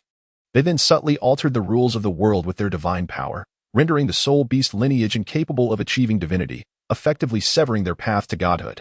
There is a saying that goes, to destroy a person's path of cultivation is akin to killing their parents. This is truly despicable. Beiming inwardly cursed. Yet he understood that with his current capabilities, he was powerless to effect any change. For now, his only course of action was to endure the impending tribulation. Had it arrived? Suddenly, Beiming seemed to sense something, abruptly lifting his gaze towards the ominous, world-destroying storm clouds above. The clouds, pregnant with lightning serpents, crackled with an overwhelming energy, resonating with terrifying thunderous sounds. In the heart of the tempest, Beiming stood resolutely, acutely aware of the overwhelming pressure that surrounded him. The ominous clouds loomed over the city, threatening to obliterate it. Lightning serpents flickered, pursuing the souls of the unwary. With a resounding roar, a colossal sound reverberated through the air, and the dark clouds above abruptly shimmered, heralding the descent of the first thunderous calamity. Its radiance resembled that of a magnificent sun, taking on a Z-shaped form, as stout as a water barrel. The terrifying brilliance of the lightning instantaneously illuminated the pitch-black earth, transforming it into a scene as bright as day. In the eye of the storm, Beiming stood resolute, unyielding in the face of chaos. He brandished the 8 spider spears, soaring skyward. The spears glimmered with a chilling light, their dark runes and formidable dark elements pulsating with a life of their own, surging forth to confront the thunder dragon. Why is this human-faced demon spider so formidable? Douluo exclaimed. It dares to face the tempest head-on? This is the thunder tribulation. I have never witnessed a soul beast brave enough to withstand it. Douluo remarked. This human-faced demon spider possesses considerable prowess. Douluo continued. Is it overestimating itself? Regardless of its confidence in its abilities, it ought not to confront the lightning so directly. I suspect this creature is doomed.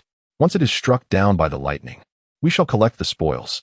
Bibi raised her gaze, casting a glance at Beiming, who stood like a god of war amidst the tumult. And her heart skipped a beat. It seemed the human-faced demon spider was far more powerful than she had anticipated, were it not for its tribulation.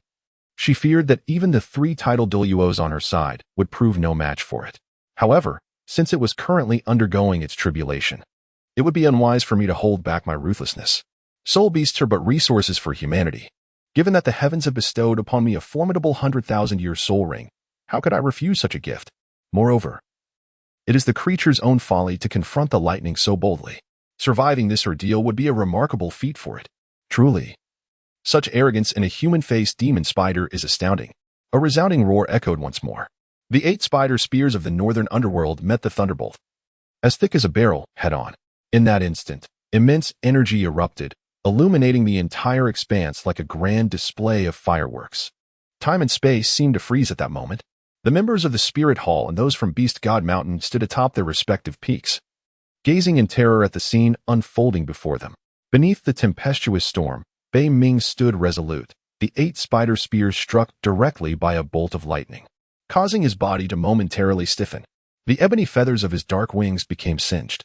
With a thunderous roar, he invoked his innate divine ability, Devourer of Gods, to absorb the surrounding electrical energy. This heightened version of the 8 spider spears not only consumed soul power, but also harnessed the raw energy of nature and the forces of the cosmos. As his voice resonated, the 8 spider spears appeared to awaken, trembling incessantly. The spear, embedded in a bolt of lightning as thick as a barrel, became an insatiable conduit. The synergy of the Devourer of Gods and the 8 spider spears intensified the absorption effect exponentially, far exceeding a mere sum of 1 and 1. It was a remarkable surge, a leap of several magnitudes.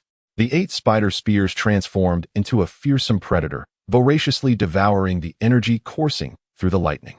Initially, the lightning was as thick as a barrel, yet as the spear continued its relentless consumption, the bolt began to diminish in girth.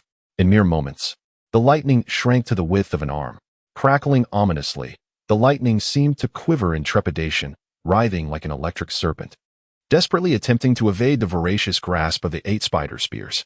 However, despite its struggles, how could Beiming possibly allow it to have its way?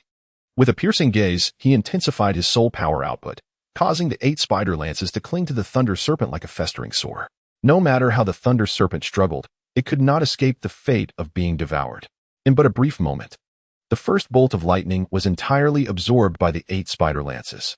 In response, Beiming felt the divine feedback coursing through him, propelling him higher and higher. 100,000 and 1,000 years, 100,000 and 2,000 years, 100,000 and 3,000 years, reaching 11,000 years. Sensing the transformation within his body, a mysterious smile graced the corners of Beiming's mouth. This heavenly tribulation was quite remarkable.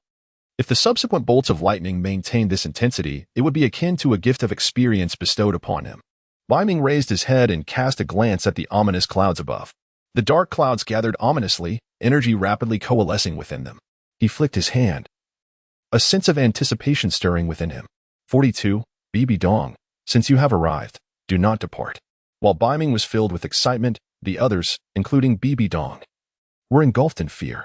Douluo was momentarily stunned, her gaze vacant, struggling to comprehend the spectacle above. Old ghost, am I seeing things? That human-faced demon spider actually absorbed the lightning? Douluo was equally shocked, his heart racing, unable to react to Douluo's inquiry as if his body had frozen. His eyes widened in disbelief, as if he had glimpsed something extraordinarily terrifying from the heavens, unable to regain his composure. Hey, old ghost, are you even listening to me? Noticing Douluo's lack of response, Douluo reached out and poked him in the elbow, her voice slightly cracking. Only then did Douluo snap back to reality. Incredible! That human-faced demon spider devoured the lightning. This is madness. It has become sentient. The two exchanged a glance, their astonishment palpable. The notion that the human-faced demon spider had consumed the lightning was alarming. What if the tribulation could not harm it? Would their plans be rendered futile?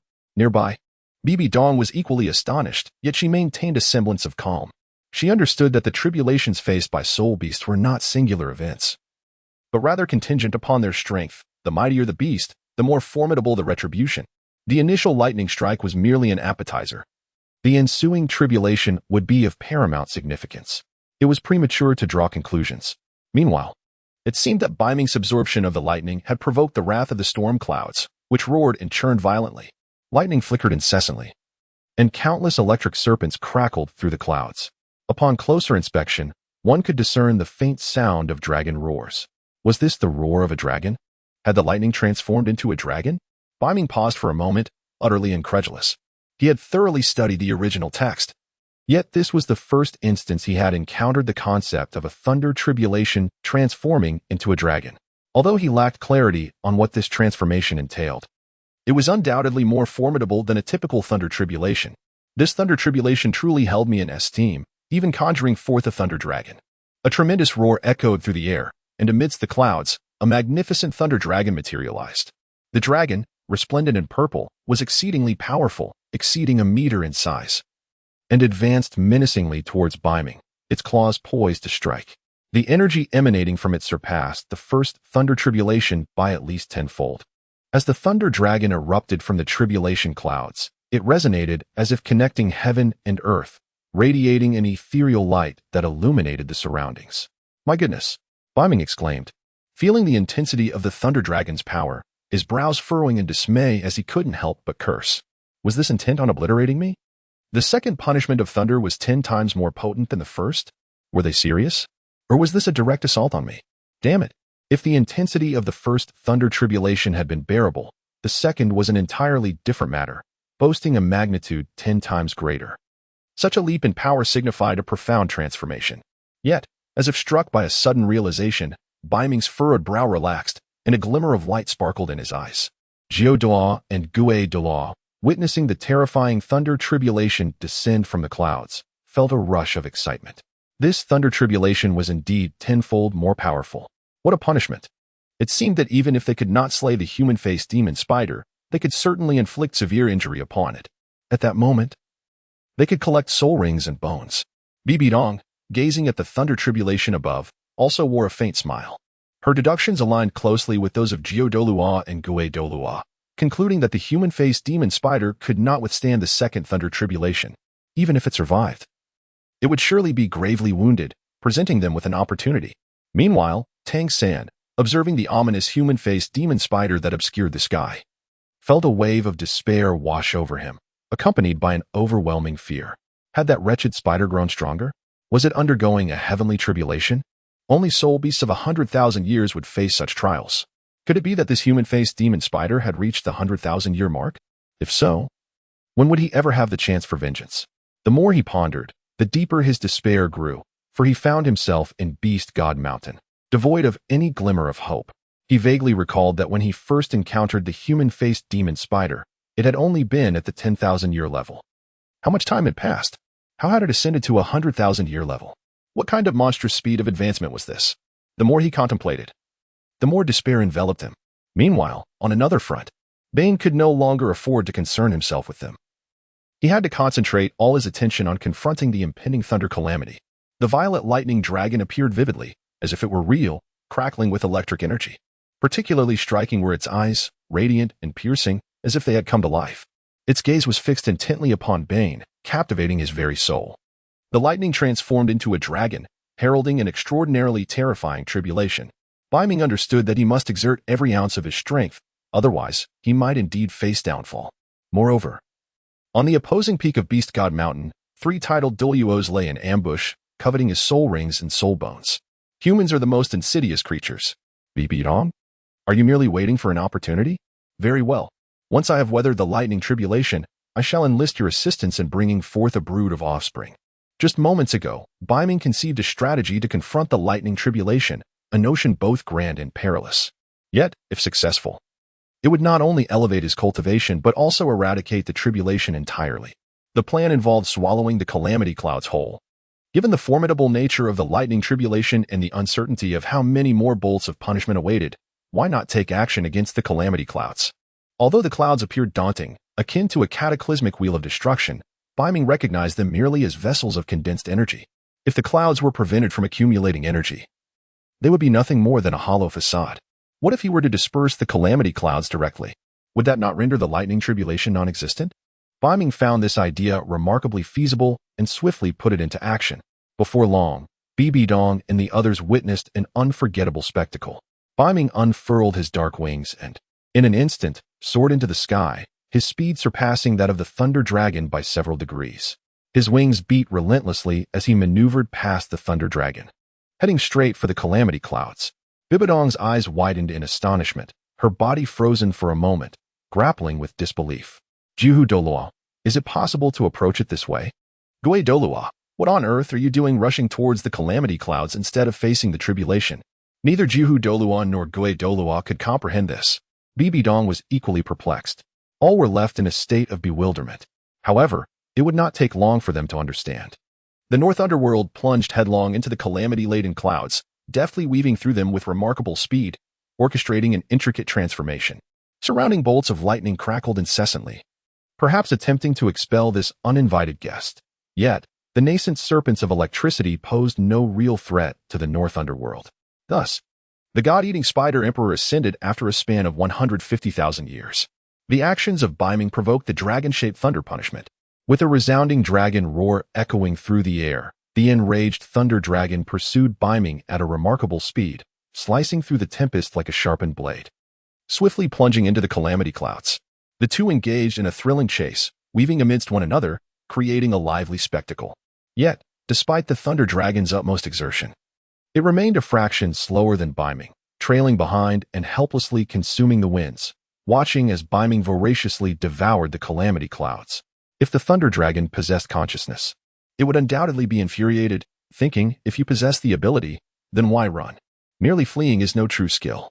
Bibi Dong's gaze was fixed upon the tumultuous clouds above, and gradually, she discerned a startling revelation. As the human-faced demon spider traversed the calamity clouds, they appeared to be rolling and seemingly diminishing, as if something were consuming them. What could this mean? Was the human-faced demon spider feasting upon the calamity clouds? Or was it merely an illusion? A soul beast undergoing tribulation, seemingly unafraid of the calamity clouds and instead treating them as sustenance?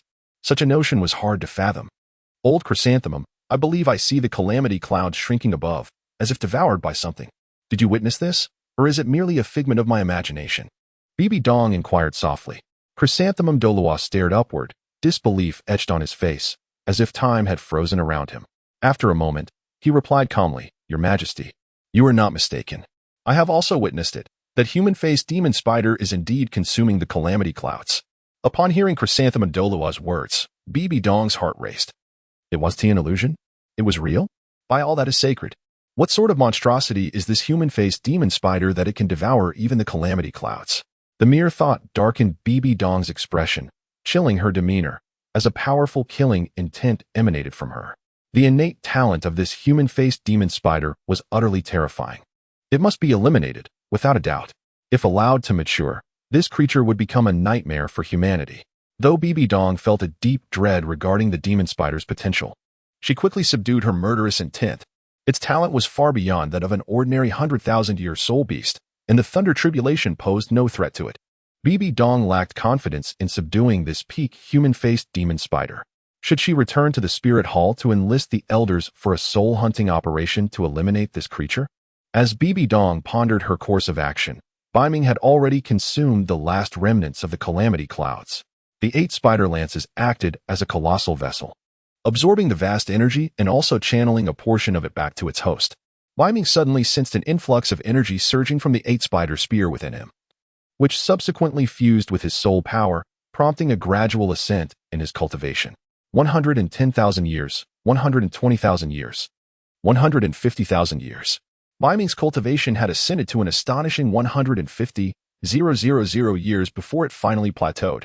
His combat prowess had more than doubled.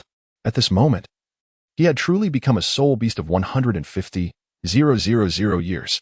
Moreover, Beiming was pleasantly surprised to discover that not only had his cultivation increased, but the 8 spider lance, having absorbed such immense energy, had also undergone an evolution, transforming into a formidable weapon akin to the Dark Divine Lance, which resembled the martial soul of Wu Tong. The Dark Divine Lance proved to be exceptional, possessing far superior devouring and enhancement capabilities compared to the 8 spider lance. Beiming could not help but reveal a faint smile at the corners of his mouth. This recent tribulation of thunder was truly remarkable, granting him an instantaneous accumulation of 50,000 years of cultivation. If he were to encounter a few more such tribulations, would he not ascend to the heavens right from his current position? Would he then ascend to divinity? Haha. Of course, this is merely an ideal scenario. In reality, it is improbable that he would be blessed with such an abundance of thunder tribulations to devour. Roar. In the ethereal heights of the clouds, Beiming stood resolute, feeling the surge of formidable power coursing through him, unable to restrain a thunderous roar. This cry pierced the heavens, reverberating with deafening intensity. The feeble soul beasts surrounding the beast god mountain cowered in submission, their gazes filled with trepidation as they looked skyward. Xiao Wu emerged from her chamber, ascending to the summit platform, positioning herself closest to Beiming. She lifted her gaze, unwaveringly fixated on her beloved. While others might perceive the tribulation of thunder as terrifying and seek to evade its grasp, Xiao Wu felt no such fear. Beiming is her beloved husband. The center of the thunder tribulation is the closest place to him, where she can sense his presence. Xiao Wu yearns to draw nearer to her husband. Ever since she helped Beiming give birth to Wudong, their fates have been intertwined. If you safely endure the thunder tribulation, I shall not allow it to harm me. Should you fall during the tribulation, I would not wish to live on alone. When Xiao Wu witnessed her husband devouring the last remnant of the calamity clouds, a wave of joy surged within her. My husband has grown stronger once more. After Beiming overcame the thunder tribulation, he became a soul beast of 100,000 years. His strength comparable to that of a tidal Douluo, perhaps even surpassing it. If I were to ask my husband to avenge my mother, Aru, would he consent? My enemy is none other than the Pope Bibi Dong of the Spirit Hall. I wonder if my husband can defeat her. Xiao Wu's mind raced with thoughts. Her heart a tempest, torn between the desire for vengeance and the concern for her husband's safety. On the other side, Bibi Dong was engulfed in terror. Her spiritual sense detected that the human-faced demonic spider, after consuming the tribulation clouds, had dramatically increased in strength. Moments ago, it appeared to be merely a 100,000-year soul beast. Now, in the blink of an eye, it had ascended to 150,000 years. What on earth is this monstrous talent? Just recently promoted to a 100,000-year soul beast, and now it has devoured the thunder tribulation to reach 150,000? This is unfathomable. Bibi Dong had never encountered such a terrifying soul beast. Faced with a 150,000-year soul beast, she felt utterly unprepared. It would be best to retreat before suffering a disastrous defeat. Douluo, Douluo, let us withdraw swiftly. This human-faced demonic spider has advanced to 150,000 years. It is far too powerful. Bibi Dong murmured, taking the lead and hastily departing from the mountain. Meanwhile, in midair, Beiming's demonic gaze flickered as he pierced through the clouds and spotted the fleeing Bibi Dong. This woman? Truly deserving of the title of Pope. Her figure is indeed exceptional, likely reaching an E-cup. Since you have come, why not stay for a drink before you depart? Am I, the esteemed lord of the Beast God Mountain, not worthy of a personal visit? Bibi Dong, where do you think you're running? Come back and face me.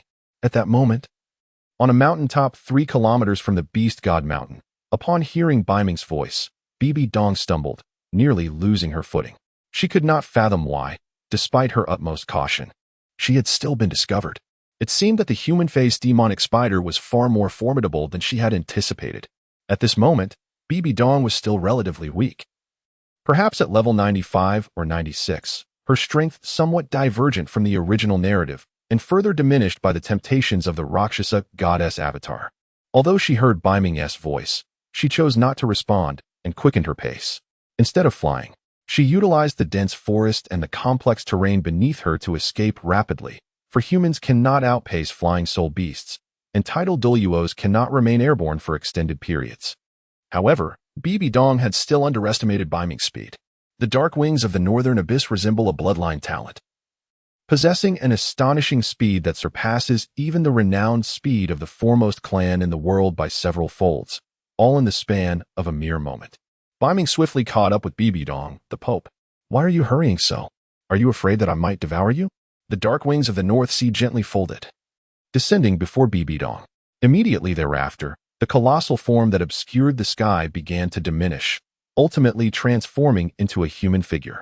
He metamorphosed into a handsome gentleman, exuding an air of elegance and grandeur, owing to the blessing of charm. Northming is not only exceptionally handsome but also possesses an innate aura of intrigue. Had he existed in the previous world of Blue Star, he would undoubtedly have captivated countless female celebrities, leaving them enamored and vying for his attention. As Northming transformed into human form, the dark elements surrounding him dissipated instantaneously, and the oppressive aura he exuded vanished. He appeared rather unremarkable, resembling an ordinary individual, yet radiated an ethereal charm that stirred the hearts of onlookers.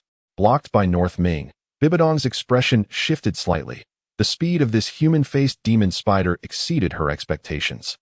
Neither the sky nor the ground could provide her an escape. However, since she was cornered, she decided there was no rush to flee. Despite her trepidation towards the demon spider, she was not to be trifled with. Should the creature provoke her, she could always summon the spirit Douluo and ghost Douluo to confront it. Ultimately, the outcome of such a confrontation was uncertain. Nevertheless, Bibi Dong was puzzled. She was certain she had never met this demon spider. So how did it know her name? Was her fame now so widespread that even the Spirit Beast clan was aware of her reputation? How astonishing. Yet, she chose not to dwell on this mystery. Her immediate priority was to resolve the present predicament. Your Excellency, the human-faced demon spider, Bibi Dong began, her voice tinged with humility as she lowered her posture, making every effort to avoid inciting the creature's wrath. I noticed a spirit beast undergoing a thunder tribulation nearby, and was merely curious, which is why I came to investigate. This is entirely a misunderstanding, and I assure you I mean no disrespect. I hope you will allow us to leave. Bibi Dong felt a sense of apprehension. This human-faced demon spider, boasting an age of over 150,000 years and an unfathomable skill set, likely had many hidden advantages. Engaging it in combat would be a futile endeavor, especially in the perilous Stardow Forest, which was far from the safety of Spirit City, where she could act with impunity. Engaging a 100,000-year spirit beast in battle in such a treacherous environment was decidedly unwise. Not to mention the uncertainty of victory. Sustaining injuries in the Stardo Forest could prove fatal. Therefore, without absolute confidence, Bibi was reluctant to provoke a spirit beast of such caliber, even if it was a prime candidate for her soul ring. Allow you to leave? Certainly. However, it would be a pity for you to travel so far to Beast God Mountain without visiting. As the Lord of Beast God Mountain, I would feel remiss if I did not extend my hospitality. Why not accompany me to the mountain for a drink of water? You may depart after refreshing yourselves. How does that sound? The corners of Beiming's mouth curled into a subtle smile as he appraised Bibi from head to toe, his gaze betraying an unmistakable glimmer of avarice. Initially, he had contemplated waiting for the affairs of the Beast God Mountain to settle before venturing into the human realm to capture Bibi and claim her as his consort. Little did he expect that she would come to him of her own accord. Truly, fortune favored him. The bloodline of the young girl Ning Rong was far too feeble to withstand his oppressive aura. Now that Bibi had voluntarily presented herself, it would alleviate some pressure from these young ladies. Bibi with her fair complexion, stunning beauty, and alluring figure as an earring powerhouse, not to mention her elegantly rounded legs, exuded a divine presence. She was none other than the Pope, that exalted and imperious figure. How he longed to indulge in her whims. Beiming undoubtedly harbors intentions towards this woman. Upon hearing his words, Bibi felt an unsettling discomfort. To suggest that I go to the Beast God Mountain for a mere drink of water seems rather simplistic. Humans and the Soul Beast clan are sworn enemies. If I were to venture to the Beast God Mountain, I fear I might never return. Moreover, who can ascertain whether it is a trap? Bibi resolved to avoid the Beast God Mountain if possible, given the numerous uncertainties involved. Just as she contemplated expressing her thoughts, she suddenly sensed that her body was being scrutinized. Lifting her gaze, she met Beiming's avaricious stare, his eyes fixed upon her without any pretense of concealment. What are you staring at? Do you wish to perish? A surge of anger welled within Bibi fueling a desire to claw out his eyes. Since ascending to the position of Pope, it was the first time someone dared to show her such disrespect. Beside her, the loyal tool, Douluo, witnessed the contempt the human-faced demon spider displayed towards the Pope and furrowed his brow in indignation, his heart ablaze with fury. He bellowed, "You dare to gaze upon Pope Bibi with such audacity? You truly have no fear of death." Douluo summoned his extraordinary martial soul, the Qirong Tong Tianju, glaring at Beiming with an intensity that suggested he was ready to strike at any moment. The ghost Douluo, standing silently behind him, also summoned his martial soul, vigilantly watching Beiming, prepared to engage should conflict arise. They would undoubtedly be the first to act. Bibi had initially been reluctant to confront the human-faced demon spider. Yet the anger it incited within her prompted her to refrain from stopping Douluo and Ghost Douluo. After all, as the saying goes, a graceful lady is a gentleman's ideal match. With Bibidong's striking beauty and alluring attire, was it not intended to attract attention? I merely cast a glance. It does not cost me a piece of flesh, what's the rush? Beiming chuckled softly, casting a teasing glance at Douluo, unfazed by the latter's fury. He recognized a certain arrogance inherent in humanity. Often, it is only through a decisive display of strength that one can truly grasp the intricacies of the situation. This was especially true for Bibi. Her pride swelled within her, and she would undoubtedly oppose the notion of bearing his child. Yet, Beiming remained indifferent to her consent, as the outcome would ultimately be the same. The male would submit through force, while the female would yield through intimacy. "You seek your own demise," Beiming remarked, eliciting a surge of unbridled anger from Douluo, who felt his authority had been insulted. As a loyal servant to Bibi, witnessing any disrespect towards her was more intolerable than death itself. Infuriated, Douluo charged forward. With a fierce declaration, he invoked his ninth soul ring, the withered flower. Scattered upon the ground, leaves hearts broken and souls torn.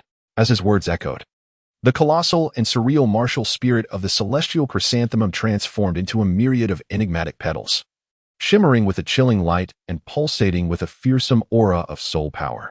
Each petal whirled like a crescent blade, coalescing into a vast golden vortex. This was Douluo's ultimate technique. Aware of Beiming's formidable strength, he wasted no words, immediately amplifying his powers to unleash his most potent soul skill. The ninth soul skill, Withered Flower, Scattered Hearts, was capable of both single-target and area attacks, boasting significant might. Ordinary title Douluos would hardly dare to confront Douluo's ninth skill head-on. It was fortuitous. Having just acquired a divine talent, He had been yearning for a worthy opponent to test his abilities. Now, with them approaching him uninvited, he would show no mercy. Beiming coldly spoke. If he were to confront the three titled Douluos, Jiuhu Douluo, Gue Douluo, and Bibi directly, it would undoubtedly lead to considerable difficulties. Particularly with Jiuhu Douluo and Gue Douluo. They possess a formidable martial soul fusion technique known as the Polar Stillness Domain. This fusion skill is remarkably powerful, reputed to even restrain beings below deities. Should Jiuhu Douluo and Gue Douluo unleash their martial soul fusion technique, it would pose an immense challenge. Thus, Beiming resolved to conclude the battle swiftly. With utmost speed, he aimed to incapacitate Jiuhu Douluo, thereby rendering their soul fusion technique ineffective, which would embolden him. Clenching his right hand, he summoned the Beast God's Sword from the system's space. The Beast God's Sword is an auspicious weapon akin to those of the Soul Beast clan. The stronger the fortune of the Soul Beast clan, the mightier the sword's attacks. Although the fortune of the Soul Beast clan has been in continuous decline, rendering it considerably weakened, it suffices to confront Jiuhu Douluo. Jiuhu Douluo's ninth soul skill transformed into a golden whirlwind, within which crescent-shaped petals whirled at high speed, exuding considerable power, albeit adorned with ostentation. With a soft murmur, the northern underworld infused the dark elements within him into the Beast God's Sword, which instantaneously erupted with a dazzling brilliance, unleashing a wave of destruction that spread forth. The aura emanating from the tornado Douluo was sharp and cutting, like a keen blade. The aura emanating from Beiming is one of annihilation and overwhelming destruction. Although the ninth soul skill of Jiuhu Douluo is formidable, it pales in comparison to Beiming's might. Under the augmentation of dark power, the Beast God Sword instantly expands, becoming as thick as a table. Weighing a staggering 18,000 pounds, it resembles a miniature mountain, which is hurled towards the golden tornado with astonishing speed. Accompanying the sword are the ethereal forms of the four sacred beasts, the azure dragon to the left, the white tiger to the right, the black tortoise ahead, and the vermilion bird behind, with the Beast God's Sword at the center. With a thunderous roar, there was no suspense. Upon contact with the golden tornado, the crescent-shaped petals forged from the wondrous chrysanthemum were instantly reduced to dust. Jiuhu Douluo felt a sweetness at the corner of his mouth as he forcefully suppressed the backlash from his soul skill, attempting to swiftly evade the Beast God Sword to the left. At that moment, after the sword obliterated the ninth soul skill, its momentum remained unyielding, charging directly towards him. Jiuhu Douluo dared not confront it head-on. As he prepared to dodge with a push of his right foot, he unexpectedly locked eyes with Beiming's stark gaze, causing his body to freeze instantly. In Beiming's eyes, he glimpsed a paradise devoid of war and strife, where the air was filled with the fragrance of flowers and birdsong. A true utopia. He even saw visions of his joyful childhood and his parents. Where was this place? It was so beautiful. He wished to reside there for eternity. Jiuhu Douluo became entranced in the illusion crafted by Beiming, his body motionless, a faint smile unconsciously gracing his lips. Old Jiu, be careful. Moonlight, quickly evade. Both Bibi and Ghost Douluo, witnessing this scene, were struck with dread. Beiming's speed was far too swift, they could not intervene in time. Old Jiu clearly possessed the ability to evade. Why did he not move? Had he fallen under some enchantment? They were perplexed, hearing Bibi and Ghost Douluo's warnings. Jiuhu Douluo's eyes seemed to regain some clarity, but he soon succumbed once more to the enchanting illusion woven by Beiming. Suddenly, a sound akin to a blade piercing flesh echoed. The Beast God's Sword had pierced Jiuhu Douluo through and through. Yet, astonishingly, he displayed no reaction, feeling no pain. Lost in the bliss of the illusion, even maintaining that faint smile. It was, in essence, a tranquil demise. How pitifully weak. Beiming smacked his lips. Then with a decisive tug, swiftly drew the Beast God's Sword and retreated 5 paces with remarkable agility. The timing was impeccable. As he unsheathed the sword, he deftly evaded the splattering blood that erupted from Jiuhu Douluo's body. Each movement flowed seamlessly into the next. Beiming stood gracefully, undisturbed by the chaos around him. His hair remained impeccably styled, and his attire was devoid of any blemish. He possessed an aversion to filth, refusing to allow the blood of his foes to tarnish his pristine image. Such an act would be beneath his dignity. Suddenly, with a thud, Jiuhu Douluo's eyes glazed over as he collapsed to the ground, his life force extinguished in an instant. In that fleeting moment, Jiuhu Douluo met his demise. You killed old Jiuhu? Ghost Douluo exclaimed, his countenance momentarily frozen before morphing into a tempest of rage. For years, he and Jiuhu Douluo had been inseparable, akin to a pair of devoted lovers. Wherever Jiuhu Douluo went, Ghost Douluo was sure to follow. He had believed their bond would endure indefinitely. Never had he anticipated that Jiuhua Douluo would fall at the hands of another, and right before his eyes. Ghost Douluo found it hard to fathom. I am the Lord of Beast God Mountain. A killing is a killing. Do you dare to voice any objections? Or do you wish to become a lifeless corpse yourself? Beiming taunted, his gaze fixed mockingly on Ghost Douluo. Since you have come this far, what is there to fear? Ghost Douluo's martial spirit was that of a specter. His power comparable to Jiuhua Douluo's, yet he was certainly no match for Beiming. Had Jiuhua Douluo and Ghost Douluo combined their martial spirits, Beiming might have had to exercise caution. However, with Jiuhua Douluo now deceased, the balance had irrevocably shifted. In the realm of the North Sea, there is little to fear. Oh, how mistaken I am.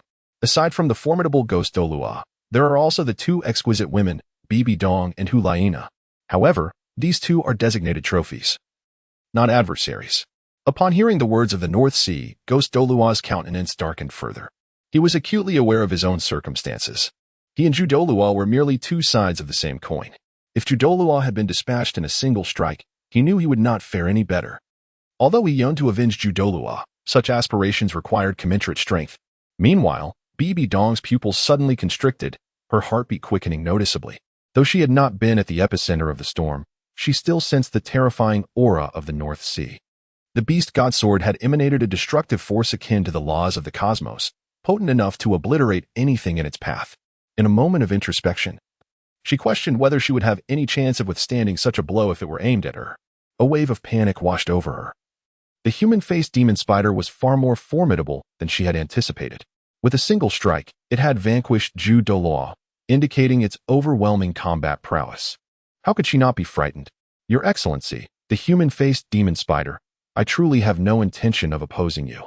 Since you have already slain one of our titled Douluos, why not consider us even? You may tread your own path while I traverse mine. If you allow us to depart, we shall exist in harmony. Bibi Dong feigned calmness as she spoke. Despite her outward appearance of composure, the slight tremor in her voice betrayed her true feelings. In reality, she was not as unflappable as she seemed. We are not enemies, after all. I merely wish to extend an invitation for you to visit Beast God Mountain. If not for Ju Douluo's impulsiveness, you would not have suffered the loss of a general, the North Sea remarked with a smile, his gaze unabashedly appraising Bibi Dong's allure. Upon hearing this, Bibi Dong paused in silence for a moment before slowly responding, Are you serious? Is it truly just an invitation to Beast God Mountain, devoid of ulterior motives? Upon hearing her question, the North Sea could not help but chuckle. What a Navi child you are. Even if I had other intentions, do you believe I would divulge them to you? Such a question lacks discernment. Of course, I simply wish to extend the hospitality befitting a host. Beiming smiled faintly, suppressing his inner thoughts, which were rather lascivious. Bibi Dong was, after all, a stunning beauty, and he knew he must exercise patience in his approach, avoiding any overt intentions. Otherwise, she might resist fiercely or attempt to flee. While eliminating a titled Douluo was not particularly challenging, capturing one posed a formidable difficulty. Very well. I shall accompany you to the Beast God Mountain. I only hope you will honor your promise and allow us to depart afterward, Bibi Dong said with a hint of resignation. A sense of trepidation enveloped her regarding the humanoid spider. She was acutely aware of the allure her femininity held over men. Despite Beiming being a humanoid spider, a soul beast, her fear was amplified by this very fact. It was said that soul beasts tended to be rather brutish, their actions often unrestrained. The thought of him pursuing such intentions was utterly unacceptable to her. Surely not. The humanoid spider made it clear that it merely wishes to invite me as a guest at the Beast God Mountain, devoid of ulterior motives. Yet, could it truly be that simple? The spider's avaricious gaze seemed to suggest otherwise. Bibi Dong attempted to soothe her own anxieties. Rest assured, I am an honest individual and shall abide by my word. If I say you may leave, then you will indeed be allowed to depart. Beiming silently added in his heart, that is, after you have borne me a brood of offspring. He refrained from voicing certain thoughts, not out of deceit, but because he had merely stated that she would be permitted to leave, without specifying when. I hope you will keep your word. Moreover, as the Pope of the Spirit Hall, I wield the most formidable power in this world, bar none. Should you act foolishly, consider the consequences. If you lay a hand on me, the 7 offerings of the Spirit Hall will undoubtedly raise your Beast God Mountain to the ground. Each of the 7 offerings possesses at least the strength of a Super Douluo, with the Grand Offering, Kendalio, being a 99th level Ultimate Douluo. Annihilating your Beast God Mountain would be a trivial task. I sincerely hope you do not make a grave mistake. If you adhere to your promise and allow us to leave, I assure you that we will not only let bygones be bygones regarding the earlier incident, but I will also personally lead the spirit hall to offer our apologies at a later date, Bibi stated with a blend of firmness and persuasion. Alas, Beiming is a spider, utterly oblivious to these profound truths. He is aware only that if he desires something and it is not freely given, he will seize it. If there is no consort to restrain him, he will take it nonetheless. The Soul Beast clan operates with a straightforward and brutal methodology. Beiming believes that allowing Bibi and her companions to return would pose a genuine threat. Their apologies would be mere pretense. While the next day they would lead the Spirit Hall forces to assault Beast God Mountain, the 7 esteemed elders are not to be trifled with. Although Beiming has ascended to a cultivation level of 150,000 years, enabling him to stand alongside human-titled Douluos, he is merely at the beginning of his journey within the Douluo hierarchy. Levels 91 to 99 all fall under the category of Douluo, with each level presenting a vast disparity. A 10,000-year soul beast equates roughly to a Douluo of levels 91 to 95, while a 20,000-year soul beast corresponds to levels 92 to 96. Only soul beasts around 900,000 years old are comparable to the ultimate human Douluo at level 99. Thus, Beiming's 150,000 years of cultivation merely marks the inception of his prowess, granting him the potential to dominate, yet he remains far from invincibility. Rest assured, I shall not engage in such self-destructive folly. Since you have decided to visit Beast God Mountain, let us proceed. It lies not far from here. A brief flight will suffice. Beiming smiled and took the lead. Bibi, though yearning to escape at this moment, quickly dismissed the thought upon remembering that this human-faced demon spider could fly, resigning herself to follow behind. As they approached Beast God Mountain, Bibi's expression grew increasingly solemn. Initially, from a distance, she felt no such foreboding, but now, as they neared the mountain, the overwhelming aura of soul beasts became palpable. As a living human, she felt discomfort in this realm teeming with soul beasts. Moments later, Bibi soared above the mountain, catching a glimpse of its true form. A towering central peak surrounded by 8 lesser peaks presented itself, with the main peak reigning over the others like a sovereign, while the lesser peaks served as its subjects. Viewed from above, Beast God Mountain resembled an intricate bagua formation, densely populated with soul beasts. The most numerous among them were the human-faced demon spiders, numbering over 10,000, followed by the burrowing demon spiders, fire spirit kites, and other soul beast factions under Bai Chi's command. Despite the myriad of soul beast species, there were no signs of chaos or conflict. Each group coexisted harmoniously, orderly, and fulfilling their roles. Casting her gaze downward, Bibi was taken aback. How could there be so many factions on Beast God Mountain? How did this loathsome spider manage to command such a multitude? Was it due to an exceptionally potent bloodline? Or was he indeed the Beast King? A flicker of concern flashed in Bibi's eyes. This spider was extraordinarily unique, capable of rallying so many soul beast factions, presenting a considerable future threat to humanity. The potential for Beast God Mountain to evolve into a formidable power was evident, albeit one belonging to the Soul Beast clan. Once it grew in strength, would humanity's territories still remain theirs? Alas, why ponder such matters? It is wiser to address the present situation first. Bibi sensed with her mental energy that at least 5 soul beasts of no less than 50,000 years existed nearby, with countless others ranging from a few thousand to 20 or 30,000 years. The location of Beast God Mountain lay on the outskirts of the Douluo forest, not even within its inner ring. How could it claim such a formidable stronghold? Bibi was baffled. She had ventured into the inner ring of the Douluo forest before, which paled in comparison to the terror of Beast God Mountain, where only 2 individual sovereign-level soul beasts resided, the Titan Great Ape and the Heavenly Azure Bull Python. However, they were solitary, lacking the collective threat posed by the assemblage before her. This human-faced demon spider was indeed exceptional, exhibiting early signs of becoming a beast king. Even the Spirit Hall, the most formidable force in the world, could no longer afford to overlook the existence of Beast God Mountain. The more Bibi contemplated, the more anxious she became. She regretted coming to Beast God Mountain, for should Beiming refuse her departure, escaping would not be an easy task, given the overwhelming number of soul beasts dwelling within its confines. Even if she stood still and allowed them to attack, she would be unable to eliminate them in a short span of time.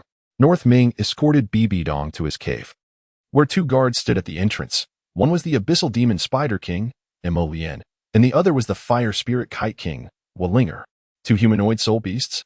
A wave of unease washed over Bibi her intuition sharpening as she scanned the guards with her spiritual energy, only to find their cultivation levels inscrutable. She was momentarily taken aback. Could these humanoid soul beasts possibly be 100,000 years old? Her suspicion was not unfounded, as it was customary for soul beasts to take on humanoid forms only after reaching such an age. Now, confronted with two humanoid soul beasts, it was not surprising for her to consider them as being of that venerable age. Bibi hesitated, uncertain whether to advance further. The presence of 200,000-year-old soul beasts guarding the spider's lair hinted at the perilous depths within. A step forward could lead her to the abyss. While retreating was not an option, the path behind her had vanished. Thus, she had no choice but to move onward. "Why are you dawdling at the entrance? Come inside," Northming urged, noting Bibidong's pause with a furrowed brow. Shaking off her shock, she stepped forward into Northming's cave. Inside the main hall of the cave, Tang San and Xiao Wu were busily engaged in a fit of frustration as they cleaned. The young girl, Wu Tong, had already bested Tang San and was now practicing with Xiao Wu. However, she did not eliminate Tang San, believing it would be too lenient. Instead, she chose a more unconventional method to torment him, ensuring his continued brilliance and fervor upon the Beast God Mountain. Upon seeing Northming's entrance, Tang San and Xiao Wu quickly greeted him with respectful gestures. "My Lord Northming." Beiming paid no heed to the others, traversing past Tang San to take his seat at the central throne. A wave of elation surged within him. He had finally lured Bibidong and Hulaina into his domain. Now that they were here, there would be no escape. Bibidong, the Pope of the Spirit Hall, and Hulaina, the Holy Maiden, both held esteemed positions. This only heightened Beiming's intrigue. What must it feel like to be the Pope, standing above all? Bibidong was a tidal Douluo-level powerhouse, capable of withstanding his formidable presence. As for Hulaina, her spirit was the nine-tailed fox. Her lineage might be considered average. Nevertheless, she should be able to endure his bloodline. If not, he could assist Hulaina in enhancing her lineage, facilitating its evolution. On the other hand, upon spotting Xiao Wu and Tang San, Bibidong's gaze widened in surprise as recognition dawned upon her. Wasn't that the immovable king, Xiao Wu? The youthful student beside him must be Xiao Wu's disciple. How could the immovable king have been captured as well? Bibidong felt a pang of shared misfortune. Captured? I was merely invited for tea by that human-faced demon spider. It hardly counts as capture, she consoled herself silently. Xiao Wu, upon seeing Bibidong, was taken aback, his eyes widening in disbelief. Could it truly be the Pope of the Spirit Hall? How could the Pope have also been ensnared? This wretched spider, was it not afraid of provoking the heavens? The Spirit Hall, as humanity's most formidable force, had Bibidong as its sovereign. Yet here was this audacious spider, having captured the queen of such a terrifying entity. Did it intend for the Pope to bear its offspring? Such reckless audacity. Did it not fear retribution from the human powers? The more Xiao Wu pondered, the more his scalp tingled with dread. This human-faced demon spider was utterly lawless. He wondered who could possibly rein it in. As Xiao Wu and Tang San were lost in thought, Beiming's icy voice cut through the air. "Xiao Wu, Tang San, why do you stand there in a daze? Do you not see I have guests? Quickly, pour them some water. Enhance Hulaina's bloodline. For the sake of preparation?" Xiao Wu and Tang San froze at the implication. Was he treating them as mere servants? They felt a surge of indignation, yet when they recalled the demonic seed implanted in their minds, their spirits sank. The nightmarish days they had endured had dulled their pride significantly. "Fine, I shall pour the water. I shall assume the role of this servant," Xiao Wu muttered, resigned. "Oh, I will do it immediately." They swiftly retrieved cups and filled them from a nearby teapot, presenting them to Bibidong. Receiving the cup, Bibidong took a delicate sip. The coolness of the tea washing over her, a soothing sensation. To her surprise, Beiming's abode was lavishly adorned, exuding an aura far removed from the barbarity she had expected. It bore no trace of savagery, nor any disorder. It resembled a refined human dwelling, with arrangements and furnishings indistinguishable from those of mankind. "I have drunk your water and taken my seat. Is it not time to release us?" Bibidong remarked calmly, her patience wearing thin. "Why the haste? You have just arrived at the Beast God Mountain, and you wish to leave? Is this how you show me respect? If you depart so hastily, others will think that I, the Beast God Mountain, have slighted the Pope of the Spirit Hall." Beiming's demeanor turned stern, his voice laden with gravity. "Now that you have arrived, you cannot simply leave. The sun would have to rise in the west for that to happen. No. Even if the sun were to rise in the west, you would not depart. That is not my intention at all, however. I truly have matters to attend to and must take my leave. Moreover, I must assist my disciple Hulaina in seeking her third spirit ring. This was your promise to me, that you would allow my departure, Bibi replied, her gaze betraying a flicker of anxiety as she hastily sought an excuse to take her leave. Upon hearing the words, Beiming instinctively turned his gaze towards Hulaina, his eyes greedily surveying her from head to toe. Hulaina's long, flowing black hair cascaded down to her shoulders, complementing her tall and slender figure. Clad in a red tank top and matching red shorts, she exuded an alluring sensuality. Her physique was nearly flawless. No imperfections could be discerned upon closer inspection. Moreover, an unusual charm emanated from her presence. While she may not be the most beautiful girl in the world, she undoubtedly possessed an unparalleled charisma that set her apart. Within the depths of his heart, Beiming felt a profound astonishment. Although Hulaina was slightly less imposing than Bibi, she undoubtedly possessed the allure of a true beauty, radiating an enchanting and sensual charm that stirred one's emotions. In the original narrative, Tang San truly fell short, with Hulaina's exquisite beauty and her being a little fox. It was unfathomable that he failed to cherish her and provide her with a warm home. Such neglect would surely invite divine retribution. Do you understand? Alas, in the depths of his heart, Beiming cursed softly. However, now that I have arrived, I shall surely capture Hulaina. Although my feelings for her are rather tepid, her ability to bear offspring suffices. In the original narrative, many have branded Hulaina a traitor of the spirit hall. Yet, Beiming remains indifferent to such judgments. What truly matters to him is whether Hulaina can withstand his presence and whether she can bless him with a chubby, healthy child. What are you staring at, you scoundrel?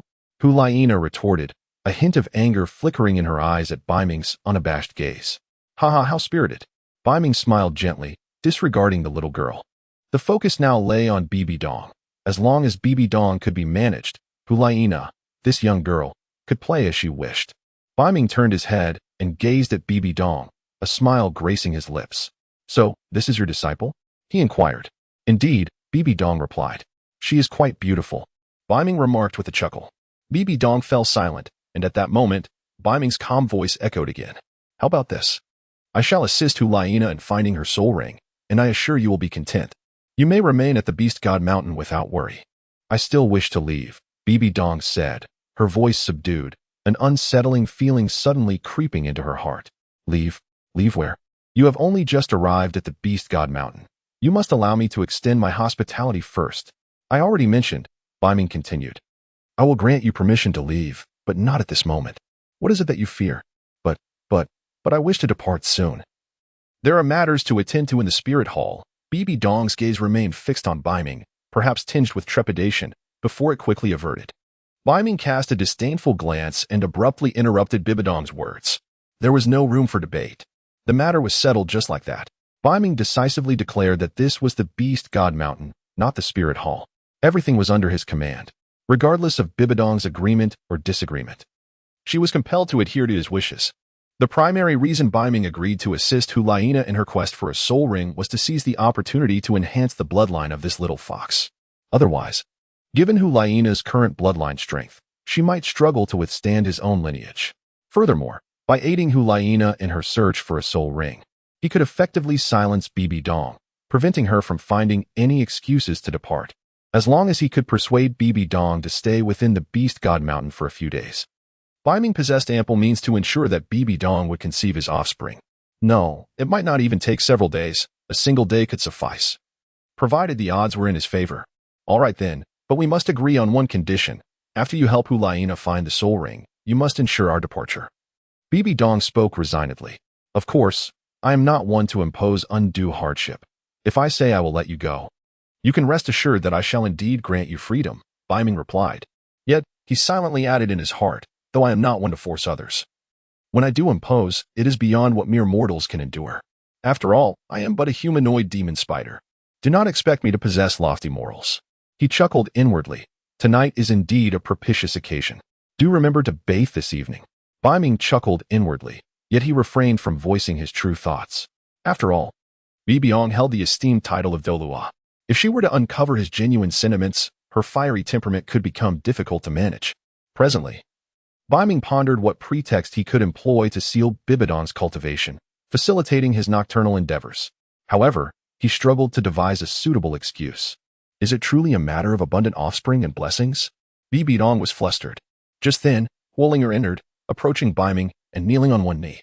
Master, the matriarch seeks your presence urgently. Upon hearing Wollinger's words, Beiming paused momentarily, his eyes revealing no surprise. Since the day he brought Bibi to the Beast God Mountain, he had anticipated this moment. After all, Xiao Wu harbored a deep-seated desire for vengeance against Bibi, her mother's murderer. It was only natural that she had discovered Bibidong's presence at the Beast God Mountain and sought to avenge her mother herself. Beiming had long contemplated this matter. Although it is true that Bibi was responsible for the death of Xiao Wu's mother, that is now a matter of the past. When shall the cycle of vengeance cease? It would be preferable to compel Bibi to bear children, perhaps even several. In this way, one could impose a form of punishment upon Bibi. Ultimately, it would not be a great burden to offer Xiao Wu a little more compensation in the future. Furthermore, in the depths of the northern abyss, an inexplicable intuition stirs within me. Should I exert sufficient effort and fully harness the capabilities of the system, it is not beyond the realm of possibility that I might one day attain the power of resurrection. If I were to master such an ability, I could bring back Xiao Wu's mother at will. Furthermore, if my memory serves me correctly, Xiao Wu's mother, Aro, possesses a lineage even more potent than that of Xiao Wu herself. Such a heritage is truly remarkable. Beiming is the master of the Beast God Mountain. He is indeed the head of this household and cannot always yield to the whims of women. Therefore, he would not indulge Xiao Wu in this matter. His own belief in the virtue of abundance and prosperity cannot allow the tempting opportunity presented by Bibi to slip away so easily. Very well. I shall go and take a look now, Beiming declared, waving his hand to dismiss Wollinger. He then turned to glance at Bibi, saying, I have some matters to attend to, so I must step away for a moment. Please remain seated here. I shall return to see you this evening. However, do not entertain any thoughts of fleeing, for this is the Beast God Mountain, and the surroundings are heavily guarded. Whether you can escape is still a matter of debate. Remember, you are my guest now. However, if you choose to attempt an escape, the circumstances would be entirely different. Beiming gazed at Bibi with a mocking expression. He was utterly unconcerned about the possibility of her escape. Within a radius of 100 miles, all soul beasts served as his eyes and ears. Even if Bibi wished to flee, where could she possibly go? The northern underworld possesses dark wings of unparalleled speed, surpassing even that of the Swift clan. Although Bibi lacks a flying martial spirit, he can momentarily take to the skies due to his formidable cultivation. However, it is certain that he cannot outpace his opponent. In the depths of the North Sea, there exist myriad methods to retrieve Bibi. Very well, I assure you I shall not flee, Bibi remarked coolly, striving to maintain an outward semblance of tranquility, concealing her inner turmoil from Beiming. Yet, she gradually sensed that something was amiss. However, she refrained from voicing her concerns, instead silently contemplating a means to extricate herself from this predicament. One thing she could ascertain with certainty was that the spider's invitation to the Beast God Mountain was far from a mere social visit. It undoubtedly harbored ulterior motives. Otherwise, why would her freedom be so severely constrained? Could it be that her suspicions were indeed correct? Did they seek to possess her sacred body? The mere thought sent a wave of panic coursing through her, leaving her mind in a whirl. She found herself utterly unable to accept such a fate. After Beiming departed for a brief moment, Bai Dong remained in place, waiting for a while before extending her spiritual power to scan the surroundings. Once she confirmed that Beiming had truly left, her furrowed brow relaxed slightly. The pressure Beiming exerted upon her while present had been overwhelming. Bai Dong approached Zhao Wuji, speaking in a tone barely audible to anyone but the two of them. You are the immovable king, Zhao Wuji? Indeed. Zhao Wuji affirmed with a nod. How did you end up here? Did you not also find yourself captured? Zhao Wuji retorted, clicking his tongue. Had they encountered each other outside, he might have shown her more deference. But within the confines of Beast God Mountain, they were both mere captives, their statuses equalized. You still think I would respect you? For reasons unknown, Zhao Wuji felt a sense of dark satisfaction upon witnessing the once mighty Pope also confined here. Aren't you the exalted Pope? Yet here you are, forced to submit at Beiming's feet, tasked with bearing children for him. What distinguishes you from an ordinary person like me? I was not captured. I was invited by the human-faced demon spider. Although Bai Dong suspected she had fallen into Beiming's trap, she held on to her pride and spoke defiantly. Invited? Indeed, invited. However, once you arrive here, do not entertain thoughts of leaving. You shall endure the darkest years of your life, Zhao Wuji stated matter-of-factly. Did not the human-faced demon spider say that once my disciple obtains the third soul ring, we would be released? Bai Dong feigned ignorance, employing her act to extract information from Xiao Wuji.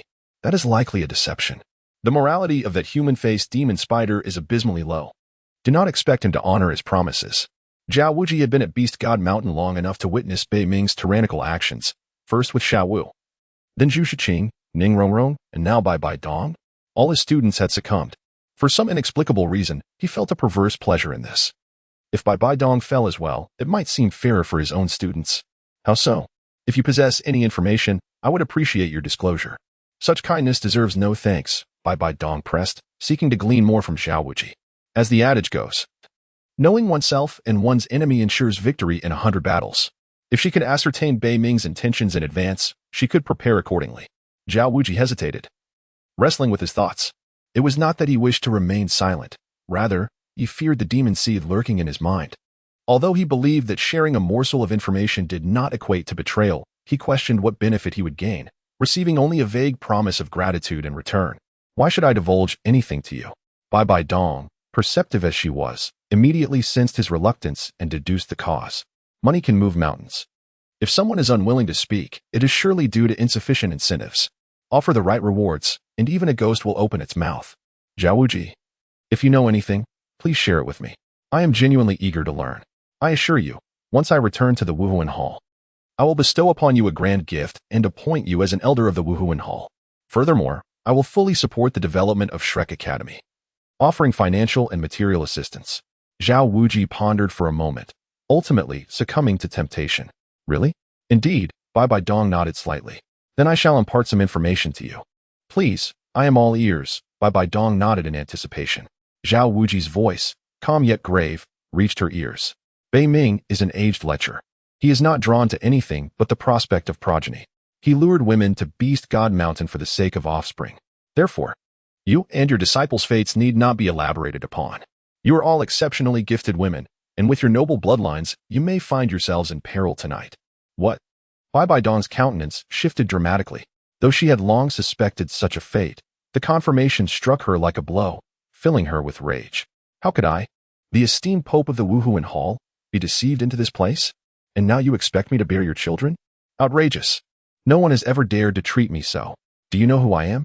I am the Pope of the Wuhuan Hall. Bai Dong murmured, her fury escalating. Had this been in Wuhuan City, she would have long since annihilated Beiming's entire lineage. What a shameless wretch. To think he would demand offspring from me? Absolutely not. Bai Dong found it insufferable. Initially, she had intended to engage in a pretense of civility with the human-faced demon spider, seeking a peaceful resolution to secure her freedom. Yet now, it appeared she had made a grave miscalculation by following the creature to Beast God Mountain. She should have fought tooth and nail to escape. Yet now that she had entered the den of danger, it was too late for regrets. The prospect of fleeing seemed fraught with insurmountable obstacles. Nevertheless, Bai Dong could not resign herself to inaction. A proud individual, she would not accept being tainted by Beiming. She had to escape. She must find a way to flee Beast God Mountain, exhausting every possible avenue for her escape. Only then could she cling to a glimmer of hope. Now that Beiming had departed, if she executed a surprise move, there might still be a chance. Although the odds were slim, a chance remained, which was preferable to remaining here, subjected to Beiming's whims of procreation. She was a human, not a mere vessel for breeding. Bai Dong maintained her principles, her pride intact. There were certain things she could never accept. Xiao Wuji, have you never considered escaping? Bai Dong inquired softly. Escape? Xiao Wuji's expression shifted abruptly. He felt the demon seed in his mind stir restlessly, as if monitoring him. Should he betray, the demon seed would impose punishment upon him. Escape? Impossible. I, Xiao Wuji, shall never flee, nor betray Beast God Mountain. I am utterly loyal to Lord Beiming. As one born of Beast God Mountain, I shall die as a ghost of Beast God Mountain. Moreover, I advise you to abandon such thoughts of escape, for they will lead to no favorable outcome. His final words served as a caution. Should Bai Dong disregard his counsel, there would be nothing more he could do. Why? Bai Dong asked, puzzled. Because Lord Beiming is far more formidable than you can imagine. You cannot escape. Xiao Wuji spoke softly. Upon hearing this, Bibi Dong fell silent for a moment. Should she not attempt to flee simply because escape seemed improbable? Must she resign herself to a fate of abundant progeny? No, absolutely not. I, Bibi Dong, will not accept this tragedy. I must escape, and even if I fail, I shall destroy my own body. At least then, I can retain some semblance of dignity. With this thought, Bibi Dong made a sudden decision, turning to face Ghost Douluo. Their eyes met, and they communicated silently, ultimately reaching a consensus. Bibi Dong approached Hulaina and secured her to her back with a strand of spider silk, ensuring that Hulaina would not hinder her movements.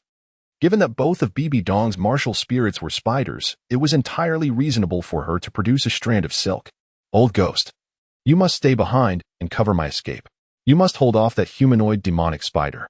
My ability to flee hinges upon you, Bibi Dong commanded.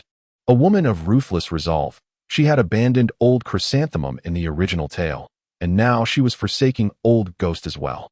Perhaps it was the influence of the Rakshasa goddess avatar within her that rendered her heart ever colder. Very well, Your Holiness. With my protection, you shall surely escape. Ghost Douluo replied indifferently, fully aware of Bibi Dong's intention, that he was to sacrifice himself. He could neither refuse nor decline the command, for as the saying goes, a sovereign's will is absolute. Resolving himself, Ghost Douluo's gaze grew increasingly resolute. In truth, he had wished for death since Old Chrysanthemum's demise, yet he had hesitated.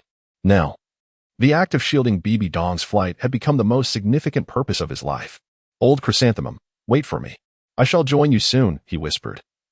Locking eyes with Bibi Dong once more. It seemed they had reached an unspoken understanding, and in an instant, they dashed towards the exit, their speed unparalleled. Trailing a series of afterimages behind them, they exerted every ounce of strength, unleashing 200% of their potential, pushing their speed to its zenith. 100 meters to the cave entrance. 50 meters to the cave entrance. 30 meters to the cave entrance. 10 meters to the cave entrance. Is there no one at the entrance? And the two humanoid soul beasts are absent? Bibi Dong sensed with her mental energy that the guards at the entrance had withdrawn, and she exhaled in relief. If she could escape this cave and soar into the sky, with Old Ghost holding off the spider for just a little longer, she would be free to soar like a fish in the vast sea or a bird in the boundless sky. Soon, Bibi Dong reached the entrance and indeed found it deserted. Even the guards were gone. This was her opportunity. Elated, she realized she could finally break free from the clutches of the humanoid demonic spider. Old Ghost, you stay here to cover my retreat. I will leave with the Saintess. The Spirit Hall will remember your contributions, Bibi Dong communicated telepathically to Old Ghost, casting him one last glance before preparing to flee. However, unexpectedly, a powerful voice resonated from the sky, innate divine ability, Dark Seal. Almost immediately, Bibi Dong saw a massive black ring hurtling towards them from the air, its diameter roughly 5 to 6 meters. It approached with such speed that evasion was impossible. The black ring swept over them like a gentle breeze, and in an instant, Bibi Dong's expression changed dramatically. She felt her soul power vanish, as if it had been sealed away, and even her two spider martial spirits could not be summoned. What is happening? My soul power and martial spirits are sealed? Ghost Douluo and Hulaina faced a similar plight. Beiming's innate skill, Dark Seal, had an extensive range, not only sealing Bibi Dong's soul power, but also ensnaring Ghost Douluo and Hulaina in the process. At that moment, Beiming slowly descended from the air, a mysterious smile playing upon his lips. I merely wished for you to remain as the Lady of the Beast God Mountain. Why are you attempting to flee? Since you insist, let us not delay, let us create a child together now. I shall not treat you poorly. Bibi Dong was devastated. You, how are you here? Seeing Beiming float towards her, she was startled, her body trembling slightly, her voice quivering. A chill surged from her heart to her mind. This foul spider was indeed cunning. Hadn't he just left? How could he possibly be here to corner her? Had she been deceived?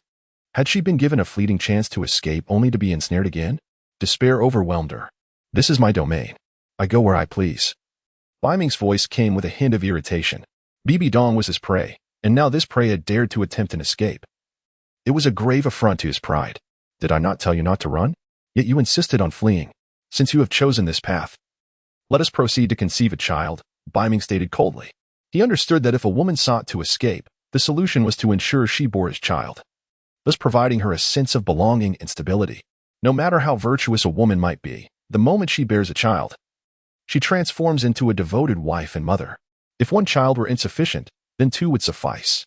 As long as enough children were born, the Beast God Mountain would become Bibi Dong's home, and even if Beiming wished to expel her, she would not leave.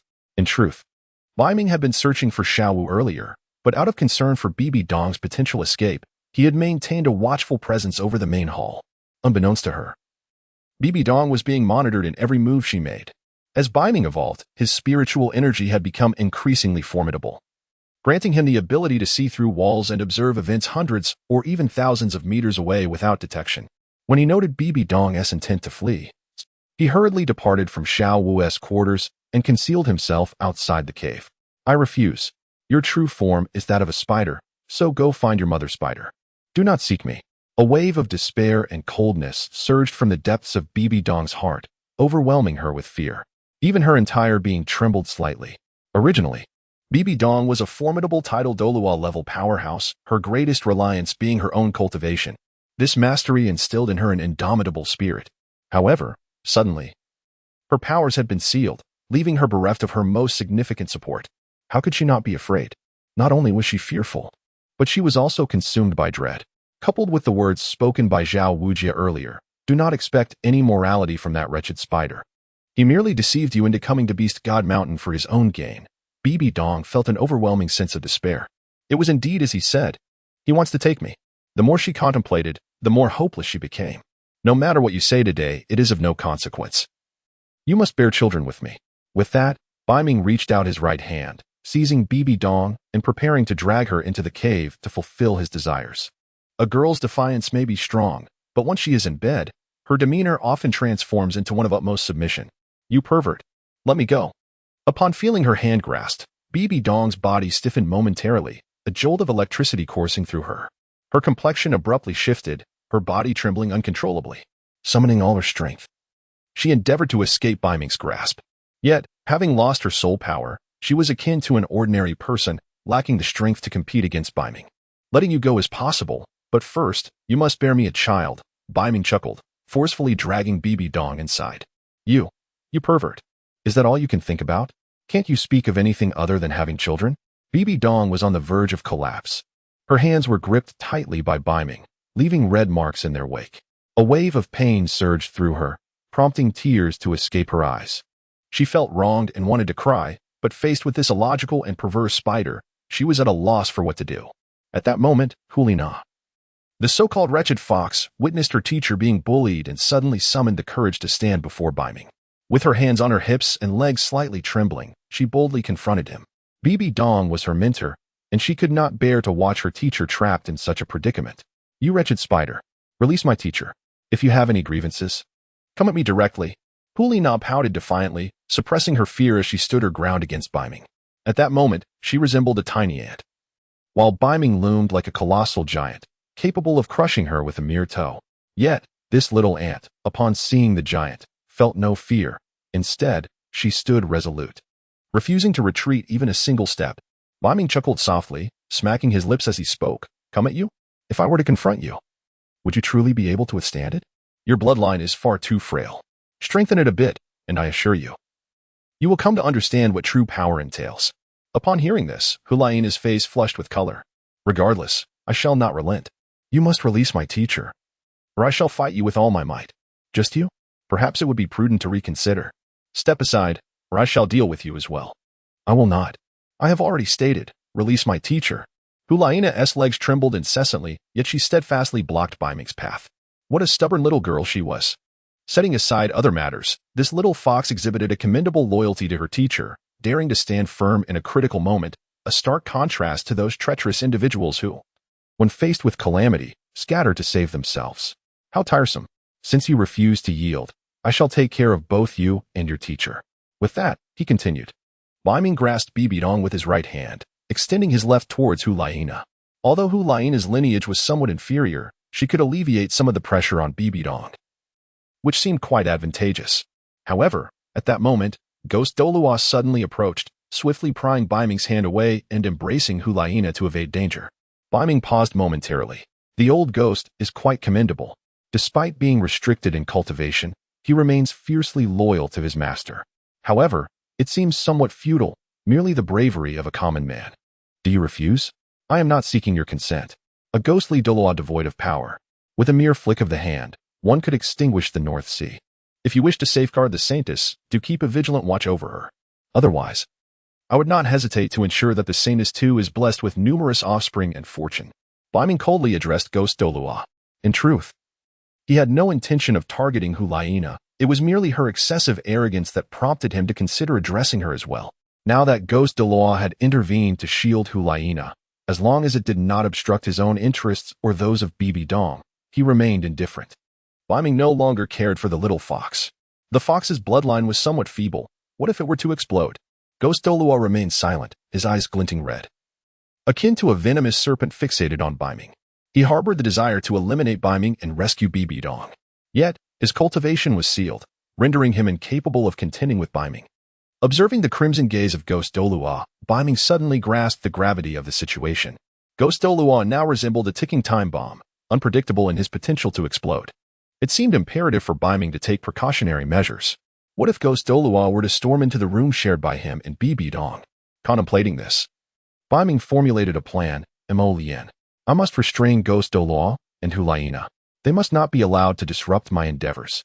Beiming conveyed his thoughts to the nearby the king of the Abyssal Demon Pearl clan. Understood, master. Suddenly materialized. Positioning himself between Ghost Douluo and Hulaina, extending his arms to lift them effortlessly, one in each hand, akin to an eagle clutching its prey. Suddenly, as if pondering a thought, paused and inquired, Master, what if they prove to be unruly? Unruly? Aha. A subtle smile graced the corners of Beiming's lips as he suddenly spoke. If they do not comply, the man shall be eliminated without hesitation. As for the woman, she is my trophy. You should comprehend what is to be done. Rest assured, my master, I understand perfectly. I shall keep a vigilant watch over these two, ensuring they do not disrupt your grand design. With a sinister chuckle reminiscent of an elder from the Soul Hall, proceeded to escort Ghost Douluo and Hulaina away. Was acutely aware of Beiming's intentions regarding Bibi. More offspring, more blessings, indeed. How enviable it was. When would my master come to indulge me? I yearn for that purest reward. Once these two interlopers were removed, tranquility enveloped the world once more. Beiming dragged Bibi inside, leading her to his chamber. Within the room stood a grand bed, spacious enough to accommodate 5 or 6 individuals without the slightest sense of crowding. You wretched spider. Release me at once. Otherwise, I shall fight you to the bitter end. Upon beholding the expansive bed, Bibi seemed to grasp the gravity of her impending fate, and her emotions suddenly surged into turmoil. However, in the depths of the north, there resided a human-faced demonic spider, devoid of any understanding of compassion or tenderness. Its singular ambition lay in one objective: to bequeath upon Bibi a multitude of offspring, to compel her to bear its progeny. Do not be so agitated. Once our child is born, I shall proudly assume the role of father. Your current excitement may very well displease our future offspring. Bibi hurled onto the bed, winced in pain. Yet, disregarding her discomfort, she hastily retreated to a nearby corner, curling her body like a wounded kitten, trembling as she cast fearful glances at the spider. I refuse to bear your children. That is not for you to decide, the spider replied with a grin, its gaze fixed upon Bibi. You foul creature. Do you know who I am? How dare you address me in such a manner? Bibi attempted to invoke her status within the spirit hall, hoping to intimidate her adversary. You are the Pope of the spirit hall, are you not? You have repeated that several times. Do you not tire of your own words? I am not deaf. How could I possibly miss it? If you believe your title can intimidate me, you are sorely mistaken. On the contrary, your esteemed position only heightens my intrigue. Imagine, as the revered Pope of the spirit hall, you are expected to be met with utmost respect. Yet here you lie in my embrace, wholly at my mercy. You, pervert, Bibi exclaimed in despair. What an exhilarating circumstance this was. I am a soul beast, bound by the law of the strong, devouring the weak. Now that you are in my grasp, you become my trophy. I demand you bear my children. Your consent is irrelevant, for this decision lies beyond your control. At those words, Bibi complexion paled. This human-faced demonic spider was utterly unreasonable. No matter how she pleaded, it remained obstinate in its desire to procreate. Is there truly nothing else to discuss beyond this? Suddenly, a thought struck her. If this spider was impervious to coercion, perhaps it could be swayed by gentler means. What if she offered wealth, treasures, or promises in exchange for her freedom? As this notion took root, Bibi's previously dim eyes sparkled with a glimmer of hope. Perhaps this route could safeguard her dignity. Please, spare me. If you are willing to let me go, I would comply with any request you make. Her voice trembled, laden with desperation. to preserve her honor. She was willing to risk everything. Anything at all? The spider chuckled, its expression one of mischievous amusement as it regarded Bibi Dong. The words of Beiming instilled a glimmer of hope in Bibi Dong, akin to a drowning individual grasping desperately at the last straw of salvation. Whether she could preserve her innocence hinged upon the present moment. Undoubtedly, as long as I am capable, I shall acquiesce to any terms you propose. Be it wealth, status, or even the allure of beautiful women, I can procure them for you, provided you grant me mercy. Bibi Dong spoke softly, her voice laced with a hint of pleading. Haha. I have but a singular condition, and one that you are undoubtedly able to fulfill. It merely depends on your willingness, Beiming teased, regarding Bibi Dong with a playful glint in his eye. What condition? Bibi Dong pressed, curiosity piqued. That you assist me in bearing children, Beiming replied with a smirk. Why you jest with me? Bibi Dong's complexion shifted, a wave of indignation washing over her, feeling as though she had been mocked. You are overthinking it. I have never intended to toy with you. My only desire, apart from wishing for an abundance of offspring with you, is nothing more. So, I urge you to comply. He insisted. I refuse. I have no inclination to share such a fate with you. If you are insistent on progeny, I would rather perish, Bibi Dong declared. Despair creeping into her heart. This insufferable spider was obstinate beyond measure, impervious to reason. With her last hope shattered, what recourse did she have? Death? Do you truly believe you could meet your demise with me present? Until you have borne my children, you are not permitted to die. With those words, the conversation lingered in the air. Beiming advanced directly towards Bibi Dong, who was now his trophy. It was time to reap the fruits of victory. Do not approach. With Beiming's approach and the sound of his footsteps echoing, Bibi Dong's heart began to race, enveloped by a wave of fear that consumed her mind and body. Suddenly, she took a step back, attempting to evade the looming presence of this great demon. However, behind her lay a wall, leaving her with nowhere to retreat. The room resembled a confined chamber, its space relatively narrow, leaving no escape. The situation felt dire, as if she were the fish on the chopping board. Yield to me, Beiming declared with a wicked grin, extending his arms as he surged toward Bibi Dong. In truth, he had always been a straightforward individual, spending his days in the Douluo forest, devouring other soul beasts to gradually grow stronger and enhance the bloodline of the man-faced demon spider. If blame were to be assigned, it would fall upon the system that incessantly urged him to seek progeny and fortune. Moreover, there was a fated child named Tang San, who persistently sought to hunt him down. Otherwise, would he have found himself in such a predicament? Everything was born out of necessity. Beiming will never acknowledge himself as a mere pawn of the old S faction, no matter what. With a single stride, Beiming lunged towards his prey with astonishing swiftness, overwhelming force, and an alluring malevolence. Don't come any closer. A sudden panic gripped Bibi Dong's heart as she instinctively sidestepped, desperate to evade Beiming's grasp. However, what she never anticipated was, Beiming had anticipated the situation, positioning himself swiftly in the path of Bibi Dong's evasion. As Bibi Dong attempted to dodge, she inadvertently collided into Beiming's embrace. To an onlooker from afar, it appeared as though she had willingly thrown herself into his arms. Bibi Dong felt as though she had crashed into a solid wall, though it was a wall unlike any other. The chest of Beiming is robust yet devoid of rigidity. Though she was knocked senseless, she did not succumb to unconsciousness. When Bibi Dong opened her eyes, she found herself cradled in Beiming's embrace, gazing upon his 8 sculpted abdominal muscles and the alluring lines of his torso. Her cheeks flushed instantly. What a foolish woman. You cannot escape your fate. I have declared you my prey. Even if you wish for death, you must first bear my offspring, Beiming stated possessively as he held Bibi Dong close. He then reached out, grasping her chin gently, tilting her face upwards so that her eyes met his, followed by a wicked smile. As the saying goes, the eyes are the windows to the soul. When their gazes locked, Bibi Dong's face turned crimson. It had been a long time since she had engaged in any intimate contact with a man. Indeed, a woman in her 30s is as fierce as a tiger. And Bibi Dong was in the prime of her youth, tossing and turning each night, unable to sleep. What occupied her thoughts remained a mystery to all. Why must you force me? Even if you possess my body, you shall never claim my heart. Captured by Beiming's gaze, Bibi Dong's complexion deepened in hue. There is a saying, if one cannot resist, one must learn to savor the experience. Despite her despair, she felt less agitated than before. It was the first time she had been embraced by a strange man. His chest was so solid, so reassuring, as if it comforted her lonely spirit. Though Bibi Dong appeared formidable as the Pope of the Spirit Hall, the burdens she bore were numerous, and she diligently attended to the affairs of the hall daily. leaving her both physically and mentally exhausted. Beneath her tough exterior, her heart remained tender. The reason no one had touched her heart over the years was that it had always belonged to one person, Yu Xiaojing. Lost in thought, tears suddenly streamed down Bibi Dong's cheeks, falling to the ground below. Oh, my Xiaojing, I am about to commit an act that betrays you. Though this is not my desire, will you ever forgive me? Am I still your donger? Beiming, unfazed by the circumstances, exerted his strength and abruptly drew Bibi Dong closer, pressing his lips against her tender, crimson ones. A soft gasp escaped her lips. Bibi Dong's body trembled momentarily, her eyes widening in astonishment as she gazed at Beiming. You truly dare, she exclaimed, you pervert. She attempted to push him away with her hands, striving to create distance. However, bereft of her former powers, she was no match for Beiming. She could only submit to his advances as time flowed onward. Suddenly, Beiming was compelled to halt. For the current state of Bibi Dong was peculiar.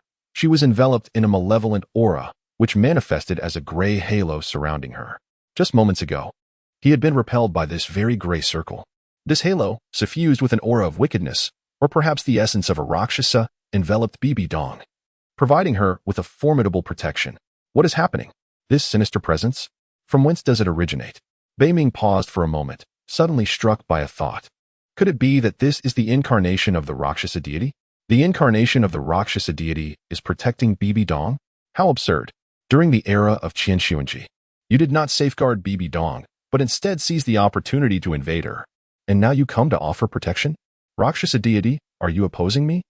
Just as Beiming was ignited with fervor, he was abruptly halted, which left him feeling quite distressed.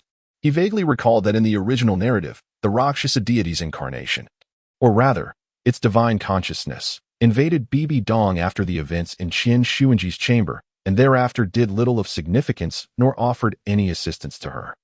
It merely led Bibi Dong toward corruption. Why the sudden change of heart? Is it a deliberate attempt to sabotage my relationship with Bibi Dong? Is it directed at me? In the distant memories of Beiming, it is recalled that in the latter stages, Bibi Dong received the inheritance of the Rakshasa god, ascending to the rank of a deity. However, this transformation altered her essence, transforming her from a pure and holy maiden into a malevolent empress. Beiming harbors a preference for the current saintess. As long as he obliterates the divine consciousness of the Rakshasa god and extinguishes its legacy, he can undoubtedly rescue Bibi Dong. He envisions a future abundant with offspring and blessings alongside a Bibi Dong of pure lineage. And then there is that Yu Xiaojing. He intends to capture Yu Xiaojing, severing Bibi Dong's emotional ties, and once accomplished, either transform Yu Xiaojing into a eunuch or eliminate him entirely. Beiming is devoid of any psychological burdens, for he is a human-faced demon spider, unencumbered by morality. At this moment, Bibi Dong, who had been passively accepting her fate with her eyes closed, sensed Beiming's sudden cessation and felt a flicker of curiosity within her. Her eyelashes fluttered slightly, and she abruptly opened her eyes to behold her surroundings. In the distance, Beiming gazed intently at herself, her eyes reflecting not only a ravenous desire to consume her, but also a flicker of unwillingness and fury. As the focus sharpened, Bibi Dong suddenly noticed the gray halo beside her, a sinister aura enveloping it, forming an armor-like entity that encircled her tightly. What is this? The force of evil? The will of the Rakshasa god? Perhaps realizing something, Bibi Dong's gaze brightened momentarily, a sense of survival washing over her. The bloodline of Zhu Zhuqing is indeed feeble. Haha, the avatar of the Rakshasa god has shielded me. This wretched spider can no longer harm me. Bibi Dong burst into laughter. In truth, she was now aware of the existence of the Rakshasa god's will, yet she remained oblivious to how it secretly enticed her within her own body, leading her towards corruption. This aspect seemed to diverge from the original narrative.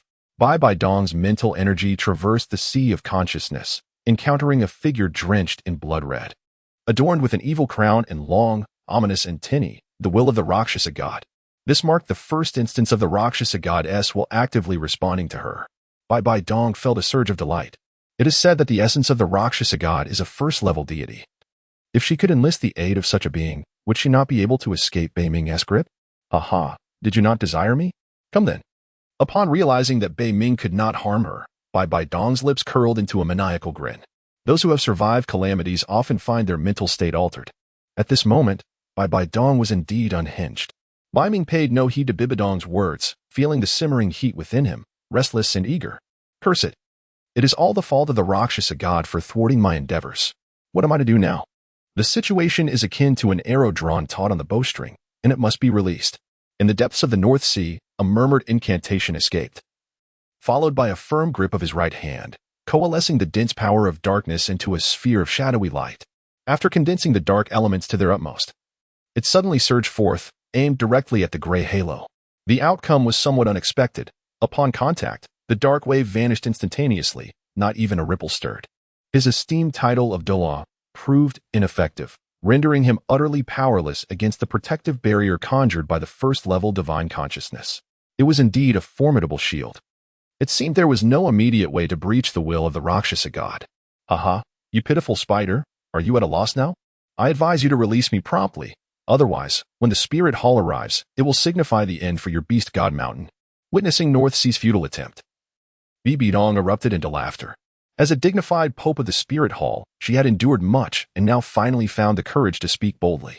Although she was aware that her words might provoke North Sea, she felt compelled to assert her authority, seeking to salvage her dignity.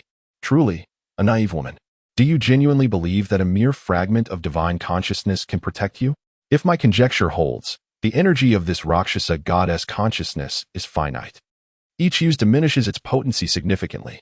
It may shield you this once, but what of the next time? Or the time after that? You cannot escape. From the moment you stepped into Beast God Mountain, your fate was sealed. You are destined to bear my offspring. It is merely a question of timing. North Sea suppressed the tumult within, speaking calmly as though stating an established fact. Upon hearing this, Bibidong's face paled slightly, and her demeanor shifted to one of panic. For she sensed the truth in North Sea's words. Hastily, she delved into her spiritual realm to investigate the Rakshasa goddess avatar. However, the moment she probed, she was taken aback. The avatar within her consciousness appeared less solid than before, becoming increasingly ethereal. Could it be that what Beiming said is indeed true? If that is the case, once the energy of the Rakshasa deity's consciousness is depleted, there would be no means of escaping the fate of abundance. Merely a matter of whether it arrives sooner or later. The moment this thought crossed her mind, the flickering hope that had just begun to rise within Bibidong was extinguished in an instant, replaced by an overwhelming sense of despair that surged from the depths of her heart. Why won't you just let me go? Bibidong's voice suddenly softened. Beiming, I can spare you, but you must first spare my child. Bibidong, to be frank, I already have someone I hold dear. Beiming, is that incompetent Yu Xiaojang? Bibidong nodded. Indeed. Beiming, Yu Xiaojang is not genuinely sincere towards you. You should abandon him. Follow me, the Spider Emperor, and I shall bestow upon you the most exquisite treasures. You will undoubtedly come to cherish them. No, I refuse. Bibidong abruptly shook her head, her face flushed with indignation. At her age, she certainly comprehended the implications of Beiming's words. What a brazen display. How dare he utter such things? After several attempts to breach the protective barrier of the Rasha deity's spiritual consciousness, Beiming found himself compelled to withdraw, realizing the futility of his efforts. Frustrated, he sought solace in a distraction, settling on the notion of a small kitten. Meanwhile, Zhu Zhuqing, having received the finest care, not only radiated beauty but also possessed skin that gleamed with a silky smoothness, resembling the purest mutton fat, delicate yet easily punctured. Transformed into a woman, Zhu Zhuqing exuded an allure far surpassing her youthful innocence. Her visage, particularly her captivating features, seemed to exude an air of proud confidence. At that moment, Zhu Zhuqing sat on the edge of her bed, gazing at her slightly rounded abdomen, a flicker of sorrow passing through her eyes. The realization struck her. She was carrying Beiming's child. What was she to do? It felt as though she had betrayed her fiancé. She pondered the whereabouts of Dai Mubai, wondering why he had yet to come to her rescue. Dai Mubai, why haven't you saved me yet? If you delay any longer, I fear I may become irrevocably ensnared here. Though Beiming could be excessively jealous at times, he was undeniably handsome and treated her well. Aside from his insistence on her bearing children, he possessed no other faults. Each encounter with Beiming left Zhu Zhuqing blushing to the point of fainting, only to awaken the next day with her body racked with pain. Despite the detrimental effects of such intimate encounters, she found herself helplessly addicted, much like a drug. Astonishingly, she began to harbor a desire for Beiming's affection. How peculiar. She couldn't believe such thoughts crossed her mind. As these reflections coursed through her, her face flushed a deep crimson. She felt unprepared to confront Dai Mubai, sensing that both her thoughts and her body had been tainted. Unbeknownst to Zhu Zhuqing, In her normal state, she would not have been so enamored with Beiming. In fact, she might have harbored intense resentment toward him. The reason for her newfound yearning for his formidable presence lay in the passive skill of charm blessing that Beiming possessed. Once she became pregnant, she would inevitably be influenced by this blessing, leading her to fall uncontrollably in love with him. At that moment, suddenly, Beiming's face flushed crimson, and he rushed in, breathless. Approaching Zhu Zhiqing, he unceremoniously kissed her. Zhiqing, assist me. Huh? What for? Zhu Zhiqing's expression shifted slightly as her right hand instinctively rested upon her subtly rounded belly. To enhance Ning Rongrong's bloodline, you must bear a second child. At this, Zhu Zhiqing hesitated. However, Beiming, undeterred by her uncertainty, embraced her tightly and kissed her again. Zhu Zhiqing's body stiffened momentarily, her eyes widening in surprise. Her hands flailing as she attempted to push Beiming away. Although she feigned reluctance, her body betrayed an overwhelming honesty.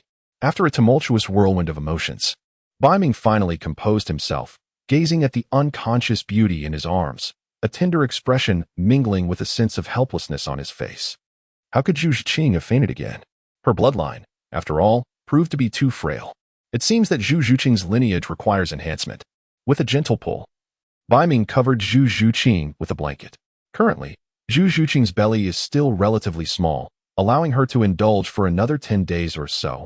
However, in a few months, that will no longer be feasible. It seems that expanding the business must continue. Zhu Zhiqing and Ning Rongrong possess rather frail bloodlines, merely managing to cope. Xiao Wu, being a 100,000-year soul beast, can withstand her own formidable strength. Yet, having just given birth to her second child, she cannot afford to exert herself. Consequently, Beiming finds himself unable to fully enjoy their moments together. He initially believed that Bibi could alleviate some of the burden, but alas, Bibi is protected by the incarnation of the Rakshasa god, rendering her temporarily untouchable. In the end, he is still relying on Zhu Zhiqing and Ning Rongrong to withstand his pressure. Sigh. Beiming let out a sigh. Ning Rongrong's bloodline is slightly weaker than Zhu Zhiqing's. Given that Zhu Zhiqing is already struggling, Ning Rongrong is bound to face even greater challenges. It seems imperative to assist them in enhancing their bloodlines. Currently, Ning Rongrong's martial soul is the 7 treasure glaze tile, the most formidable auxiliary martial soul on the continent, yet it can only be cultivated to the soul sage realm. This limitation imposed by her bloodline constitutes a significant shortcoming. Beiming is preparing to journey to the Eye of Ice and Fire, intending to pluck the king of immortal herbs, the Qilua tulip, for Ning Rongrong. In doing so, Ning Rongrong's bloodline will experience a significant enhancement, transforming the 7 treasure glaze tower into the 9 treasure glaze tower. Once her bloodline is elevated, she will be able to conceive a second and even a third child. From 1 comes 2, from 2 comes 3. And from 3 springs forth myriad beings. In this world, there exists no love without reason. Each enhancement of the bloodline is intrinsically linked to Beiming's descendants. Beiming places immense importance on the matter at hand. He is not one to waver. Once he has made a decision, he sets forth immediately. His first destination is Xiaowu's chamber, where he offers her comfort, urging her to coexist harmoniously with Bibi and to harbor no ill will. Initially, Xiao Wu is filled with rage, for how could she remain unperturbed upon encountering the murderer of her mother, particularly when her husband seems to favor the very person she despises.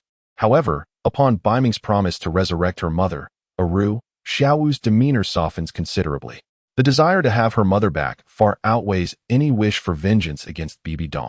If her husband can restore her mother to life, it surpasses any retribution.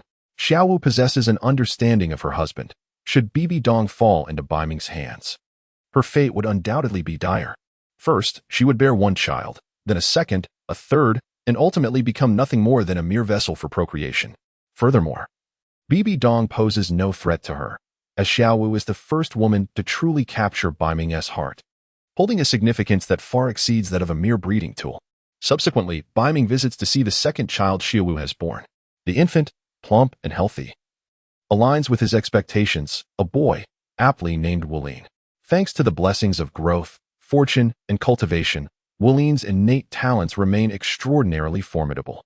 Yet, he is but a mere infant at present. Despite his tranquil demeanor, he is unable to speak, rendering him far less engaging than Wudong. After holding Wulin for a while, Beiming departed. He intended to focus on his career, rather than pursuing the path of abundance and offspring. The destination of Beiming's expedition this time is the dual blades of ice and fire in the Sunset Forest. After all, He had promised Ning Rongrong that he would assist her in enhancing her bloodline. The higher one's bloodline, the greater one's joy. On the journey to the dual blades of ice and fire, Beiming brought along 4 companions, Tang San, Ning Rongrong, Mo Lian, and Hualinger. Tang San was entrusted with the task of detoxification, as the area was fraught with poisonous traps, and both poison Douluo and Duguyin had succumbed to snake venom. Having Tang San's expertise would significantly alleviate their troubles. Ning Rongrong was the focal point of this venture, primarily aimed at elevating her bloodline. Mo Lian served as Beiming's protector. As for Hualinger, she was there to bear the weight of his formidable powers. Beiming is acutely aware of his own formidable strength. How could he not have a female companion at his side as a contingency? Emotions are unpredictable. They may arise at any moment, necessitating a solution. Hualinger embodies that very contingency. Moreover, she is of the fairer sex, possessing a commendable lineage, making her well-suited for a prosperous union. Ning Rongrong is seated atop a 1,000-year-old humanoid spider, her gaze fixed ahead, traces of tears still lingering on her cheeks, suggesting she has recently wept. Her eyes reflect a gentle sorrow.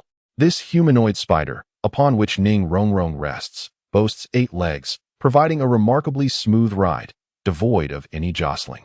Beiming was aware that Ning Rongrong was with child, her belly noticeably round. Hence, he deliberately sought out a composed clan member to support Ning Rongrong. To prevent any disturbance to her delicate condition, Beiming sat atop a grotesque arachnid, gliding alongside Ning Rongrong. As the master of Beast God Mountain, it was only fitting that he possessed a steed, for lacking one would surely diminish his stature.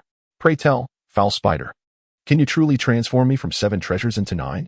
Ning Rongrong's eyes, once sparkling with the essence of a princess, now reflected a subtle sorrow as she gazed at her slightly rounded abdomen. Of course, came the reply. Believe it or not, you've inquired countless times during our journey, and I have answered just as many. Are you not weary of this? Countless? I believe I have only asked 5 times. Ning Rongrong retorted, clicking her tongue. Beiming fell silent. Only 5 times? You certainly have a bold interpretation of only. Would a typical person repeatedly pose the same question 5 times? Beiming pondered for a moment and then spoke. When I first sought you out, I made it abundantly clear that our relationship was merely a transaction. You would bear me a child, and in return, I would assist you in ascending from the 7 treasures to the 9 treasures. Since I have articulated this arrangement, rest assured that I shall fulfill my promise. Just watch and see. The voice of Beiming was resolute and unwavering. Ning Rongrong remarked, I never consented to your transaction.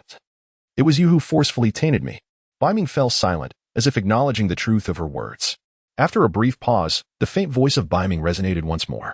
Do you still wish to ascend to the 9 treasures? Indeed, I do. I have longed for it. Even in my dreams, Ning Rongrong replied nonchalantly. Why concern yourself with the details? Ultimately, my role is merely to elevate you from the 7 treasures to the 9. The journey is insignificant. What matters is the outcome. Beiming clicked his tongue. Very well. However, if you fail to facilitate my ascent from the 7 to the 9, I shall ensure your demise. Ning Rongrong responded with a light click of her tongue, her voice imbued with a newfound vitality. She had come to terms with many things. After all, her innocence was already lost. If she could not ascend from the 7 to the 9, she would be left with nothing at all. Since the situation was unalterable, and with her condition now evident, there was little point in despair. Why dwell on such matters? It would be wiser to secure some benefits for herself. With this understanding, Ning Rongrong felt a sense of clarity wash over her, her previous turmoil beginning to dissipate. Duguyin, do you believe that many children bring many blessings? Your fate is still too fragile, came the remark at that moment.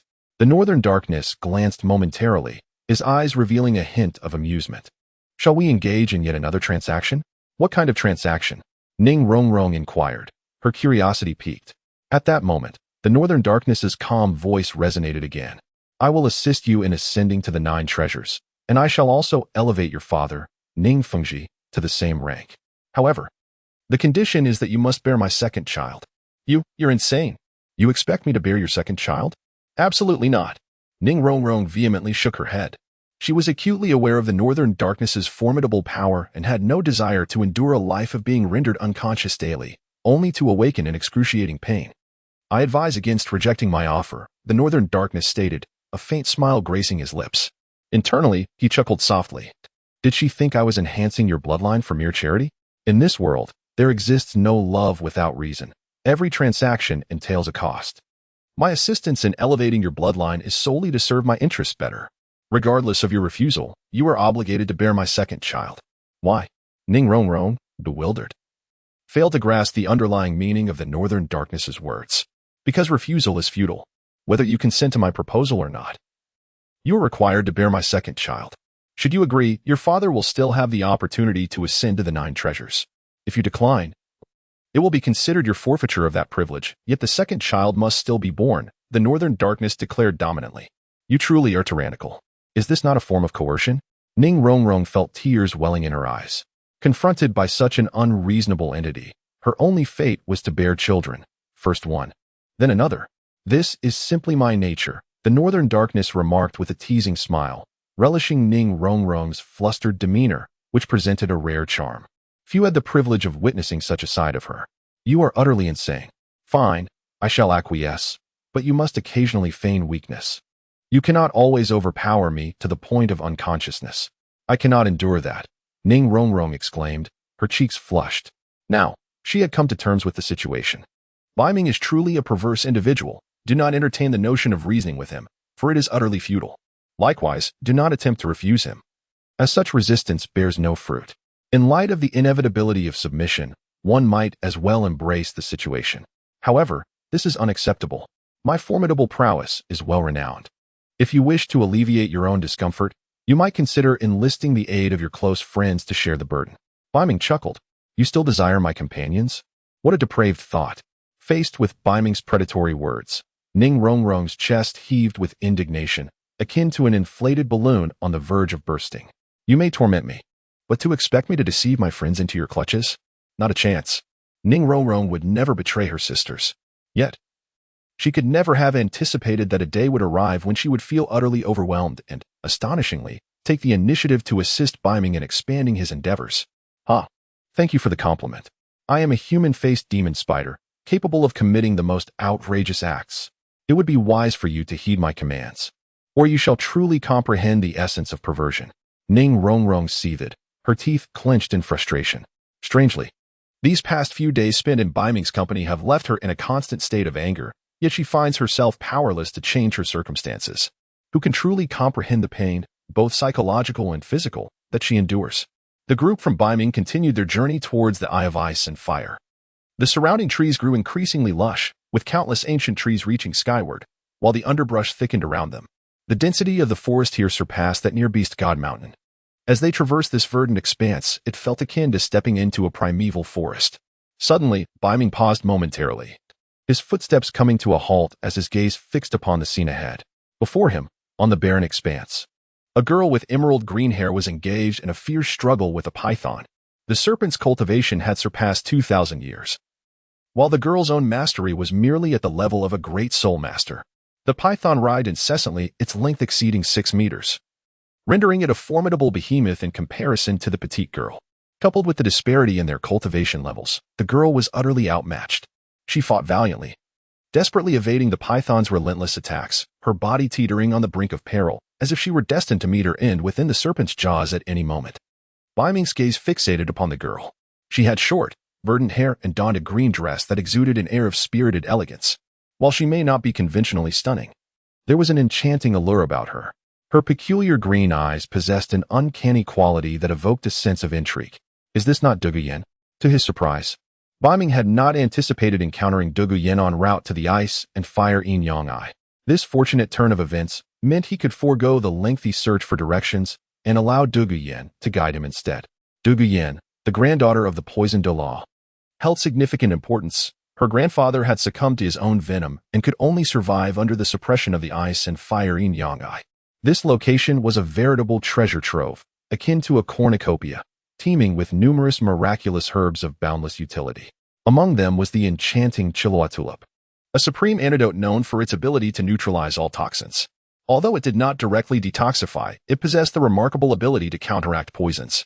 The aromatic Chiloa tulip exuded a rich fragrance that evoked a sense of opulence, and its consumption would allow one to absorb the essence of heaven and earth, as well as the radiance of the sun and moon. Should Ning Rongrong partake of this celestial herb, she could elevate her status from the 7 treasures to the 9 treasures, resulting in a substantial enhancement of her bloodline. Other notable herbs included the octagonal ice grass, the fiery apricot blossom, the water fairy jade bone, and the 8-petaled celestial orchid, among a plethora of others. In the original narrative, Tang San had leveraged the herbs from the ice and fire yin-yang eye to empower the members of the Shrek's 7 devils and Yu Xiaojang. Without these divine herbs, Yu Xiaojang would have remained stagnant as a great soul master, unable to transcend the 30th level. The innate talents of the other Shrek students also fell short of extraordinary levels. Even Tang San himself, had it not been for the consumption of these celestial herbs, would not have attained such remarkable aptitude. The reason Beiming sought the eyes of ice and fire was to seize all these opportunities for himself. Thus, the Shrek's 7 monsters could no longer be deemed as such. Help! Who can come to my rescue? Du Guyan murmured, persistently praying under her breath. Suddenly, she swerved sharply to the left, narrowly evading the enormous jaws of the python. Her strength was nearly depleted. With each passing second, the peril she faced intensified exponentially. Du Guyan was a fiercely determined girl, somewhat headstrong and unabashed in her affections. Now, on the brink of being devoured, she felt an overwhelming sense of unwillingness. She had never even been in a relationship before facing such a grim fate. How could she resign herself to this? Oh, is that so? A smirk played upon Beiming's lips. Of course, I, Du Guyan, am a woman of my word. Should you save me, I shall undoubtedly wed you. Upon hearing Beiming's response, Du Guyan's cheeks flushed with a hint of embarrassment, but she quickly suppressed her shyness. The promise she had made must be honored, even if it meant crawling to its fulfillment. After all, this man had appeared as her last glimmer of hope. Very well, I can save you. However, as for your earlier declaration of marriage, that will not be necessary, Beiming remarked, clicking his tongue. Du Guyan's lineage was far weaker than that of Zhu Zhuqing and Ning Rongrong. With such a frail bloodline, how could she possibly withstand the weight of his? Beiming was not inclined to allow his counterpart to perish upon his bed. While he cherished the notion of abundant progeny, he was discerning regarding bloodlines, dismissing those deemed too feeble. Originally, Du Guyan was a person of passionate love and hate. Having expressed her sentiments, she believed there was no turning back. Initially, she felt a tinge of embarrassment, but upon hearing Beiming's rejection, her heart sank, and a sense of indignation arose within her. Why not? I have proclaimed my intent to wed you. Why the refusal? Am I truly so inadequate? Just as Du Guyan was about to voice her thoughts, the strike of a colossal python interrupted her. The python's tail swept with alarming speed and ferocity. Du Guyan, caught off guard, found herself ensnared by the constricting tail, which tightened mercilessly. Her face flushed, and her breath became increasingly labored, despair glimmering in her eyes. Help me, save me, and I shall marry you. I promise I will keep my word. In that moment, Beiming ceased to hesitate. He beckoned one of the humanoid arachnids nearby, who instantly understood his intent. Leaping from the hillside, the creature gracefully arced through the air, landing beside the python. A piercing shriek erupted. The python, sensing the formidable foe, attempted to flee. However, it was no match for the ancient humanoid arachnid. Before the python could react, it was pierced by the arachnid's 8 legs. An overwhelming force began to drain its very essence. The python trembled, its eyes shifting from fear to despair as it sensed its energy and flesh being inexorably siphoned away.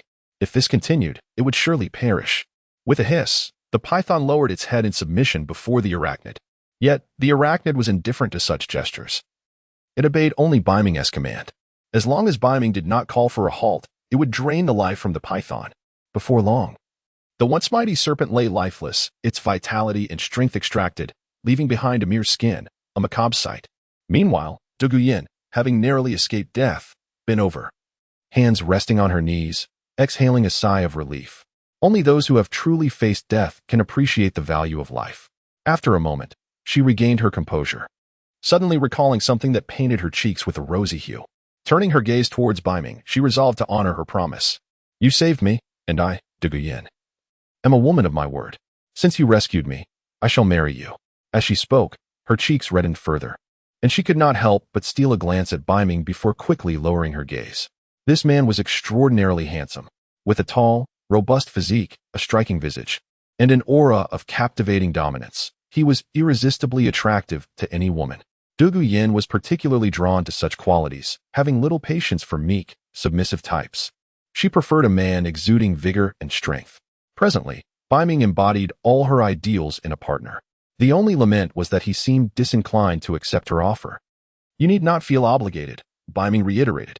Even without the promise of marriage, I would have saved you. He hoped she would take the hint. Duguyen's bloodline was simply too weak to pique his interest. Frankly, he harbored no desire to awaken the following day to find a corpse beside him. That cannot be. I have already declared my intention to marry you, and I will follow through. Do you look down upon me? Duguyen, upon hearing his words, felt a surge of urgency. Even she was puzzled by her own anxiety. As a capable young woman, she should not be troubled by the prospect of marriage. Why was she so impatient now? The North Underworld fell silent for a moment. Subsequently, he extended his hand, pointing at the human-faced demon spider beside Duguyen. In truth, it was not I who saved you just now, but rather it, you. Duguyen's body became rigid, and a wave of grievance surged within her. As a woman, I have taken the initiative to this extent. What more do you desire from me? What do you mean? Are you suggesting that I marry a human-faced demon spider? Ahem. Upon hearing this, Beiming chuckled dryly. Not at all. I merely remind you that you may retract your consent. There is no necessity to wed a soul beast. Duguyen's complexion flushed slightly, yet she persisted with her inquiry.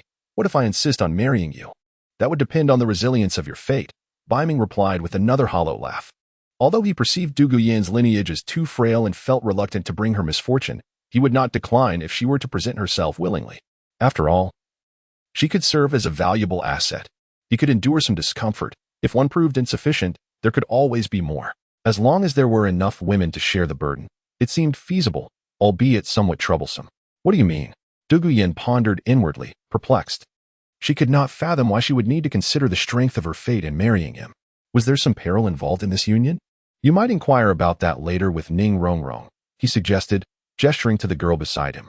She will elucidate everything. Initially, Beiming had intended to articulate the matter directly. Yet upon reflection, he deemed it somewhat awkward for a man to voice such sentiments. It would be more appropriate for Ning Rongrong to explain. Though still bewildered, Duguyen chose not to press further after Beiming's words. Given his assertion, she resolved to question the girl later. At that moment, Beiming's voice drifted to her once more. Could you take me to meet your grandfather? I have some matters I wish to discuss with him. Duguyen's eyes brightened suddenly. You know my grandfather? Of course. Beiming replied, a smile gracing his lips. Dugubo, the poison Douluo, is indeed a name that resonates widely.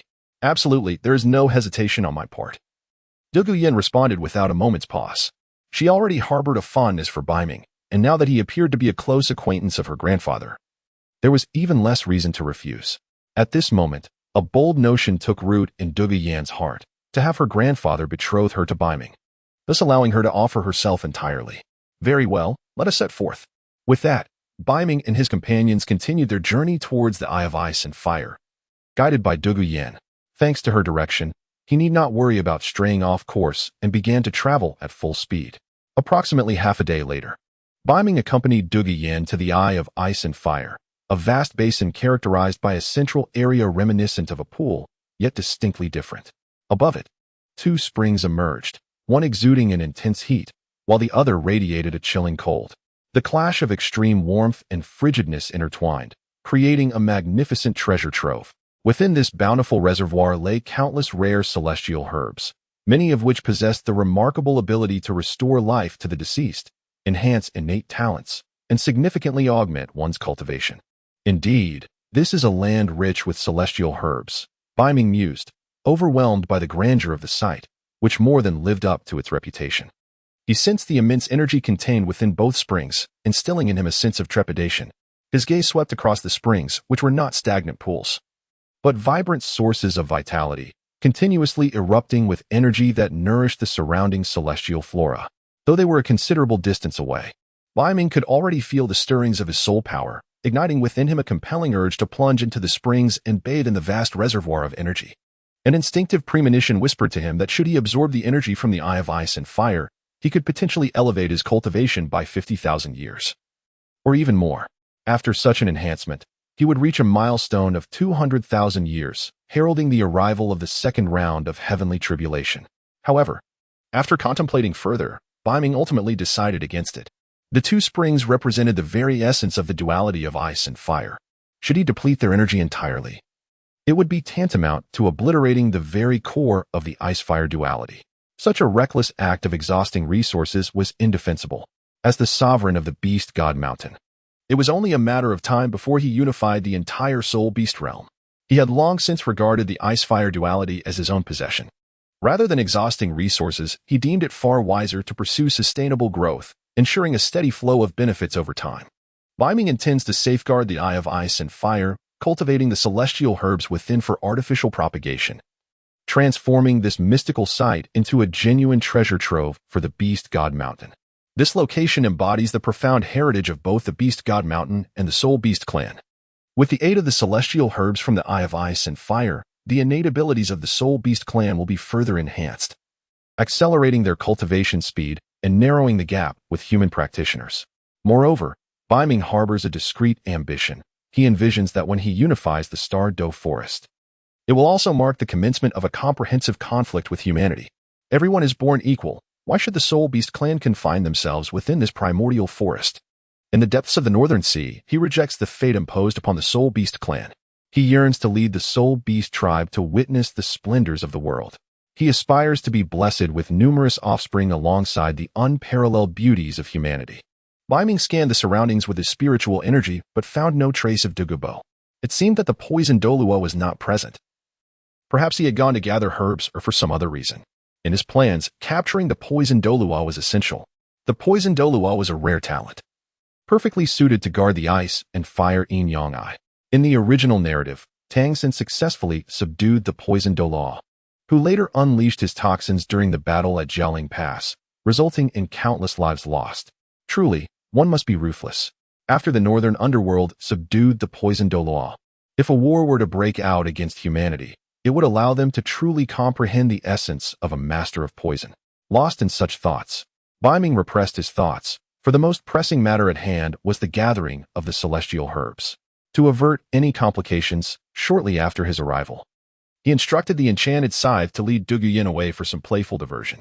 Thus, he could harvest the ethereal herbs without interruption.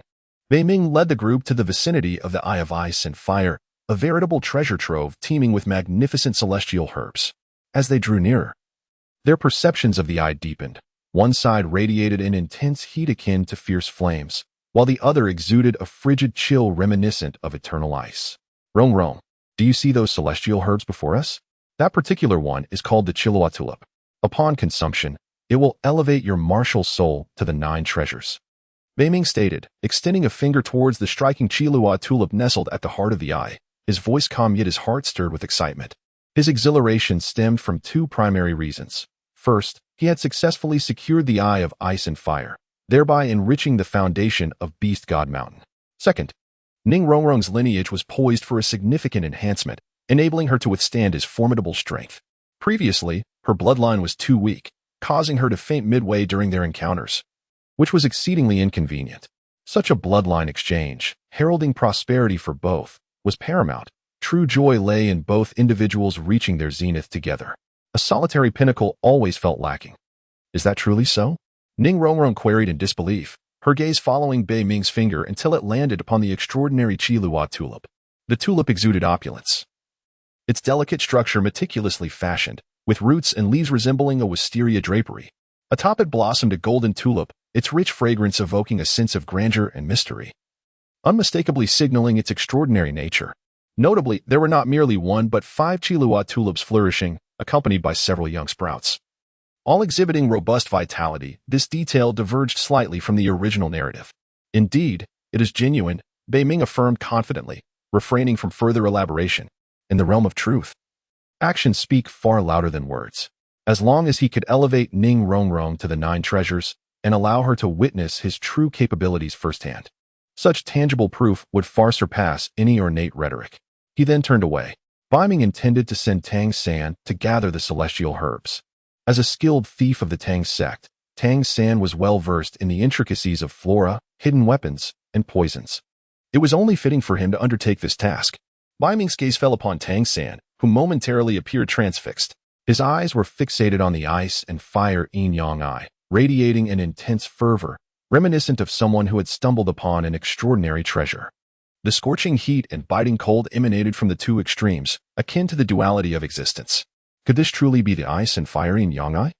There seemed to be no error. It was indeed the ice and fire yin-yang eye. To think he had discovered such a wondrous sight, it felt like a stroke of fortune.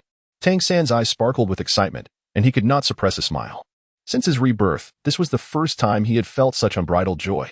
Observing Tang San's demeanor, Beiming understood all too well.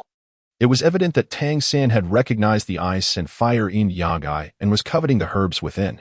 It appeared that Tang San had yet to fully grasp his new role.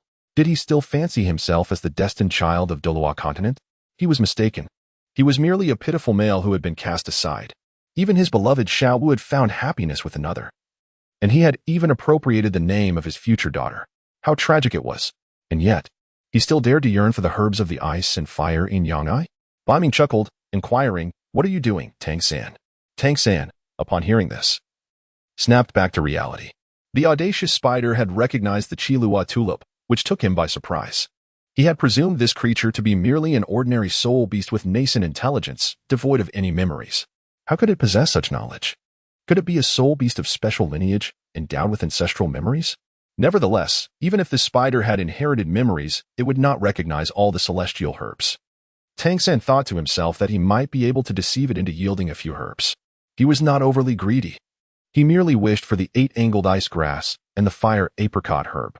With these two herbs, he could attain a physique immune to both ice and fire, impervious to toxins, and experience significant growth in his innate abilities. "Lord Beiming, I wish to discuss a matter with you," Tang San ventured. "Could you possibly—" "Impossible," Beiming interjected curtly. Tang San's intentions were clear. He sought the celestial herbs. Tang San fell silent, his expression turning sour. "Is this how you show politeness? Could you at least let me finish?" He felt insulted but determined to persist. The allure of the celestial herbs dulled the pain that Beiming had inflicted upon him. "Lord Beiming, I truly have something of great importance to discuss. May I?" Tang San repeated. "Still impossible," Beiming replied, cutting him off once more. "Why?" Tang San inquired, exasperated. "Because your address is improper," Beiming replied with a smirk, amusement dancing in his eyes. "Ah?" Tang San paused, realizing the implications of Beiming's words. He had been marked with the demonic seed, and logically, he should refer to Beiming as master. Yet, he struggled with his pride, clinging to the belief that he was still the destined child. But now, he found himself wavering. As the saying goes, wealth cannot corrupt, poverty cannot sway, and power cannot bend. What did it matter? He had been afflicted with a demonic seed, deprived of the ability to determine his own fate. Why cling to a worthless sense of dignity? What harm was there in calling him master? It was a necessity, one that could be forgiven. And addressing him as such could potentially procure 2 exquisite celestial herbs.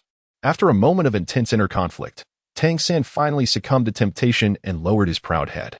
"A master," though his voice was barely above a whisper, it signified the complete destruction of his self-esteem. At that moment, he sensed an enigmatic force slipping away from him, a feeling he could not quite articulate, yet it was undeniably profound. "Ah, how obedient! My good servant. Quickly fetch me those ripened celestial herbs. Ensure you envelop them with your soul power and delicately pluck them. Be gentle, we must not harm the herbs," Beiming remarked, a faint smile gracing his lips. Nothing brought him greater joy than hearing Tang San call him master. In a past life, Beiming was merely a student, long disenchanted by the hypocrisy of Tang San. Little did he expect that he would now have the power to command Tang San to bow before him. This remarkable feat could be boasted about for an entire year. Upon hearing this, Tang San's expression shifted again. "Master, I have called you thus. What about the celestial herbs? Shouldn't I receive them now?" "Master, I shall assist you in harvesting these celestial herbs without causing them any harm. However, there are 2 ordinary plants that hold no value for you, yet possess a unique significance for me. How about you grant me those 2 ordinary plants?" Tang San inquired nonchalantly, intending to deceive his counterpart into relinquishing the 2 celestial herbs. "Absolutely not," Beiming replied, shaking his head decisively. "I merely requested you to address me as master. I did not agree to give you the celestial herbs. Do you think I am easily fooled? Not a chance." He was a traveler from another realm. He could effortlessly recognize all the celestial herbs within the ice and fire duality eyes, even possessing a deeper understanding of them than Tang San himself. "Do you believe you can deceive me? It seems you have mistaken your opponent. Did you not promise me earlier?" Tang San exclaimed, his composure beginning to unravel. Why was he so unwilling to comply? He fancied himself to have shown no weakness. At that moment, Beiming's voice, laced with amusement, echoed once more. "When did I ever make such a promise to you? Reflect carefully. I never agreed to anything. As my servant, should you not refer to me as your master?" Tang San fell silent, his hands clenched together, his gaze filled with trepidation.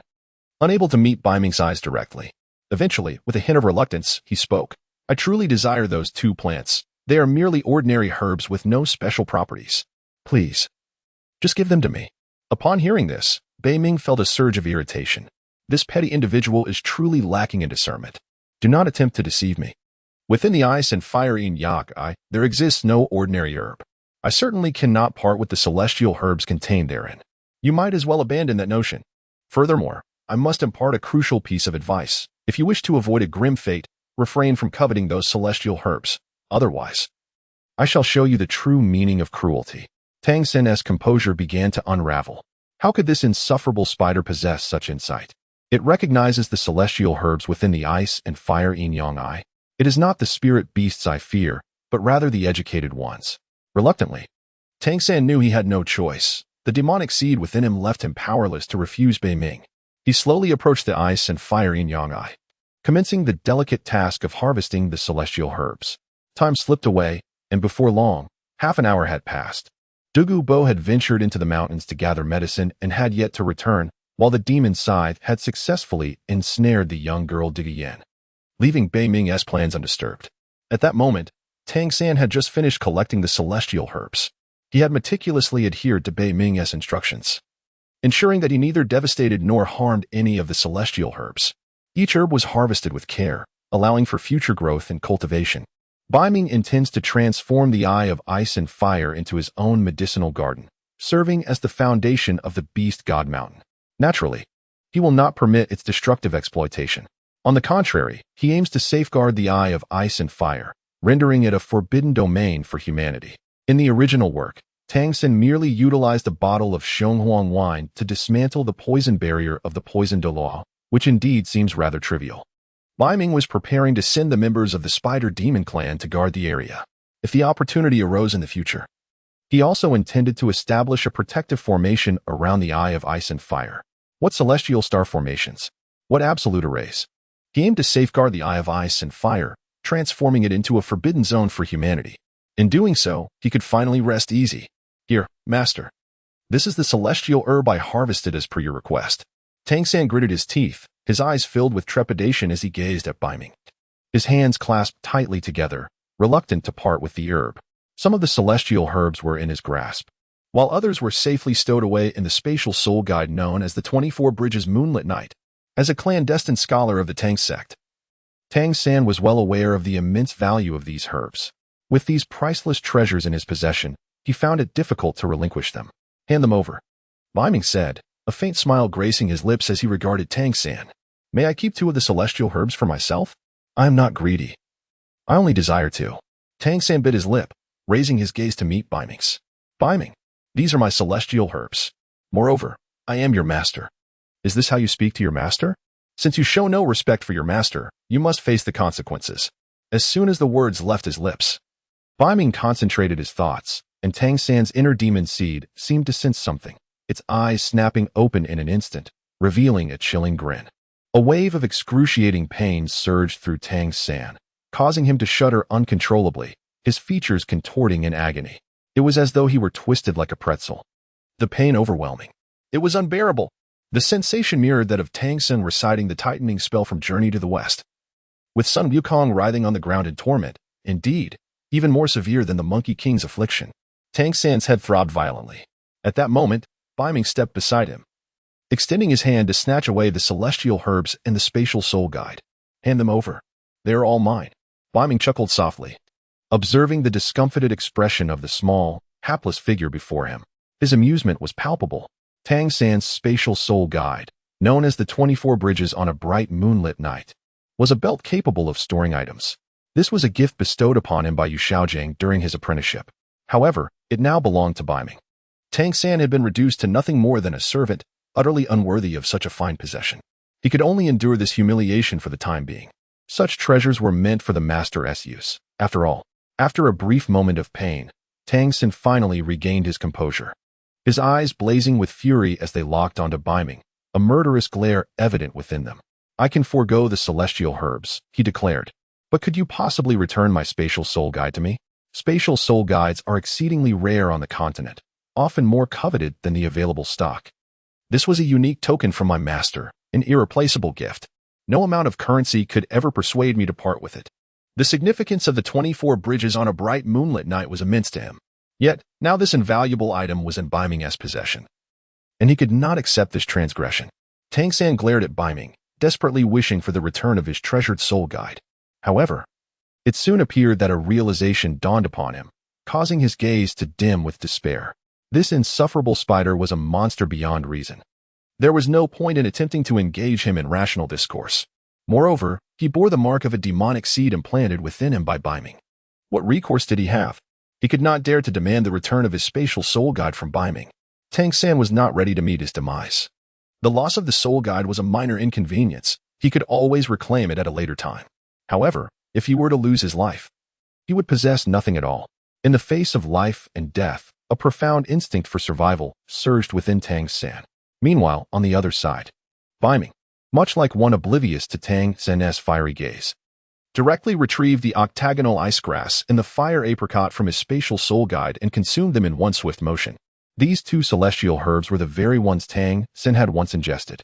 Their consumption not only significantly enhanced his innate talents but also endowed him with the dual attributes of ice and fire, rendering him immune to all toxins, a considerable boon for Tang San. However, now these two celestial herbs belong to me, Beiming. All of Tang San's fortunes now belong to me. Ning Rongrong ascended to the 9 treasure level, capable of withstanding my bloodline. Upon consuming the octagonal ice grass and the fire apricot, 2 distinct energies suddenly emerged within Beiming, one exuding warmth and the other radiating coldness. These opposing energies threatened to cleave his being asunder, the left side ablaze with heat, while the right side chilled to the bone. Typically, such contrasting forces would engage in a fierce battle before gradually merging into a novel power. Yet, due to Beiming's formidable physique and cultivation, these divergent energies found themselves unable to contend with him.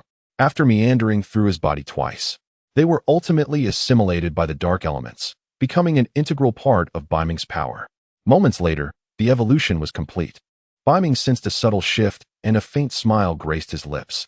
Indeed, after consuming these 2 celestial herbs, although my cultivation did not experience any substantial enhancement, I have attained dual immunity to both ice and fire elements, and my innate talent has significantly increased. Beiming surmised that his cultivation speed had now increased 2 to 3-fold compared to before. Meanwhile, Tang San observed Beiming consuming the 8-pointed profound ice grass and the fiery apricot blossom with a surge of frustration in his heart. His mindset crumbled instantly. Initially, he had intended to deceive Beiming into parting with these 2 celestial herbs for his own use, thereby forming a dual immunity to ice and fire. However, he never anticipated that Beiming would consume them outright. Tang San felt as if a myriad of frustrations surged within him. Who could understand the pain in his heart? After the transformation into a body impervious to both ice and fire, as well as immune to all toxins, Beiming could not help but display a subtle change in his expression. He became acutely aware of an intensified yearning for the exchange of bloodlines within him, a formidable power that could not be suppressed. He turned his gaze, fiery and resolute, towards Ning Rongrong.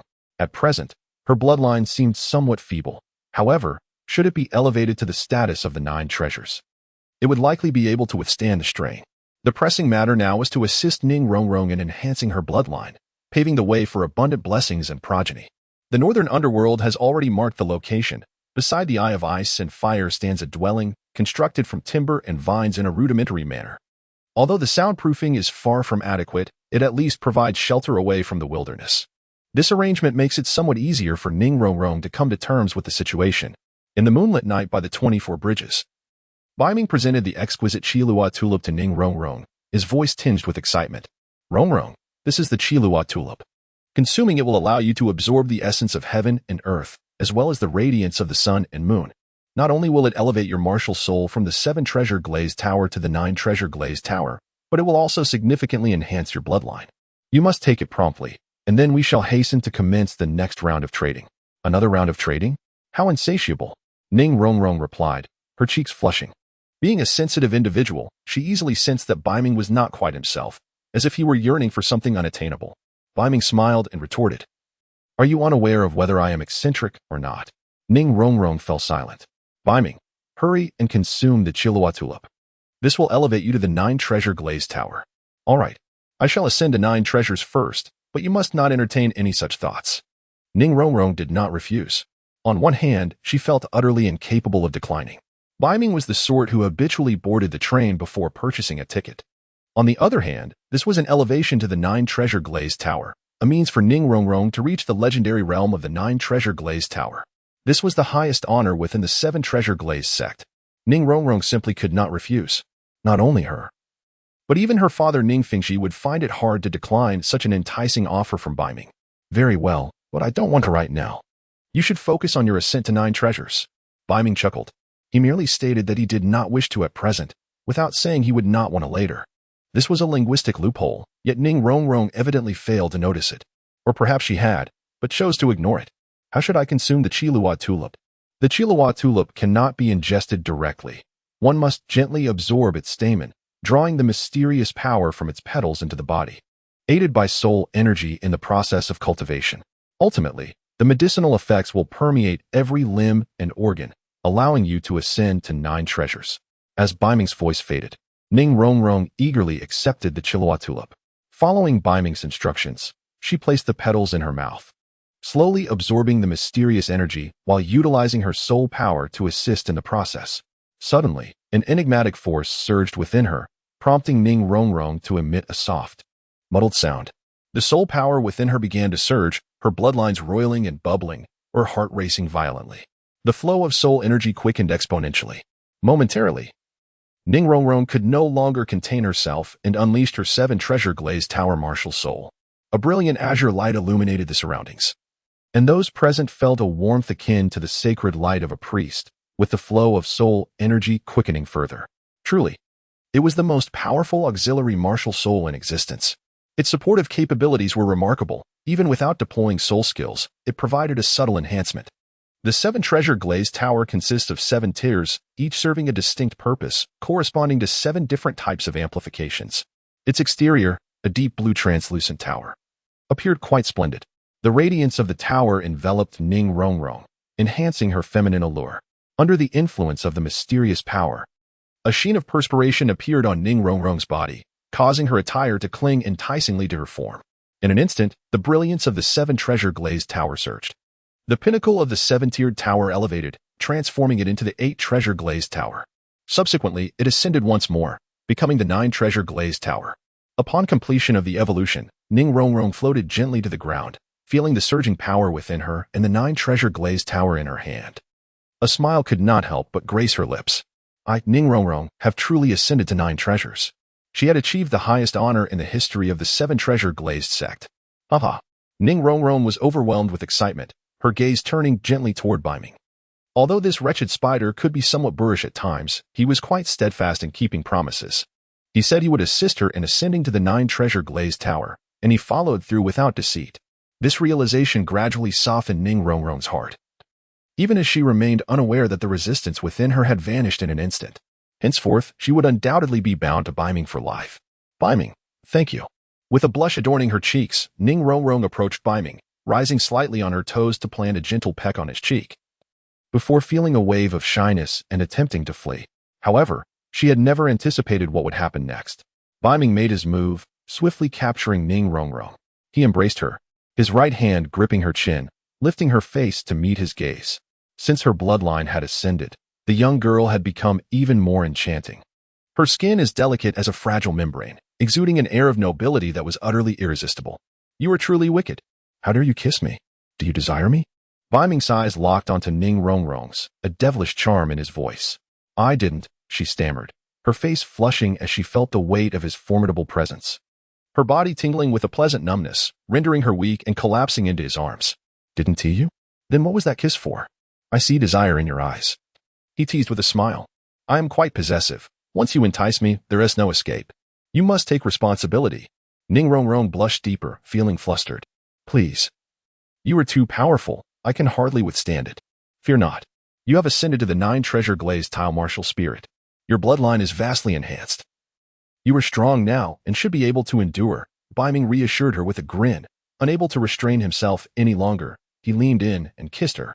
However, Ning Rongrong was overwhelmed, her mind blanking as she fainted in his embrace, her complexion flushed. Although she had upgraded to the 9 treasures, and her bloodline had significantly improved, she still could not withstand Beiming's overwhelming strength. Within mere hours, she was utterly defeated. Beiming, let me go? She trembled, her entire being quaking. Her face as crimson as fresh blood. Let you go?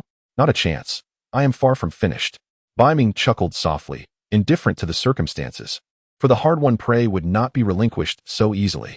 Suddenly, Beiming paused for a moment, gazing at the frail Ning Rongrong in his embrace, whose pallor deepened, revealing an expression of anguish.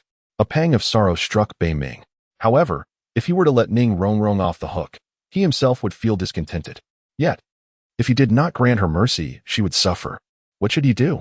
Beiming paused for a moment. Suddenly, he heard a sound outside the door. HM?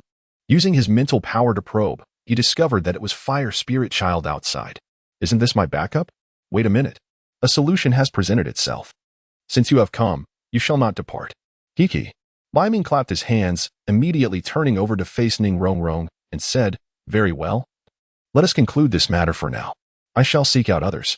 Take good care of yourself, and I shall return to confront you fiercely next time. After saying this, he departed. Beiming surged forward, his fist shattering the wall ahead, leading him into the adjacent chamber. There, his gaze fell upon a stealthy young maiden, Huolinger. With finely arched brows and an exquisite visage, she appeared to be merely 18 or 19 years of age, yet her tall stature and subtly undulating curves spoke of maturity. Clad in a resplendent crimson dress that danced gracefully, she radiated brilliance and intelligence, shining like a little princess surrounded by a constellation of stars. Beiming was momentarily captivated. Fire Spirit was truly exceptional. Despite having spent considerable time with her and having met her numerous times, he had never once realized how stunning she truly was. Linger, you are truly beautiful.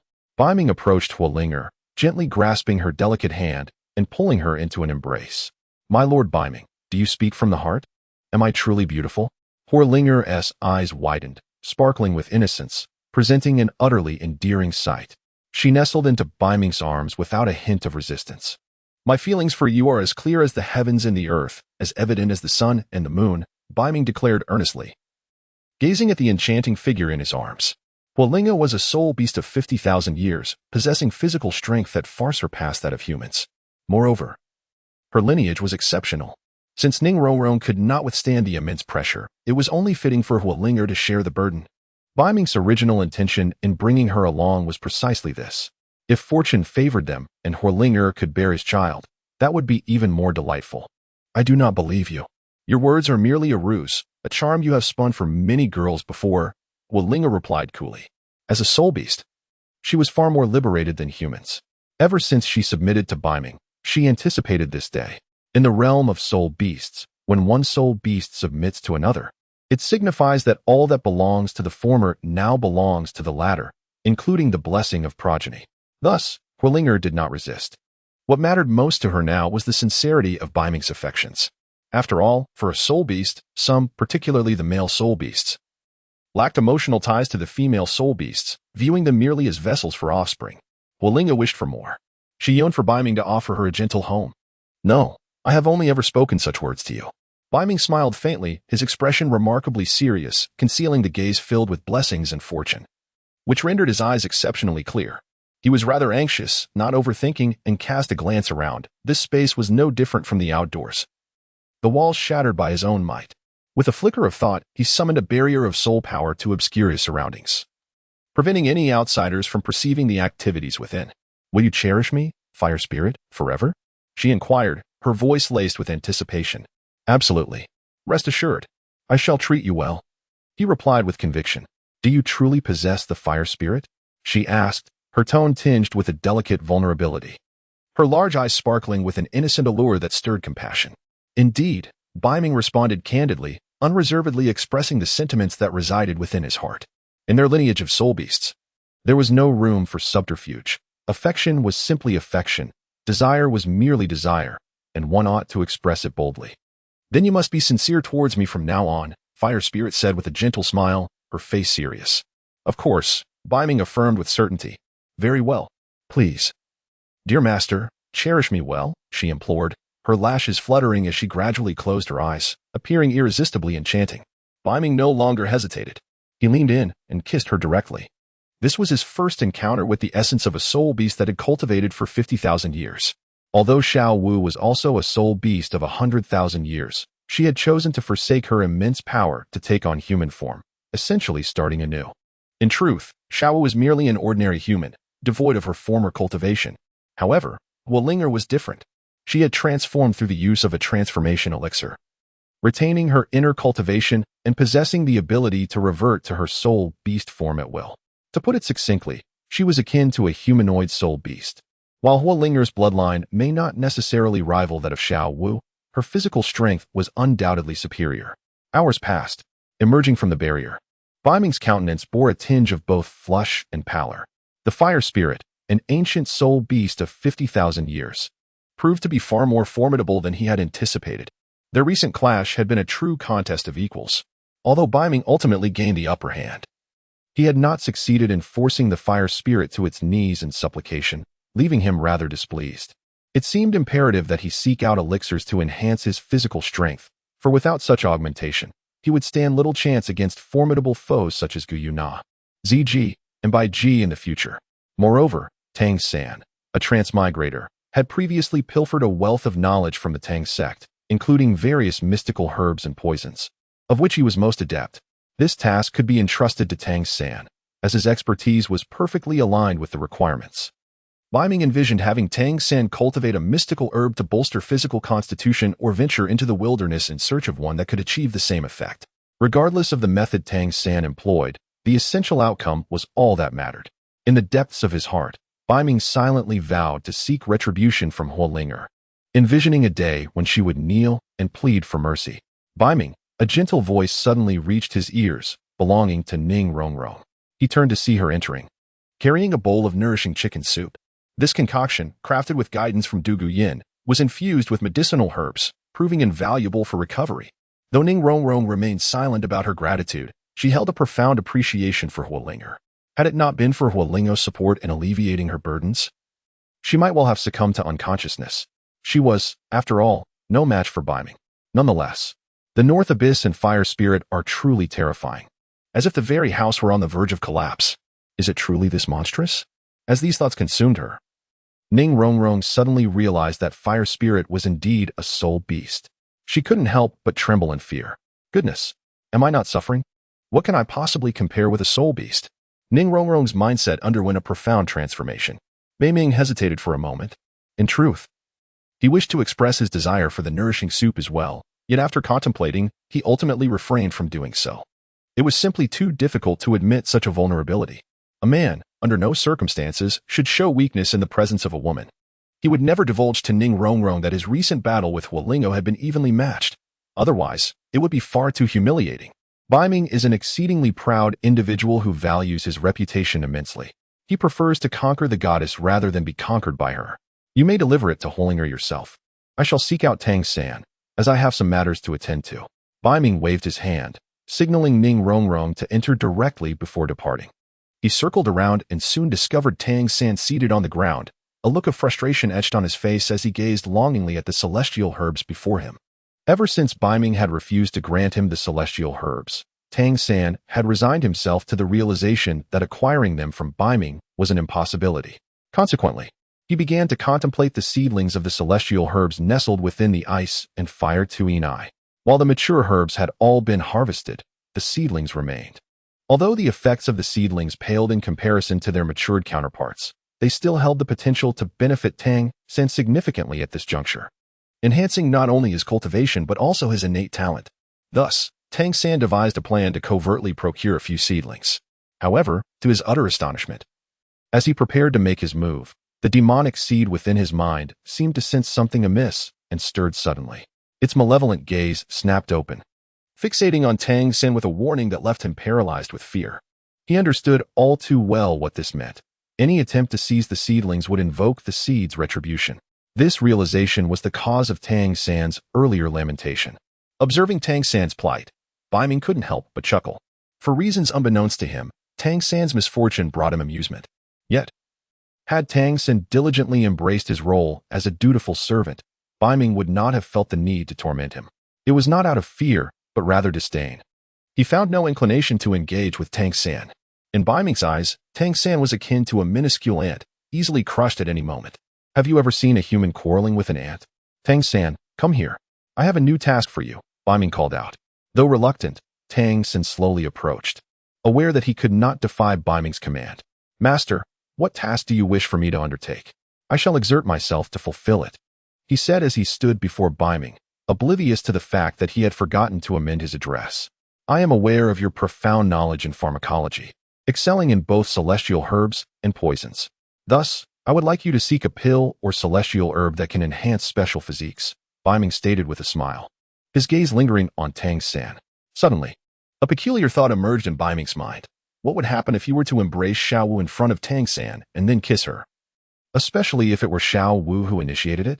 How amusing. Perhaps I shall attempt this when the opportunity arises. How did you come to know this? Upon hearing these words, Tang San's pupils contracted.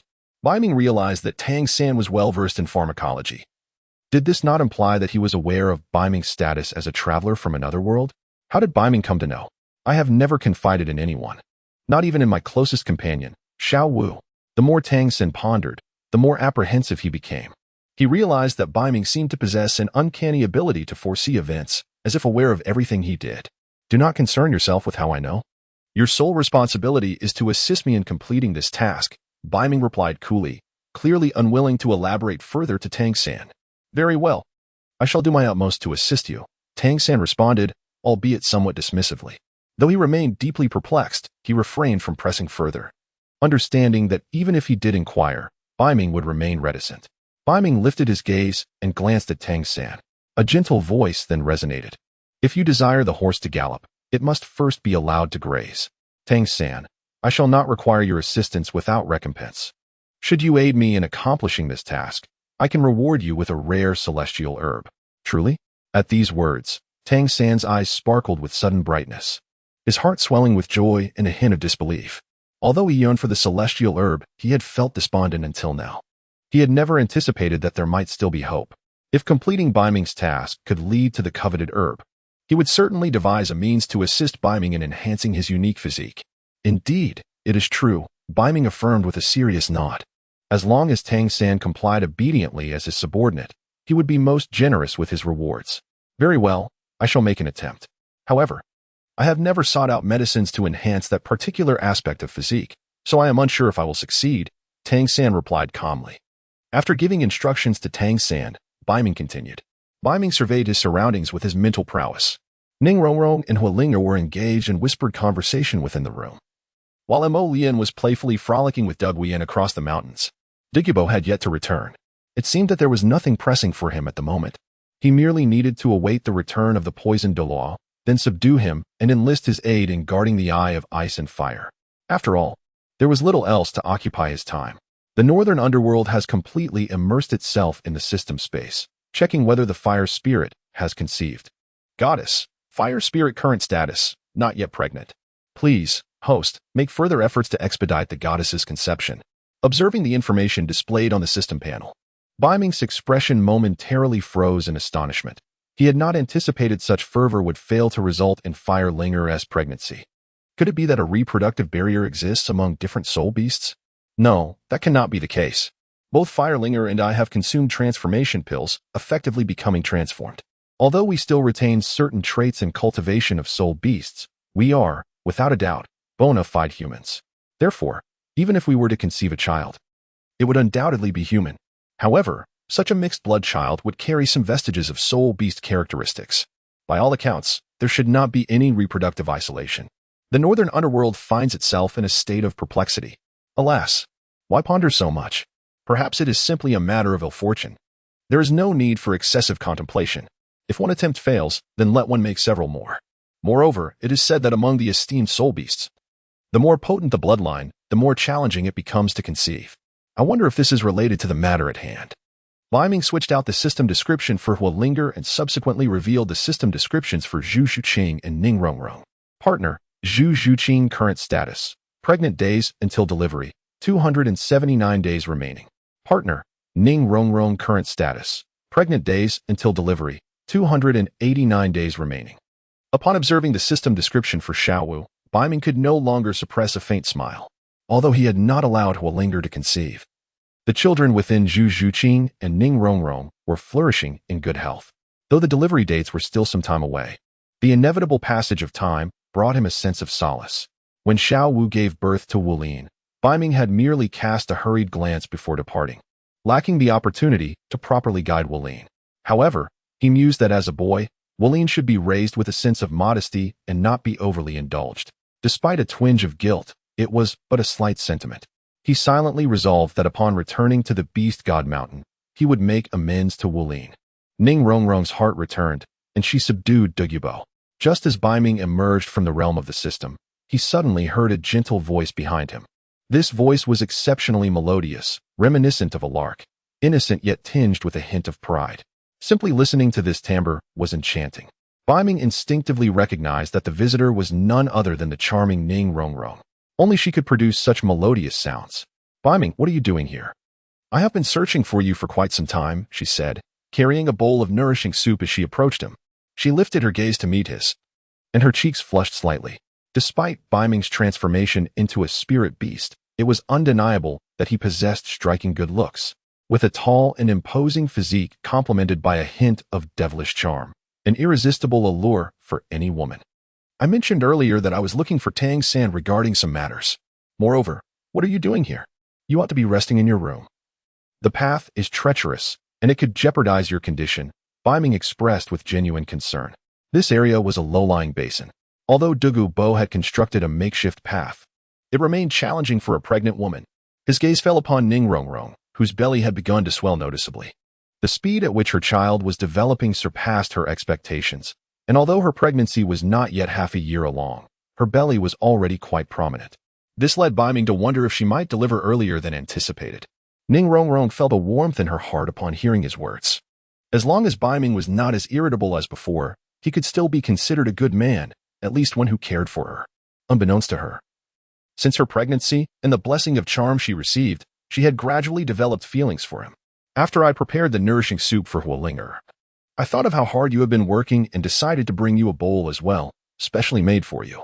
However, when I came out to find you, you were nowhere to be seen, which is why I searched for you," she explained, feeling a bit wronged by Beiming's reprimand. She understood that moving about was not ideal for the fetus, yet she felt it was a sign of her concern for him. If it weren't for the hint of care she detected in his tone, her fiery temper would have flared. "You made nourishing soup for me?" Beiming looked at her in surprise. "Of course. You are mine," she began, her face turning crimson as she realized the implications of her words. Suddenly feeling embarrassed, she swallowed the rest of her sentence. What had come over her? The thought of calling Beiming husband left her feeling quite flustered. "Ning Rongrong, you must be more resolute. How can you yield so easily?" "What am I to you?" Beiming asked playfully, his smile revealing his understanding of her feelings. It was evident that the young girl had completely devoted herself to him, even contemplating calling him husband. This was indeed a positive development. "You are nothing to me. I despise how you treat me," she retorted, though Beiming noted her undeniable desire to express something deeper. "You clearly wanted to say husband just now," he teased, a playful glint in his eyes. "Do not say it. If you utter another word, you can forget about having any nourishing soup," he warned. Ning Rongrong, who was inherently proud, found it hard to bear his teasing. "You know exactly what I wanted to say, yet you insist on provoking me. Are you not aware that women can feel shy? Do you not understand the embarrassment we endure?" She fumed inwardly. "I know you feel shy, but it matters not. You are my wife, and I am your husband. From the moment you became pregnant, you were destined to be mine, and that is unchangeable," Beiming declared with an air of undeniable authority. "Who says you are my husband? I have not agreed to that," Ning Rongrong protested, her face flushed. Her heart raced, unsure if it was from embarrassment or anger. "Your agreement is unnecessary. As long as the child within you consents, that is all that matters," Beiming replied with an unwavering conviction. "You are truly shameless," Ning Rongrong exclaimed, her cheeks burning. Every interaction with Beiming left her feeling flushed and flustered, as if she were dealing with a rogue who would use their child to threaten her. Beiming smiled faintly as he received the nourishing soup from Ning Rongrong's hands. He lifted his head and downed the concoction, which slid smoothly down his throat into his stomach. The soup bore a slightly bitter taste. However, with the addition of sugar by Ning Rongrong, it was not unpleasant. "Thank you," he said. "I shall endeavor to refrain from being so brusque in the future and will strive to consider your feelings more attentively. You need not overthink matters. From this day forth, I shall be your husband. You should focus on nurturing your health and bringing our child into the world, for I shall take care of everything else." When the time comes, I will bring you and our child to the Seven Treasures glazed tile school to propose. You need only prepare to be my bride." Beiming's gaze held a touch of tenderness toward Ning Rongrong. "Do you still seek my father's approval? To become a son-in-law of the Seven Treasures glazed tile school?" Ning Rongrong's eyes widened, and the softest part of her heart seemed to melt, deeply moved. "Of course, I will marry you," she declared. "You shall be a wonderful father, and I will be a devoted mother." Beiming smiled earnestly. "Marry me?" Upon hearing those words, Ning Rongrong's body trembled slightly. Those two syllables were the sweetest she had ever heard, filling her heart with overwhelming emotion. Although she carried Beiming's child, she felt devoid of security. As history was replete with men who abandoned their partners, she feared that Beiming might be one of them. Yet, upon hearing his final declaration, all her doubts dissipated. To her astonishment, Beiming contemplated the prospect of marrying her. The very thought that he would be willing to take her as his wife overwhelmed her. Tears unexpectedly streamed down Ning Rongrong's large, expressive eyes, cascading down her cheeks unnoticed. The purity of a woman is of paramount importance, and her sentiments towards her first love are profoundly deep. To claim that Ning Rongrong harbored no feelings for Beiming would be a blatant falsehood. Her apprehension stemmed from the fear that Beiming might be irresponsible, abandoning her after the act. After all, Beiming was undeniably a rough-and-tumble figure. What Ning Rongrong had never anticipated was that beneath his brusque exterior lay a thread of tenderness and warmth. Beiming was, against all odds, prepared to offer her a gentle home.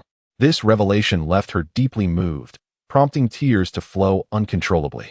You shall not think otherwise," Ning Rongrong exclaimed, her words betraying her true feelings. Though she silently acknowledged Beiming as her destined spouse, her pride prevented her from admitting it outright. Beiming discerned that Ning Rongrong was speaking in irony. Nevertheless, he remained unperturbed. Although Ning Rongrong was not yet fully accepting, there had indeed been progress, had there not? With a bit more effort on his part, she would surely return to him completely. Suddenly, from a distance, a furious roar erupted from the mountaintop, followed by a voice brimming with rage. "Who is it? Who has plundered all the celestial herbs from my garden?" Beiming turned his gaze and was immediately met by the sight of a middle-aged man gliding slowly across from the distant mountains. The man was slender, resembling a javelin in form. His hair and beard were a deep shade of green, while his eyes shimmered like sapphires, exuding a vibrant brilliance that belied any sense of age. However, upon closer inspection of his visage, he appeared somewhat frail. His expression was devoid of emotion, utterly rigid. With sunken cheeks and unruly green hair, he wore nothing but a simple gray robe. Could this be the famed Douluo, the poisoned Douluo?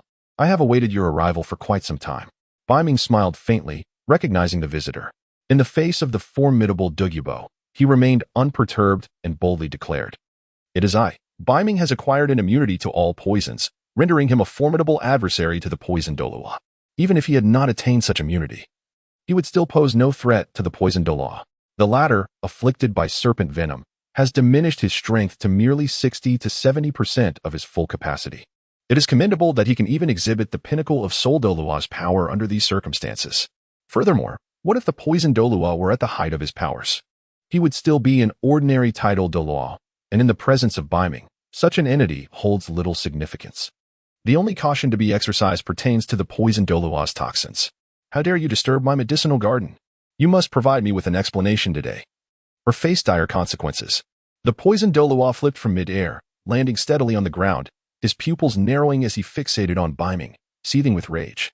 He had not anticipated that merely stepping away from gathering herbs would result in the destruction of his garden. Such audacity is truly astonishing. Explanation? Throughout my life, I, Beiming, owe no one an explanation. In fact, I find your prowess and abilities rather appealing. Perhaps you would consider yielding to me? Beiming spoke coolly, his gaze condescending, as he released the aura of a 150,000-year-old spirit beast. "Do you refuse to submit to my spirit beast? Then death shall be your fate."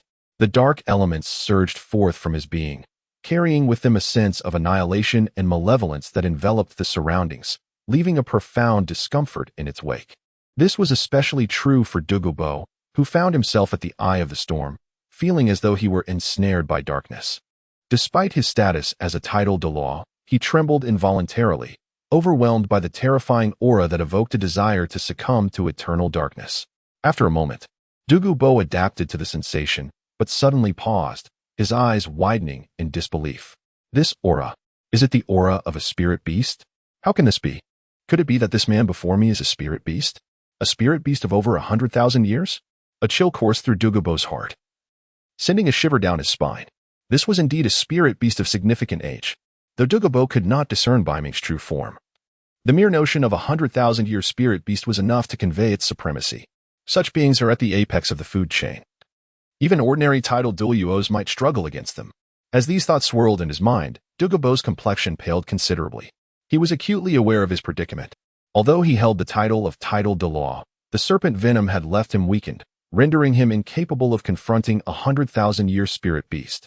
Ironically, as the world's foremost poison master, he found himself powerless against the very venom that afflicted him. The serpent venom was excruciating, especially during rainy nights. Having already infiltrated deeply into his system, beyond the reach of even divine intervention, were it not for the ice and fire Tuina restraining the venom, he might have long since departed this world, much like his son, who succumbed to the same fate due to the serpent's poison. The pain of losing a child is a sorrow that is difficult for anyone to comprehend. Moreover, what tormented Douluo the most was the knowledge that his granddaughter, Yin, was similarly afflicted by serpent venom. However, her cultivation was still quite weak, and due to her youth, the venom had yet to manifest fully. Nonetheless, Douluo understood that, inevitably, the venom would awaken, and his granddaughter would face a fate akin to his own. Without a remedy, she too could be lost to the clutches of death. If Douluo were unencumbered by familial ties, he might accept death readily. But he had a granddaughter to care for. Thus, he was unwilling to embrace his demise. Are you truly a 100,000-year spirit beast? Douluo struggled to maintain a facade of composure, but internally, he was in turmoil, his legs trembling beneath him. This was a dominant spirit beast of immense power. In his prime, he would have been no match for such a creature, let alone now. Douluo found himself devoid of any arrogance. However, he was perplexed. How could a 100,000-year spirit beast exist within the Sunset Forest? Surely, such a phenomenon defied logic. Could it have traversed from the Stardow Forest? Regardless, the pressing concern was to resolve the immediate crisis. At this juncture, Beiming's calm voice broke through the tension. And what if I am? What if I am not? Douluo fell silent. Such audacity. Was he truly disregarding his status as a titled Douluo? Realizing Douluo's silence, Beiming remarked, "Why the silence? Were you not just brimming with bravado?" Douluo, feeling exasperated, wore a countenance that resembled a bitter gourd. "Do you think I do not wish to be audacious? It is merely a lack of capability." Despite the simmering anger within him, he was acutely aware of the consequences of inciting a 100,000-year spirit beast. After a brief moment of contemplation, Douluo hesitated, his unease palpable. While Beiming had destroyed his precious herbs, he lacked the power to seek retribution. His survival in the presence of this spirit beast was uncertain. It is of no consequence. Let those herbs serve as an offering to the esteemed spirit beast. Should you depart now, I will not pursue this matter any further. You may be at ease, but I am far from it. Beiming retorted with a cold laugh. Now you realize the weight of fear. Strength is indeed a valuable asset. It inspires fear, commands submission, and can extinguish the lives of adversaries. With sufficient strength, one can attain all that they desire. In the depths of the northern abyss, a fervent ambition was born. He aspired to become the supreme powerhouse of the realm, to reign over the entire world.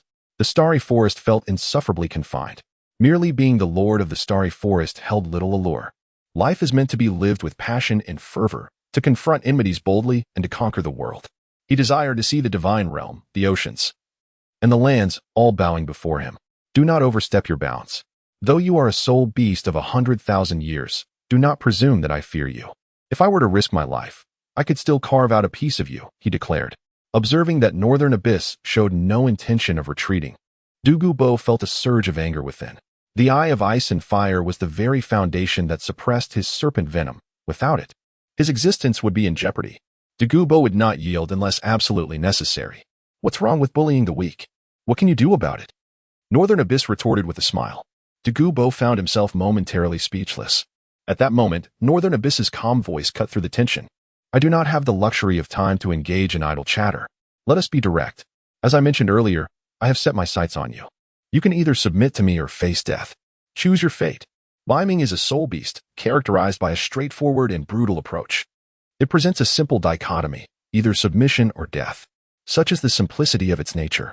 It does not engage in trivial banter with adversaries. If I possess the power to overpower you, why not simply proceed to obliterate you? What purpose does idle chatter serve?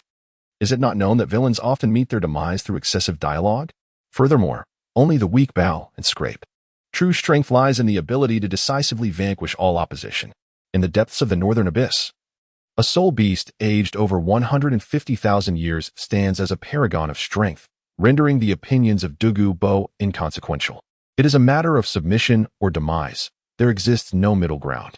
Although he initially intended to recruit Douluo to safeguard the ice and fire Yin-Yang Eye, he recognized that should Douluo prove obstinate, he would have no recourse but to eliminate him.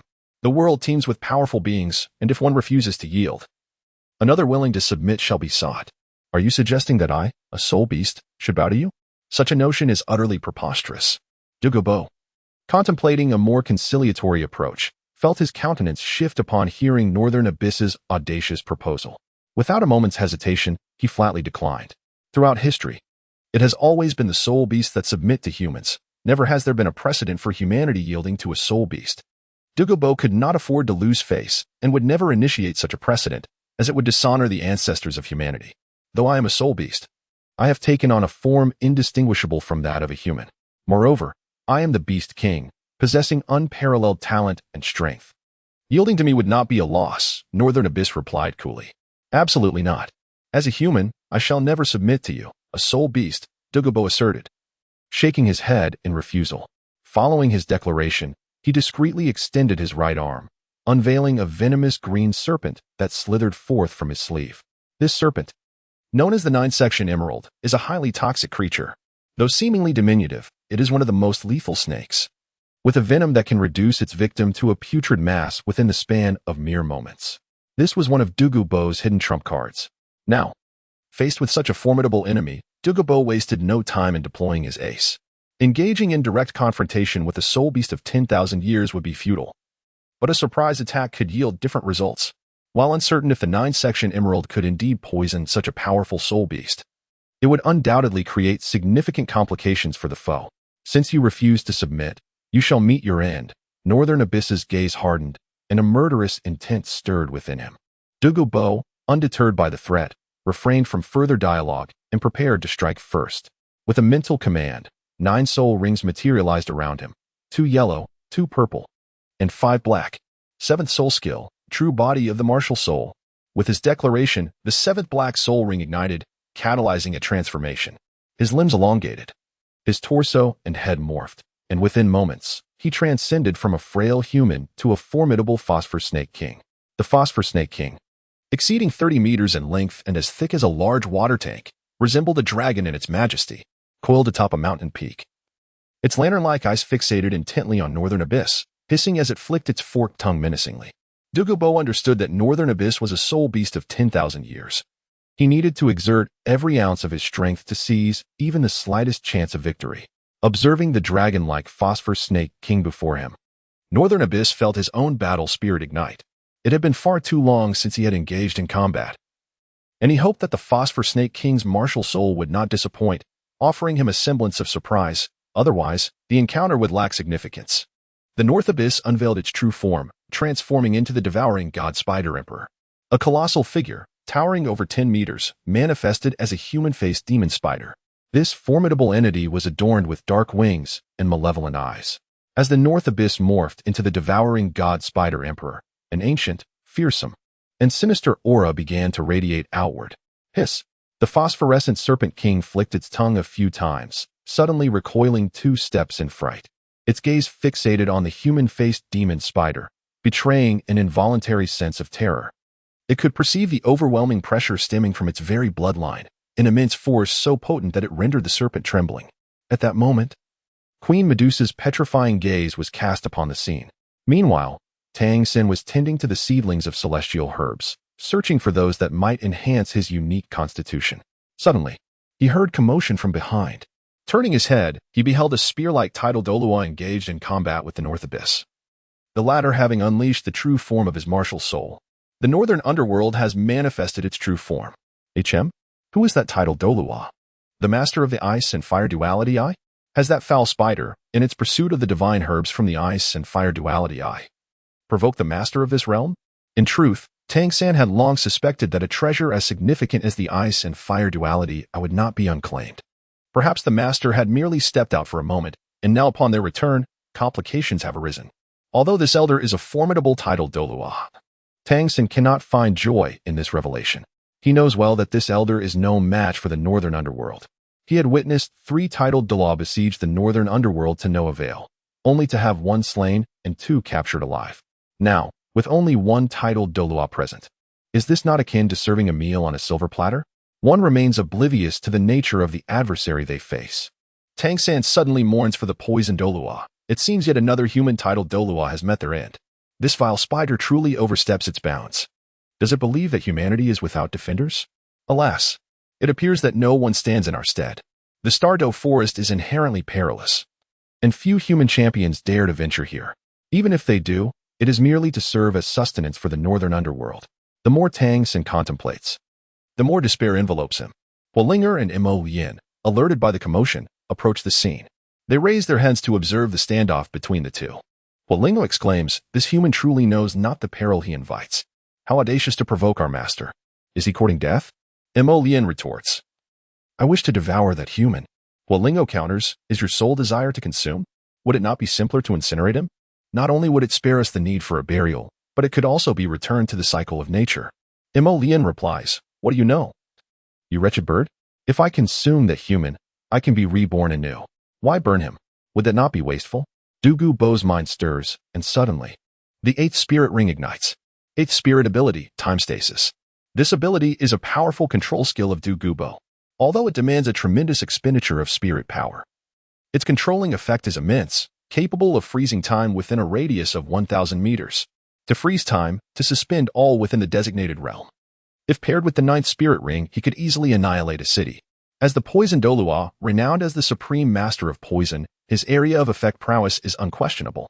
Upon witnessing the activation of Dugu Bo's 8th spirit ability, the northern underworld cannot help but furrow his brow, a foreboding sense rising within him. The 8th spirit ability? Is this time stasis? An extraordinarily potent control skill. In a moment of recollection, Beiming was struck by a realization as he observed Dugu Bo employing his 8th soul skill. Memories surged forth in his mind like a torrent breaching a dam.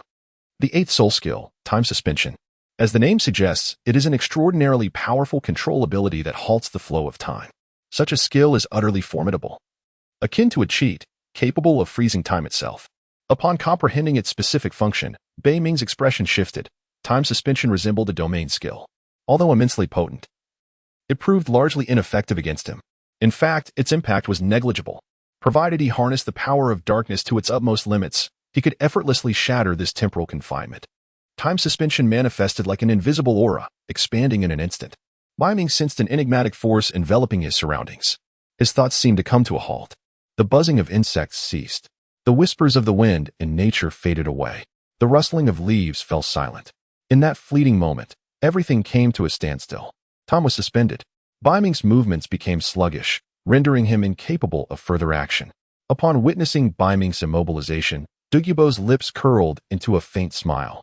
"In that case, you shall meet your demise." The 9th spirit ability, phosphorescent divine light.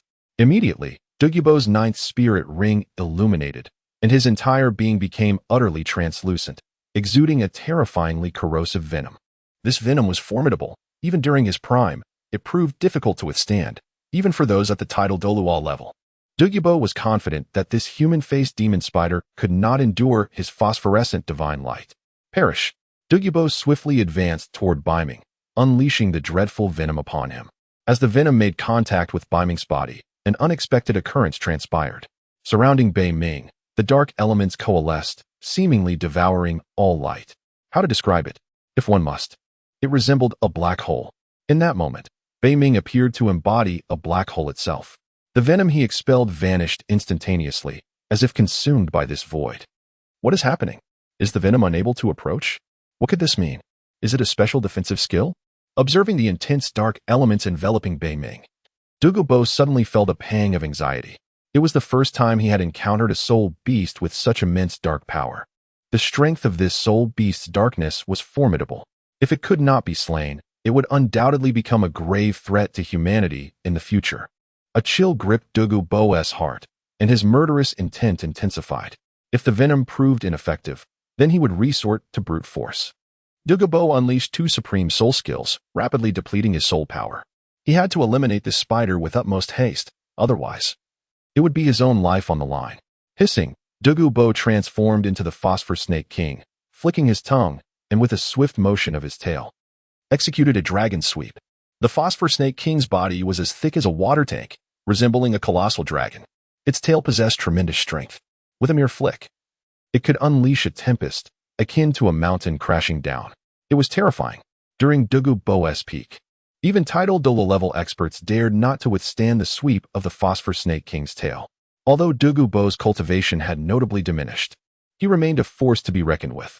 He was confident that this attack would be beyond Beiming's capacity to endure. The tail, like a massive mountain, swept towards Beiming with astonishing speed. Yet, once again, an unexpected turn of events unfolded.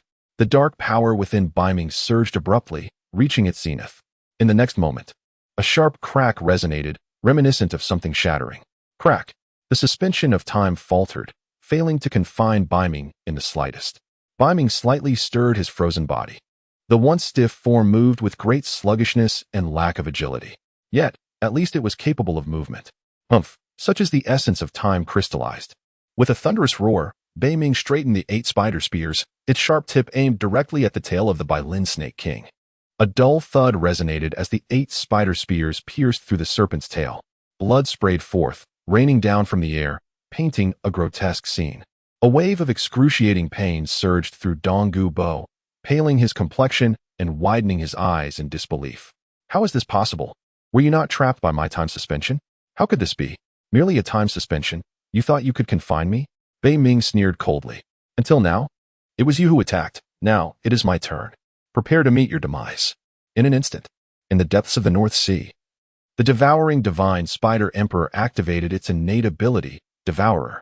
Douluo's expression shifted dramatically as he suddenly felt his flesh, soul power, and bloodline being consumed at an alarming rate by his adversary. No, Douluo realized that if this continued, he would surely be drained of life. When cornered, a dog may leap over a wall. When pressed, a person fights desperately. With a steely resolve, Douluo gathered his soul power at his forehead. There resided a pinnacle soul bone, a remnant from the Medusa Queen, renowned for its millennium-grade quality, bestowing upon him the soul skill known as Medusa's Gaze. Capable of emitting petrifying beams that could even turn energy to stone. This was another of Douluo's trump cards. Die for me. A glint of madness flickered in his eyes. In an instant, 2 beams of petrifying light erupted from his gaze, traveling at an astonishing speed. However, having anticipated this moment, Beiming swiftly unfurled his dark wings and soared into the air, narrowly evading Medusa's lethal gaze. Was it not said that you would offer yourself to me? Now, it is too late for you to flee. Medusa's petrifying gaze? The petrifying beams? In the midst of the air, Beiming paused momentarily, his gaze following the petrifying beam of light that traversed the boundless expanse, ultimately reaching the 2 ancient pine trees situated above in the adjacent space. In an instant, those venerable pines were transformed into stone. The lush greenery that once adorned them vanished, replaced by a somber, gray petrified substance. The ancient pines had metamorphosed into stone pines. Such terror! The pupils of Beiming narrowed momentarily, and he let out a sigh of relief. Medusa's petrifying gaze is indeed a skill akin to a bug, offering unparalleled control. Once struck by her petrifying beam, one is destined to become stone, an insurmountable predicament. Although Beiming possessed confidence in his ability to extricate himself from such a petrified state, he would not court danger. Medusa's petrification ability is exceedingly enigmatic. What if an unforeseen circumstance were to arise? That would be far worse than the plight of Sun Wukong. For while Sun Wukong can transform into the Monkey King, he himself had no such opportunity to metamorphose. Beiming's gaze turned icy, his anger simmering as he found himself repeatedly thrust into peril by Douluo. His figure soared through the skies, eyes fixed on Douluo, brimming with murderous intent. He resembled a colossal eagle in search of its prey. Were Douluo still at the level of a tidal Douluo, he might barely manage to fly for a brief period. However, in his current state, having been afflicted by serpent venom and transformed into the essence of his martial soul, the Emerald Phosphor Serpent King, he possessed no means of flight. Consequently, Douluo found himself utterly powerless against Beiming, who hovered above him in midair. Seizing the moment when Douluo was momentarily distracted, Beiming swiftly circled behind him. With a powerful flap of his dark wings, he descended like a majestic eagle, renowned for its prowess in vanquishing serpents. Douluo transformed into his martial spirit's true form, acquiring a formidable physique, yet his speed was significantly hampered, rendering him far less agile than his human self. Indeed, one might even describe him as sluggish. As Douluo beheld the rapidly descending Beiming, a wave of dread washed over him, prompting him to evade frantically. However, it felt as though he were ensnared, no matter how he attempted to escape. Beiming adjusted his trajectory, relentlessly pursuing him. After a futile struggle to elude his pursuer, Douluo realized there was no escaping the relentless tracking and was compelled to employ his most formidable defensive skill in a desperate bid to withstand Beiming's impending assault. With the activation of his fifth soul ring, he invoked the fifth soul skill, Serpent Python Heavenly Shield. Instantly, a verdant shield enveloped Douluo, granting him a semblance of security amidst the chaos. The air trembled with a thunderous roar. The assault from the northern underworld arrived in an instant. The shield surrounding Douluo crumbled as if it were a mere fade, swiftly fracturing into a web-like pattern, before being utterly shattered. The 8 spider lances pierced through the shield, driving forward with relentless force, puncturing Douluo's crown. Time appeared to freeze at that moment. Douluo's eyes widened in disbelief as he gazed at the blood gushing from the wound on his forehead. How could his defensive soul technique have failed him so completely? The very notion was unfathomable. In the next heartbeat, life ebbed away from Douluo, and the colossal body of the phosphorescent Serpent King suddenly plummeted to the ground. A deafening crash echoed as the serpent struck the earth, creating a slight depression and sending dust swirling into the air. Soon after, the form of the phosphorescent Serpent King became ethereal, gradually dissipating to reveal its true essence. It was a man, standing like a paragon, but with 8 penetrating blood holes marring his forehead, from which blood flowed incessantly. Douluo was undeniably beyond salvation. Beiming clapped his hands and descended from the air, landing gracefully on the ground before transforming back into his human form. He then retrieved a black robe from the system space, adorning himself with it. And with his long black hair, he exuded an air of elegance. Battles are battles, yet one's hairstyle must remain impeccable. Meanwhile, on the other side, Douluo, who had been frolicking with the demon scythe in the neighboring mountains, felt a twinge of unease upon hearing the commotion emanating from the ice and fire eyes and witnessing the true form of her grandfather's martial soul. She hurried back, aware that she could not fly and had to traverse a mountain peak, making the distance considerable. By the time she returned to the vicinity of the ice and fire eyes, about 10 minutes had elapsed.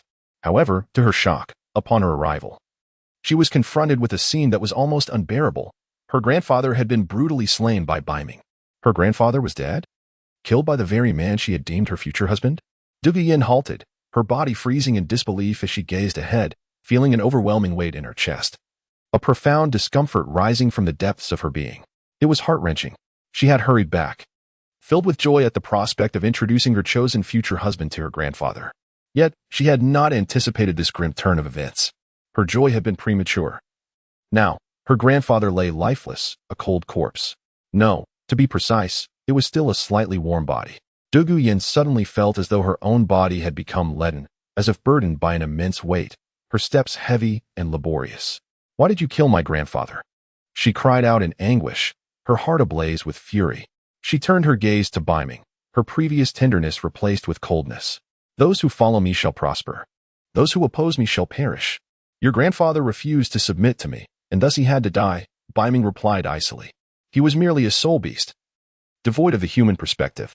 The constraints of the human world held no sway over him, nor should one expect any semblance of morality.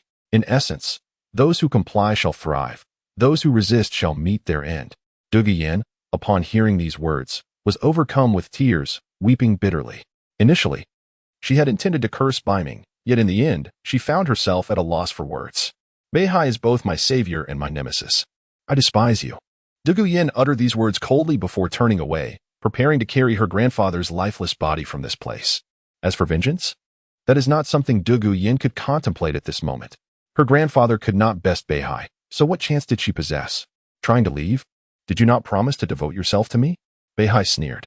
As his voice fell, the figure of Lien suddenly appeared before Douluo, resembling a faithful sentinel. Without Beihai's consent, Lien would not allow Douluo to depart.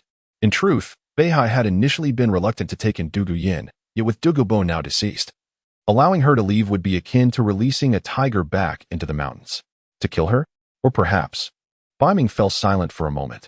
A twinge of guilt, or perhaps a sense of compassion stirring within him. It was this very compassion that allowed Dugu Yin to survive. Ultimately, he resolved against taking her life. After all, Dugu Yin had already endured the tragedy of losing her grandfather. However, while she may be spared, Beiming would never permit the peril of releasing a tiger back into the mountains. He decided to confine Dugu Yin by his side, allowing him to care for her and ensure her safe growth. This could be seen as a form of compensation for her loss.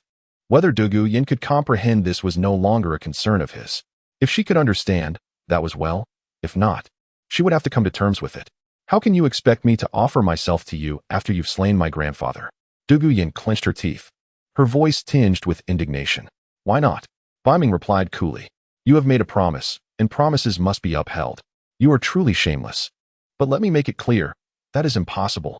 Dugu Yin shook her head and swiftly maneuvered past the demonic scythe, intent on escaping. However, in a flash, Beiming appeared before Dugu Yin, looming like a mountain and obstructing her path. Let me make this clear. Since you have willingly pledged yourself to me, there is no room for retreat. You should obediently accompany me back to Beast God Mountain. There, you may continue to live. As for any thoughts of vengeance you harbor for the future, that is entirely up to you. Upon hearing this, Dugu Yin's expression shifted dramatically, as she struggled to accept the reality of the situation. Subsequently, she drew a dagger from her hand and pressed it against her own throat, fully aware that she was no match for Beiming. Thus, the only recourse she found was to brandish the dagger against herself. Do not force my hand. If you compel me, I shall end my life before your eyes. 67. The Wrath of Swordbone Grandfather. The Crisis at Beast God Mountain. Beiming hesitated for a moment, observing the excitement radiating from Dugu Yin, yet he decided against overwhelming her with excessive stimulation. With a swift motion, he raised his hand and delivered a precise strike to the side of her neck, akin to a lightning bolt. This blow, targeting the densely packed nerves of the human anatomy, was sufficient to render her unconscious. Dugu Yin was no exception. She succumbed to the impact and collapsed softly into Beiming's embrace. Beiming signaled with his gaze for Huolinger to bring Dugu Yin over. In the perilous world of Douluo Continent, Dugu Yin, having lost her grandfather, found herself in a state of utter loneliness, making survival exceedingly daunting. My decision to escort you back to the Beast God Mountain is, in essence, a form of protection. I hope you can comprehend this. Beiming murmured softly to Dugu Yin before entrusting her to Huolinger. With the demise of the poisoned Douluo, he found himself momentarily devoid of a suitable guardian for the Eye of Ice and Fire. Thus, he could only assign the demon side to oversee the Eye, accompanied by the members of the face-snatching spider clan. As for Tang San, he was to be escorted back to the Beast God Mountain. Tang San, the fated child of Douluo Continent, was imbued with an abundance of uncertainties in his destiny, despite having already been afflicted with the demonic seed. Leaving him here could easily lead to unforeseen consequences. Beiming felt a twinge of unease. It was far more reassuring to keep Tang San under his watchful gaze.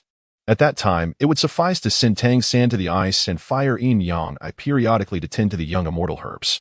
At this moment, in the depths of his heart, Beiming harbored a bold notion. Does Tang San not have a father? His name is Tang Hao. Though Tang Hao is not a paragon of virtue, his wife, Yin, is indeed a remarkable individual. Yin is a girl of tender grace, and as the sole heir of the Blue-Silver Emperor lineage, her bloodline is undeniably potent. Moreover, as the Blue-Silver Emperor, Yin possesses healing abilities, allowing her to navigate her own path with considerable flair. The northern underworld recalls vividly. Initially, Tang Hao deceived Yin, leading her to sacrifice herself. Although Yin perished, she did not entirely fade away, transforming instead into blue-silver grass. Presently, Yin is cultivating within the caves surrounding the Holy Spirit Village. After a period of recultivation, she will be able to regain her human form. At that time, not only will her blue-silver royal bloodline ascend to greater heights, but her physical appearance will also become even more alluring and exquisite. She is a true gem, a paragon among the finest. In fact, she rivals even Xiao Wu and Gu Yuna, undoubtedly making her an exceptional candidate for motherhood. Beiming harbors intentions towards Yin. The key to a Yin's accelerated transformation into a human lies within the Ice and Fire duality Eye. This extraordinary location not only serves as a treasure trove for celestial herbs, but also stands as a sacred ground for the blue-silver emperor. If Ain is planted in the vicinity of the ice and fire duality eye, her growth rate would amplify by hundreds, if not thousands, of times. Indeed, transplanting Ain to the ice and fire duality eye, when she eventually takes shape, would result in her being blessed with abundance. This is undeniably magnificent. Ah, the third party. Your biological mother is entwined. Soon she shall be mine. I shall make you experience an entirely new kind of suffering. Although Beiming's scheme is to find an opportunity to transplant Ain into the ice and fire duality eye, there remains a pressing issue. At this moment, Tang Hao, that notorious drunkard, is undoubtedly guarding Ain within the Holy Spirit Village. As one of the most formidable powerhouses on the Douluo Continent, Tang Hao is capable of easily overpowering even the former pope of the Spirit Hall, Qin Xuanji. Beiming finds himself at a disadvantage against Tang Hao, realizing that this matter requires cunning rather than brute force. He can either bide his time, awaiting his ascension as a formidable beast in 200,000 years, to then impart lessons on humanity to Tang Hao in the Sacred Soul Village, or he could resort to more nefarious methods to secretly eliminate Ain. However, it is evident that any action taken against Ain would undoubtedly drive Tang Hao to madness, leaving the fate of the inhabitants of the Sacred Soul Village in jeopardy. Yet, what concern is this of mine? My sole desire is Ain. The lives of others hold no significance for me. Nevertheless, all of this must be postponed for a while, as he has not returned to see Xiao Wu for quite some time and feels a pang of longing for her. Of course, he would never admit that he harbors thoughts of wanting a third child with Xiao Wu. Simultaneously, he wishes to return to see Wu Tong and the little rascal Wu Lin to ascertain how they are faring. Upon returning to the Beast God Mountain, Beiming was not expected to depart for a considerable period. His gaze swept across the assembled troops, all of whom had gathered in formation. On the far left stood Hualinger, cradling Du Guyan in her arms, destined to accompany them back to the Beast God Mountain. In the center was Tang San, who wore a reluctant expression. Truth be told, he harbored no desire to return to the Beast God Mountain, a place synonymous with his humiliation and the source of his nightly nightmares. He dreaded the thought of ever setting foot there again. Yet, he found himself under Beiming's constant scrutiny, and with the demonic seed implanted within him, escape was an impossibility. Compliance with Beiming's orders was his only recourse. On the far right stood Ning Rongrong, the young lady sporting a radiant smile. Having ascended to the 9 treasures, she bore no ill will toward Beiming. From this moment forth, he would be her husband. Returning to the Beast God Mountain felt akin to returning home, and naturally, Ning Rongrong was filled with joy. At that moment, Beiming's calm voice echoed, "Is everyone prepared? If so, let us return to the Beast God Mountain." "We are ready," the crowd replied in unison. "Very well. Except for Mo Lian, who will remain to guard the Eye of Ice and Fire. The rest shall accompany me back to the Beast God Mountain," Beiming stated with a composed demeanor. Understood, the group responded in agreement. Subsequently, they began their journey. Beiming summoned the soul power within him, activating the skill Distant Horizons. This spatial ability allowed him to instantaneously teleport to any location of his descendants. He prepared to transport himself to Wudong's position, for the girl represented true love, while the boy was merely an unexpected occurrence.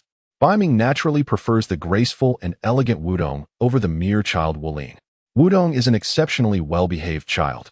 Barring any unforeseen circumstances, she does not run about recklessly. As he activated his teleportation skill, he instantly returned, presumably arriving at the vicinity of the Beast God Mountain. A surge of spatial energy radiated outward, resembling an invisible halo. When this ethereal aura enveloped Hualinga, Ning Rongrong, Tang San, and Du Guyan, their bodies momentarily appeared pixelated, only to gradually restore clarity. Upon reappearing, they found themselves within a cave near the Beast God Mountain. Beiming sensed that they were approximately 4 to 5 kilometers away from it. Is this really the vicinity of the Beast God Mountain? Ning Rongrong's eyes widened in astonishment as she glanced around, her gaze flitting between various points, disbelief etched across her features. What kind of skill is this? Teleportation? Is such a skill even possible? If it were merely a standard teleportation ability, it would be one thing. But the distance between the Beast God Mountain and the Ice and Fire Yin Yang spans several hundred kilometers. How can you teleport such a distance? The thought left Ning Rongrong in a daze. Despite her noble lineage as the princess of the 7 Treasure Glazed Tile School and her exposure to grand spectacles, she had never encountered a teleportation skill capable of spanning hundreds of kilometers. Beiming, what kind of skill is this? How can you teleport such immense distances? Ning Rongrong inquired, her eyes wide with curiosity. Although Hualinger and Tang San remained silent, their eyes mirrored her astonishment. Their hearts equally shaken by the extraordinary teleportation ability they had just witnessed. Beiming waved his hand and then smirked. Do not inquire. Asking will only result in my silence. Ning Rongrong, Hualingo, Tang San. His words were so venomous that they nearly inflicted internal injuries upon them. Meanwhile, on the other side, after Beiming uttered these words, he paid no further attention to the crowd, for he sensed an unusual aura surrounding them. Although the cavern was shrouded in darkness, devoid of any light or object, the entrance was remarkably concealed, and a lingering essence of Bai Chi's soul power seal remained present. What could this mean? Beiming furrowed his brow, his immediate instinct indicating that something had gone awry at Beast God Mountain. The skill distance between us allows for teleportation to the location of one's descendants, implying that Wudong was currently within this cave. Meanwhile, Ning Rongrong and Hualinger, perhaps sensing an unusual presence, promptly masked their expressions, their faces now etched with vigilance as they surveyed their surroundings. Wudong, are you here? Beiming inquired softly. Daddy? Is that you? Came Wudong's faint voice from the depths of the cave, tinged with apprehension, as if she were filled with fear. It is I. Wonderful. Daddy, you have finally returned. Upon confirming the identity of the visitor, Wudong swiftly emerged from the cave's depths and leaped into Beiming's embrace, clinging to him tightly. Yes, Daddy is back. Beiming smiled slightly, his gaze shifting to Wu Tong. Now, Wu Tong had grown into a graceful figure, seemingly even more beautiful than before, her form more alluring. The rapid tenfold growth had rendered her a daily marvel. However, her originally fair face bore some dirt, with 2 streaks of tears marking her cheeks, as if she had endured some grievance. This sight only deepened Beiming's anxiety, stirring a flicker of anger within him. Who could possibly have the audacity to make my daughter suffer so? Wu Tong, what has happened? Why are you hiding here? Beiming was too preoccupied with his thoughts to consider anything else. His primary concern was to uncover the truth. Earlier that morning, Uncle Bai Chi had received a report from his subordinate spider, stating that 2 tidal Douluo-level powerhouses had entered the Stardow Forest, seemingly headed for the Beast God Mountain. Uncle Bai Chi advised me to take refuge here, while my younger brother Wu Lin was in another location. 2 tidal Douluo powerhouses? Upon hearing this, Beiming's body suddenly froze for 2 seconds. The Beast God Mountain is situated in a remote area of the Stardow Forest, a place typically devoid of visitors. Why then? Have 2 tidal Douluos appeared at once? Are they sent by the Spirit Hall, or could they be members of the 7 Treasure Glazed Tile School? In his mind, Beiming reflected upon the recent conflicts he had with only 2 formidable human powers. Do you know the names of those 2 tidal Douluos? Beiming inquired nonchalantly. Father. Uncle Bai Chi responded, the names of those 2 tidal Douluos are Sword Douluo and Bone Douluo. Father, Uncle Bai Chi further elaborated. According to the pace of those 2 powerful tidal Douluos, they are expected to arrive at Beast God Mountain by noon. Sword Douluo? Bone Douluo? Upon hearing this, Beiming suddenly froze for a moment. Trouble was brewing. The Sword Douluo, Qinshin, wielding the soul of the 7 killing sword, stands as the most formidable offensive Douluo in existence. The Bone Douluo, Gurong, with his soul of the Bone Dragon, is renowned as the most enigmatic Douluo in the world.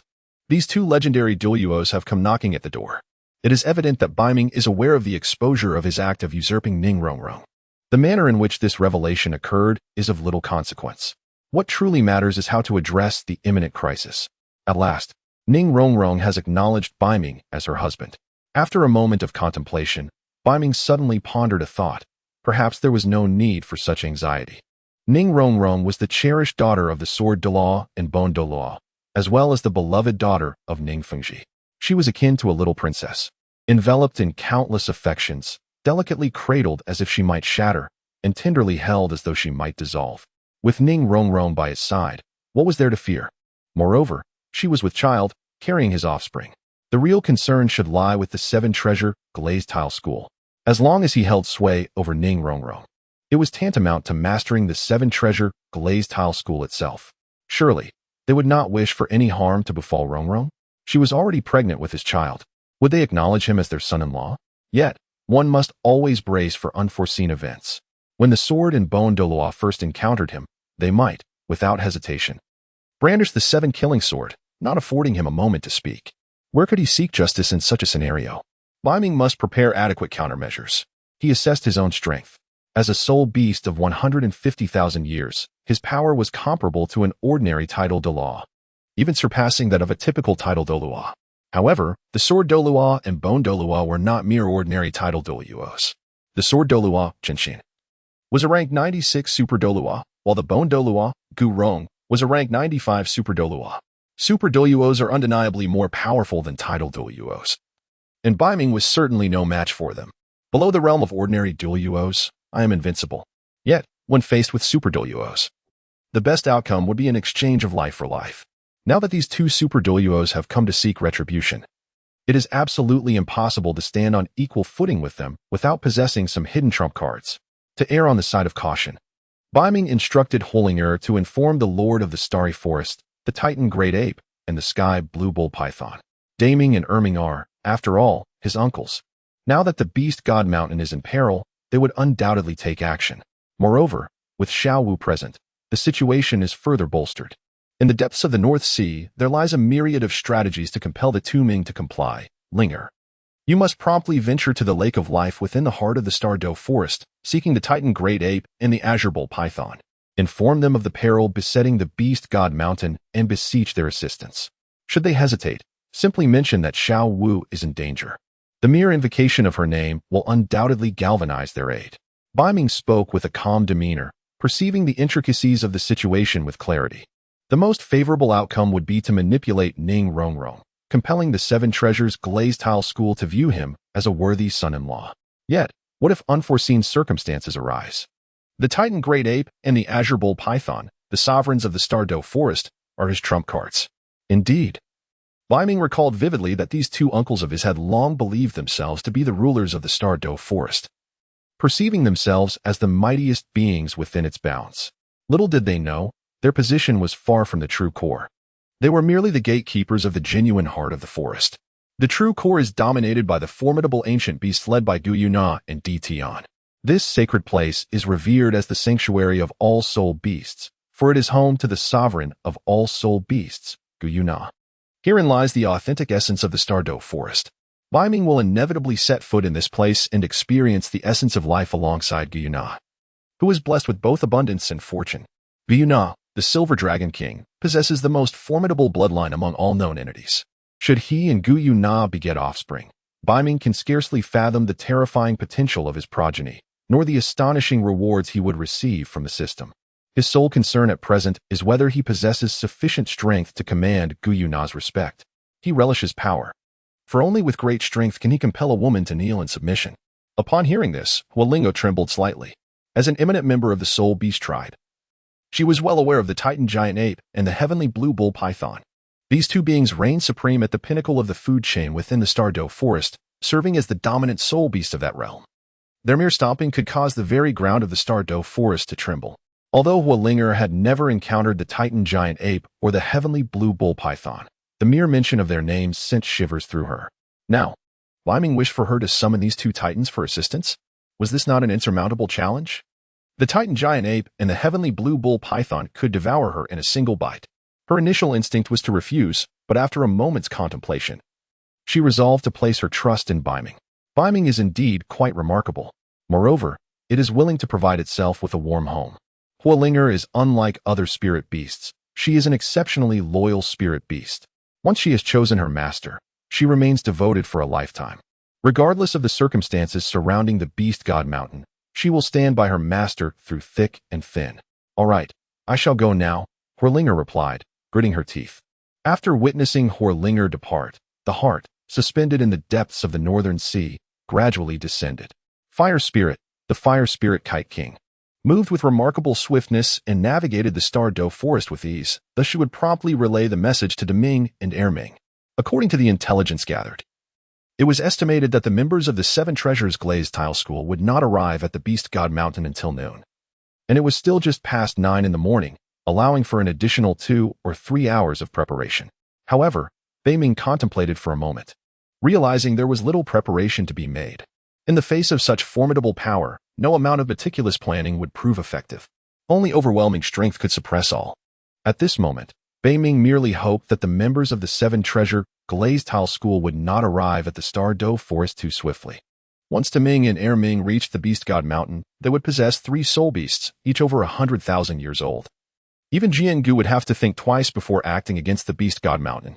Just then, Ning Rongrong, who had been standing beside Beiming, clasped her sleeves tightly. Her brows knitted in contemplation. Suddenly, her furrowed brow unfurled, as if a decision had been made. With graceful strides, she approached Beiming, her cheeks slightly flushed. "Is my grandfather Jiangu arriving?" Ning Rongrong inquired. "Did you not hear earlier? Why ask when you already know?" Beiming lamented. His mind preoccupied with the notion of using Ning Rongrong as a hostage. Only by taking her as leverage could he gain the upper hand over the seven-treasure glazed tile school. Yet, he pondered if it would be too cruel to employ her in such a manner. Would it not wound her heart? After all, she was carrying his child. However, what Ning Rongrong said next caused Beiming to exhale in relief, dispelling his earlier turmoil. His gaze brightened with disbelief as he looked at her. "Perhaps I can assist." Ning Rongrong continued. "When my father and grandfather Jiangu arrive at the Beast God Mountain, I will clearly explain that I willingly chose to stay here, and that no one has coerced me. You are my husband, and I am your wife. This way, my father and grandfather Jiangu will not trouble the Beast God Mountain, and they will acknowledge you as their son-in-law." Upon uttering these words, her face flushed a deep crimson. She was acutely aware of the weight of her declaration, signifying her acceptance of Beiming as her husband. The primary reason for her substantial concession stemmed from a remark Beiming had made, seemingly without intent. "In the eye of ice and fire, he said he would marry me. He said he would go to the seven-treasure glazed tile school to propose." These two statements were the true impetus behind Ning Rongrong's decision to support the Beast God Mountain. "What? You truly wish to do this?" Beiming exclaimed in astonishment. Utterly taken aback, he had never anticipated that Ning Rongrong would prove to be so cooperative. It is worth mentioning that he had once been quite forceful with her. To his surprise, she had ultimately succumbed, aligning herself with him. It seems that girls have an affinity for strength. Although there may be initial resistance, one simply needs to grow accustomed to it. Witness, if you will, how this proud little princess, Ning Rongrong, has now been brought under his sway. Ning Rongrong nodded subtly. And after a moment, as if recalling something, her cheeks flushed a deep crimson. She then shyly added, "Do not overthink it. I absolutely do not harbor any feelings for you. My actions are solely for the sake of our yet-to-be-born child." "Indeed," he replied, "it is all for the sake of our child." Beiming's face radiated a bright smile, his joy evident. Could it be that Daimubai had arrived once more? Alas, Zhu Zhuqing was already with child. Meanwhile, the team from the seven-treasure glazed tile school advanced swiftly through the Stardow forest. The ancient trees loomed high, casting shadows that obscured the sun, transforming the landscape into a veritable ocean of foliage. Humans traversing this terrain were easily disoriented, struggling to find their way amidst unfamiliar surroundings, compounded by the occasional disturbances from wild spirit beasts.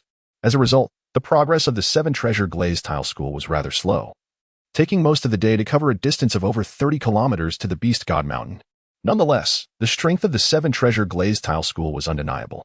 With Sword Douluo, Bone Douluo, Ning Fingji, and the first and second generation disciples all present, it was no exaggeration to say that the entire sect had mobilized.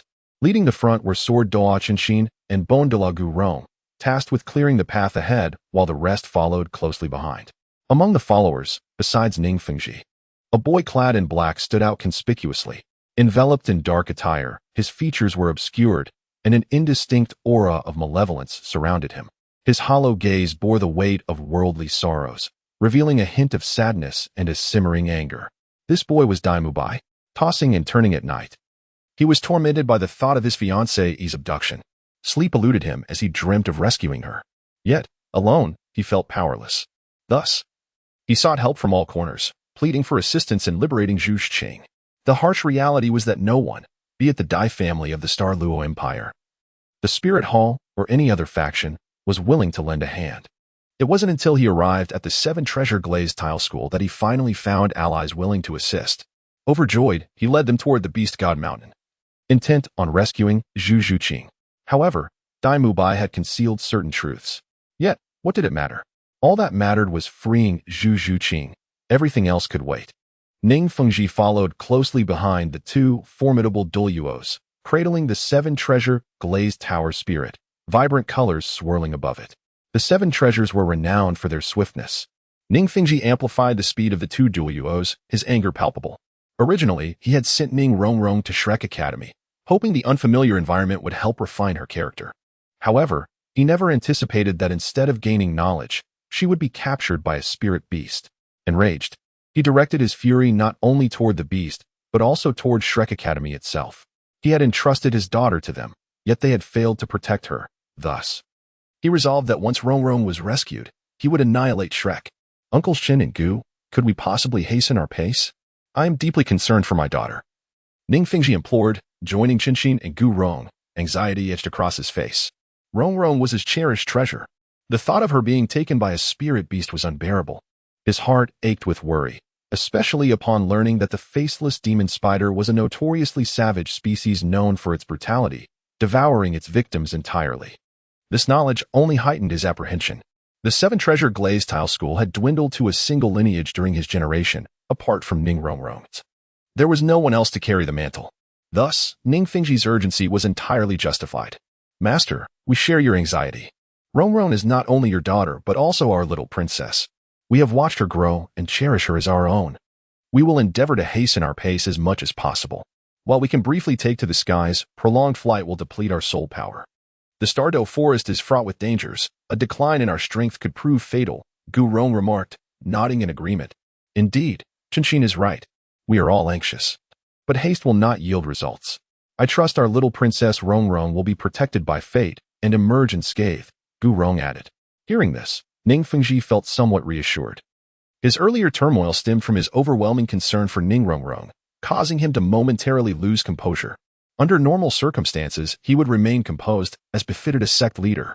At that moment, the boy in the black cloak seemed to recall something and suddenly leaned in to interject, if I am not mistaken. The faceless demon spider likely will not kill Ning Rong. You need not worry. Mu Bai, if you say so, then I shall take comfort in that, Ning Fengji replied. Exhaling a sigh of relief, the two Douluos ahead, while silent, visibly relaxed upon hearing Dai Mu Bai's words. However, what followed from Dai Mu Bai cast a pall over their hearts. As if they had plummeted into the deepest abyss of despair. The faceless demon spider must have taken Ning Rong as its bride. While she will be well fed and cared for, it remains uncertain whether she has become pregnant with Beiming's child. Dai Mu Bai's voice held a tinge of sorrow. As he understood that his fiancée, Zhucheng, faced a similar fate, Dai Mu Bai felt an overwhelming sense of betrayal. Zhucheng, please endure. Do not bear the offspring of that vile spider. I shall rescue you soon. What? Douluo exclaimed, his fury erupting as he halted abruptly.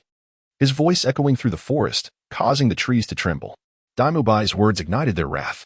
As the princess of the Seven Treasure Glazed Tower, Ning Rong's purity was paramount. If she were to bear a child, it should be with a worthy counterpart of equal lineage. What did it mean to be taken as a bride? To taint Ning Rong? Ning Fengji and Douluo seethed. If the captor had been of human lineage, even if weaker or of lower bloodline, they might have accepted it. But the truth remained. Beiming was a spider transformed into human form. A faceless demon spider. How could they accept such a fate? Ning Fengji expressed his inability to accept the situation. Humans and soul beasts are irreconcilable foes. They believed that merely slaying Beiming was insufficient to quell their fury. They desired torment. It was imperative to inflict suffering first, then to mercilessly torture Beiming, rendering him unable to live or die. No one urged the team to hasten their pace, yet the Seven Treasure Glazed Tile sect spontaneously accelerated. The group swiftly advanced towards the Beast God Mountain, crossing mountains and rivers, and engaging any soul beast they encountered. As time passed, they finally reached the vicinity of the Beast God Mountain, where 9 towering peaks loomed, with a central summit surrounded by 8 subordinate peaks, forming an arrangement akin to the Bagua. The members of the Seven Treasure Glazed Tile sect approached quietly, preparing to launch a surprise attack. However, unbeknownst to them, from the moment they stepped into the 1,000-mile radius surrounding the Beast God Mountain, all their movements were under the vigilant surveillance of the mountain itself. During this time, Bai Qi had acted as a harbinger of death, continually subjugating various soul beast species, and had now amassed over 300 different factions. Flying, crawling, walking, and burrowing soul beasts alike had all been brought under Bai Qi's command. The Beast God Mountain had transformed from its former self. It now controlled approximately 1/10 of the Stardow Forest and was comprehensively monitored within a 1,000-mile radius. It is no exaggeration to say that within this territory, even the presence of an unfamiliar mosquito would be detected, let alone a few living humans. Their attempts to conceal their movements were utterly futile. As the individuals from the Seven Treasure Glazed Tile sect approached the Beast God Mountain, Beiming awaited them at the forefront. At the mountain's entrance stood the backbone of the Beast God Mountain, led by its master, Beiming, alongside Ning Rongrong. Behind them were Bai Qi and other soul beast representatives. The entire area was densely populated with soul beasts, with even flying soul beasts circling above, casting shadows over the land. Most of these soul beasts possessed cultivation levels exceeding 10,000 years, with several boasting ages of 70 or 80,000 years. Despite their varied species, all had been conquered by Bai Qi and now served as subordinates of the Beast God Mountain. Beiming has already implanted demonic seeds within the minds of these soul beasts. Thus, it is evident that these high-level soul beasts are utterly obedient to the Beast God Mountain. Even if Beiming were to command them to perish at this very moment, they would execute his orders without a moment's hesitation. Given the current strength of the Beast God Mountain, Beiming possesses the capability to instigate a massive beast tide against the human forces. Ning Fengji stood resolutely before the Beast God Mountain, his gaze fixed ahead, where a familiar silhouette caught his attention. Upon recognizing this figure, his body suddenly froze. Rongrong, my daughter?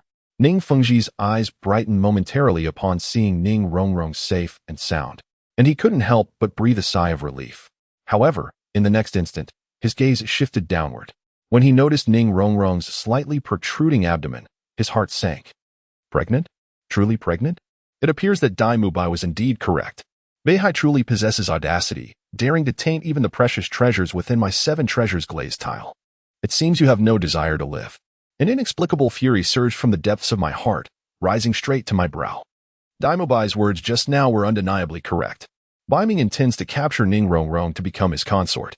If she were merely human, Ning Fengji might reluctantly acquiesce, especially considering that Ning Rongrong is already with child. He does not wish for his grandchild to grow up without a father. However, behold, Beiming is a shape-shifting soul beast. Ning Fengji struggles to come to terms with this reality, unable to accept it. Uncle Jian, Uncle Gu, eliminate him. Destroy him. Ning Fengji, in a frenzy, his eyes ablaze with crimson fury, erupts with an overwhelming hatred from the depths of his heart. The worst has indeed come to pass. Upon discovering that his daughter is with child, Ning Fengji's immediate thought is not to welcome Beiming as a son-in-law, but rather to strike him down. Jian Douluo and Gu Douluo are equally incensed. They have long regarded Ning Rongrong as their own, treating her as if she were their daughter. Now, upon hearing the command from their leader, any hesitation on their part would be a profound disrespect to their own lineage. Jian Douluo and Gu Douluo exchanged glances, a silent understanding passing between them before their gazes united upon Beiming. In this moment, Qinshin unsheathes the 7 killing sword. This sword, renowned as the most formidable weapon in the realm, stands as the sole rival to the Haotian hammer, measuring 4 feet 3 inches in length and 3 inches in width. With a 1 foot 2 inch hilt, it gleams with a chilling light, exuding an aura of menace. As Qinshin brandishes the 7 killing sword, his demeanor transforms, becoming akin to a sharp blade, with sword energy soaring into the heavens. He has attained the realm of unity with his sword, with the incantation of his secret technique. The 6-path sword light killing character decision, Qinshin's voice resonates. The sword light morphs into a dark hue, not merely the color of his soul power, but a manifestation of a terrifying force capable of rending space, revealing otherworldly might. Most would not dare to confront it head-on. Confronted by Qinshin's soaring sword intent, Beiming feels a sudden chill, a sense of trepidation flickering in his eyes. Truly, Qinshin, as the master of the 7 killing sword, wields an unparalleled sharpness in his assault, unmatched in this era. The North Sea now faces a soul beast that has existed for 150,000 years, which proves to be quite a formidable challenge. Nevertheless, he has no intention of retreating. Beiming intends to exert his utmost efforts to test whether the soul beast of 150,000 years can contend with Qinshin. With a firm grasp of his right hand, the beast god sword materialized, enveloped in a profound aura of darkness that rendered it even more enigmatic. The dark energy surged, and the 4 divine beast totems upon the sword appeared both elusive and vividly lifelike. The beast god sword, known as the first sword, possessed the technique known as Dawn. This technique, a manifestation of the sword's divine nature, concentrated the most intense essence of darkness into a singular point, renowned for its piercing attack power. With a single strike, it could shatter mountains and rivers, as well as the very sun and moon. Truly extraordinary. While it is true that Qinshin is a super Douluo, Beiming, armed with the divine beast god sword, was not significantly weaker than Qinshin, especially under the sword's amplification. With a piercing gaze, Beiming suddenly opened his demonic eyes. and an aura of malevolence enveloped him. Two beams of black light shot forth, causing the world around him to slow to a crawl. The demonic eyes not only possessed the ability to conjure illusions but also to discern vulnerabilities. Under the scrutiny of these eyes, every movement of Qinshin was laid bare before Beiming, appearing as if time itself had decelerated. He could even perceive the intricate pathways of soul power circulating within Qinshin's body with crystal clarity. Where did Qinshin's weaknesses lie? What were the flaws in the killing word sword technique?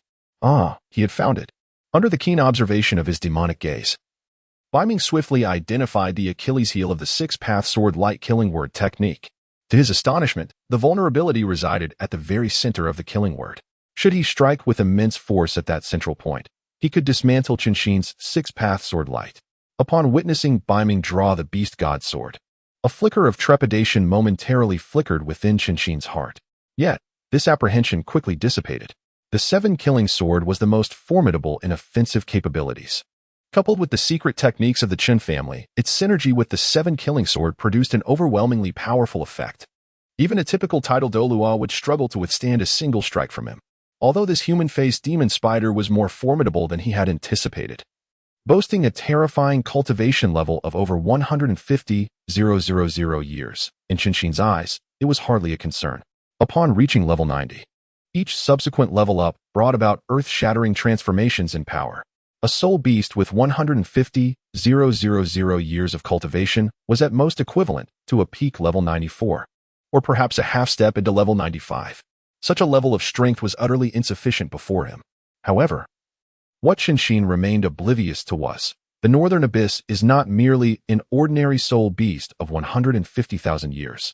The sword in its grasp is no ordinary sword either, but rather the divine beast god sword. This legendary weapon is forged from the essence of fortune by the Soul Beast clan. To speak of its might alone, the sheer weight of the beast god sword is enough to leave Qin Xian in awe. It is worth noting that the sword weighs a staggering 180,000 pounds. Although Qin Xian's sword techniques possess formidable power, the beast god sword in the hands of the Northern Abyss can shatter myriad laws, relying on its immense mass and the ability to crush all in its path. As the Northern Abyss swings the sword, it descends like a mountain weighing 180,000 pounds, crashing towards the six paths, sword light, killing word with unyielding force. Moreover, in the depths of the North Sea, the magical gaze of Beiming pierced through the weaknesses of Qinshin's six-path sword light, placing Qinshin at a distinct disadvantage. Yet, Qinshin remained blissfully unaware of this development. Perish, he murmured, my seven-kills sword, the foremost in the art of combat. To fall beneath my secret killing technique is a matter worthy of pride. With that, he pressed down the seven-kills sword, sharpening the speed of the six-path sword light, as the killing intent surged directly towards Beiming's visage. It was evident that Qinshin aimed to sever Beiming's head with a single stroke. Observing Qinshin's formidable assault, Dai Mubai could not suppress a surge of elation. If Beiming were to be vanquished, the other soul beasts within the Beast God Mountain would pose no threat to the seven-treasure glazed tile school. He would also be able to rescue Zhu Zhuqing. Beiming, this shall be your fate. If you had merely taken Ning Rongrong and spared my Zhu Zhuqing, I would have kept the peace and remained silent about your transgressions. However, you should never have laid a hand on my fiancée. As these thoughts coursed through his mind, a cold smile crept upon Dai Mubai's lips, a sense of vindication swelling within him. You have donned the green hat upon me. I shall take your life. It is only just. In this moment, Dai Mubai envisioned the scene of Beiming being slain by Qinshin's sword, his heart swelling with pride. Conversely, Tang San's thoughts diverged sharply from Dai Mubai's. Beiming had already dispatched individuals to the Stardow Forest in search of reinforcements. When the reinforcements arrived at the Beast God Mountain, the outcome of the battle was far from certain.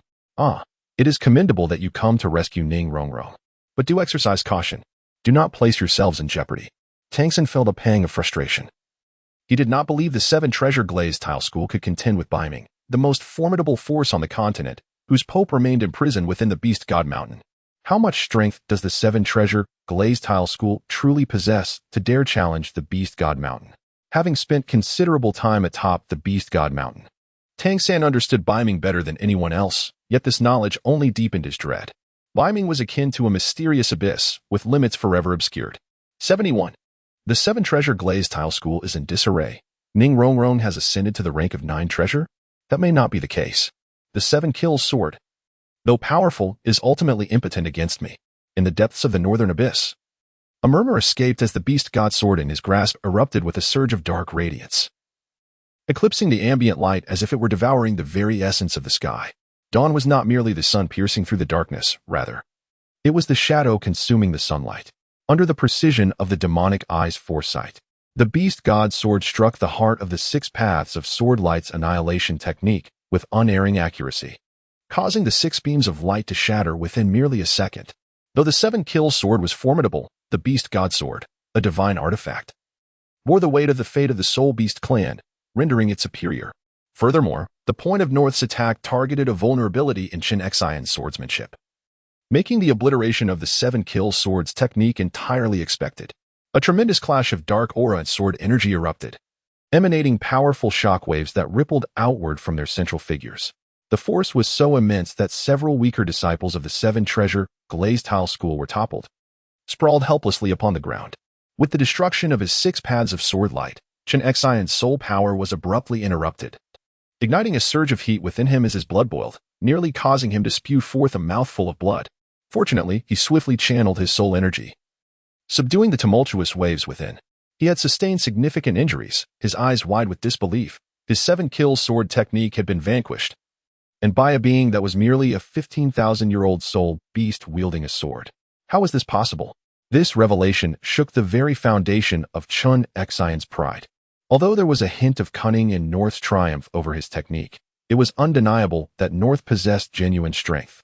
At that moment, Qin Xian regarded North as an equal adversary, no longer daring to underestimate him. The sword in North's possession astonished Qin Xian even further. He sensed that his 7-kill sword trembled in fear. This sword was renowned as the world's foremost weapon of offense, rivaling even the Haotian hammer.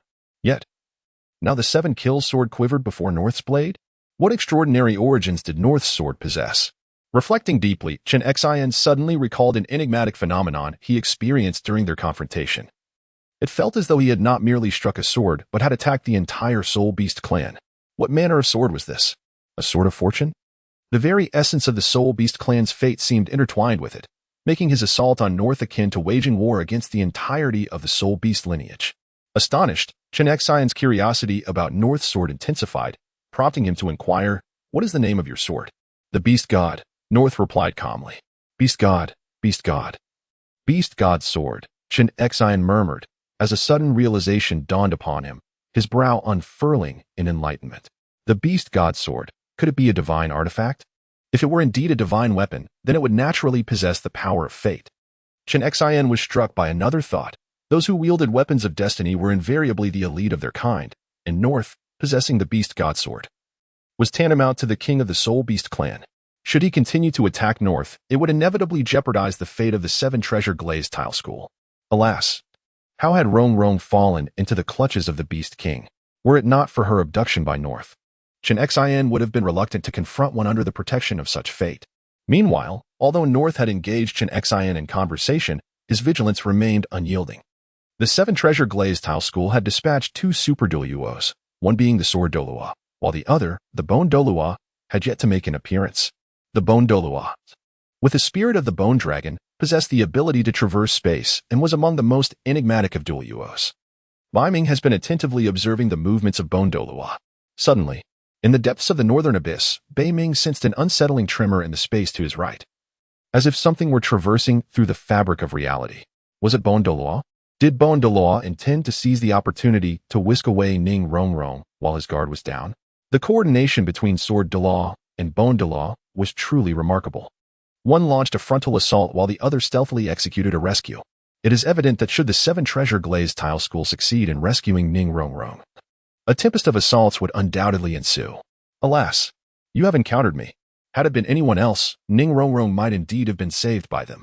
Beiming paused momentarily, directly unleashing his innate divine ability, the dark ceiling of cultivation. A beam of gray light suddenly surged towards the space to the right of Ning Rongrong. It was precisely at this moment that Bone Douluo fortuitously emerged from the rift in space. To an observer, it appeared as though Bone Douluo had fortuitously collided with Beiming's attack.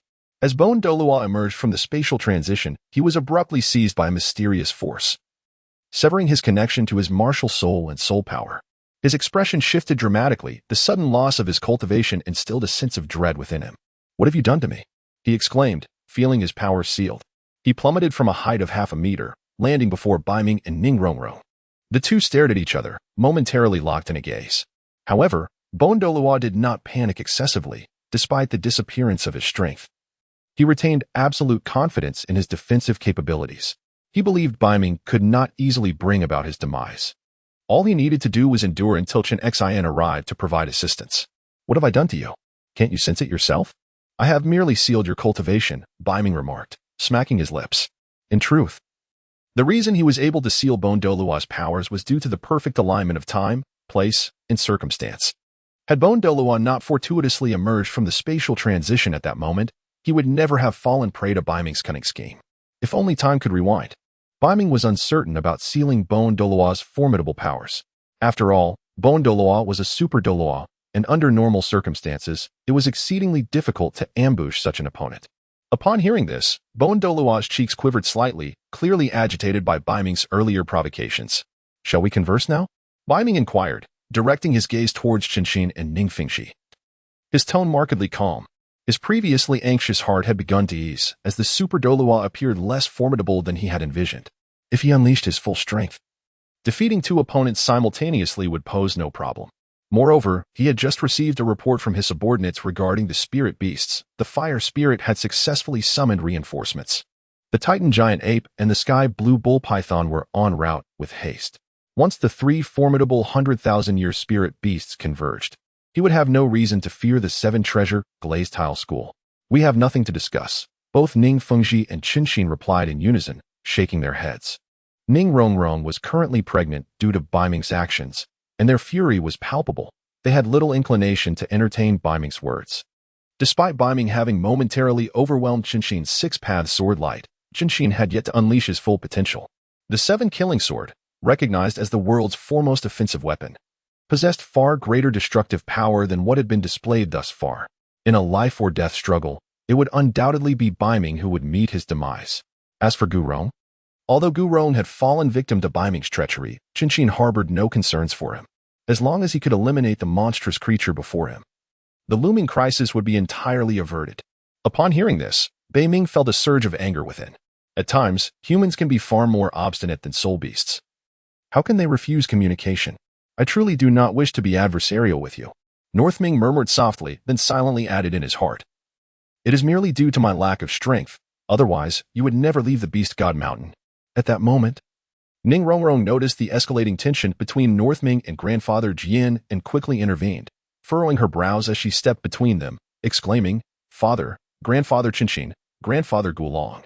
She realized she had to take action. Otherwise, if Grandfather Jian and her husband clashed, it would be disastrous if either were harmed. Hearing Rongrong's voice, Ningfengxi, Jian Douluo, and Gu Douluo paused for a moment, their gazes shifting to her in confusion. In their hearts, Rongrong was their little princess, holding the highest position. Upon hearing her call, they swiftly ceased their actions. Then, in a calm voice, Ning Rongrong continued, "There seems to be a misunderstanding between you and the Beast God Mountain. The situation is not as you perceive. I voluntarily remain here. Northming is my husband, and I am his wife. No one has coerced me. This has all been my choice. The child I carry is also a result of my voluntary union with Northming. Therefore, Grandfather Jian, father, please do not harm Northming. He is your son-in-law." After speaking, Ning Rongrong's face flushed crimson. Although she was quite experienced, discussing matters concerning her future happiness made her feel bashful. She looked at Grandfather Jian and Ningfengxi with hopeful eyes. What she most desired was for her father and Northming's misunderstanding to be resolved, thus gaining her father's approval of Northming as her husband. After all, she had a husband and a child. All that remained was her father's blessing. If she received her father's acknowledgement, her love would be perfect. Ningfengxi stood frozen. And Jian Douluo and Gu Douluo did as well. What is going on? Rongrong is with Northming? Everything is voluntary? Ningfengxi, Qinshin, and Gulong exchanged glances, then shook their heads vigorously. Impossible. They knew Rongrong's character well. She would never accept a stranger in such a brief time, let alone conceive a child with him. Therefore, the only plausible explanation was that Ning Rongrong was being coerced. They believed the people of Beast God Mountain threatened her into saying such things. "Rongrong, do not be afraid. We all know you are being forced. you can bravely speak the truth. With Uncle Jin and Uncle Gu here, we will support you. If that wretched spider dares to bully you again, we will slay it immediately. Ning Rongrong fell silent. But I am speaking the truth. Why do you not believe me? Father, I assure you it is genuine. Ning Fingji replied, Rongrong, is it inconvenient for you to speak? If so, you need not say anything. Wait until Grandfather Jian rescues you, and then explain everything. How frustrating. I am speaking the truth, yet you refuse to believe me, instead concocting your own theories. Humanity's thoughts are so complex. In a moment of desperation, Ning Rongrong devised a plan that might convince her father. Summoning her soul power, she manifested the 7 treasures glazed tower in her palm. No, to be precise, it was no longer the 7 treasures glazed tower, but the 9 treasures glazed tower. The 9 treasures glazed tower shimmered in her hand, radiating a warm, multicolored light akin to a priest's holy light, invigorating the soul power within those present. The 9 treasures glazed tower was a legendary artifact. Although it had only gained 2 additional layers, its amplification effect was several times stronger. Most importantly, it could break the lifelong curse preventing the 7 treasures glazed sect from advancing to the rank of title Douluo. This was the utmost dream of anyone possessing the 7 treasures glazed tower. As Ning Rongrong summoned her martial soul, Ning Fingji's eyes lit up, his body momentarily stiffening, then trembling uncontrollably. The 9 treasures. This is undoubtedly the 9 treasures. Rongrong has actually ascended to the 9 treasures. As Ning Fengji processed the shock of Rongrong's ascension, Ning Rongrong's calm voice resonated again. Father, Grandfather Qinshin, Grandfather Gulong, I truly have not deceived you. North Ming is indeed my husband, and he helped me elevate the 7 treasures to the 9 treasures. Look, this is the martial soul of the 9 treasures glazed tower. It cannot be faked. Surely now you must believe me? The atmosphere seemed to freeze, time appearing to halt. All members of the 7 treasures glazed sect stared wide-eyed at Ning Rongrong's 9 treasures glazed tower, some in disbelief. Goodness, this is the 9 treasures. Rongrong's martial soul has transformed into the 9 treasures. She has become the legendary 9 treasures. The members of the 7 treasures glazed sect were utterly stunned. An overwhelming mix of envy and jealousy spreading around them. After a moment of silence, Ning Fengji's thoughts raced. He was now more inclined to believe Ning Rongrong for several reasons. First, there was no sign of coercion. Second, he wished to trust her. And lastly, she had ascended to the 9 treasures. If they were not mutually in love, why would North Ming assist Rongrong in ascending to the 9 treasures? Everything seemed inconceivable unless they truly shared a profound affection for one another. Rongrong, do you truly love North Ming? Ning Fengji sought confirmation once again. You're already with child. Do you not love him? Ning Rongrong, hands on her hips, seemed to revert to her former guise as the little princess before her father. Did North Ming force you? Ning Fengji inquired again. Of course not, Ning Rongrong replied without hesitation, telling a kind-hearted lie. Did he force me? Certainly, he did.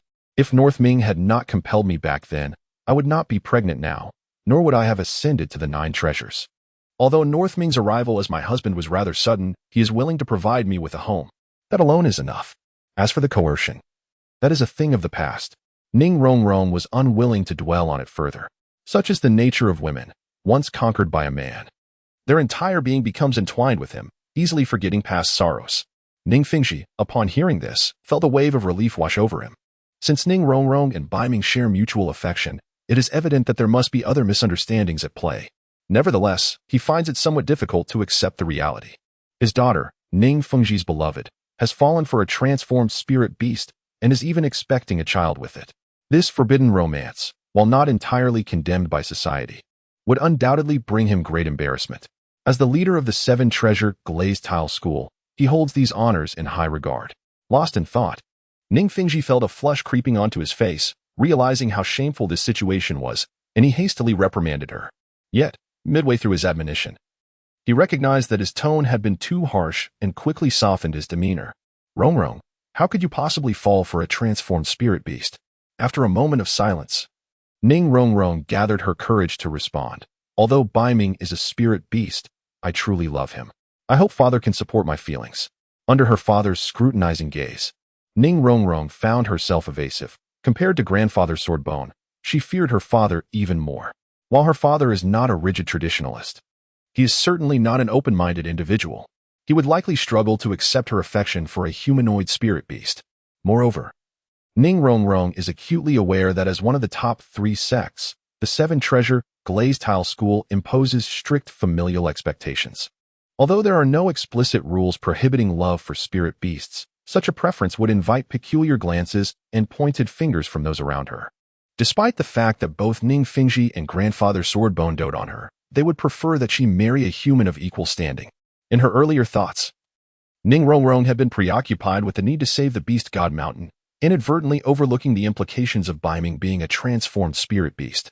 Now faced with the reality of Beiming's humanoid form, she pondered what to do.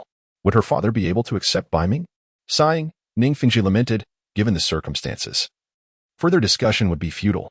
The situation regarding Beiming and Ning Rongrong is complex. The former's actions are driven by unforgivable hatred, while the latter's willingness to conceive stems from her own choices as a daughter. As a father, he seems compelled to respect his daughter's decision. However, upon reflection, Ning Rongrong's association with Beiming, which has led to her martial spirit's elevation to the 9-treasure level, could also be seen as a stroke of fortune. Countless ancestors have aspired to achieve this dream, yet none have succeeded. Rongrong has accomplished what many could not, which is indeed a source of great pride for her family. Nearby, Dai Mubai's expression darkened as he overheard the conversation between Ning Rongrong and Ning Fingji. He had summoned the 7-treasure glazed tile school to Beast God Mountain to rescue Zhu Zhuqing and was on the verge of success, only to find Ning Rongrong's sudden defection bewildering and distressing. The plan seemed on the brink of failure, and desperation set in. Ning Zhongzhu, do not be deceived by that human-faced demon spider. I, along with the Shrek team, entered here and have a clear understanding of the truth. The situation is not as Ning Rongrong has described. That spider forcefully captured both her and Zhu Zhuqing to bear children. Ning Fengji furrowed his brow at these words, his voice turning icy. Are you suggesting that my daughter is lying to me? Dai Mubai, sensing the pressure, quickly clarified, I mean, there may be more to the story. Rongrong might have been coerced into saying such things. Faced with Ning Fingji's interrogation, Dai Mubai felt his complexion pale, though fear was no longer an option. He had to rescue Zhu Zhuqing. Are you implying that I cannot discern whether my daughter is under duress? Ning Fingji's tone was flat yet menacing.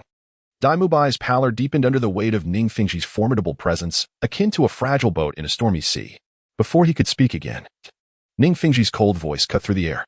I am quite capable of distinguishing right from wrong without your guidance. Furthermore, my daughter has clearly stated her willingness. Yet here you are, distorting the truth. Do you believe that because you belong to the Dai family of the Star Luo Empire, I would not dare take action against you? Ning Fingji had probed with his spiritual power and confirmed that Rongrong genuinely harbored feelings for Beiming. Dai Mubai's audacity to stoke the flames of discord was truly reckless. The unexpected turn of events left Dai Mubai trembling in fear of Ning Fingji's wrath. He understood that failing to provide an explanation could cost him his life. Ning Zhongzhu, I assure you, my words are the truth. Not a single word is false.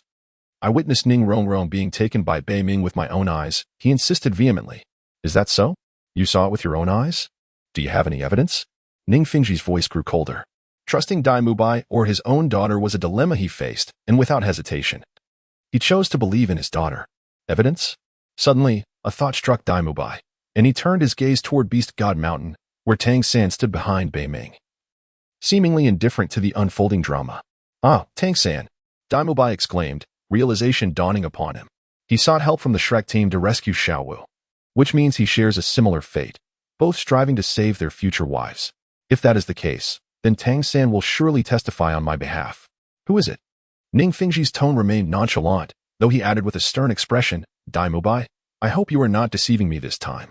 If so, you will learn that offending the 7-treasure glazed tile school has dire consequences. I guarantee that my words are true, Dai Mubai insisted. Then tell me, who can vouch for you? Tang San, he replied, stepping forward and discreetly signaling to Tang San with his eyes. Thank goodness for Tang San. If he could provide testimony, Ning Fingji would undoubtedly believe him, allowing for both Zhu Zhuqing's and Xiao Wu's rescue. However, Dai Mubai was utterly unprepared for Tang San's reaction. Upon hearing his name, Tang San's face morphed from indifference to alarm, shaking his head vigorously, resembling a pendulum in a clock. Dai Mubai, are you trying to set me up? Do you not realize that I have acknowledged Beiming as my master? You want me to betray him? That would be tantamount to signing my own death warrant. Dai Mubai, you must be delusional. It was clearly Ning Rongrong who fell for Beiming at first sight and refused to leave Beast God Mountain. Tang San stated after a moment of silence, discreetly glancing at Beiming, relieved to see he was not angered. At this moment, Tang San's only thought was to find a potion to enhance his unique physique and earn Beiming's reward to further his cultivation. He knew he was bound by the magic mark and could not oppose Beiming, nor could he escape. There is a saying, life is akin to a struggle. Since one cannot resist, one must find joy in the experience. Tang San finally comprehended the essence of this saying. Dai Mubai was rendered speechless. Disbelief etched across his face as he stared at Tang San. What are you saying, Tang San? You must reveal the truth. If you do, the 7 Treasure Glazed Tile School will support us, and you can rescue Xiao Wu. His voice was tinged with desperation, grappling with the sudden betrayal of his world. Foolish child, have you lost your mind? I am speaking the truth. Tang San grinned, revealing his pearly white teeth. He was not foolish enough to side with Dai Mubai. Given the current circumstances, clinging to Beiming was the only way to survive.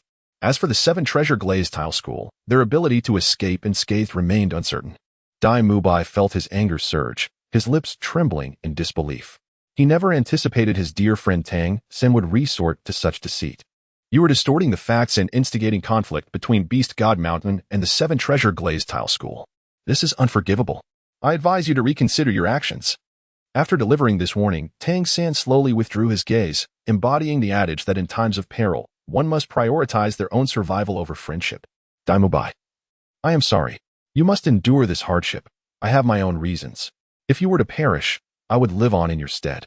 After listening to the dialogue between Dai Mubai and Tang San, Ning Fengji fell into a contemplative silence, swiftly grasping the entire situation. It turned out that Dai Mubai had distorted the truth. What more is there for you to say? Ning Fengji remarked coldly, fixing his gaze upon Dai Mubai. I. Dai Mubai found himself at a loss for words, intending to clarify but ultimately speechless. This misunderstanding was so profound that it could not be rectified even by immersing oneself in the Yellow River. Damn it, how did things spiral into this? Observing Dai Mubai's expression, Ning Fengji assumed that he had admitted guilt and chose to remain silent.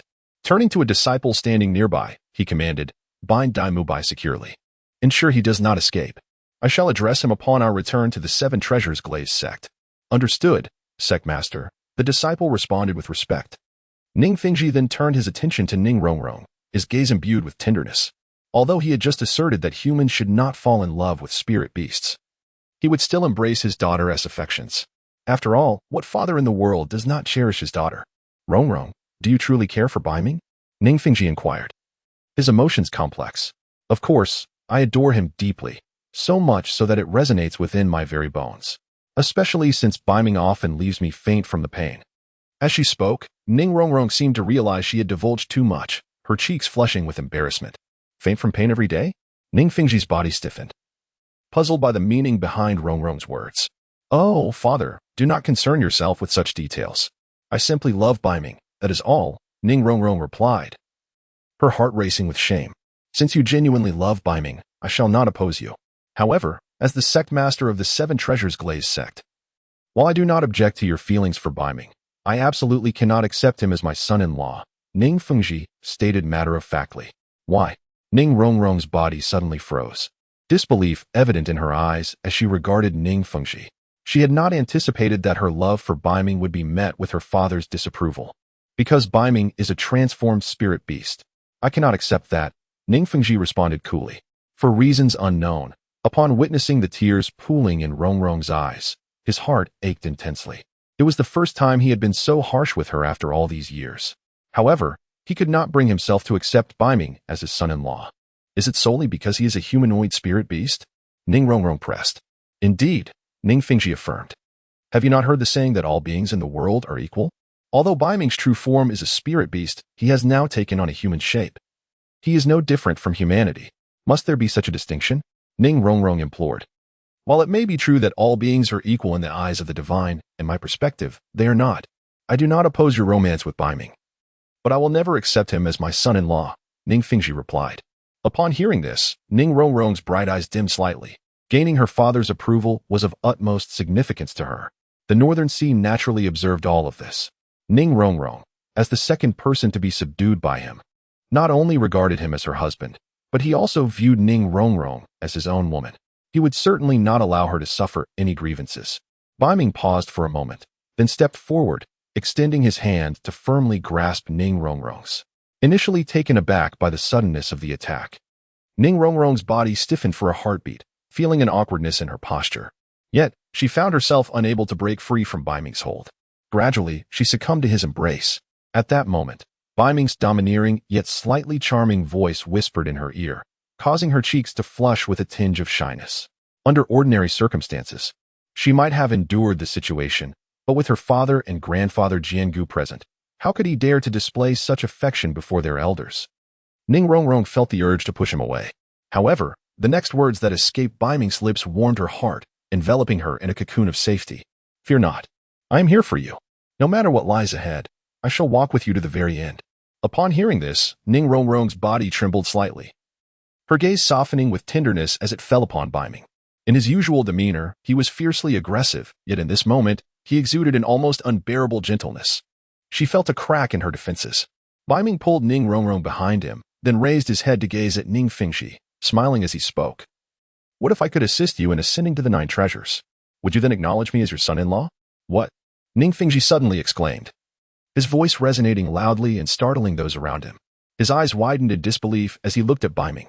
As the leader of the 7 treasures glazed tile school, he held a profound obsession with the 9 treasures and yearned for them more than anyone else, though he had never confided this to anyone. The ancestors had entrusted the school to him, effectively passing the weight of responsibility into his hands. He felt compelled to carry on their legacy, to shatter the curse binding the 7 treasures and elevate them to the 9. This mission was his life's calling. Initially, he believed he would never fulfill this destiny. But witnessing Ning Rongrong's ascension to the 9 treasures reignited the embers of hope in his heart. Now, Beiming was directly offering him the chance to ascend to the 9 treasures. Ning Fengxi's heart stirred, and his gaze toward Beiming grew increasingly fervent. If Beiming was genuinely willing to aid him in this endeavor, perhaps accepting a soul beast as a son-in-law was not entirely out of the question. "Are you certain you can assist me in ascending to the 9 treasures?" Ning Fengxi inquired lightly. "Of course. As a soul beast, I, Beiming, do not possess the cunning ways of humans.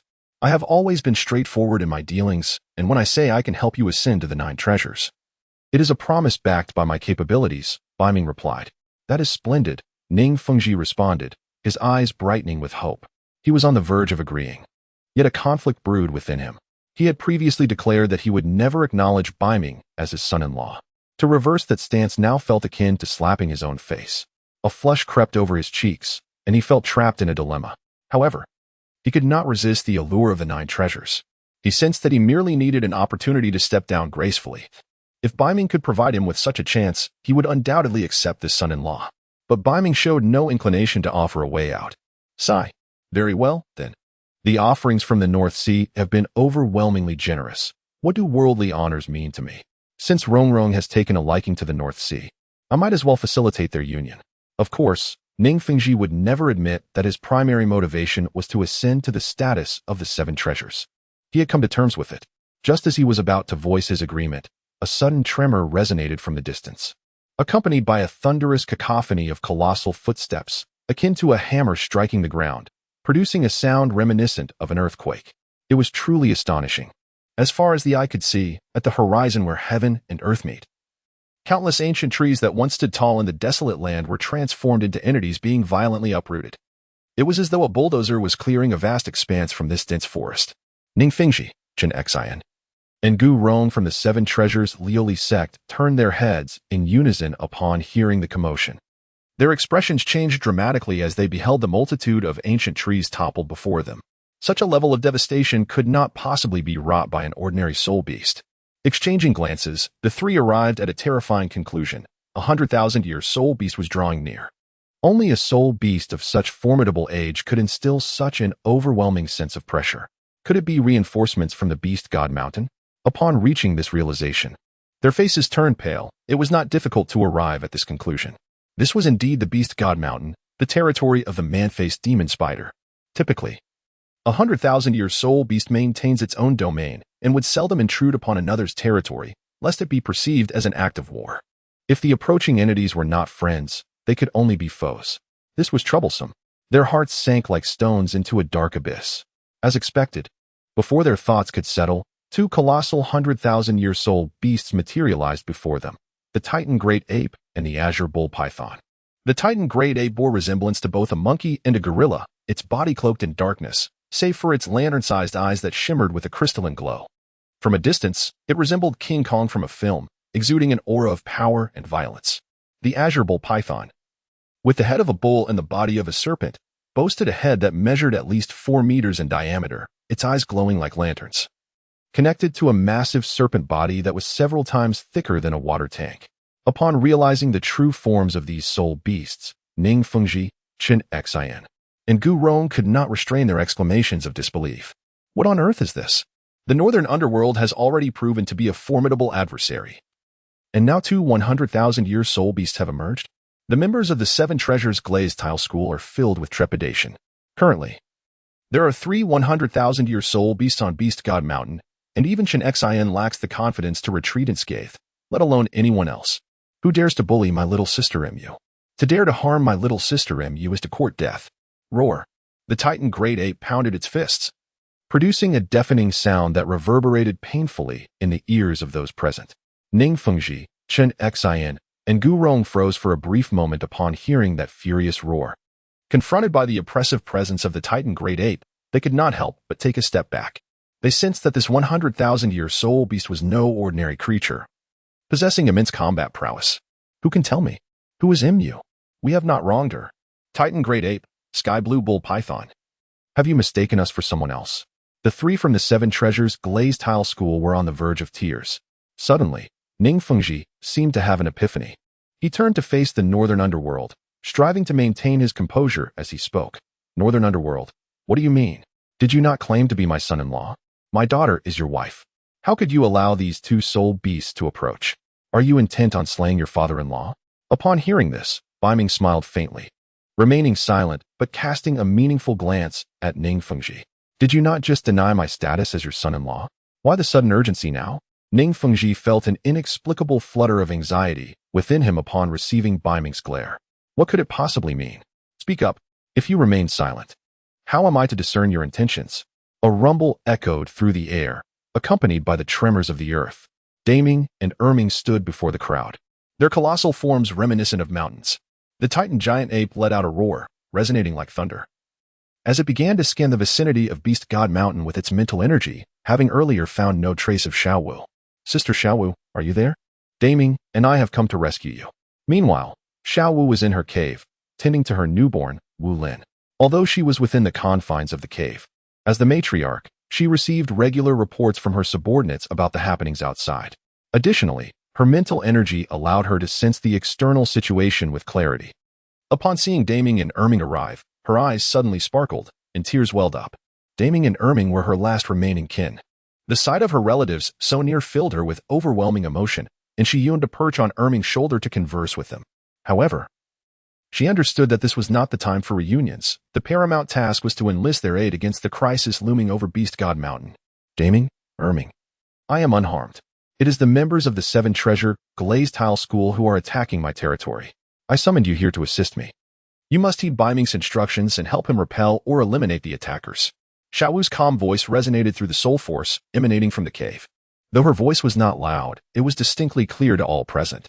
Has the Pope of the Spirit Hall, Bibi, also been captured? Understood, Sister Xiao Wu. The Titan giant ape and the Sky Blue Bull Python replied in unison. In their youth, they had been nurtured by Xiao Wu's mother, Aru, and shared a childhood bond with Xiao Wu. They held deep gratitude towards Aru and immense respect for Xiao Wu. Even after her transformation, she remained their beloved sister. They were accustomed to following her commands, and this situation was no different. However, Beiming and harbored a secret. They had long cherished feelings for Xiao Wu. Now that she was in peril, they willingly stepped forward as her knights. Unbeknownst to them, Xiao Wu had already given birth to 2 children and was a married woman. Princesses invariably wed princes, not knights, which meant Beiming and hopes were destined to remain unfulfilled. So you are Beiming? Beiming and turned to face Beiming, their enormous, lantern-like eyes scrutinizing him. Despite the dark and sinister aura that surrounded Beiming, they refrained from voicing their discomfort, for Xiao Wu had instructed them to obey him. Indeed, you shall follow my commands. Only act when I instruct you to do so, Beiming chuckled, observing the imposing figures of his 2 uncles. An idea blossoming within him. He must procure 2 transformation pills for Beiming and enabling their early transformation. This would provide Beast God Mountain with 2 formidable guardians. Understood. The Titan giant ape and the sky blue bull python nodded slightly. Out of respect for Xiao Wu, they patiently acquiesced to Beiming's directives.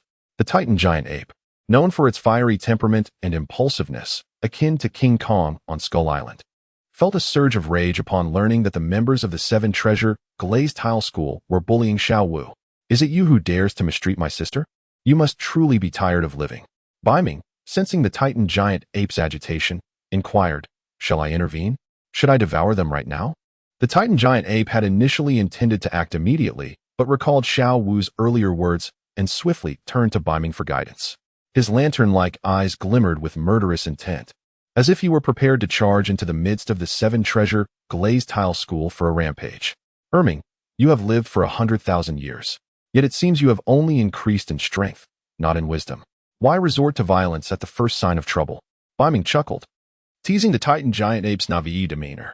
You foul spider. If it weren't for Sister Xiao Wu, I would have swallowed you whole by now. The Titan giant ape bristled at Beiming's words, feeling indignant. He was hot-headed, but not foolish, and could discern the underlying meaning of Beiming's statement.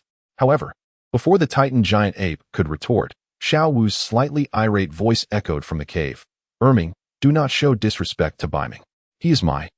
Her voice faltered, her cheeks flushing with embarrassment, unable to finish the thought. He is my husband, and also your brother-in-law. As she reached this point, her voice trailed off, and her face reddened further, unsure of how to convey this to them. Very well. Since Sister Xiao Wu has spoken, I shall defer to your wishes for today.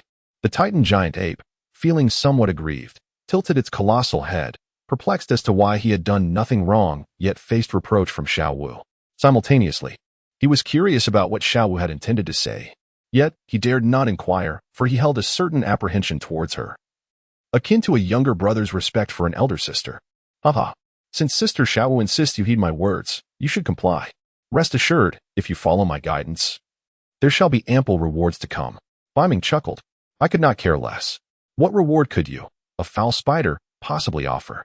The Titan giant ape scoffed, unimpressed. Though he had lived for 100,000 years, much of that time had been spent slumbering, leaving him rather naive and easily swayed. I possess transformation pills, one of the most precious elixirs. Would you be interested? Upon hearing this, the Titan giant ape tilted its massive head, evidently unaware of what a transformation pill was, and quickly asked, what is a transformation pill?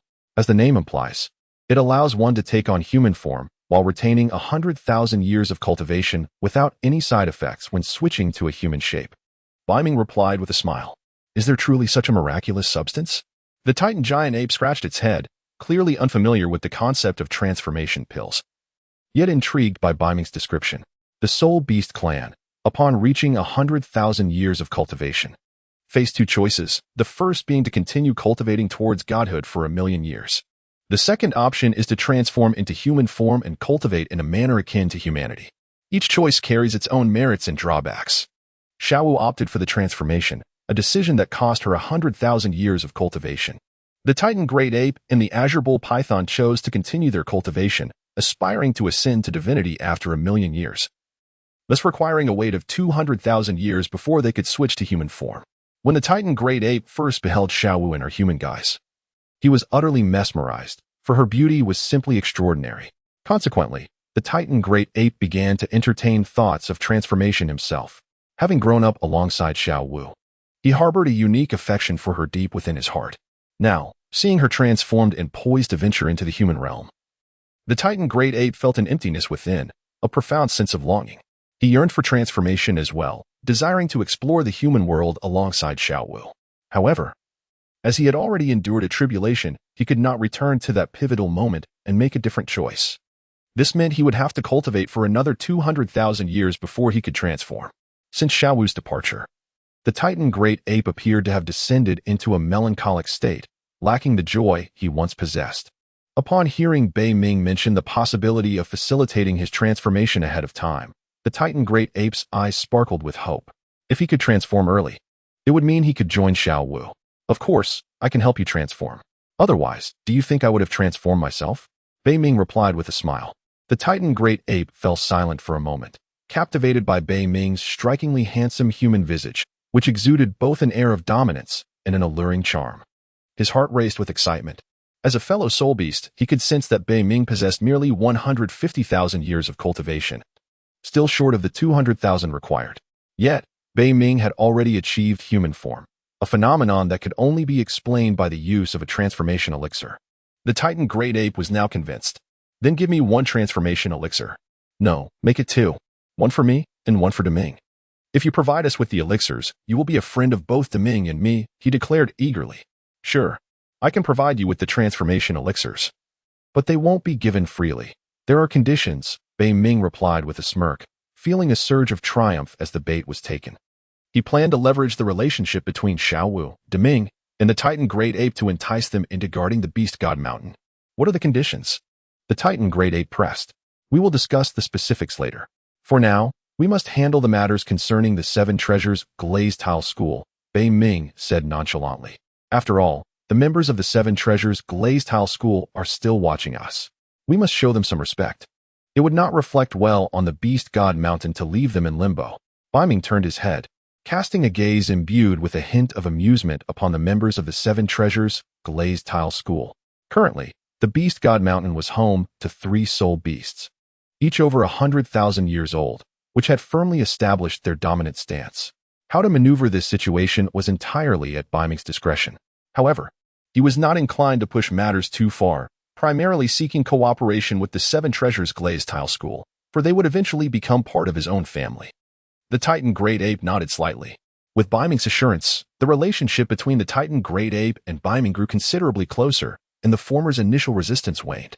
The Titan Great Ape and the Sky Blue Bull Python slowly turned their heads, their lantern-like eyes fixating on the individuals from the 7 treasures glazed tile school. As Daming and Erming's gazes fell upon them, an inexplicable dread settled within the hearts of the 7 treasures glazed tile school members.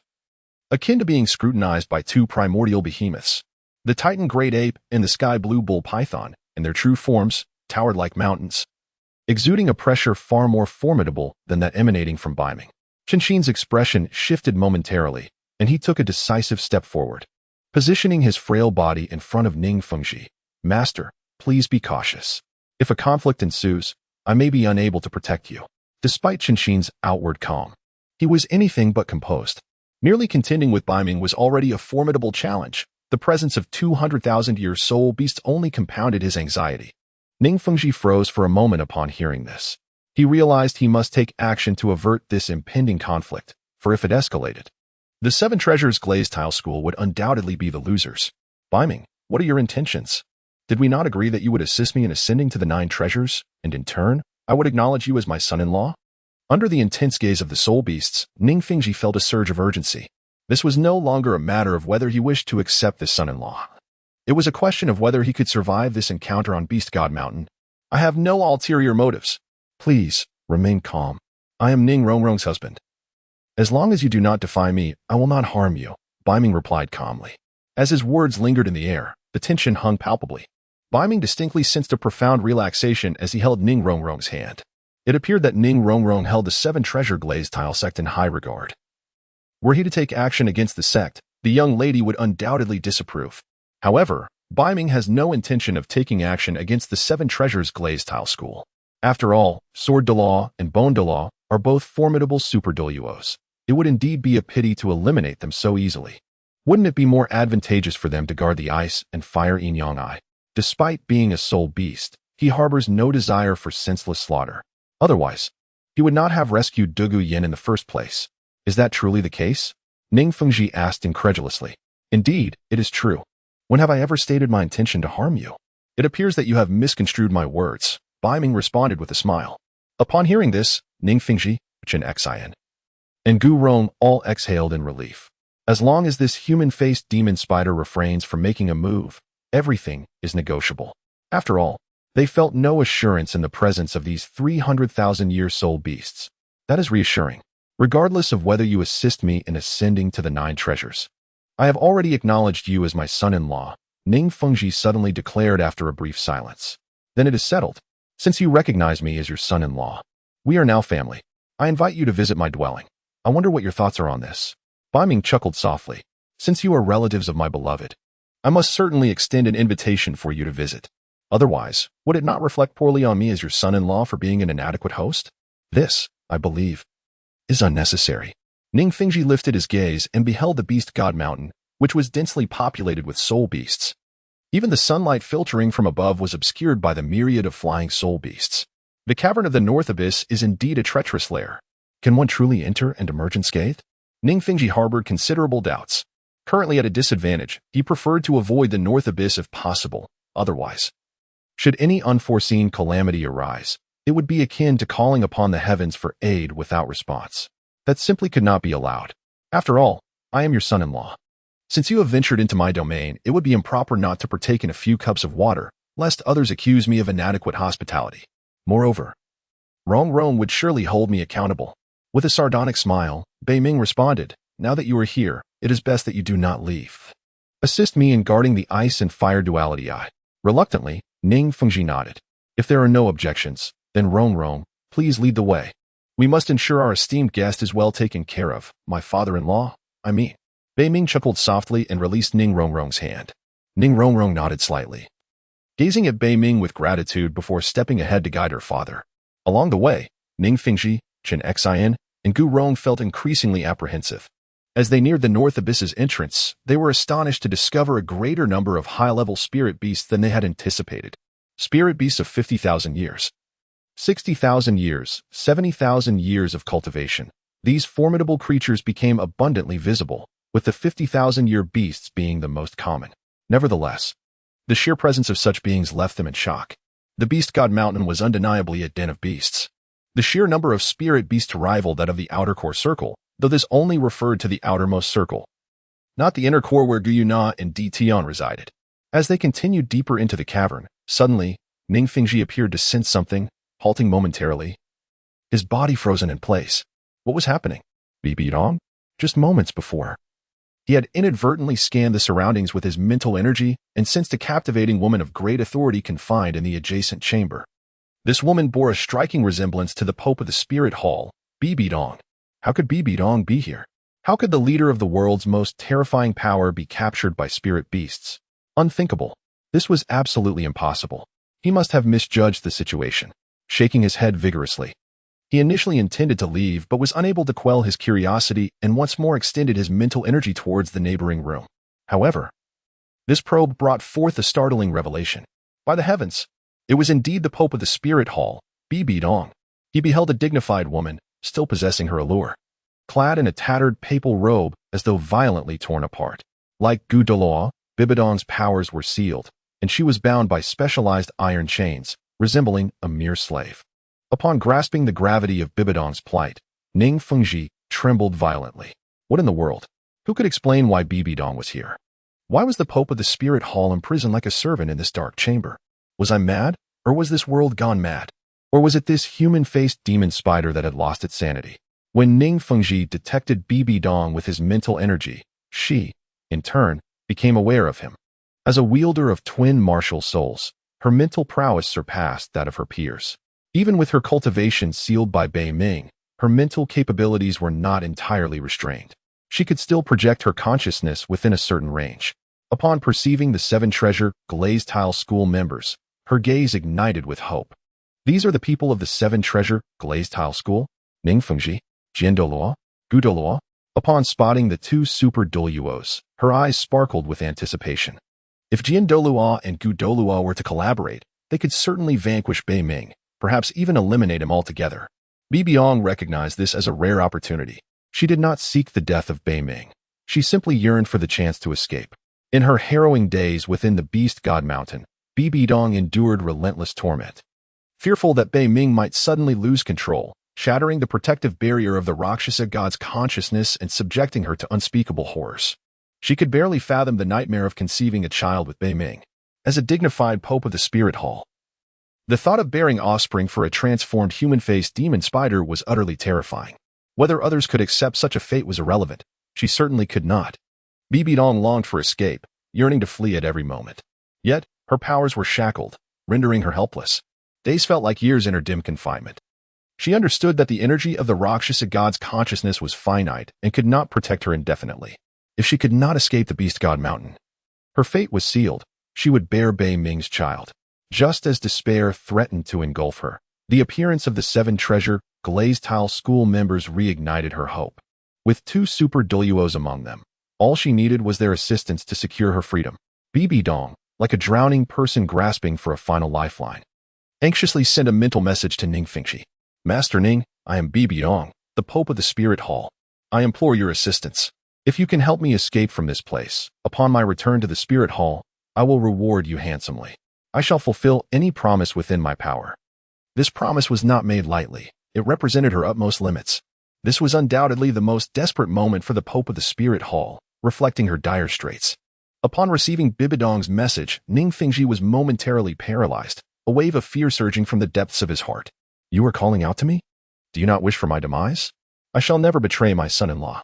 He murmured internally, casting a discreet glance at Beiming, who was focused ahead, seemingly oblivious to the unfolding situation. Only then did he breathe a sigh of relief. At this moment, Ning Fengxi found himself apprehensive of Beiming. The North Underworld has become exceedingly lawless. Bibi Dong, as the Pope of the most terrifying force among humanity, seized the opportunity without a moment's hesitation. Ning Fengxi felt that if he were to offend the North Underworld, his fate would not differ much from that of Bibi Dong. Bibi Dong. It is not that I do not wish to assist you, but I find myself utterly powerless. Currently, the 7 Treasures Glazed sect is no match for the Beast God Mountain. We are barely able to protect ourselves. After a moment's hesitation, Ning Fengxi communicated telepathically. Upon hearing this, Bibi Dong's gaze suddenly dimmed, and her fear of the North Underworld intensified. The 7 Treasures Glazed sect possesses 2 super Douluos. Yet even they are no match for the North Underworld. It seems that the strength of that spider has indeed increased. Nevertheless, Bibi Dong was unwilling to let this opportunity slip away. She understood that this might be her only chance. If she could not escape this time, there would be no future opportunities. Ning Sect Master, I implore you to help me. If you can assist me, I shall agree to any request you may have in the future. I would even be willing to relinquish the title of Pope to you. Bibi Dong laid everything on the line. What are titles such as Pope or Saintess? They are mere trappings. The true priority is to escape the Beast God Mountain safely. Regrettably, I am unable to assist you, Ning Fengxi replied. Although Bibi Dong's proposition was tempting, he remained acutely aware of the gravity of the situation. Only a fool would agree to Bibi Dong's demands. Little did he know, the mental prowess of Beiming has ascended to a formidable level, further enhanced by the emergence of a novel organ, the demon eye. His mental capacity has consequently reached an extraordinary echelon, transcending the realm of the ordinary. Such an astounding degree of mental acuity enables him to perceive the psychic exchanges of others. Thus, Beiming was privy to the entirety of the dialogue between Ning Fengxi and Bibi Dong. Nevertheless, Ning Fengxi's response earlier left Beiming quite satisfied. Had he acquiesced to Bibi Dong, the circumstances would have unfolded in an entirely different manner. Beiming is an exceptionally vengeful individual.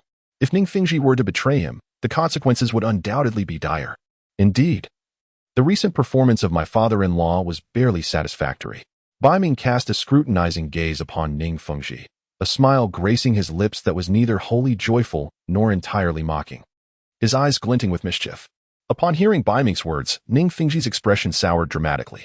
The revelation had startled him, leaving him incredulous as he stammered. You can hear the telepathic communication between me and Bibi Dong? Indeed, it is not particularly difficult, Beiming replied nonchalantly. Ning Fengxi fell into a profound silence. Not difficult? Very well. After living for so long, this is the first time I have encountered such an abnormality in spiritual power, capable of perceiving the thoughts of others. It is indeed not merely easy, it is quite extraordinary. After a brief pause, Ning Fengxi suppressed his astonishment and, as if a thought had struck him, inquired, Beiming, why did you capture Bibi Dong? There is no specific reason. I merely desired to. Beiming chuckled lightly, adding, in fact, I have not only captured Bibi Dong, but also the Saintess of the Spirit Hall. What? You have even seized the Saintess of the Spirit Hall? Ning Fengxi exclaimed, his voice escalating several octaves, causing the nearby Sword Douluo and Bone Douluo to widen their eyes in disbelief. You have already stirred a hornet's nest by capturing the Pope of the Spirit Hall, and now you have taken the Saintess as well. Truly fearless. Ning Fengxi mused internally, contemplating whether Rongrong's choice of such a fearlessly audacious husband was a blessing or a curse. Observing Ning Fengxi's exaggerated reaction, Beiming furrowed his brow, perplexed. Is there a problem? And no problem at all. Ning Fengxi waved his hand, acutely aware that he dared not voice any objections now.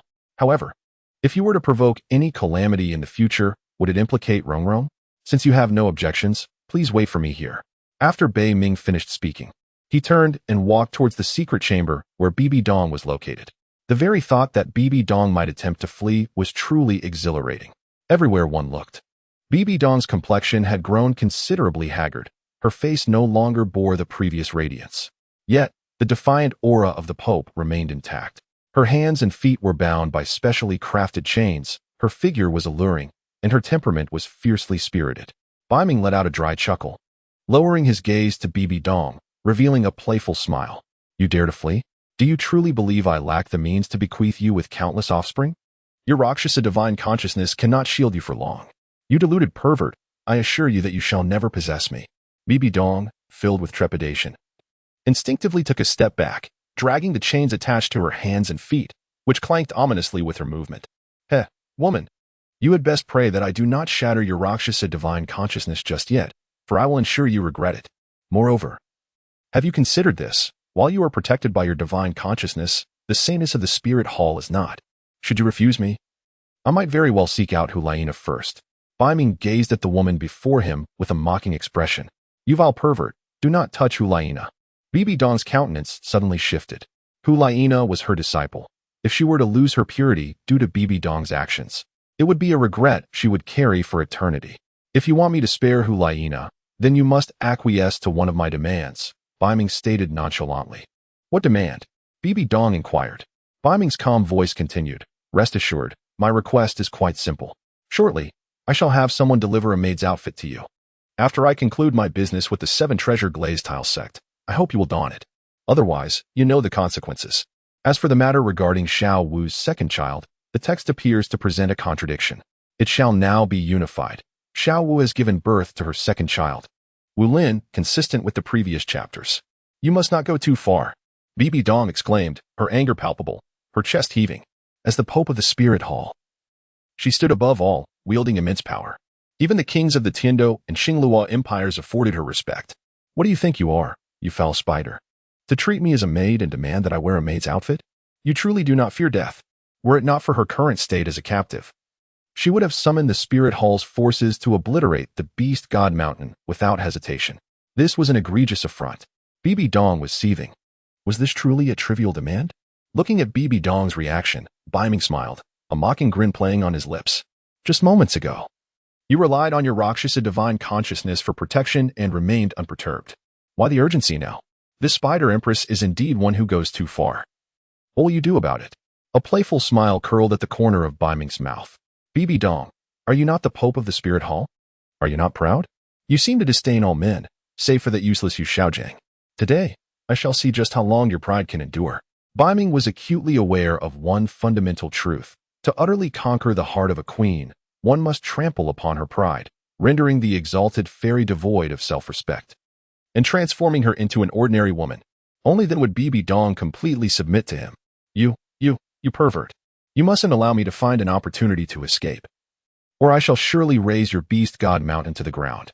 Bibi Dong was infuriated by Beiming's words, her eyes brimming with murderous intent. If a mere gaze could kill, Beiming would have perished countless times. Alas, I shall not grant you that chance. You would do well to remain in this chamber. Once I have shattered the avatar of the Rakshasa god, that will be our moment of shared fortune. Do take care of your health. Beiming scrutinized Bibi Dong from head to toe, a playful smile gracing his lips.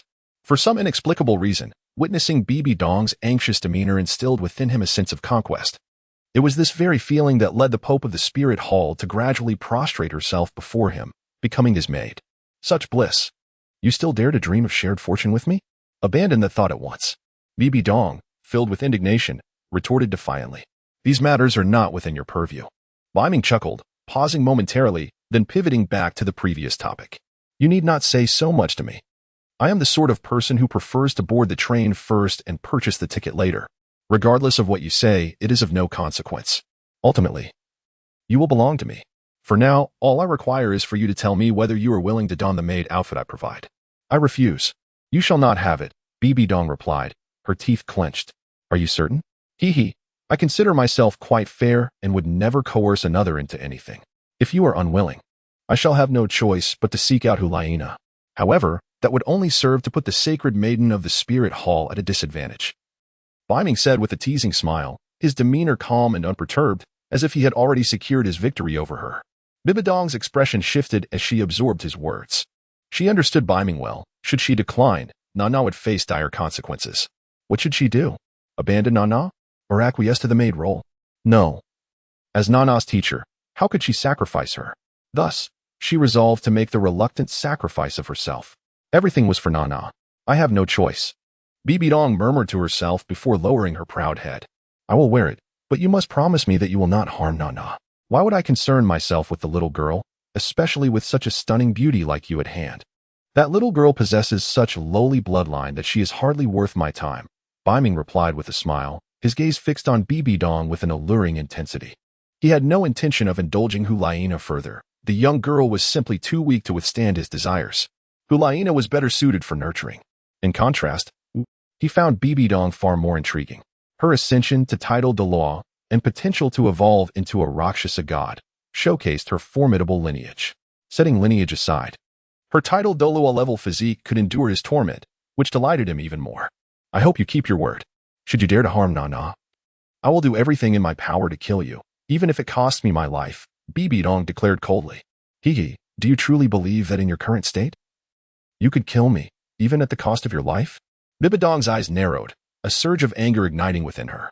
This foul spider was insatiable, weighing her potential servitude against Nana's fate. With a hearty laugh, Beiming's voice echoed softly once more. I shan't jest with you any longer. This spider emperor values his word. As long as you don the maid's attire tonight in anticipation of my arrival, I assure you, I shall not lay a finger on Hulaina. Before Bibi Dong could utter another word, Beiming turned and departed. The most pressing matter at hand was to address the issues concerning the Seven Treasures glazed tile sect. However, as he left, he did not forget to instruct his subordinates to present a tantalizing maid outfit to Bibi Dong. Upon returning to the hall, the members of the Seven Treasures glazed tile sect were already waiting inside. They stood at the front of the hall, fidgeting like ants on a hot pan, unable to settle down. Being on Beiming's territory rendered the members of the Seven Treasures glazed tile sect even more subservient. As the saying goes, under another's roof, one must bow their head. Beiming has once again refurbished his dwelling, transforming it into a sanctuary of opulence, surpassing even the grandeur of an emperor's palace. In the central hall of this abode stands a prominent plaque inscribed with the words Beast God Hall. Against the wall, a colossal statue looms, a man-faced demon spider adorned with hellish eyes and dark wings. This statue, crafted by Beiming himself, serves as a harbinger of future faith collection. Although the act of gathering faith seems futile at present, and the means to do so remain elusive, it is prudent to prepare for the future. Humanity possesses two distinct paths to divinity. The first is the inheritance of a divine position, ascending through established ranks. The second involves the collection of faith, thereby creating a new divine title. Despite the current influence of human deities on the divine realm's rules, which has rendered soul beasts incapable of achieving godhood, Beiming is nonetheless inclined to explore whether soul beasts can forge their own divine paths through the gathering of faith. Ningfengji, Sword Douluo, and Bone Douluo. Upon entering the Beast God Hall, naturally beheld the immense statue of the man-faced demon spider. This statue bears a striking resemblance to Beiming's own form, complete with dark wings and sinister eyes. However, it is adorned with dark runes that swirl and pulse as if imbued with life, writhing like a centipede, exuding an aura of malevolence. The members of the Seven Treasure glazed tile school cast uneasy glances at the statue, discomfort etched upon their features. The sinister essence emanating from it was palpably unsettling. How could such an evil presence exist?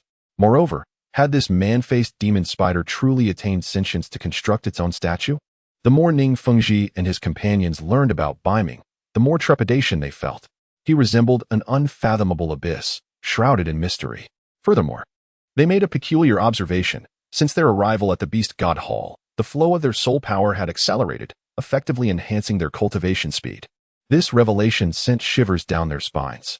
The emergence of such extraordinary phenomena within the Beast God Mountain indicated that it had been blessed by fortune, transforming it into a veritable treasure trove for cultivation. With the soul beast lineage possessing such a fortuitous sanctuary, their rise to prominence seems inevitable. As Beiming traversed the Seven Treasures glazed sect, he entered the main hall of the Beast God Temple and took his place at the center. Upon the Beast God's throne, This chair was meticulously crafted to his specifications. How should one describe it? Perhaps one could draw a parallel to the thrones of the human realm. Beiming is destined to become the sovereign of the Soul Beast clan, and it is only a matter of time before he conquers the entirety of the Stardow Forest. Although he is yet to declare himself king, he has already made preparations for his ascension, with the Beast God Temple and the Beast God Seat ready for his rule. Presently, the Tiando Empire and the Shilua Empire are vying for dominance over the world, while the Spirit Hall lurks nearby, watching with keen interest. Beiming believes that as the sovereign of the Beast God Mountain, it is imperative to lead the Soul Beast clan in a quest to conquer the world. Who has decreed that the Soul Beast clan must reside solely within the lush expanse of primordial forests. He yearns to guide the Soul Beast clan to witness the splendor of urban life. Beiming sat upon the Beast King's throne, casting a sweeping gaze over the assembly below.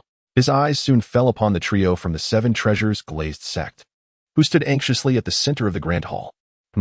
How could you allow my esteemed father-in-law to remain standing? Bring forth a seat for him. Beiming gently opened his mouth, gesturing for the nearby clansmen to offer a seat. Ning Fingji, being his father-in-law, deserved his utmost respect. At this moment, Ning Rongrong, ever perceptive, approached Beiming, extending her delicate, boneless hands to rest on his shoulders, offering her husband a massage. While she could act freely before Beiming, in the presence of others, she understood the importance of preserving her husband's dignity. Ning Rongrong was acutely aware of this. Fortunately, Ning Fingji remained oblivious to her thoughts. Otherwise, he would undoubtedly regret having raised her to this age. Indeed, as daughters mature, they often seem to turn their fingers outward rather than inward. Even before officially entering her new home, she had begun to regard her father as an outsider. At that moment, the members of the face-devouring spider clan brought over 3 crude benches, slamming them onto the ground. Although their actions were somewhat rough, it was not to be blamed on them. They were merely soul beasts, and more specifically, ruthless killers. The fact that they managed to do this was already a considerable show of respect towards Ning Fingji. Ning Fingji nervously took a seat. For some reason, upon seeing Rongrong, he felt a sudden sense of relief, as though his daughter were his protective talisman. How surprising it was that the esteemed leader of the Seven Treasure Glazed Tile School had come to rely on his daughter for protection. He cast a glance at Rongrong, hesitating for a moment, before recalling Beiming's mention of the 9 treasures. Although he felt trepidation towards Beiming, after all, he was his son-in-law. What was there to fear? He was already trapped within the Beast God Temple.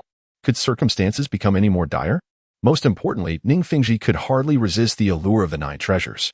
He yearned to ascend to this status and fulfill the mission entrusted to him by his ancestors. Beiming, is it true that you can assist me in ascending to the 9 treasures? Ning Fengji's resolve solidified after a brief moment of hesitation. Rather than dwell in futile fear, he would seize an opportunity for his own benefit. Indeed, it is true. I can assist you in ascending to the 9 treasures at no cost. Beiming replied with remarkable candor. Is it truly possible to help me ascend for free? Ning Fengji asked incredulously. After all these years, he had never encountered a free lunch, and Beiming's assertion left him slightly apprehensive. Of course, you are my father-in-law. It is only right that I look out for you. Beiming smiled, adding silently to himself. You may have heard the saying, the truly expensive things are those that are free. That is wonderful. It seems my daughter did not misjudge you. You are indeed a good son-in-law. Now, hasten to assist your father-in-law in ascending to the 9 treasures. Ning Fengji exclaimed, filled with excitement. Under the captivating allure of the 9 treasures, he had entirely forgotten that Beiming was a merciless face-devouring spider. However, what Beiming subsequently articulated doused his fervor like a bucket of cold water, extinguishing all his inner excitement. I fear that may not be feasible. The reason I was able to assist Rongrong in ascending to the 9 treasures is that I discovered an ethereal herb within my medicinal garden, a plant known as the Qilua tulip. It is this very herb that enabled me to aid Ning Rongrong's elevation to the 9 treasures. However, at present, my garden contains only a seedling of the Qilua tulip, and it appears there is no way to assist my esteemed father-in-law in achieving the 9 treasures for the time being, Beiming remarked with a feigned smile. What shall we do then? How long will it take for the Qilua tulip to mature?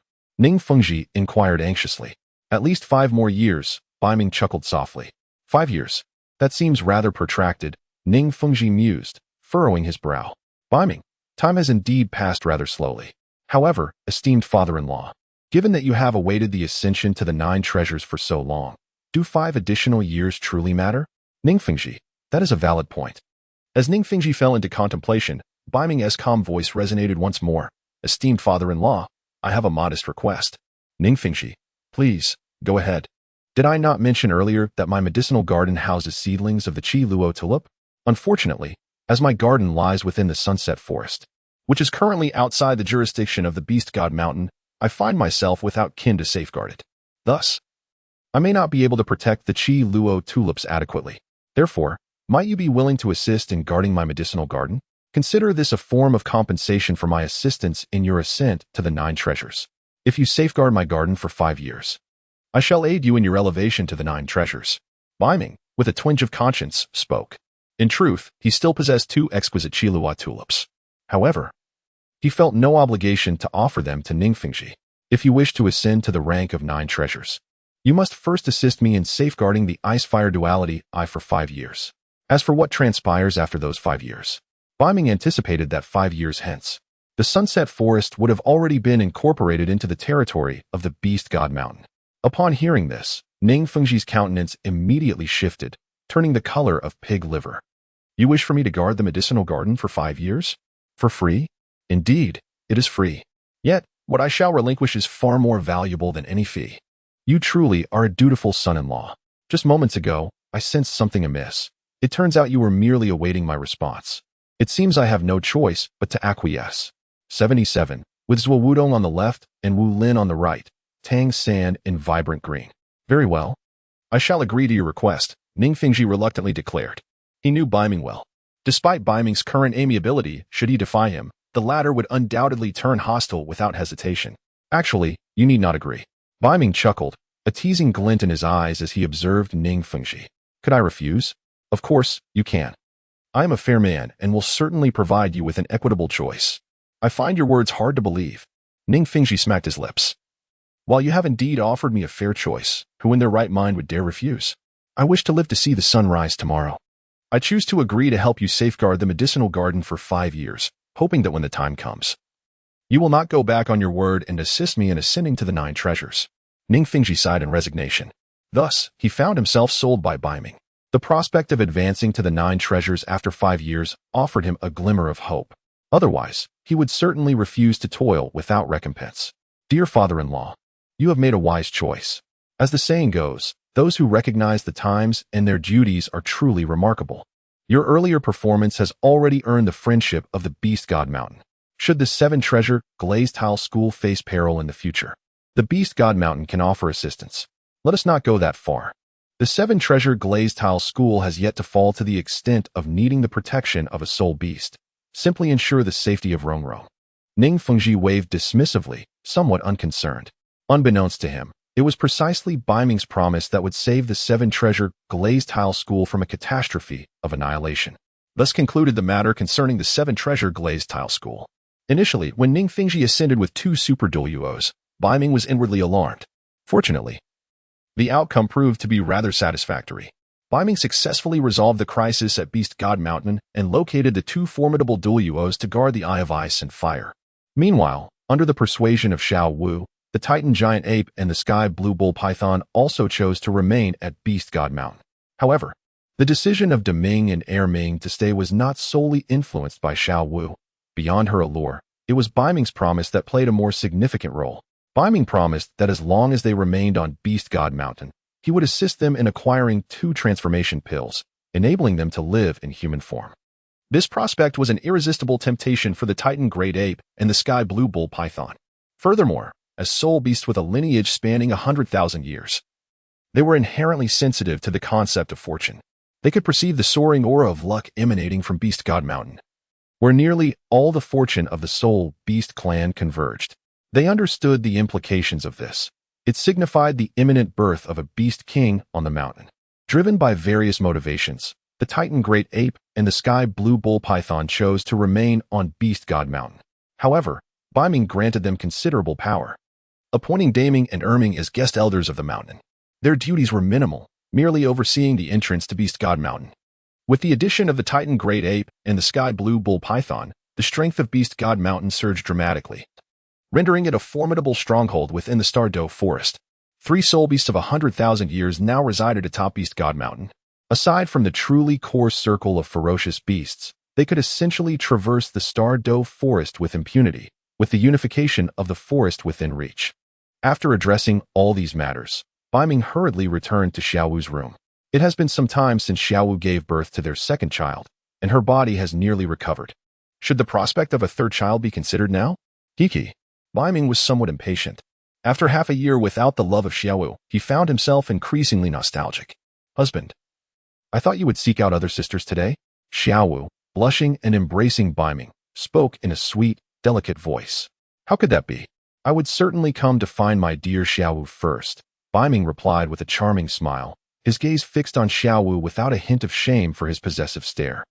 Xiao Wu, a gentle and delicate beauty, possessed an enviable figure, and she was not one to shy away from playful antics. How annoying. You only like me because I am delicate, Xiao Wu said, her cheeks tinged with crimson. Haha, in truth, I am fond of more than just delicate beauties, Beiming remarked, leaning in to kiss Xiao Wu's lips. All was understood without words. After a tumultuous storm, Beiming cradled a delicate beauty in his arms. He had initially hoped for Xiao Wu to conceive their third child, but alas, this time fortune did not favor him. Xiao Wu had not become pregnant. However, Beiming is not disheartened. He possesses ample time to take things slowly with Xiao Wu. After a brief moment, upon rising from his slumber, Beiming resolved to visit his children. He was blessed with 2 offspring, the elder, Wudong, who had blossomed into a graceful young lady and required no further guardianship, and the younger, Wulin, who was still but a mere infant, freshly brought into the world. If circumstances permitted, he intended to devote more attention to Wulin. Initially, Beiming had only glimpsed his son once at birth, and since then, his obligations had kept him away, filling him with a sense of guilt. It was not in Beiming's nature to father a child and then neglect their upbringing. Thus, once affairs concluded, he set forth to see his son. Little Wu, where is our son? Take me to Wulin. It has been far too long since I last beheld him, Beiming remarked, observing the flushed cheeks of little Wu. Under Beiming's formidable influence, little Wu had also grown significantly stronger, now capable of withstanding a substantial portion of Beiming's might. Wulin should be atop the peak platform. Playing with Zhao Wuji, little Wu pondered before responding. Let us go then. We shall first pay a visit to our son. Beiming smiled faintly, then took Xiao Wu's hand and made his way towards the summit platform. The summit platform had not been refurbished. It was merely a training ground, where soul beasts and Wutong practiced regularly, devoid of any extravagant embellishments. Upon reaching the pinnacle, they found themselves at the top. From a distance, Beiming beheld his beloved child, Wulin. Wulin was plump and fair, with a head of short black hair, his physique considerably larger than that of his peers. What captivated the onlookers were his striking eyes, distinctly defined in black and white, adorned with long, elegant eyelashes. His beauty surpassed that of many young girls. Not bad at all. Truly a testament to my lineage. Though he may not possess my striking handsomeness, he certainly bears a resemblance to me, at least to a significant degree. Beiming nodded slightly. Within his line of sight, Zhao Wuji cradled Wulin, his hands gently swaying as his lips moved ever so slightly, seemingly narrating a tale to amuse the child. And what of Wulin's sister, Wudong? She stood nearby, her dark eyes fixed intently on Zhao Wuji, as if apprehensive that he might take advantage of Wulin. Such a wretched desire for control. Beiming could already envision how, upon growing up, Wulin's bloodline would be overshadowed by his sister, Wudong. Shifting his gaze to the left, he noticed a pivotal figure, Tang San, standing nearby. At present, Tang San's eyes had regained a glimmer of vitality, for Beiming had promised him celestial herbs, infusing Tang San's life with newfound hope. With these celestial herbs, he could further enhance his innate abilities and ascend to the ranks of the elite. But wait, why was Tang San here again? And so close to Wudong and Wulin? That wretched shade of green. Oh, Tang San, your head is positively aglow with it. Haven't you noticed? Beiming paid no heed to Tang San, leading Xiao Wu directly past him, arriving before Wu Tong and Wu Lin. Moreover, he keenly perceived that when Xiao Wu brushed past Tang San moments ago, her expression remained unchanged. In other words, Xiao Wu had evidently severed all emotional ties with Tang San. This revelation filled Beiming with immense joy. Conversely, Tang San felt a sudden tremor in his heart as he watched Xiao Wu glide by. She remained as enchanting as ever, radiant like his own moonlight. No, Xiao Wu was indeed his moonlight. Tang San's gaze was intensely fixed upon her, deep down. He understood that it would be wisest for him to feign ignorance toward Xiao Wu. The ideal scenario would be for both to regard each other as strangers. Yet, Tang San could not suppress his feelings. After all, Xiao Wu was his first love. He had never even held her hand, and now she was someone else's wife. This reality was a profound source of pain for him. Furthermore, Tang San harbored a secret within his heart. Despite Xiao Wu's marriage, he could never forget her.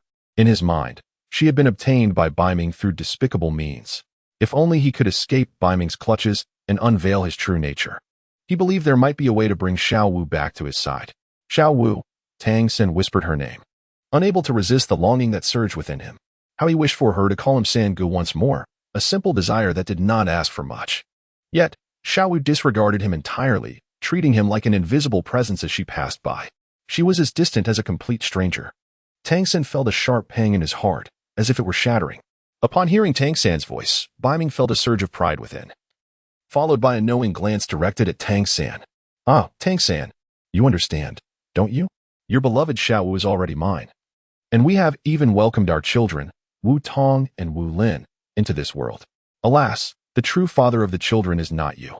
Beiming smiled at Tang San, a glimmer of satisfaction in his gaze. For reasons unknown, witnessing Tang San's furious expression brought Beiming a peculiar sense of comfort. What is it? Tang San asked, momentarily dazed. Yet he dared not exhibit any negligence in response to Beiming's words. I have a new task for you, Beiming replied with a smile. What task? Tang San inquired. Beiming, were you not once a sparring partner for Wu Tong? Now, my beloved Xiao Wu and I have welcomed a son, whom we have named Wu Lin. Would you be willing to train him in the future? Tang San fell momentarily silent upon hearing this. To speak candidly, he harbored reservations about becoming Wu Lin's sparring partner. The progeny of Beiming were known to be extraordinary. They could mature 5 years in just 6 months and awaken their martial spirits in the same span. Before even reaching 7 months, they would surpass him in prowess. Without a modicum of resilience, he felt ill-equipped to serve as a training partner to Beiming's descendants. Moreover, there existed a particular reason for his hesitation. Wu Lin was the flesh and blood of Xiao Wu. Each time Tang San trained with Xiao Wu's offspring, memories of his own love story with Xiao Wu would flood his mind. It felt as though he was constantly reminded of his own betrayal. And now, he was to assist in training someone else's child. Bibi Dong, why the urgency? He paused for a moment. Beiming cast his gaze over, and Tang San appeared as if entranced, standing motionless in place, unable to suppress a frown. Tang San, I am speaking to you. Can you hear me? I can hear you. I will certainly fulfill my role as a sparring partner. Tang San felt a shiver run through him, turning his head to meet Beiming's gaze. His expression a mixture of sorrow and helplessness. How could I dare to refuse? You know I have no choice. Well, that's more like it. However, you must remember your words and train Wu Lin diligently. It cannot merely be empty promises. You need to devise a thorough plan. In about 5 to 6 months, Wu Lin will awaken his martial soul, and then it will be your time to act as a sparring partner. When that moment arrives, do not hold back. Impart to Wu Lin the exquisite techniques of the Tang sect and your hidden weapons. Oh, and do not forget the extraordinary skills from the Haotian sect, like the explosive rings and the chaotic wind hammer techniques. These are invaluable treasures. Ensure you teach Wu Lin all of them. Beiming pondered for a moment before adding. As a boy, Wu Lin is naturally spirited and adventurous. Learning the Tang sect's hidden weapons will provide him with an additional means of self-defense when he ventures out into the world. Being a boy, Wu Lin cannot remain by his father's side forever. He will undoubtedly need to carve out his own path in the future. However, Wudong is different. Wudong is a girl. My precious daughter, my little darling. A girl does not need to achieve great feats. She simply needs to live happily and joyfully. And she can always remain by my side. Furthermore, Beiming does not believe that anyone in this wretched world of Douluo Continent is worthy of his daughter. Beiming undoubtedly harbors selfish intentions. He wishes to envelop this little cotton-padded jacket in greater warmth. This distinction between boys and girls is evident in the disparate methods he employs to educate the two children. Upon hearing this, Tang San's body stiffened momentarily, his eyes widening in astonishment, his mouth agape, and his brows furrowing in a tangled knot. Although he had long suspected that Beiming might be privy to his deepest secret, hearing it articulated so directly left him feeling profoundly unsettled. It was utterly inconceivable. Initially, Tang San intended to vehemently deny this notion, for it constituted his most profound secret, the very foundation of his ascendance in this otherworldly realm. How could he possibly divulge such knowledge to another, especially the child of his adversary? Yet, as he began to articulate his thoughts, an ominous awareness surged within his mind as the demonic seed abruptly opened its eyes. seemingly poised to unleash a punishment. Overwhelmed by trepidation, Tang San's body began to tremble uncontrollably. The punishment of the demonic seed in the northern abyss is utterly terrifying, rendering existence akin to a fate worse than death. He is resolutely averse to experiencing it a second time. Life resembles a relentless keyboard, acknowledging the futility of resistance. One must simply acquiesce. Indeed, as the adage goes, those who recognize the times are the true talents. Being ensnared by the demonic seed leaves no room for rebellion. Complying with all my demands is your sole recourse. However, do not harbor any ill feelings. If you diligently serve me and ensure my satisfaction, perhaps I might relinquish you back to the realm of humanity. Such a possibility is not entirely out of reach. A smile graced Beiming's lips. Really? Tang San's eyes sparkled with hope. Of course it is, Beiming affirmed with a serious nod, adding silently in his heart. By the time I return you to the human world, we shall surely be bound by a friendship forged through life and death. I am the living, and you are but a corpse. Hence, the term friends through life and death. Very well. I shall devote myself to nurturing Wu Lin. With Beiming's promise in hand, Tang San felt a surge of motivation, though he was acutely aware that Beiming might be deceiving him. One must cling to some semblance of hope while alive, wouldn't you agree? Beiming approached Xiao Wuji and extended his hand, gently taking Wu Lin from Xiao Wuji's embrace. It seemed that Wu Lin sensed the presence of his parents. His eyes fluttered open with a delightful swiftness. Those lively eyes appeared almost capable of speech. Darting between Beiming and Xiao Wu, his mouth agape in an endearing manner. Xiao Wu, it seems our child recognizes us. Even at such a tender age. He acknowledges his father and mother, Beiming remarked with a smile, his gaze fixed on Wu Lin, unable to suppress his joy. Presently, Wu Lin was but a tiny being. However, due to the blessings of growth and cultivation, he was destined to become an extraordinarily formidable entity in this world. At that time, Beiming would undoubtedly become even more fearsome. The power of Beiming lies in the abundance of offspring. The more descendants he begets, the greater the rewards he reaps. Furthermore, when his progeny advance, they too receive corresponding accolades. This is the very reason Beiming will become increasingly formidable in the future. One might say that the act of giving birth is akin to a quantitative change, while the sheer number of his children represents a qualitative transformation. As he gradually accumulates this quantitative change, it will inevitably lead to a qualitative shift. In time, as the number of his children increases, Beiming will find himself evolving with every meal and sip of water. Even the North Sea does not envy the prodigious talents of his descendants. For his ability to bequeath abundant blessings is even more formidable. The greater the number of his offspring, the stronger he becomes, the mightier his progeny. The more his own power escalates. He bears a resemblance to the progenitor of the vampire lineage, ultimately evolving into the most terrifying force within this realm. Ah, indeed. So, as it stands now, Beiming primarily seeks to expand its business, gradually accumulating to bring about a transformative change, ultimately leading to the entire Douluo star becoming the domain of the Soul Beast clan. I see. Wu Lin, this is your father, and I am your mother. Softly declared Xiao Wu, her cheeks flushed. Once a naive young girl, she found herself transformed in the blink of an eye into a married woman, having given birth to a son and a daughter. Fortunately, Beiming proved to be a devoted husband. Aside from his fervent focus on the matter of childbirth, he showed no reluctance in indulging himself in other aspects of life. Meanwhile, Mu Tong observed Beiming holding Mu Lin with a hint of jealousy. Her expression shifted dramatically. Lips pouting, revealing two charming dimples, and her cheeks puffed up. The little girl was clearly embittered by envy.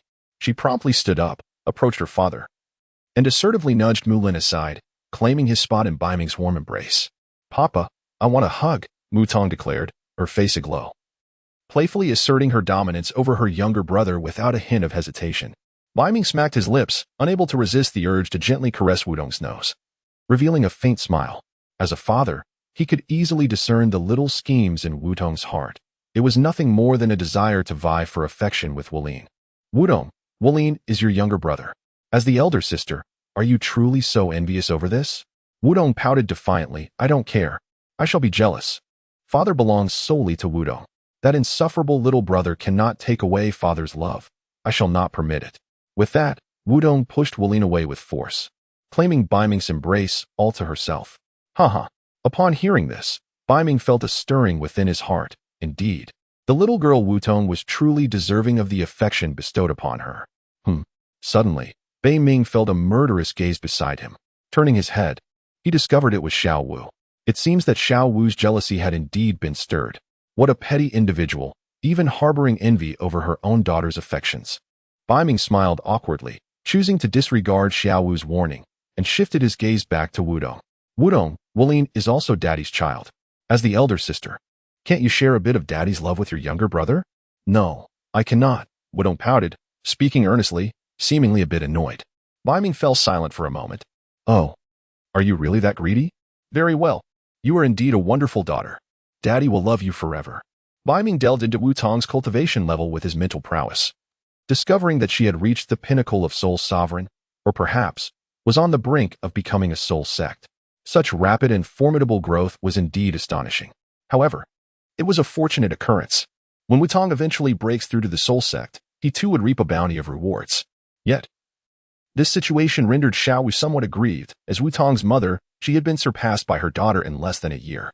Although Xiao Wu remained silent on the matter, it was undeniable that she must feel a twinge of discomfort within.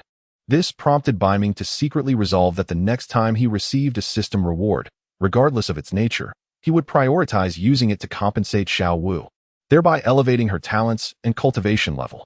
Otherwise, if Xiao Wu could not keep pace with him, she would soon find herself marginalized, a fate Beiming wished to avoid. He aspired to stand alongside Xiao Wu at the pinnacle of the world, witnessing the splendor of existence together. After conversing with Wutong for a short while, Beiming departed from the summit platform. Following his exit from the peak, he sought out Dai Mubai from the 7 Treasure Glazed Tile School. As one of the Shrek 7 monsters, Dai Mubai was favored by fortune and possessed some value. Capturing or even eliminating him could significantly enhance the luck of the Soul Beast clan. Beiming planned to imprison Dai Mubai in the dungeons of the Beast God Mountain. However, before resorting to murder, Beiming intended to exploit Dai Mubai's capabilities by attempting to extract his evil eye white tiger bloodline and graft it onto Zhu Qing, thereby merging it with her own bloodline. If they could successfully fuse into a netherworld white tiger, it would bestow tremendous advantages upon Zhu Qing, not only enhancing her cultivation talent but also elevating her bloodline. Beiming's goal was precisely this elevation of Zhu Qing's bloodline, as it would bring him greater joy. During this period, Zhu Qing's excessively low bloodline had caused Beiming considerable distress. Once these matters were resolved, the time was nearly ripe. After enjoying dinner with Xiao Wu and Ning Rongrong that evening, he excitedly made his way to Bibi Dong's secret chamber. Beiming remembered vividly that Bibi Dong had indeed promised to don a maid outfit. He was filled with anticipation. Upon entering Bibi Dong's chamber, his gaze immediately became transfixed. At that moment, Bibi Dong adorned a crown and wore a black silk-made dress. The fitted bodice accentuated her waist, while the skirt featured a daring slit that reached her thigh, revealing delicate lace underneath, showcasing her exquisite curves and supple thighs. Complementing this ensemble were alluring fishnet stockings and a pair of maid slippers. Her legs, rounded and excessively fair, were utterly enticing. Typically, Bibi Dong donned the attire of a pope, but in this maid outfit, she completely shed the aura of authority associated with her title. This was Beiming's first encounter with Bibi Dong in such a guise. Although she had relinquished her regal demeanor, her charm remained undiminished. Rather, it was enhanced with an added touch of playfulness. As Beiming surveyed Bibi Dong, there was no trace of lasciviousness in his gaze. Instead, it radiated a pure appreciation, as if she were not merely a stunning beauty, but rather a naturally formed piece of exquisite jade, stirring emotions deep within. Indeed, your obedience has successfully allowed Nana to evade a calamity. Humph, you wretched spider, I must inform you that the people from the Spirit Hall shall soon arrive. And at that moment, the Beast God Mountain will await its demise. Upon noticing Beiming's gaze, Bibi Dong felt a sudden wave of shame and indignation. It was her first time presenting herself in such a manner before an unfamiliar man, leaving her deeply unsettled. Moreover, a sense of guilt enveloped her. A guilt stemming from her feelings towards Yu Xiaojiang. Adorning the attire of a servant made her feel as though she had personally betrayed Yu Xiaojiang. She found herself at a loss on how to face him. Upon hearing these words, Beiming's lips curled into a mysterious smile. He was well aware of Bibi Dong's true nature, a facade of strength concealing profound fear. Her threats were mere bluster, a flimsy veneer of toughness. This was of no concern to him. As long as the members of the Spirit Hall dared to approach, he would not hesitate to eliminate them, one by one, or in pairs.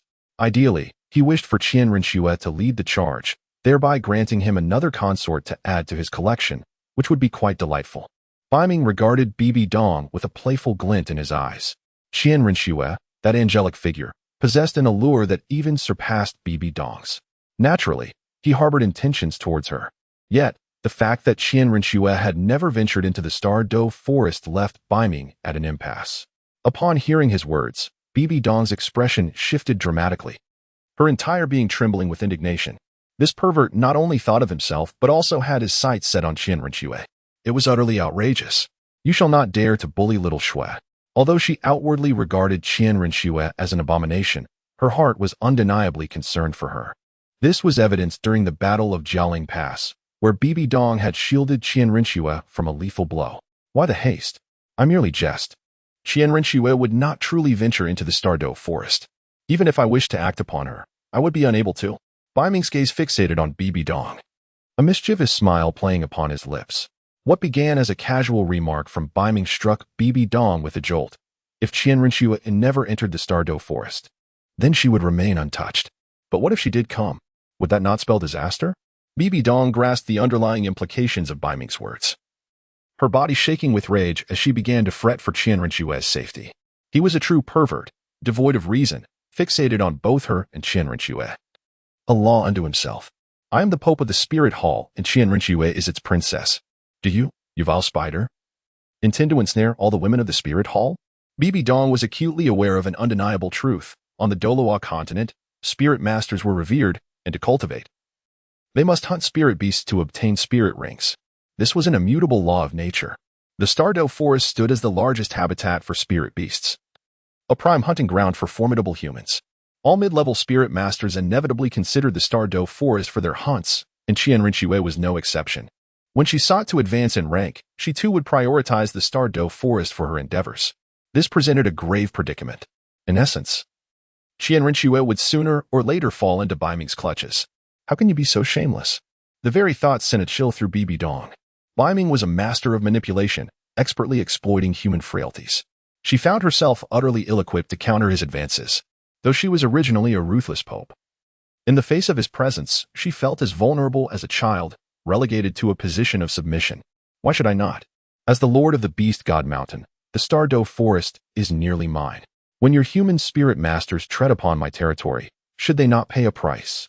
My demands are simple. Select a few high bloodline female spirit masters and bear me many offspring.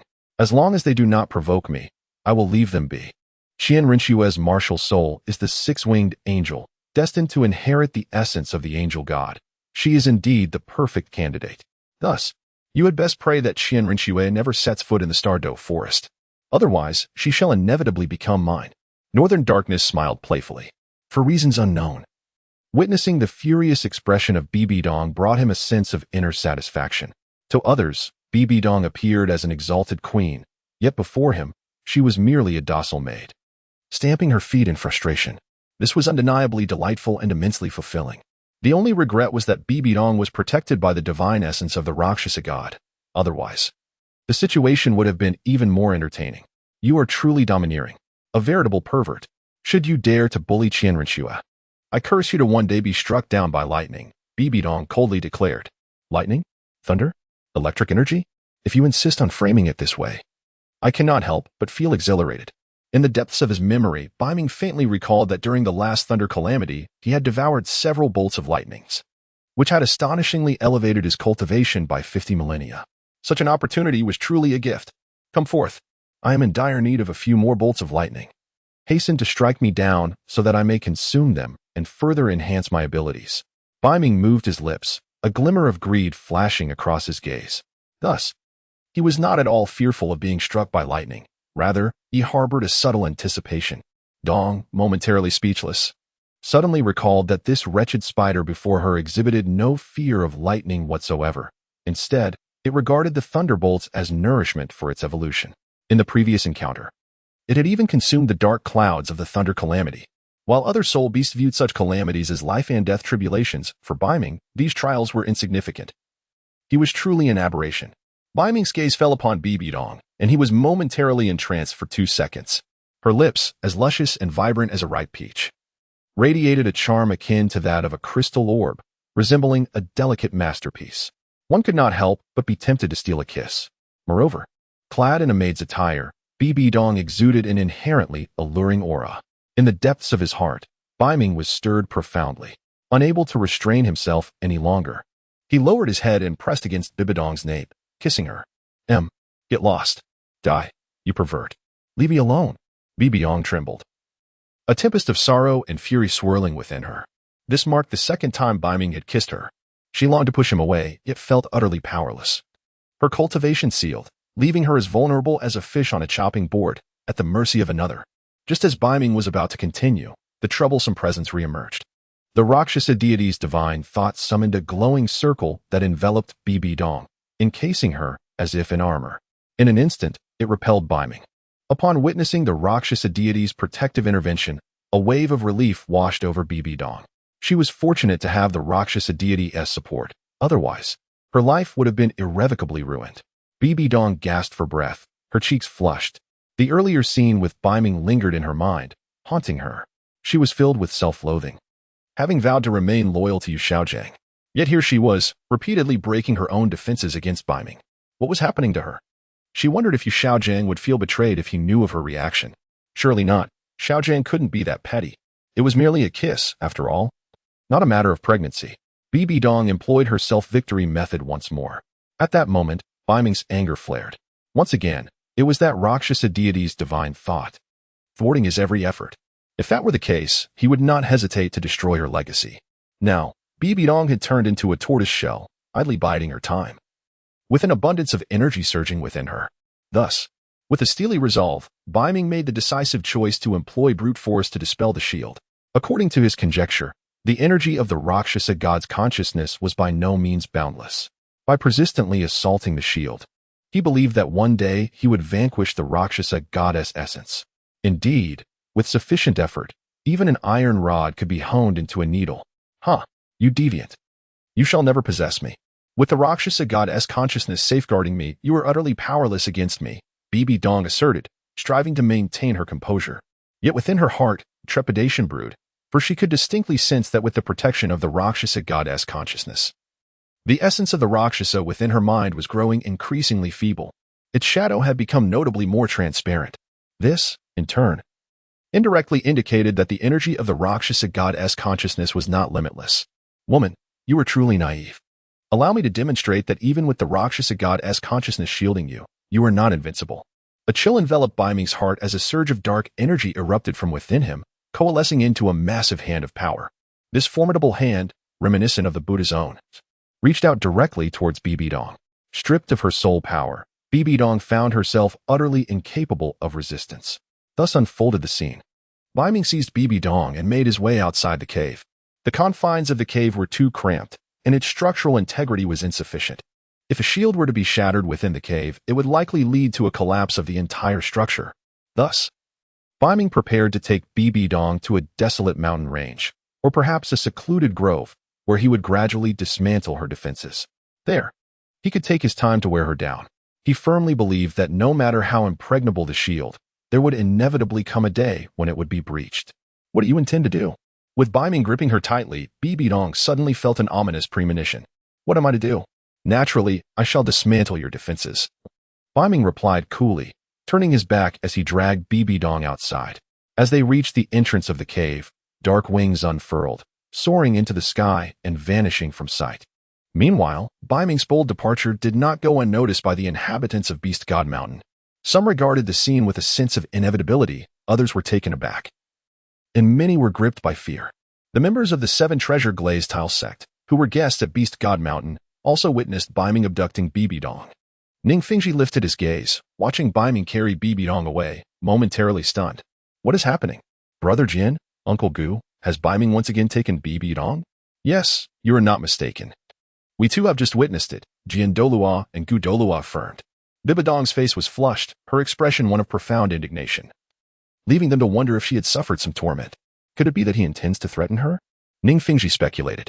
Upon hearing this, Jian Douluo and Gu Douluo exchanged glances, a flicker of fear igniting in their eyes as they seemed to recall something. This is utterly outrageous. Only Beiming would dare to act thus towards the Pope of the Spirit Hall. Ning Fingji wholeheartedly concurred. Indeed, My son-in-law is audacious beyond measure. He fears nothing. Beiming, accompanied by Bibi, arrived by a serene lake, where a majestic waterfall cascaded down, merging seamlessly into the waters below. The sound of rushing water was thunderous, perfectly concealing any peculiar noises. Pray that I do not breach your defenses today, or you shall have cause for regret, Beiming murmured to Bibi. With a swift motion, he hurled her into the air, showing no mercy. Bibi, propelled by immense kinetic energy, plummeted towards the lake's surface. As the wind rushed past her, her composure faltered. Although she did not suffer from acrophobia, being cast from such heights was enough to rattle her.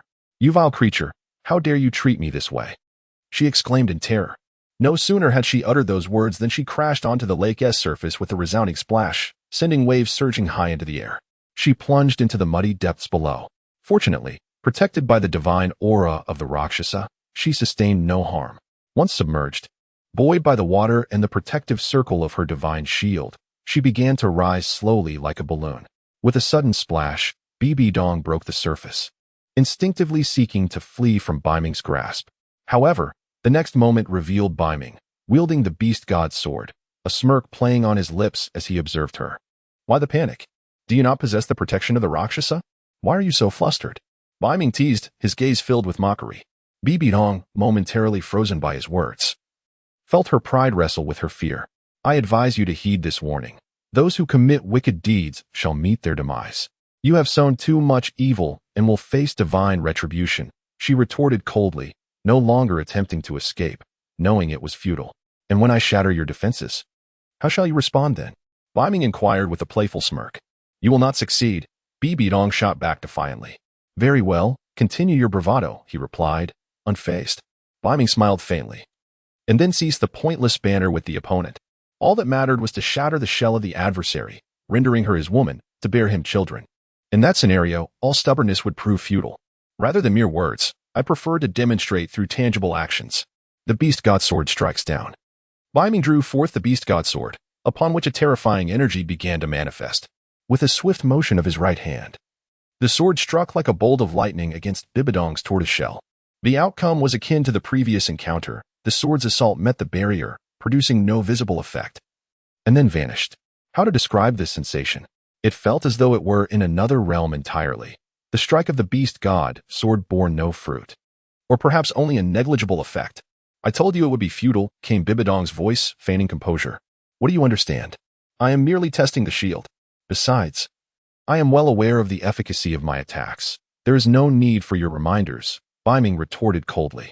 After a brief silence, he reflected that, given his current level of power, breaching the protective aura of the Rakshasa god was a daunting challenge, likely requiring an extensive duration. Is there any other means available? Any method to expedite this process? Now, observing Bibidong's defiant demeanor, Beiming's mind raced with thoughts of swiftly dismantling the Rakshasa god's defenses, eager to teach Bibidong a lesson. Suddenly, Beiming paused momentarily. Perhaps he recalled something, for his eyes suddenly gleamed with a newfound brilliance. Do I not possess a remarkable innate ability? This extraordinary power is known as Devour the Divine. It is an enhanced version of mere consumption, capable of engulfing all things under heaven. Previously, I even consumed the calamity clouds. Now, merely a fragment of a Rakshas's divine consciousness stands before me. Surely, it can be devoured as well. Without further ado, I shall proceed. Beiming was not one to hesitate. He extended his hand directly and placed it upon the turtle shell of Bibidong. With a surge of soul power within him, he activated his innate divine ability, Devour God. Bibidong sensed Beiming's hand resting on the turtle shell but paid it no mind. After all, he had just unleashed a formidable attack, augmented by a divine artifact, yet had failed to breach the barrier of the Rakshasa goddess consciousness. There was no way this feeble hand could shatter such divine will. Bibidong was certain that Beiming could not penetrate the Rakshasa goddess consciousness, nor would he spare her. Thus, she opted to close her eyes, adhering to the philosophy of out of sight, out of mind. Do as you will, you cannot harm me anyway. However, in the next moment, panic engulfed Bibidong. What are you doing? Stop this at once. Her heart raced with a blend of shock and fury as she sensed a terrifying devouring force emanating from Beiming's palm. This power was unlike any ordinary consuming force. It could even engulf the shield constructed by the Rakshasa god's divine power. She could feel the energy of the Rakshasa goddess consciousness within her dwindling continuously. Although the decrease was subtle, it was undeniable. Given enough time, Beiming would devour the entirety of the Rakshasa goddess consciousness. This was outrageous. This was the consciousness of a god-level powerhouse, and he dared to consume it? Bibi's heart raced in alarm. Beiming was indeed a freak, unafraid to challenge even the essence of a god-level entity. In a moment of desperation, she thrust her hand forward, intending to push Beiming away. Yet, his hand clung to the turtle shell like a powerful suction cup, and despite her best efforts, she could not break free. You must stop. A wave of panic washed over her, compelling her to struggle, but her efforts were futile. Stop? How could I possibly halt? This Rakshasa goddess consciousness has been obstructing my endeavors. I shall consume it and obliterate the legacy of the Rakshasa god. Let us see if he dares to interfere with my plans again. Beiming spoke with an expressionless demeanor. Such matters could not be left to a woman. The sooner he breached the turtle shell, the sooner he could enjoy a bountiful future with Bibi. Not only would this alleviate the pressure on Xiao Wu and the others, but it would also serve his own interests. In a moment of defiance, Beiming disregarded Bai Dong's counsel and abruptly summoned his soul power, commanding the devouring god to consume the divine essence of the Rakshasa deity. In the blink of an eye, he had absorbed a significant portion of the Rakshas's divine energy. The consumption continued, with the count rising to 6, 7, and 8. As time elapsed, the divine essence of the Rakshasa grew increasingly feeble, becoming more translucent.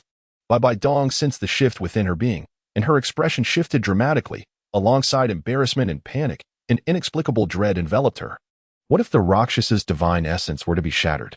Would I be compelled to bear Beiming's child? If that were to occur, how could I face you, Xiaojing?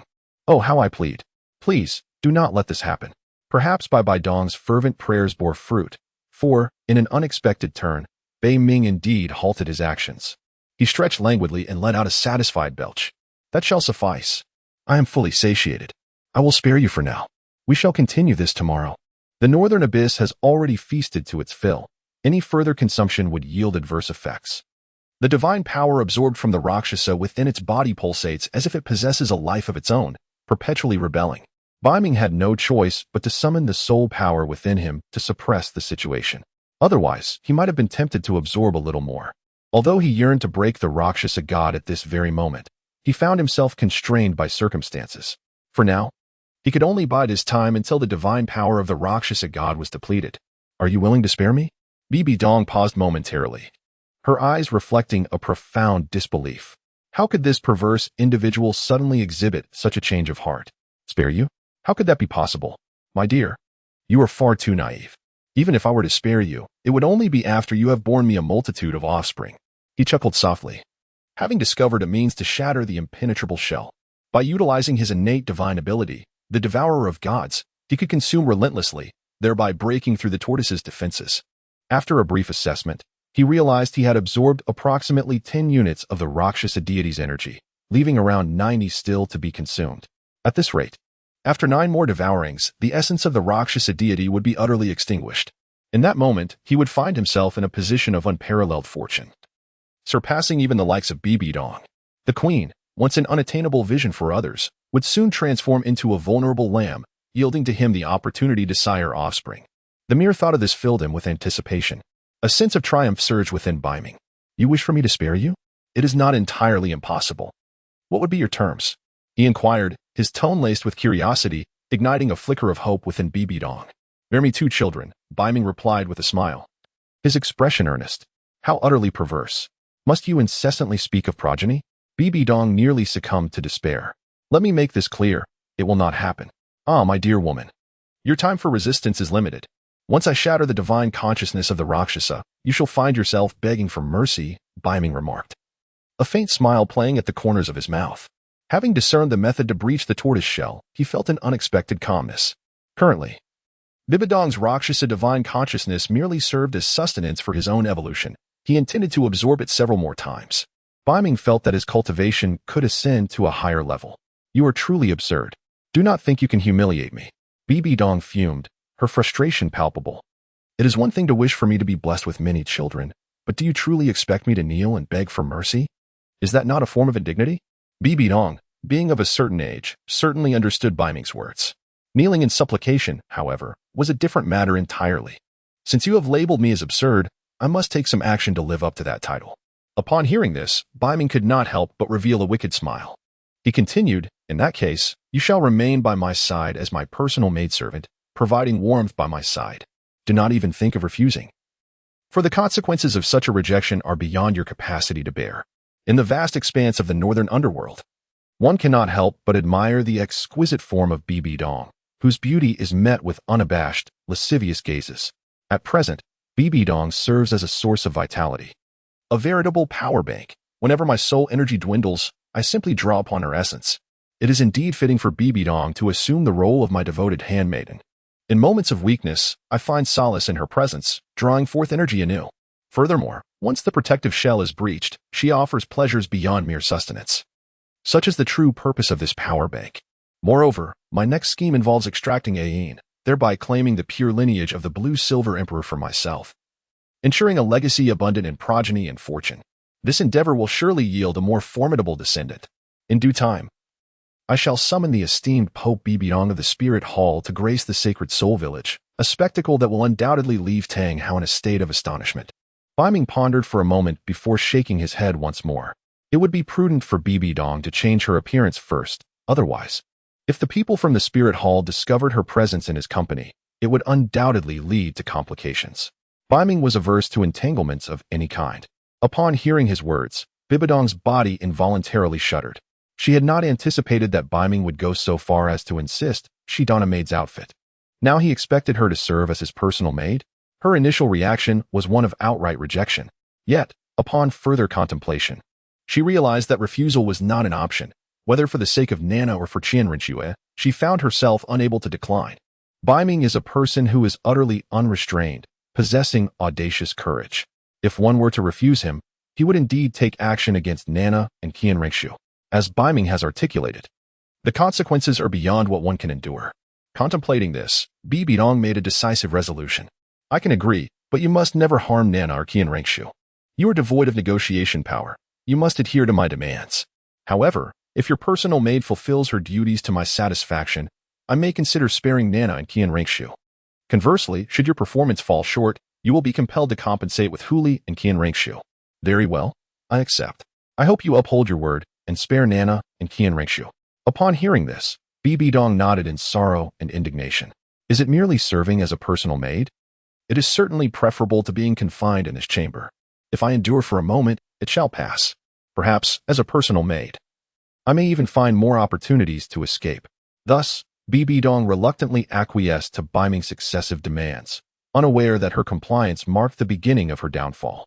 As the saying goes, a woman at 30 is as fierce as a tiger, yet every night she is as lonely as snow. Should a man audaciously pry open Bibi Dong's heart, her body would reveal its sincerity. The two returned together to the Beast God Temple shortly thereafter. Beiming and Bibi Dong made their grand entrance before the Beast God Temple, catching the attention of the gathered crowd from Beast God Mountain. Meanwhile, the members of the Seven Treasure Glazed Tile School, including Ning Rongrong, were resting within the main hall. As Beiming and Bibi Dong walked in together, the onlookers' eyes widened in astonishment, their gazes fixed in disbelief upon the duo. Beiming remains as usual, dressed in a manner that is perfectly normal. However, what about Bibi Dong? What is the situation with her? Astonishingly, she has donned a maid outfit and follows Beiming with an air of delicate charm. What has Beiming done to the Pope? Has he tamed him? The crowd's imaginations run wild, particularly the members of the Seven Treasures Glazed Tile School, who are utterly astonished. Their son-in-law truly possesses audacity beyond measure. It appears he has indeed subdued Bibi Dong to the status of a maidservant. No walls to lean on. I am simply in awe of you. Although Ning Fengji and the others are immensely curious, they dare not inquire further. In just 2 days, they must guard the eye of ice and fire. It is wiser to quell their curiosity for now. As the saying goes, curiosity killed the cat. Ning Fengji is acutely aware of the current predicament of the Seven Treasures Glazed Tile School. It is better to avoid unnecessary troubles. Furthermore, Beiming's matters are beyond his control. Upon returning to the Beast God Temple, Beiming seated himself upon the throne of beasts. Ning Fengji, curious, followed him inside. However, his curiosity led him to a scene that left them both utterly astonished. As Beiming traversed through the crowd, he ascended to the Beast King's throne, exuding a vibrant charisma, commanding respect without a hint of anger, embodying the essence of a sovereign akin to the ruler of the Soul Beast clan, radiating an aura of dominion. In stark contrast, Bibi Dong, who once held the esteemed position of the Pope of the Spirit Hall, now found herself in a state of utter humility, clad in a tantalizing maid's outfit. She stood behind Beiming, embodying the role of a servant. "Bibi Dong, I am thirsty. Please fetch me a glass of water," Beiming commanded. Upon hearing his words, a wave of indignation surged within her, yet she gritted her teeth and complied, dutifully pouring water for Beiming. "Here's your water," she said, handing over the glass. Her cheeks flushed with embarrassment. As the former Pope of the Spirit Hall, this was her first experience in such menial tasks, and she felt somewhat clumsy in her execution. Meanwhile, as Beiming was about to grasp the cup of water, a melodious voice resonated in his mind, causing him to freeze momentarily, only to be overcome with joy. "Congratulations to the host, for your descendant, Wu Tong, has successfully broken through to the soul realm, triggering a system reward. Congratulations, host, for obtaining 5 transformation pills. Congratulations, host, for acquiring 10 soul bones of 10,000 years. Congratulations, host, for receiving 5 turtle breath jade pendants. Congratulations, host, for obtaining 1 blue silver emperor evolution liquid. Congratulations, host, for gaining 30,000 years of cultivation. Congratulations, host, for receiving a special physique enhancement elixir. All system rewards have been securely stored in the system space, and the host may retrieve them at any time." As Beiming immersed himself in the system's realm, he beheld rewards emerging one after another, nearly overcome with joy to the point of leaping. Had it not been for the consideration that he was within the Beast God Temple, and that his future father-in-law was also present, he might have succumbed to his exuberance. Beiming yearned to sing a couple of songs, a desire that had long been anticipated and now finally fulfilled with the arrival of the system reward. Earlier, when he visited Wudong, he had already noticed signs of her breakthrough. To his astonishment, she had indeed transcended her previous limits. Such remarkable talent left Beiming feeling envious. He had to concede that, relying solely on cultivation, his innate abilities might genuinely pale in comparison to Wudong's.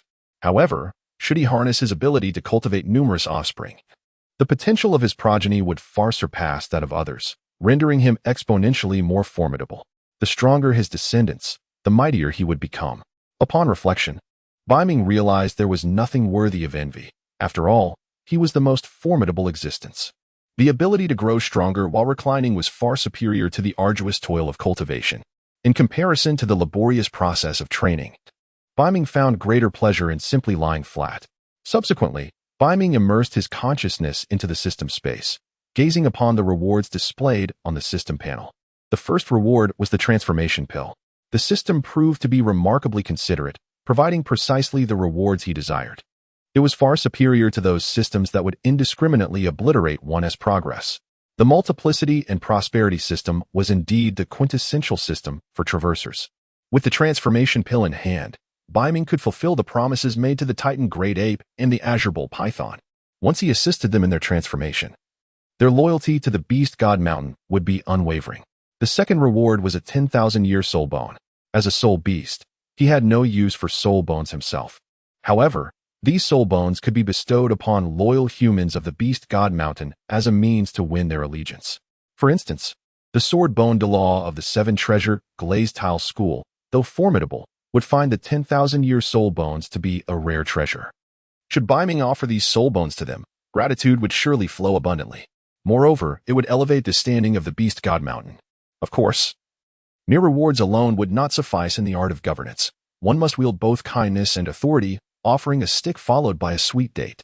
In this manner, not only would the Beast God Mountain gain the support of the Titan Great Ape and the Azure Bull Python, but it would also secure the assistance of the 7 treasure glazed tile school, truly positioning itself to contend for dominion over the world, with vast territories easily within reach. Beiming was already well acquainted with both the first and second rewards, leaving little to elaborate upon. Thus, he shifted his attention to the third reward.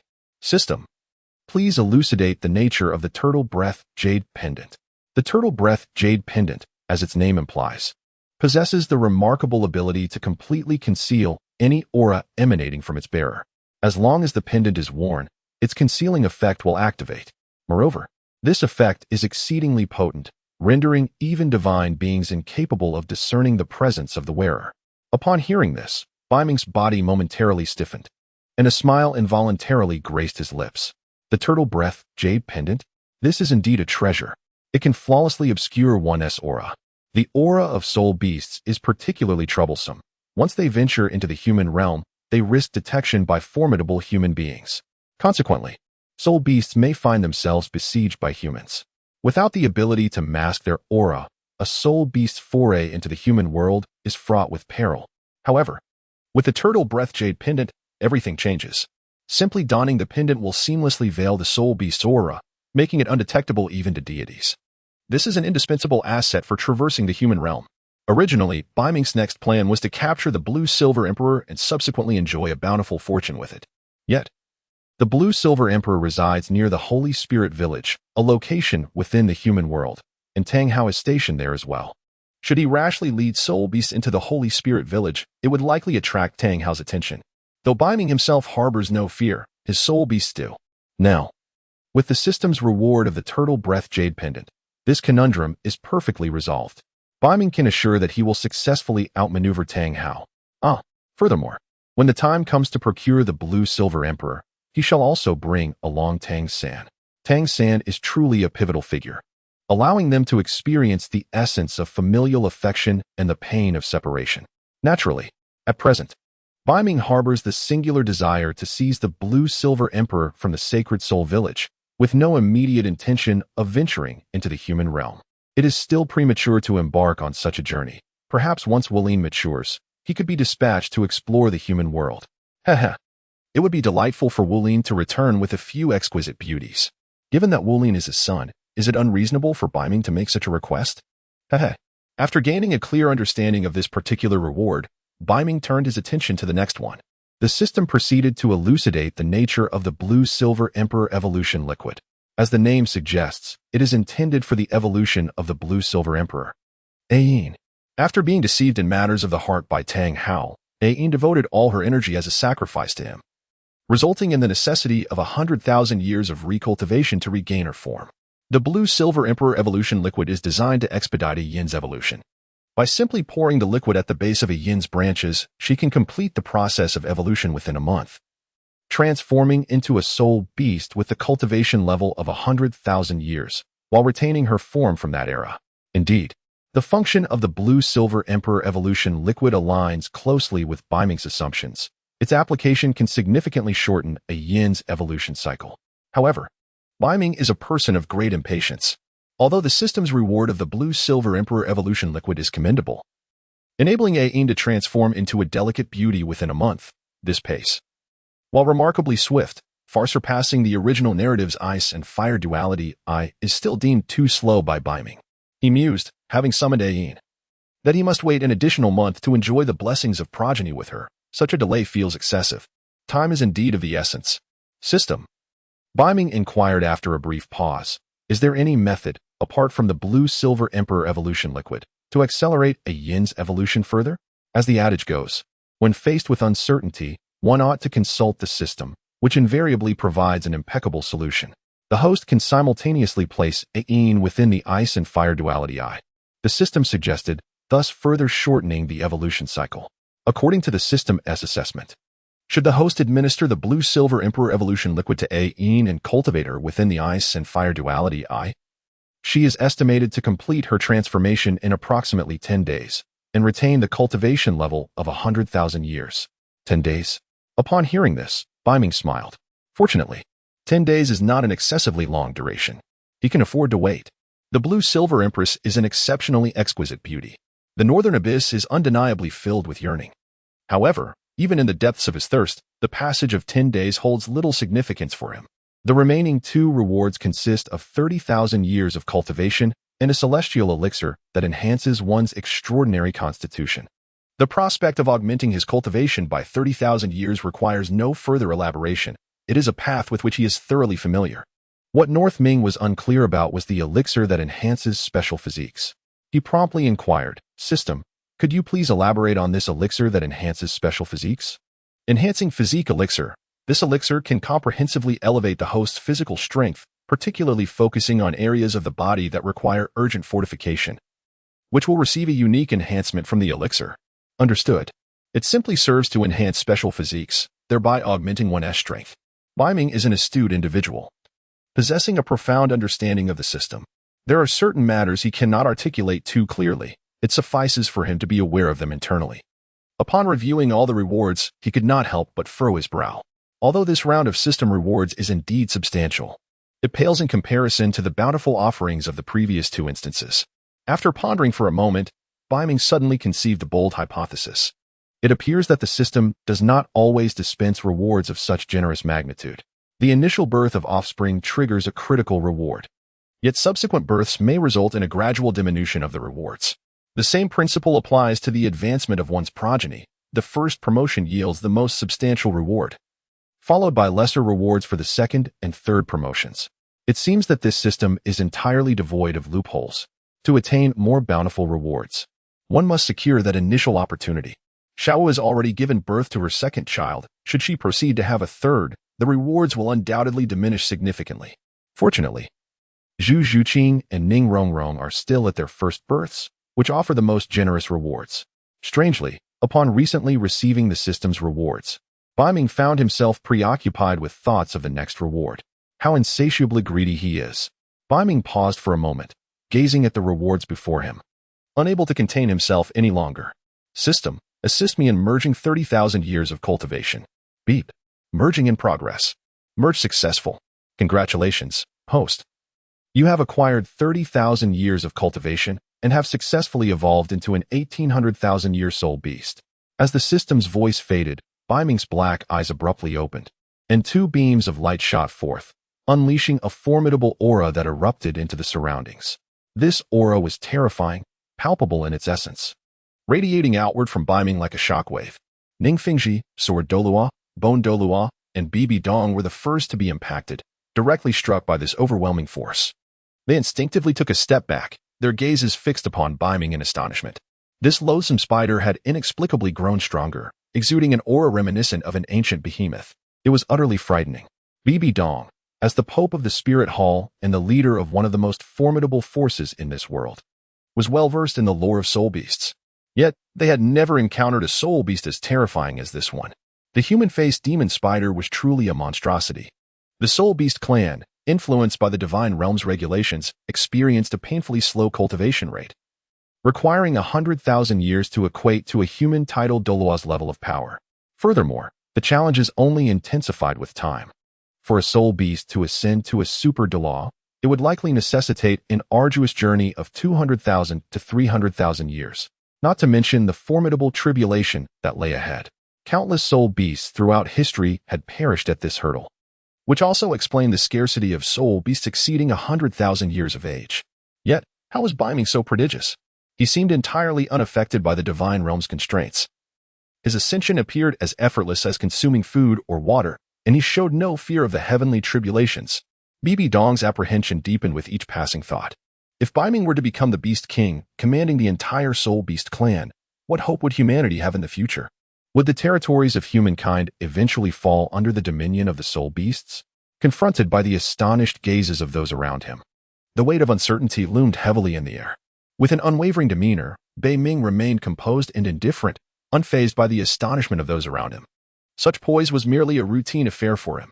In the presence of a gathered crowd, he refrained from ostentation, choosing instead to embody a more understated approach. Thus, he neither flaunted nor uttered a word. Instead, he simply retrieved a unique elixir designed to enhance one's extraordinary constitution and consumed it in a single gulp. The moment the elixir touched his tongue, it dissolved effortlessly. As it descended into his abdomen, Beiming felt a formidable surge of power erupting within him, leading to a ferocious collision of energies. In the midst of this tumult, his own strength began to merge with this newfound vigor, progressively refining his physique. The transformation commenced with his flesh, subsequently extending to his bones, then permeating his internal organs, culminating in the profound enhancement of his formidable essence. Beiming has successfully enhanced his physique through the elixir of fortification.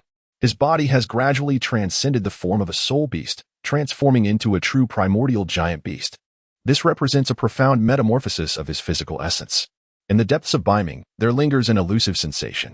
Even without the utilization of soul power, he feels that his formidable physical constitution could elevate him to the rank of a title Douluo. However, possessing a constitution equivalent to that of a title Douluo is fundamentally distinct from being able to triumph over one. A robust physique does not necessarily guarantee victory against a title Douluo. yet it is certain that the constitution of a titled Douluo surpasses that of an ordinary individual. Although Beiming perceives a significant enhancement in his physique, he currently finds himself unable to validate this transformation. He must suppress the restlessness within, awaiting the opportunity to engage in a contest with Tang Hao upon reaching the Sacred Soul Village. After a brief pause, he notices that the internal commotion has subsided. Initially, he believed that the augmentation had reached its conclusion, yet he could not have anticipated that what had transpired was merely an appetizer. The true enhancement was only just commencing. A mysterious force surged within him, erupting forth. In that moment, Beiming sensed a peculiar strengthening occurring within his kidneys. Their original reddish-brown hue began to transform gradually, as a radiant golden light erupted forth, causing the kidneys to take on a lustrous golden appearance. The entire organ had metamorphosed into a resplendent gold, exuding an aura of extraordinary primordial power. Beiming could distinctly sense that the power of his kidneys had been amplified by more than tenfold. Now, he was truly formidable. With a gentle movement, he could unleash a torrent of primal energy from within. This was certainly sufficient. Xiao Wu, Zhu Zhuqing, and Ning Rongrong would likely find it even more challenging to withstand. However, with Huolinger as a safeguard, the last time Beiming had found himself at an impasse with Huolinger during their abundant moments together was due to his lack of strength. But now, that would no longer be the case. After consuming the special physique enhancement elixir, Beiming felt confident that he could compel Huolinger to kneel and beg for mercy. With the acquisition of this miraculous pill, he no longer required Tang San's assistance in seeking additional means to bolster his physique. Meanwhile, Bibi Dong and her companions remained fixated on Beiming. Initially, they believed that his direct ascension to 30,000 years of cultivation was a remarkable feat, an unparalleled elevation. However, to their utter astonishment, they were about to witness an even more astonishing spectacle. Beiming's body trembled gently, causing the skin enveloping him to loosen. With a delicate squeeze, he began to peel away the outer layer. The bronze-hued skin effortlessly shed, revealing the newly formed flesh beneath. How shall I put it? It resembled the process of a snake shedding its skin. Before long, the ancient bronze-colored skin of the northern underworld has entirely shed, revealing the newly formed dermis beneath. This fresh skin is far more exquisite than the original bronze hue, radiating a lustrous sheen, delicate fairness, and silky smoothness. It resembles a magnificent jade. The beauty of this skin is such that even Bibi Dong gazes upon it with profound envy. Ning Fengji, Chen Xian, and Gu Rong of the Seven Treasure Glazed Tile School, upon witnessing the molting of the northern underworld, felt an intensified trepidation within. They understood that for the Soul Beast clan, shedding one's skin is not a trivial matter. Once it occurs, it signifies a true metamorphosis, a profound transformation of one's very essence.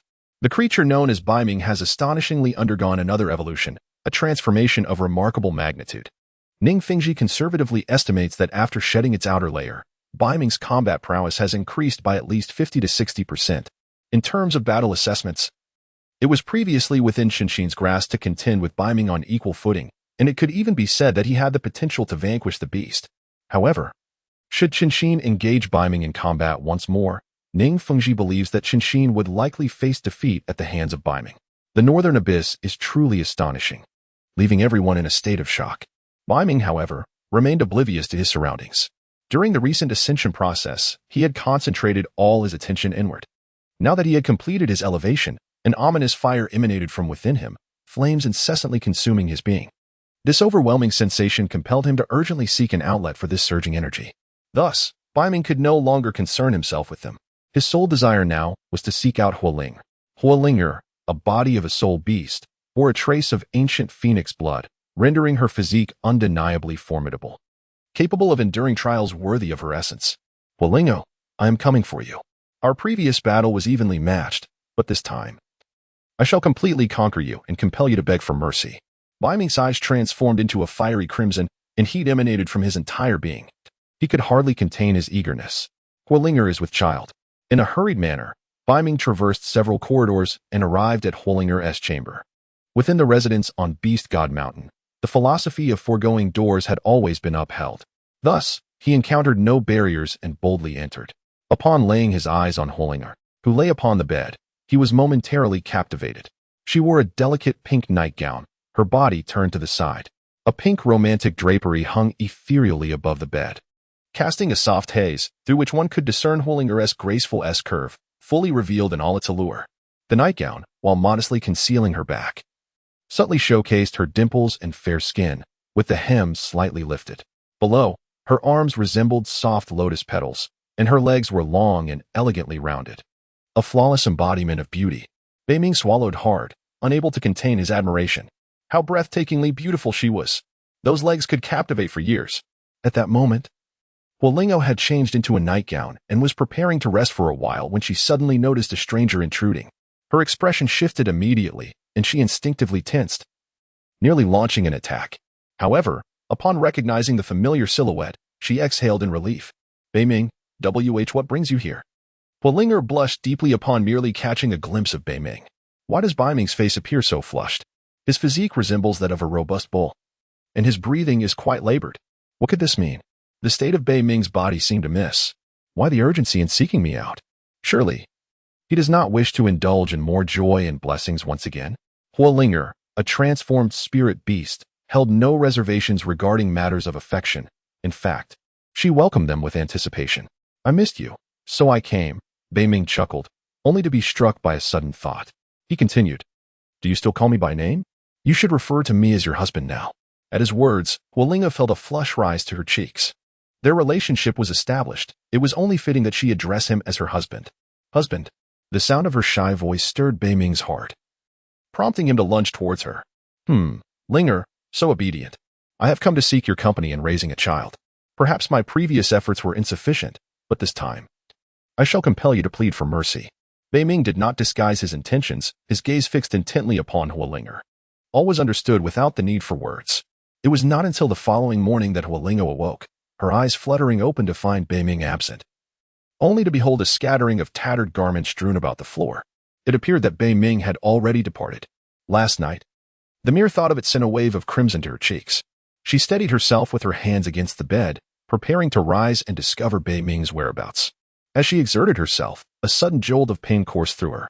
Huolingo furrowed her brow, struggling to maintain her balance on weak legs. How could this be? They had clearly agreed that if she pleaded for mercy, she would be spared. She had indeed knelt and begged. Why then must she endure further torment, rendering her incapable of rising until the next day?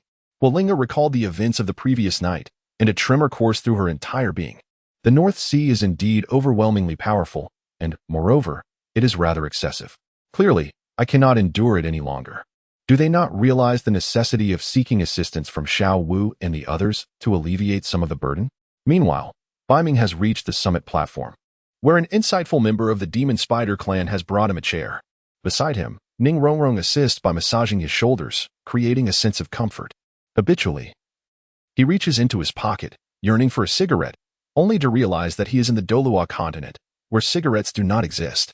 The familiar objects from his past life have vanished, as if everything he once knew was merely a dream. This place is the true reality. However, Beiming was not troubled. He stood at the pinnacle of the food chain in the Douluo Continent, where those who aligned with him thrived, while those who opposed him perished.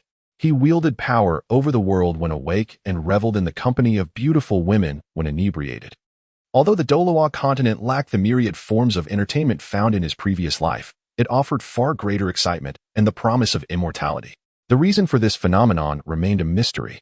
Beiming believes that the Douluo Continent is more suited to him. Not to mention, the abundance of beautiful women is a significant factor.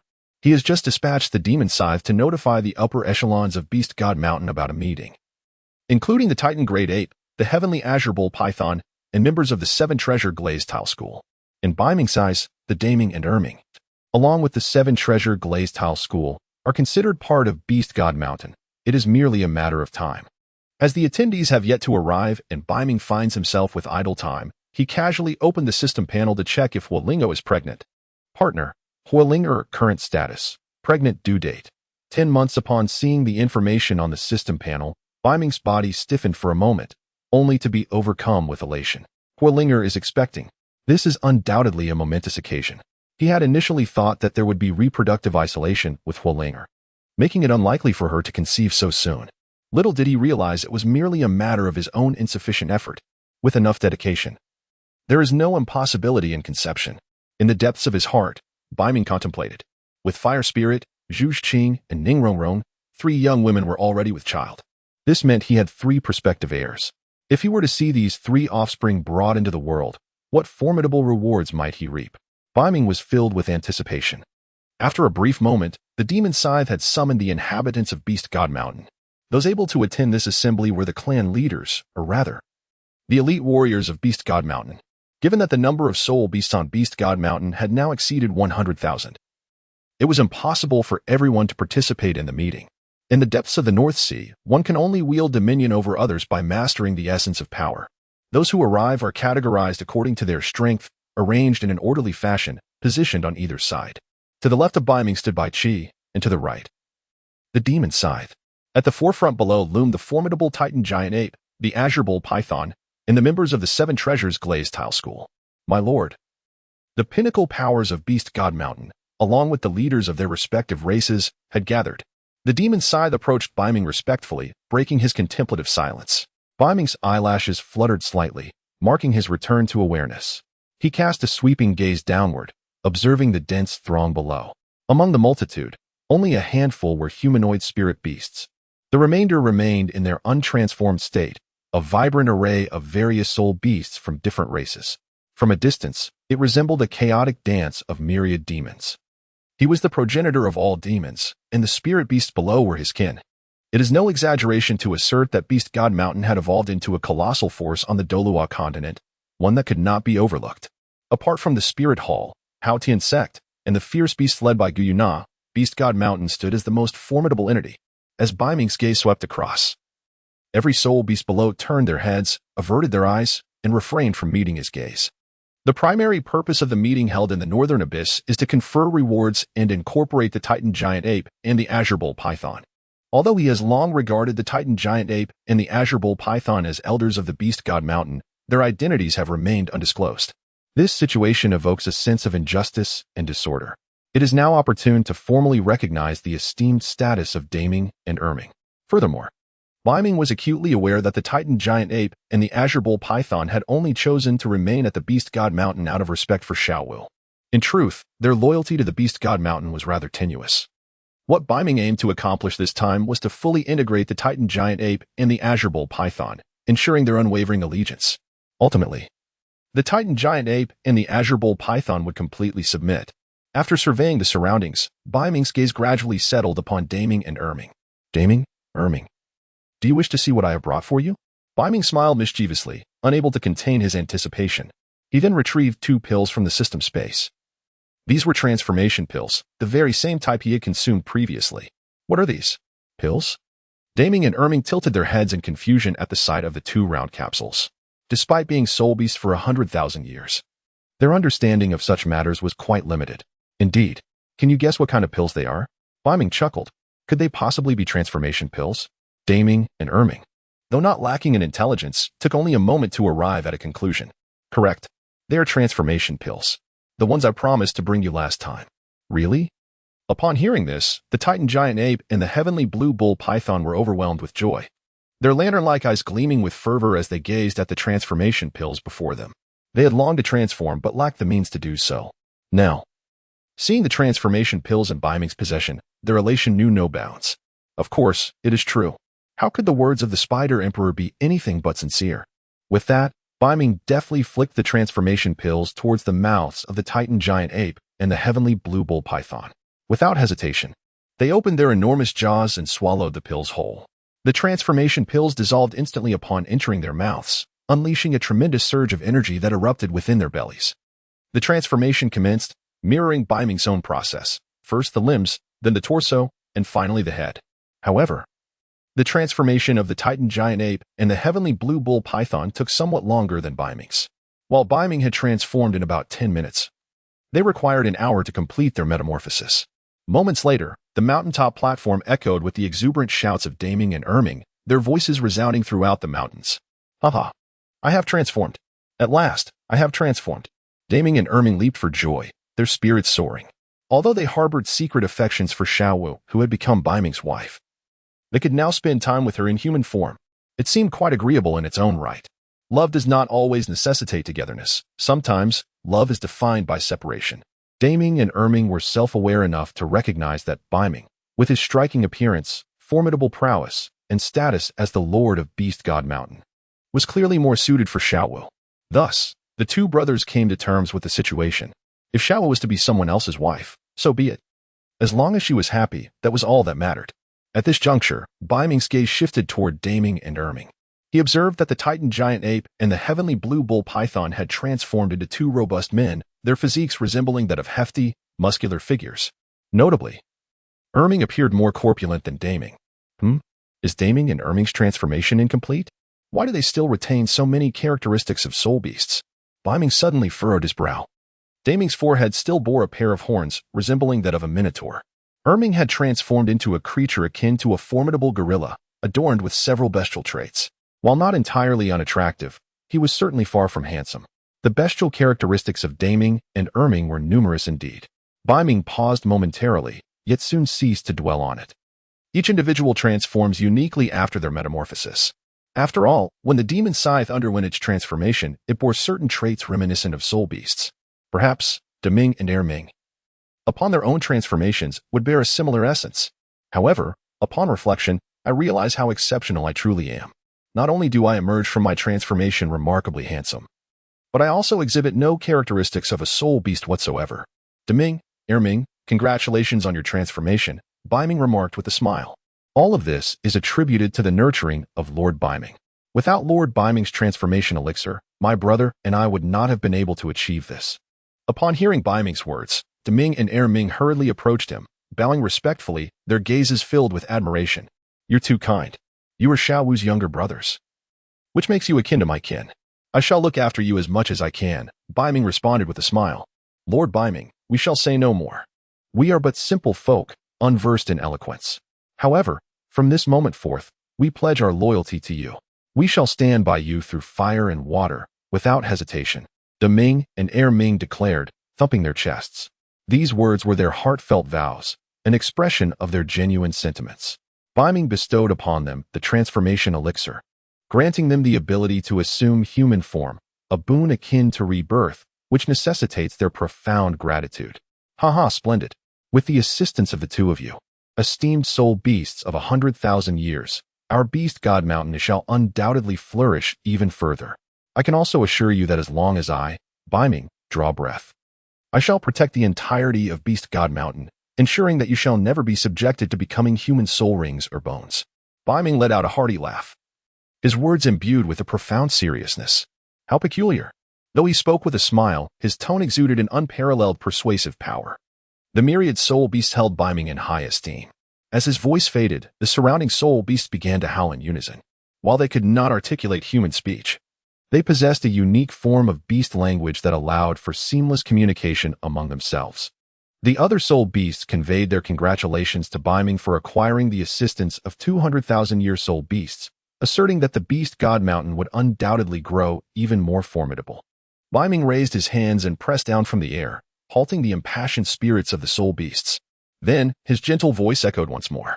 In recognition of the merits of Beiming and Erming in protecting the Beast God Mountain, and considering their esteemed status as 10,000-year soul beasts, I hereby decree the appointment of Beiming and Erming as elders of the Beast God Mountain, their status subordinate only to mine. Do you have any objections? After speaking, Beiming's gaze swept over the assembly, akin to an emperor surveying his subjects. Bai Qi replied, no objections. Mo Lian echoed, I too have no objections. The crowd responded in unison, no objections. Very well, it is settled. From this day forth, Beiming and Erming shall serve as elders of our Beast God Mountain. Beiming decisively confirmed the decision. In such a solemn atmosphere, and under the witness of numerous soul beasts, Beiming and Erming felt a surge of excitement. The blood within them coursed fervently, growing hot. They seemed to transform into true elders of the Beast God Mountain, unable to resist kneeling before Beiming. As elders of the Beast God Mountain, we shall undoubtedly take it upon ourselves to safeguard the mountain and revitalize the Soul Beast clan. Should anyone dare to attack the Beast God Mountain in the future, they must first step over our bodies, Beiming and Erming proclaimed with resolute voices. Upon finishing their declaration, they sensed a heavy weight settle upon their shoulders, a burden known as responsibility. After resolving the matters concerning the two Ming dynasties, Beiming turned and made his way towards Zhu Zhuqing. Upon his return, the other enchanting ladies had already paid their respects, yet Zhu Zhuqing remained unattended. This seemed unjust, for they were all his beloveds. He felt compelled to bestow his affections equally upon each one, ensuring that every lady received his personal attention. Thus, Beiming's purpose for this visit was to reward Zhu Xing. As a delightful little cat, she always evoked a unique sensation within him. Particularly the delightful little cat associated with the facial cleanser, which provided an exceptionally pleasant experience. First, he would shower her with affection, and then bid her farewell, of course. Beiming could swear that his desire was not merely for Zhu Zuqing's physical form, but rather a genuine longing for her presence. After all, his next endeavor involved a journey to Holy Soul Village to seek out Ayin. Once he arrived in Holy Soul Village, it would be an extended period before he could reunite with his beloved wives. Upon entering Zhu Zuqing's chamber, in Beiming's discovery that Zhu Zuqing was not present, he inquired among the members of the faceless demon spider clan, only to be informed that Zhu Zuqing had gone to the dungeon in search of Dai Mubai. Alas, seeking Dai Mubai? The corners of Beiming's mouth curled into a mysterious arc. If that is the case, then I shall be exhilarated. Beiming turned his head and proceeded toward the dungeon of Beast God Mountain. Dai Mubai was imprisoned at the very bottom of the dungeon, a place steeped in darkness and permeated by a foul, putrid stench. Furthermore, this location was teeming with insects. It was certain that Dai Mubai was living quite comfortably in such an environment. As Beiming strolled for a while, he approached the vicinity of the dungeon and could faintly hear the conversation between Zhu Zuqing and Dai Mubai. Dai Mubai appeared to be in a state of madness, utterly devoid of his former vigor. Due to incessant mosquito bites and the corrosive effects of foul water, his face had become akin to the surface of the moon. Grotesque in appearance. Moreover, with his hair disheveled, he resembled a lunatic. Upon seeing Zhu Zuqing, he frantically tugged at the chains, incessantly banging against the dungeon bars. Zuqing, hurry! Save me! Dai Mubai bellowed in desperation. He could scarcely bear another moment in this wretched place. It was evident that remaining here would lead to his demise. In his despair, particularly after the betrayal of the Seven Treasures glazed tile school, he felt utterly powerless to escape. Yet, just when hope seemed lost, Zhu Xing, his fiancée, appeared before him. She was like a beacon of light piercing through the darkness, rekindling his hopes anew. However, the words that followed from Zhu Zuqing plunged Dai Mubai into an abyss of despair. Dai Mubai, I will not save you. I am now a part of the Beast God Mountain, and I shall never betray it. She hesitated before speaking, her gaze drifting down to her slightly rounded belly. During this period, Beiming's meticulous care had ensnared her heart. Life at the Beast God Mountain was indeed pleasant, free from the anxieties of the Zhu and Dai family alliances and the treacherous intrigues of the Star Luo Empire's royal court. Beiming provided her with a sense of security, leading her to conceive a child. It is no exaggeration to say that Zhu Zuqing has now lost her desire to leave. What do you mean? Dai Mubai questioned in disbelief, his voice trembling slightly. He never anticipated that Zhu Zuqing would utter such hurtful words. Zhu Zuqing, you are my fiancée, my future wife. I hold no grudges against you, nor do I disdain the fact that you are carrying another's child. How could you do this? If only you would reconcile with me and rid yourself of that unwanted burden. I am still your fiancé, and yet, after all my struggles to find you, even risking my own well-being, you tell me you refuse to leave? You won't even help me? A bitter smile spread across his face as Zhu Zuqing remained silent, leaving him in despair. What? Are you so afraid to speak to me now? Dai Mubai? Our engagement was merely a matter of parental arrangement. It seems neither of us took it seriously. Let's put that behind us, Zhu Zuqing finally replied after a pause. Huh? No one took it seriously? Just me, right? Dai Mubai's gaze grew cold. He was taken aback by Zhu Zuqing's transformation. After a moment of hesitation, her soft voice returned. Why not stay with me on Beast God Mountain? I could plead with Beiming for a lighter punishment for you, and I could help you find a menial job there. Wouldn't it be better to live a simple, safe life than to endure the cruel royal wars in the Star Luo Empire? Originally, Zhu Zuqing intended to think of Dai Mubai's well-being, but her words only incited his anger. You, Zhu Zuqing, have a heart of stone. You have betrayed me and changed your mind. That would be one thing. But now you wish to make me a mere servant on Beast God Mountain? Dai Mubai's fury boiled over. What do you take me for? Shall I forego my dignity? You are my fiancée, How can you treat me this way? He shouted, pointing a trembling finger at her. On the verge of an explosion of rage. Mubai, let us not speak of our engagement anymore. I am now the lady of Beast God Mountain. Zhu Zuqing replied coldly. For some reason, hearing Dai Mubai mention their engagement made her inexplicably angry. Lady of Beast God Mountain? How audacious. Have you forgotten the alliance between the Zhu and Dai families? If you dare to betray our engagement, both families will pursue you relentlessly. Do you not fear for your life? Dai Mubai exclaimed frantically, attempting to leverage the power of their families against her. However, before he could finish, a voice filled with jealousy interrupted them. Who dares to harm my wife? The Zhu family? The Dai family? If they dare to set foot in the Stardo forest, they will leave only if they can survive. Otherwise, I will write my name backward, Beiming stated coldly, striding toward Zhu Qing. Ignoring her protests, he fiercely embraced her. Stop. Stop, stop. A charismatic and domineering aura enveloped Zhu Qing, flushing her cheeks with embarrassment as she tried to push Beiming away, but he refused, forcing her back until she was pinned against the wall. At that moment, Beiming grasped her chin with his right hand, speaking in a tone that was both commanding and slightly wicked. What? Are you afraid? No, Zhu Qing stammered. Is it because Dai Mubai is here? And no, it's not, she replied, her face reddening as her eyes darted away from Beiming, a forbidden thrill igniting within her. Yet, she knew she must remain composed. Beiming, please. Stop. Dai Mubai is still here, she nearly cried, unable to believe Beiming's audacity, unrestrained in his actions. Isn't it better to let him give up completely? Beiming smiled wickedly, disregarding everything else, and leaned in to kiss Zhu Qing. So sweet. Delightful.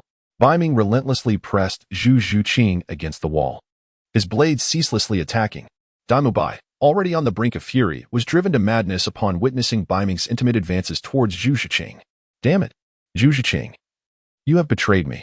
Surely, you cannot wish to exacerbate my suffering further? Must you flaunt it before my very eyes? His cries echoed in despair. Annihilate this world. Dai Mubai, consumed by rage, raised his hands and relentlessly struck the prison bars. Using both his limbs and even ramming his head against the wall in a fit of self-destructive fury. I will kill you. I shall end you both, you wretched pair. His voice was a cacophony of anguish. You vile traitors. Dai Mubai's madness intensified, had his glare possessed lethal force. Beiming and Zhu Qing would have met their demise countless times over. Beiming, cease this madness and release me. Zhu Qing, feeble and exhausted, had expended every ounce of her strength in a futile attempt to resist. In the depths of the northern underworld, where Zhu Qing holds no dominion, a barrier of soul power obscures Dai Mubai's line of sight, and then, unabashedly, the revelry of song and dance commences. The barrier merely conceals vision. The sounds within still permeate the air. As Dai Mubai listens to the cacophony at his side, he succumbs to madness. By heavens, this wretched pair of scoundrels. Cursed be they. They deserve death. Overwhelmed by an unbearable weight, his spirit begins to darken, transforming him into a vengeful fiend intent on annihilating the world. Having lost faith in love, Dai Mubai resolves to eradicate every couple that exists. Alas, even in his descent into darkness, he cannot evade the retribution of the northern underworld. This dungeon becomes his final sanctuary. He shall never escape this fate. After a prolonged silence, Beiming cradled Zhu Qing, emerging from the barrier of soul power, only to witness her fainting once more. Alas, her bloodline is too feeble, a significant drawback indeed. It appears that enhancing Zhu Qing's bloodline must be prioritized. As he cast his gaze ahead, he suddenly beheld Dai Mubai, his eyes ablaze with murderous intent and shrouded in darkness, staring at him with an icy demeanor, resembling a rabid dog. Has he succumbed to darkness? Beiming sighed softly, a tinge of disappointment lingering in his heart. Dai Mubai's inner fragility was truly disheartening. Could he not even endure this? Alas, I had overestimated you. Initially, Beiming intended to swiftly eliminate Dai Mubai. However, upon glancing at Zhu Qing in his arms, he promptly shook his head. It would be wiser to spare Dai Mubai for the time being. The value of Dai Mubai was not insignificant. It was not fear of Zhu Qing's inability to cope with his demise that held him back, but rather the concern that if Dai Mubai were to perish, he would lose the opportunity to extract the bloodline of the evil White Tiger. Such a loss would hinder Zhu Qing's bloodline evolution. Dai Mubai, congratulations. You have fortuitously evaded death today. Yet, be forewarned, your luck may not last for long. The Northern Profound murmured softly before departing. At this moment, Dai Mubai was rendered utterly powerless. Had he not yet discovered a method to extract the sinister-eyed White Tiger's bloodline, he would have long since dealt with his adversary. Beiming gently carried Zhu Qing back to her chamber and laid her upon the bed. He then instructed his kin to tend to her with utmost care before taking his leave. It was time to seek out Ayin. The current situation with the few young women was unsustainable. An expansion of their endeavors was imperative.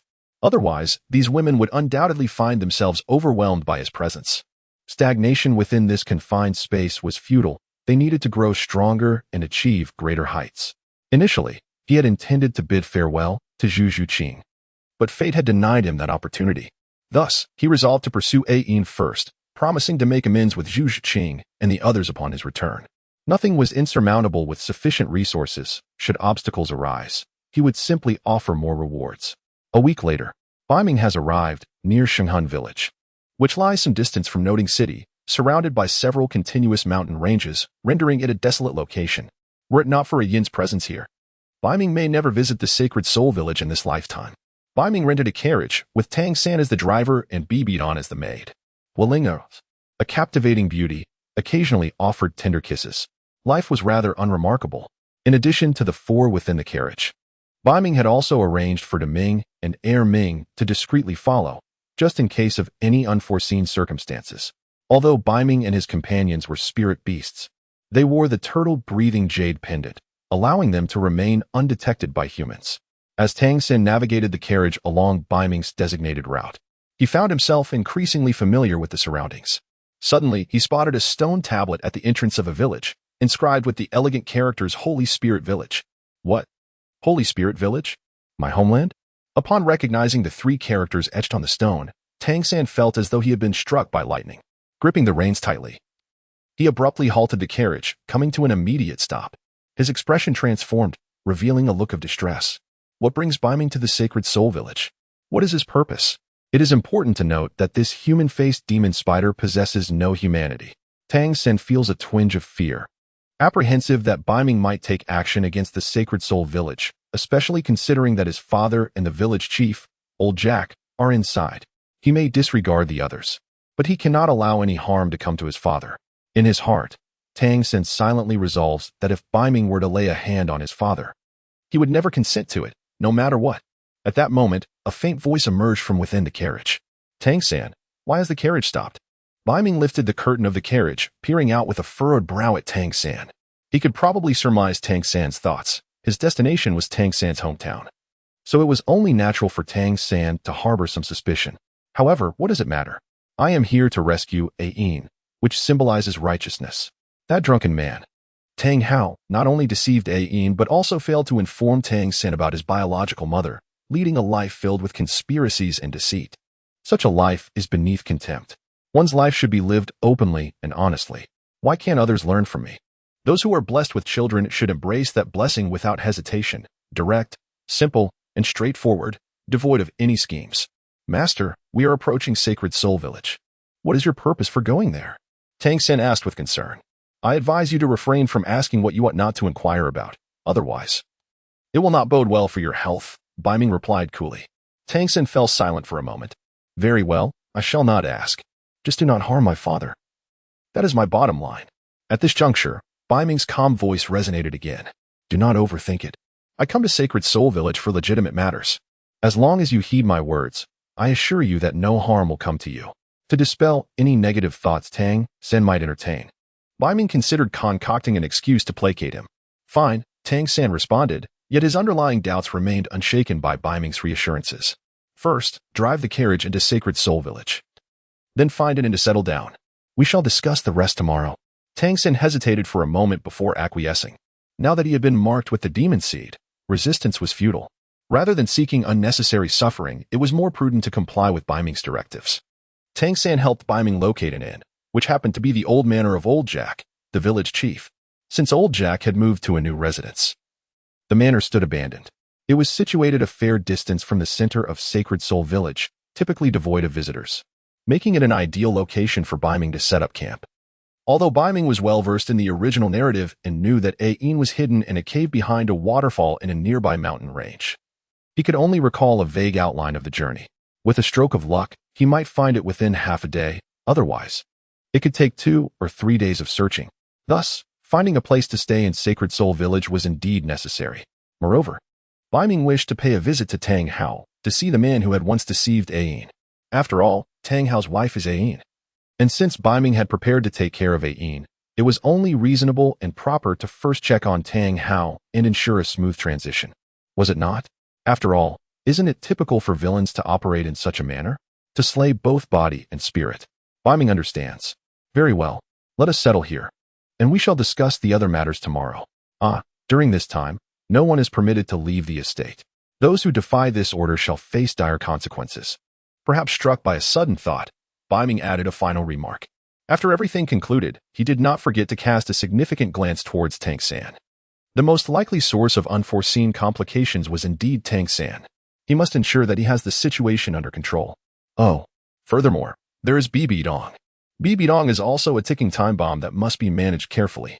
Upon reflecting on this, Beiming communicated telepathically with Hualingers, urging her to keep a vigilant watch over Tang San and Bibi Dong before departing.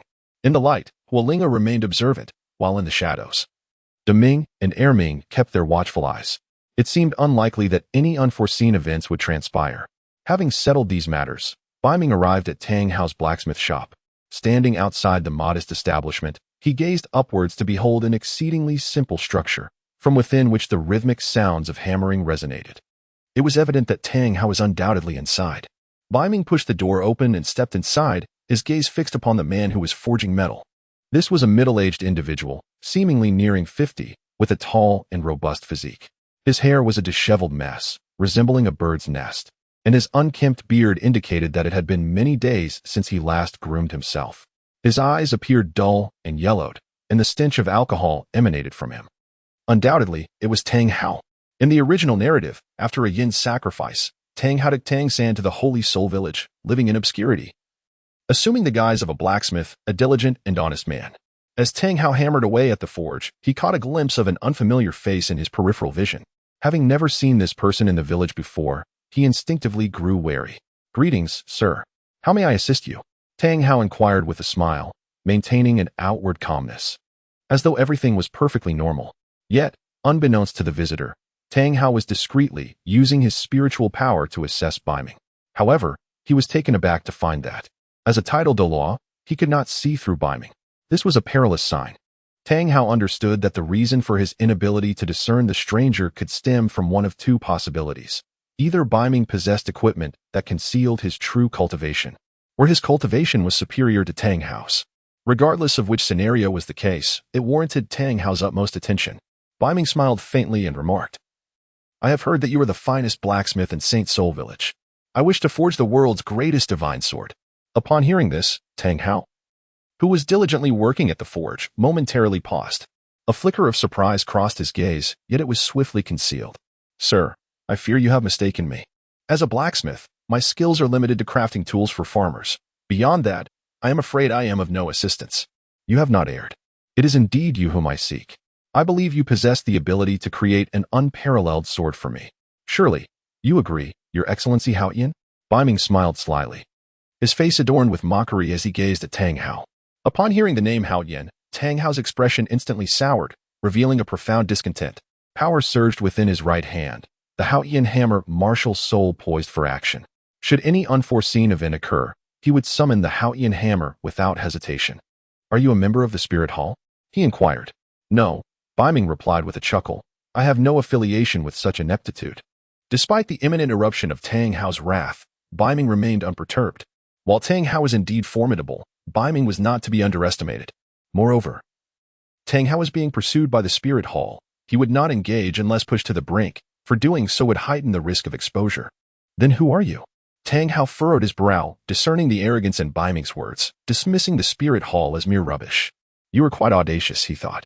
However, from the tone of the conversation, it was evident that Beiming was not affiliated with the Spirit Hall, for a true member would never speak so disrespectfully. Realizing this eased Tang Hao's tension. His greatest fear was encountering a Spirit Hall member. If Beiming was not one of them, he deemed him unworthy of such concern. "You are not yet worthy to know my identity," Beiming retorted, clicking his tongue. "What would your reaction be if I claimed to be here to thwart you?" Tang Hao paused momentarily. He had encountered arrogance before, yet never of this magnitude. Conversing with Beiming ignited a simmering fury within him. Had his circumstances not been delicate, he would have already silenced his opponent. Beiming smiled faintly, remaining silent. At that moment, Tang Hao's calm voice resonated once more. "Allow me to pose another question. How did you come to know my identity? Do not inquire. If you do, I shall not divulge it. Beiming retorted with a click of his tongue. You truly court death, since you are aware that I am the Haotian Douluo. How dare you speak to me in such a manner? A wave of indignation surged within Tang Hao. Yet, due to his inability to discern Beiming's cultivation level, he refrained from any rash actions. Dynasties rise and fall, with talents emerging in abundance. How can you be so certain that it is I who seeks death? What if it is you who meets your demise? Beiming rendered Tang Hao speechless. How infuriating. This young man was utterly reckless. Tang Hao, feeling deeply insulted, simmered with rage, wishing he could strike his adversary dead in one blow. Just as Tang Hao fell silent, Beiming suddenly stepped forward, unleashing an overwhelming aura cultivated over 18,000 years. Confronting Tang Hao directly. Enough of the pleasantries. I shall pose but one question. Are you capable of forging an unparalleled sword for me? As Beiming's words hung in the air, the aura akin to that of a tidal Douluo surged to its zenith, striking Tang Hao with palpable force. Tang Hao involuntarily took a step back, his heart seized by astonishment. This aura? Tidal Douluo level? Moreover, it was that of a peak tidal Douluo, verging on a super Douluo. In terms of aura alone, it was already on par with his own. At this moment, Tang Hao no longer dared to underestimate Beiming, treating him as an equal. The tides of time bring forth new talents. The Yangtze River surges forward, while the previous waves are left behind on the shore. The ancients truly do not deceive me. A sense of despair welled up within Tang Hao. Though Beiming appeared youthful, even more so than Tang Hao in his own youth, his power was vastly superior. It was likely that Tang Hao himself had not anticipated that before him stood not a mere human, but a soul beast with an 18,000-year cultivation. After a brief pause, Tang Hao too released his tidal Douluo aura. The two forces clashing momentarily in the air before gradually dissipating, each exhibiting a sense of equivalence. I regret to inform you, I am unable to assist. My refusal is not born of unwillingness to forge a sword, but rather from an inability to do so. I hope you will seek assistance elsewhere. Furthermore, I kindly request that you refrain from disturbing my current way of life. With that, Tang Hao rose and clasped his hands in a gesture of farewell, signaling his intent to part ways. Both were tidal Douluo level powers, and he wished to avoid any conflict. However, the next words from Beiming caused his veins to bulge, igniting an overwhelming rage within him. Very well. Since you are unable to forge the treasured sword, I shall not press the matter further. However, I have heard that you possess a right leg bone that is 100,000 years old. Might you be willing to part with it? Beiming said, gazing at Tang Hao with a mocking glint in his eyes. This right leg bone had fallen during a yin sacrifice, and Tang Hao had always hesitated to use it, ultimately allowing it to fall into the hands of Tang San. The true objective of Beiming is to reclaim the right leg bone of a yin, although he claims that the soul bone is of no use.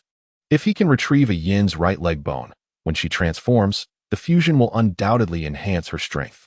Upon hearing this, Tang Hao's expression instantly shifted, a surge of wrath igniting within him. You are damned. You are utterly cursed.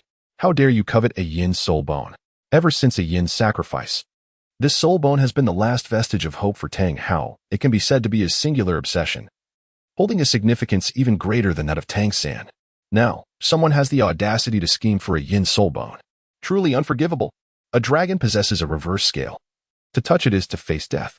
The once disheveled figure of Tang Hao, who appeared as a mere drunkard, was instantly transformed, his despondency vanishing, replaced by an aura of sovereign disdain. In an instant, a Haotian hammer manifested in his right hand. The hammer, resplendent in deep crimson, was enveloped by mysterious runes, exuding an overwhelming sense of power. With a swift motion, the Haotian hammer hurtled toward Beiming. Facing the raging Tang Hao, Beiming remained utterly unperturbed. He drew forth the beast god sword, standing resolutely in place. As the Haotian hammer descended upon him, the beast god sword was deftly positioned horizontally, resulting in a tremendous clash that emanated a powerful shockwave from the weapons of both combatants. The Haotian hammer was effectively halted, unable to advance further. The two were evenly matched in strength, with Beiming perhaps exhibiting even greater prowess, for the challenge of defense far surpasses that of offense. Tang Hao, witnessing Beiming effortlessly neutralize his assault, felt a shift in his demeanor. It became evident that his opponents might exceeded his initial estimations. Nevertheless, retreat was not an option he would entertain. As a tidal Douluo, the pride inherent in such a title lingered within him. With a cold demeanor, Tang Hao issued a menacing ultimatum. Should you dare to covet that soul bone again, I assure you, I shall take your life without hesitation. It appears you are unwilling to relinquish that soul bone to me. I merely hope you do not come to regret your decision." Beiming maintained an impassive expression, his countenance perpetually reflecting a neutrality that rendered his emotional fluctuations inscrutable.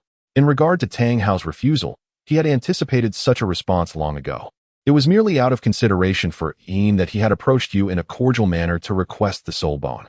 Since you are unwilling to part with it, I shall have Yin make the request on my behalf.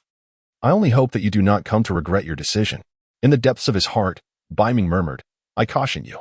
Should you dare to covet my soul bone again, I assure you that your demise will be most grievous." Tang Hao reiterated his warning, for this was his final ultimatum. Had his opponent not been of equal standing, he would have long since eliminated the threat. "Huh, you dare to threaten me? And twice, no less. How amusing. You possess quite the courage. However, allow me to enlighten you. The last individual who dared to threaten me saw their ancestral graves unearthed, leaving their lineage in eternal unrest. Moreover, I have a strong premonition that our paths shall cross again. I merely hope that, when that time comes, you do not find yourself on your knees, begging for mercy."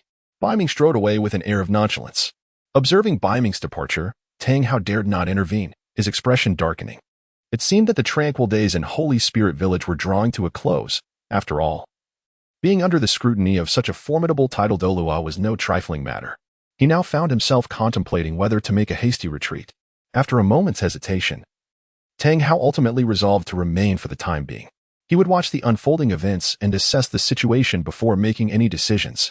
After all, he had grown accustomed to the seclusion of Holy Spirit Village, and venturing elsewhere felt alien to him. Moreover, Yin was still present here. On the other side, Beiming was not angered. Rather, he quietly resolved to ensure that Tang Hao's ancestors would never find peace. Upon returning to the estate, he promptly set out in search of the cave where Yin resided. Initially, he believed it would be a daunting task. However, upon inquiring with the herbalists in Holy Soul Village about the locations of waterfalls in the vicinity, Tang San swiftly received a response. After all, natural waterfalls within the mountains are quite a rare phenomenon. There were only 3 such waterfalls surrounding Holy Soul Village. Under the guidance of the herbalist, Beiming had sought 2 waterfalls in succession, yet found no trace of Yin. An instinctive feeling whispered to him that the final waterfall would surely yield results. The group hastened towards this last waterfall.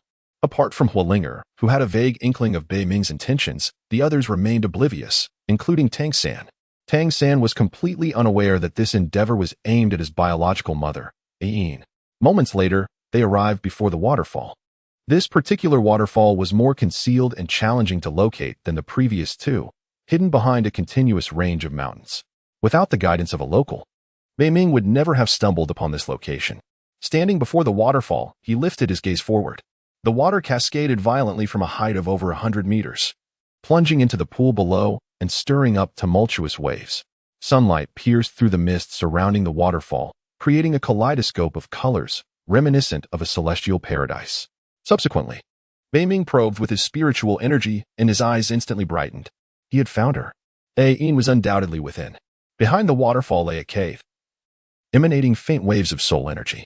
Through his spiritual perception, Beiming discerned that this was a barrier, a protective measure initially employed by Tang Hao to safeguard Yin. A mysterious smile curved at the corners of Beiming's mouth as he softly murmured in his heart, "Yin, I have come to rescue you. You are the sole heir of the Blue-Silver Emperor. Your bloodline is undeniably potent. Come, let us, the Beast King, bestow upon you abundant blessings." With that, Beiming exerted a slight force in his legs and leaped forward, tracing an elegant arc through the air, directly passing through the waterfall and landing in the cave hidden behind it. Thud! His feet met the ground, producing a solid resonance. Thud, thud, thud, thud. Following closely behind, Hualinger, Bibi and Tang San entered the cave in succession. Upon raising their heads, they beheld a desolate interior. The cave was barren, devoid of any growing vegetation. The ceiling featured a hole about the size of a bowl, allowing a sliver of sunlight to pierce through when the sun was at its zenith. Otherwise, the cave remained shrouded in perpetual darkness, with an exceedingly harsh environment unsuitable for plant life. Thus, it was entirely understandable that no other flora thrived within. Possessing a strong mental acuity, Hualinger focused her gaze on the central area of the cave, evidently having detected the barrier left by Tang Hao. Master, how could there be a barrier in this cave? Is someone concealing something? Indeed, a plant known as the blue-silver emperor grows within, which is the objective of our endeavor, Beiming replied with a smile. Huolinger then inquired, what is our plan for this endeavor? Beiming, transplant the blue-silver emperor back into the eyes of ice and fire, and then proceed with its cultivation. Upon finishing his words, as Beiming approached the barrier, he extended his right hand and made contact with its surface. The devouring god ability stirred slightly before he unleashed a mighty gulp, consuming the entirety of the barrier's energy. His devouring prowess was such that it could even engulf calamity clouds, let alone a mere barrier. With the dissolution of the barrier, the true scene within was unveiled before the onlookers. It was a remarkably lush plant, surrounded by a profusion of foliage, with vines entwined around it. However, the leaves, which should have been verdant, now exhibited a slight yellowing due to the lack of sunlight. Huolingo cast a curious glance at Lanning Huang, inquiring, Master, what is so extraordinary about this plant that it warrants protection by a barrier? Beiming, indeed, this blue-silver emperor is quite extraordinary. It was once a soul beast of 100,000 years, but due to its sacrifice for humanity, it has regressed to its original form. Huolingo, then, Master, what do you seek from the blue-silver emperor? Are you really considering making it your sister? Do not inquire too much. Just know that it is a fortuitous matter. If all goes well, with this blue-silver emperor, you will no longer bear such immense pressure every night. After all, it should not lead you to the brink of fainting. Beiming smiled mysteriously. Upon hearing this, Huolinger's face flushed crimson. After a moment, she paused, as if a thought had struck her, then turned her gaze toward Beiming, although her expression grew increasingly peculiar. The master of the northern underworld seems to be becoming increasingly perverse. Is the blue-silver emperor not merely a plant? How does this play out? How can a mere blade of grass alleviate my burdens? Despite her profound confusion, Fire Spirit dared not inquire further or voice her thoughts. At this moment, Beiming lifted his head and surveyed the figure of Ain ahead, intending to approach and extract her. Suddenly, as if struck by a revelation, he turned to Tang San and said, Tang San, please walk over and pull out the blue-silver emperor. Be sure to wear gloves to avoid harming it. At that moment, Tang San's gaze was fixated on the blue-silver vine, or rather, the blue-silver emperor, his body frozen in place. He was oblivious to Beiming's words. How peculiar. It was merely a plant, yet it evoked a sense of familiarity within me, as if it were a long-lost relative. What could this mean? Could it be that my martial soul is the blue-silver grass, creating an innate bond with the blue-silver emperor? Tang San found himself perplexed. Suddenly, the tendrils of the blue-silver emperor began to sway gently, as if welcoming a cherished kin.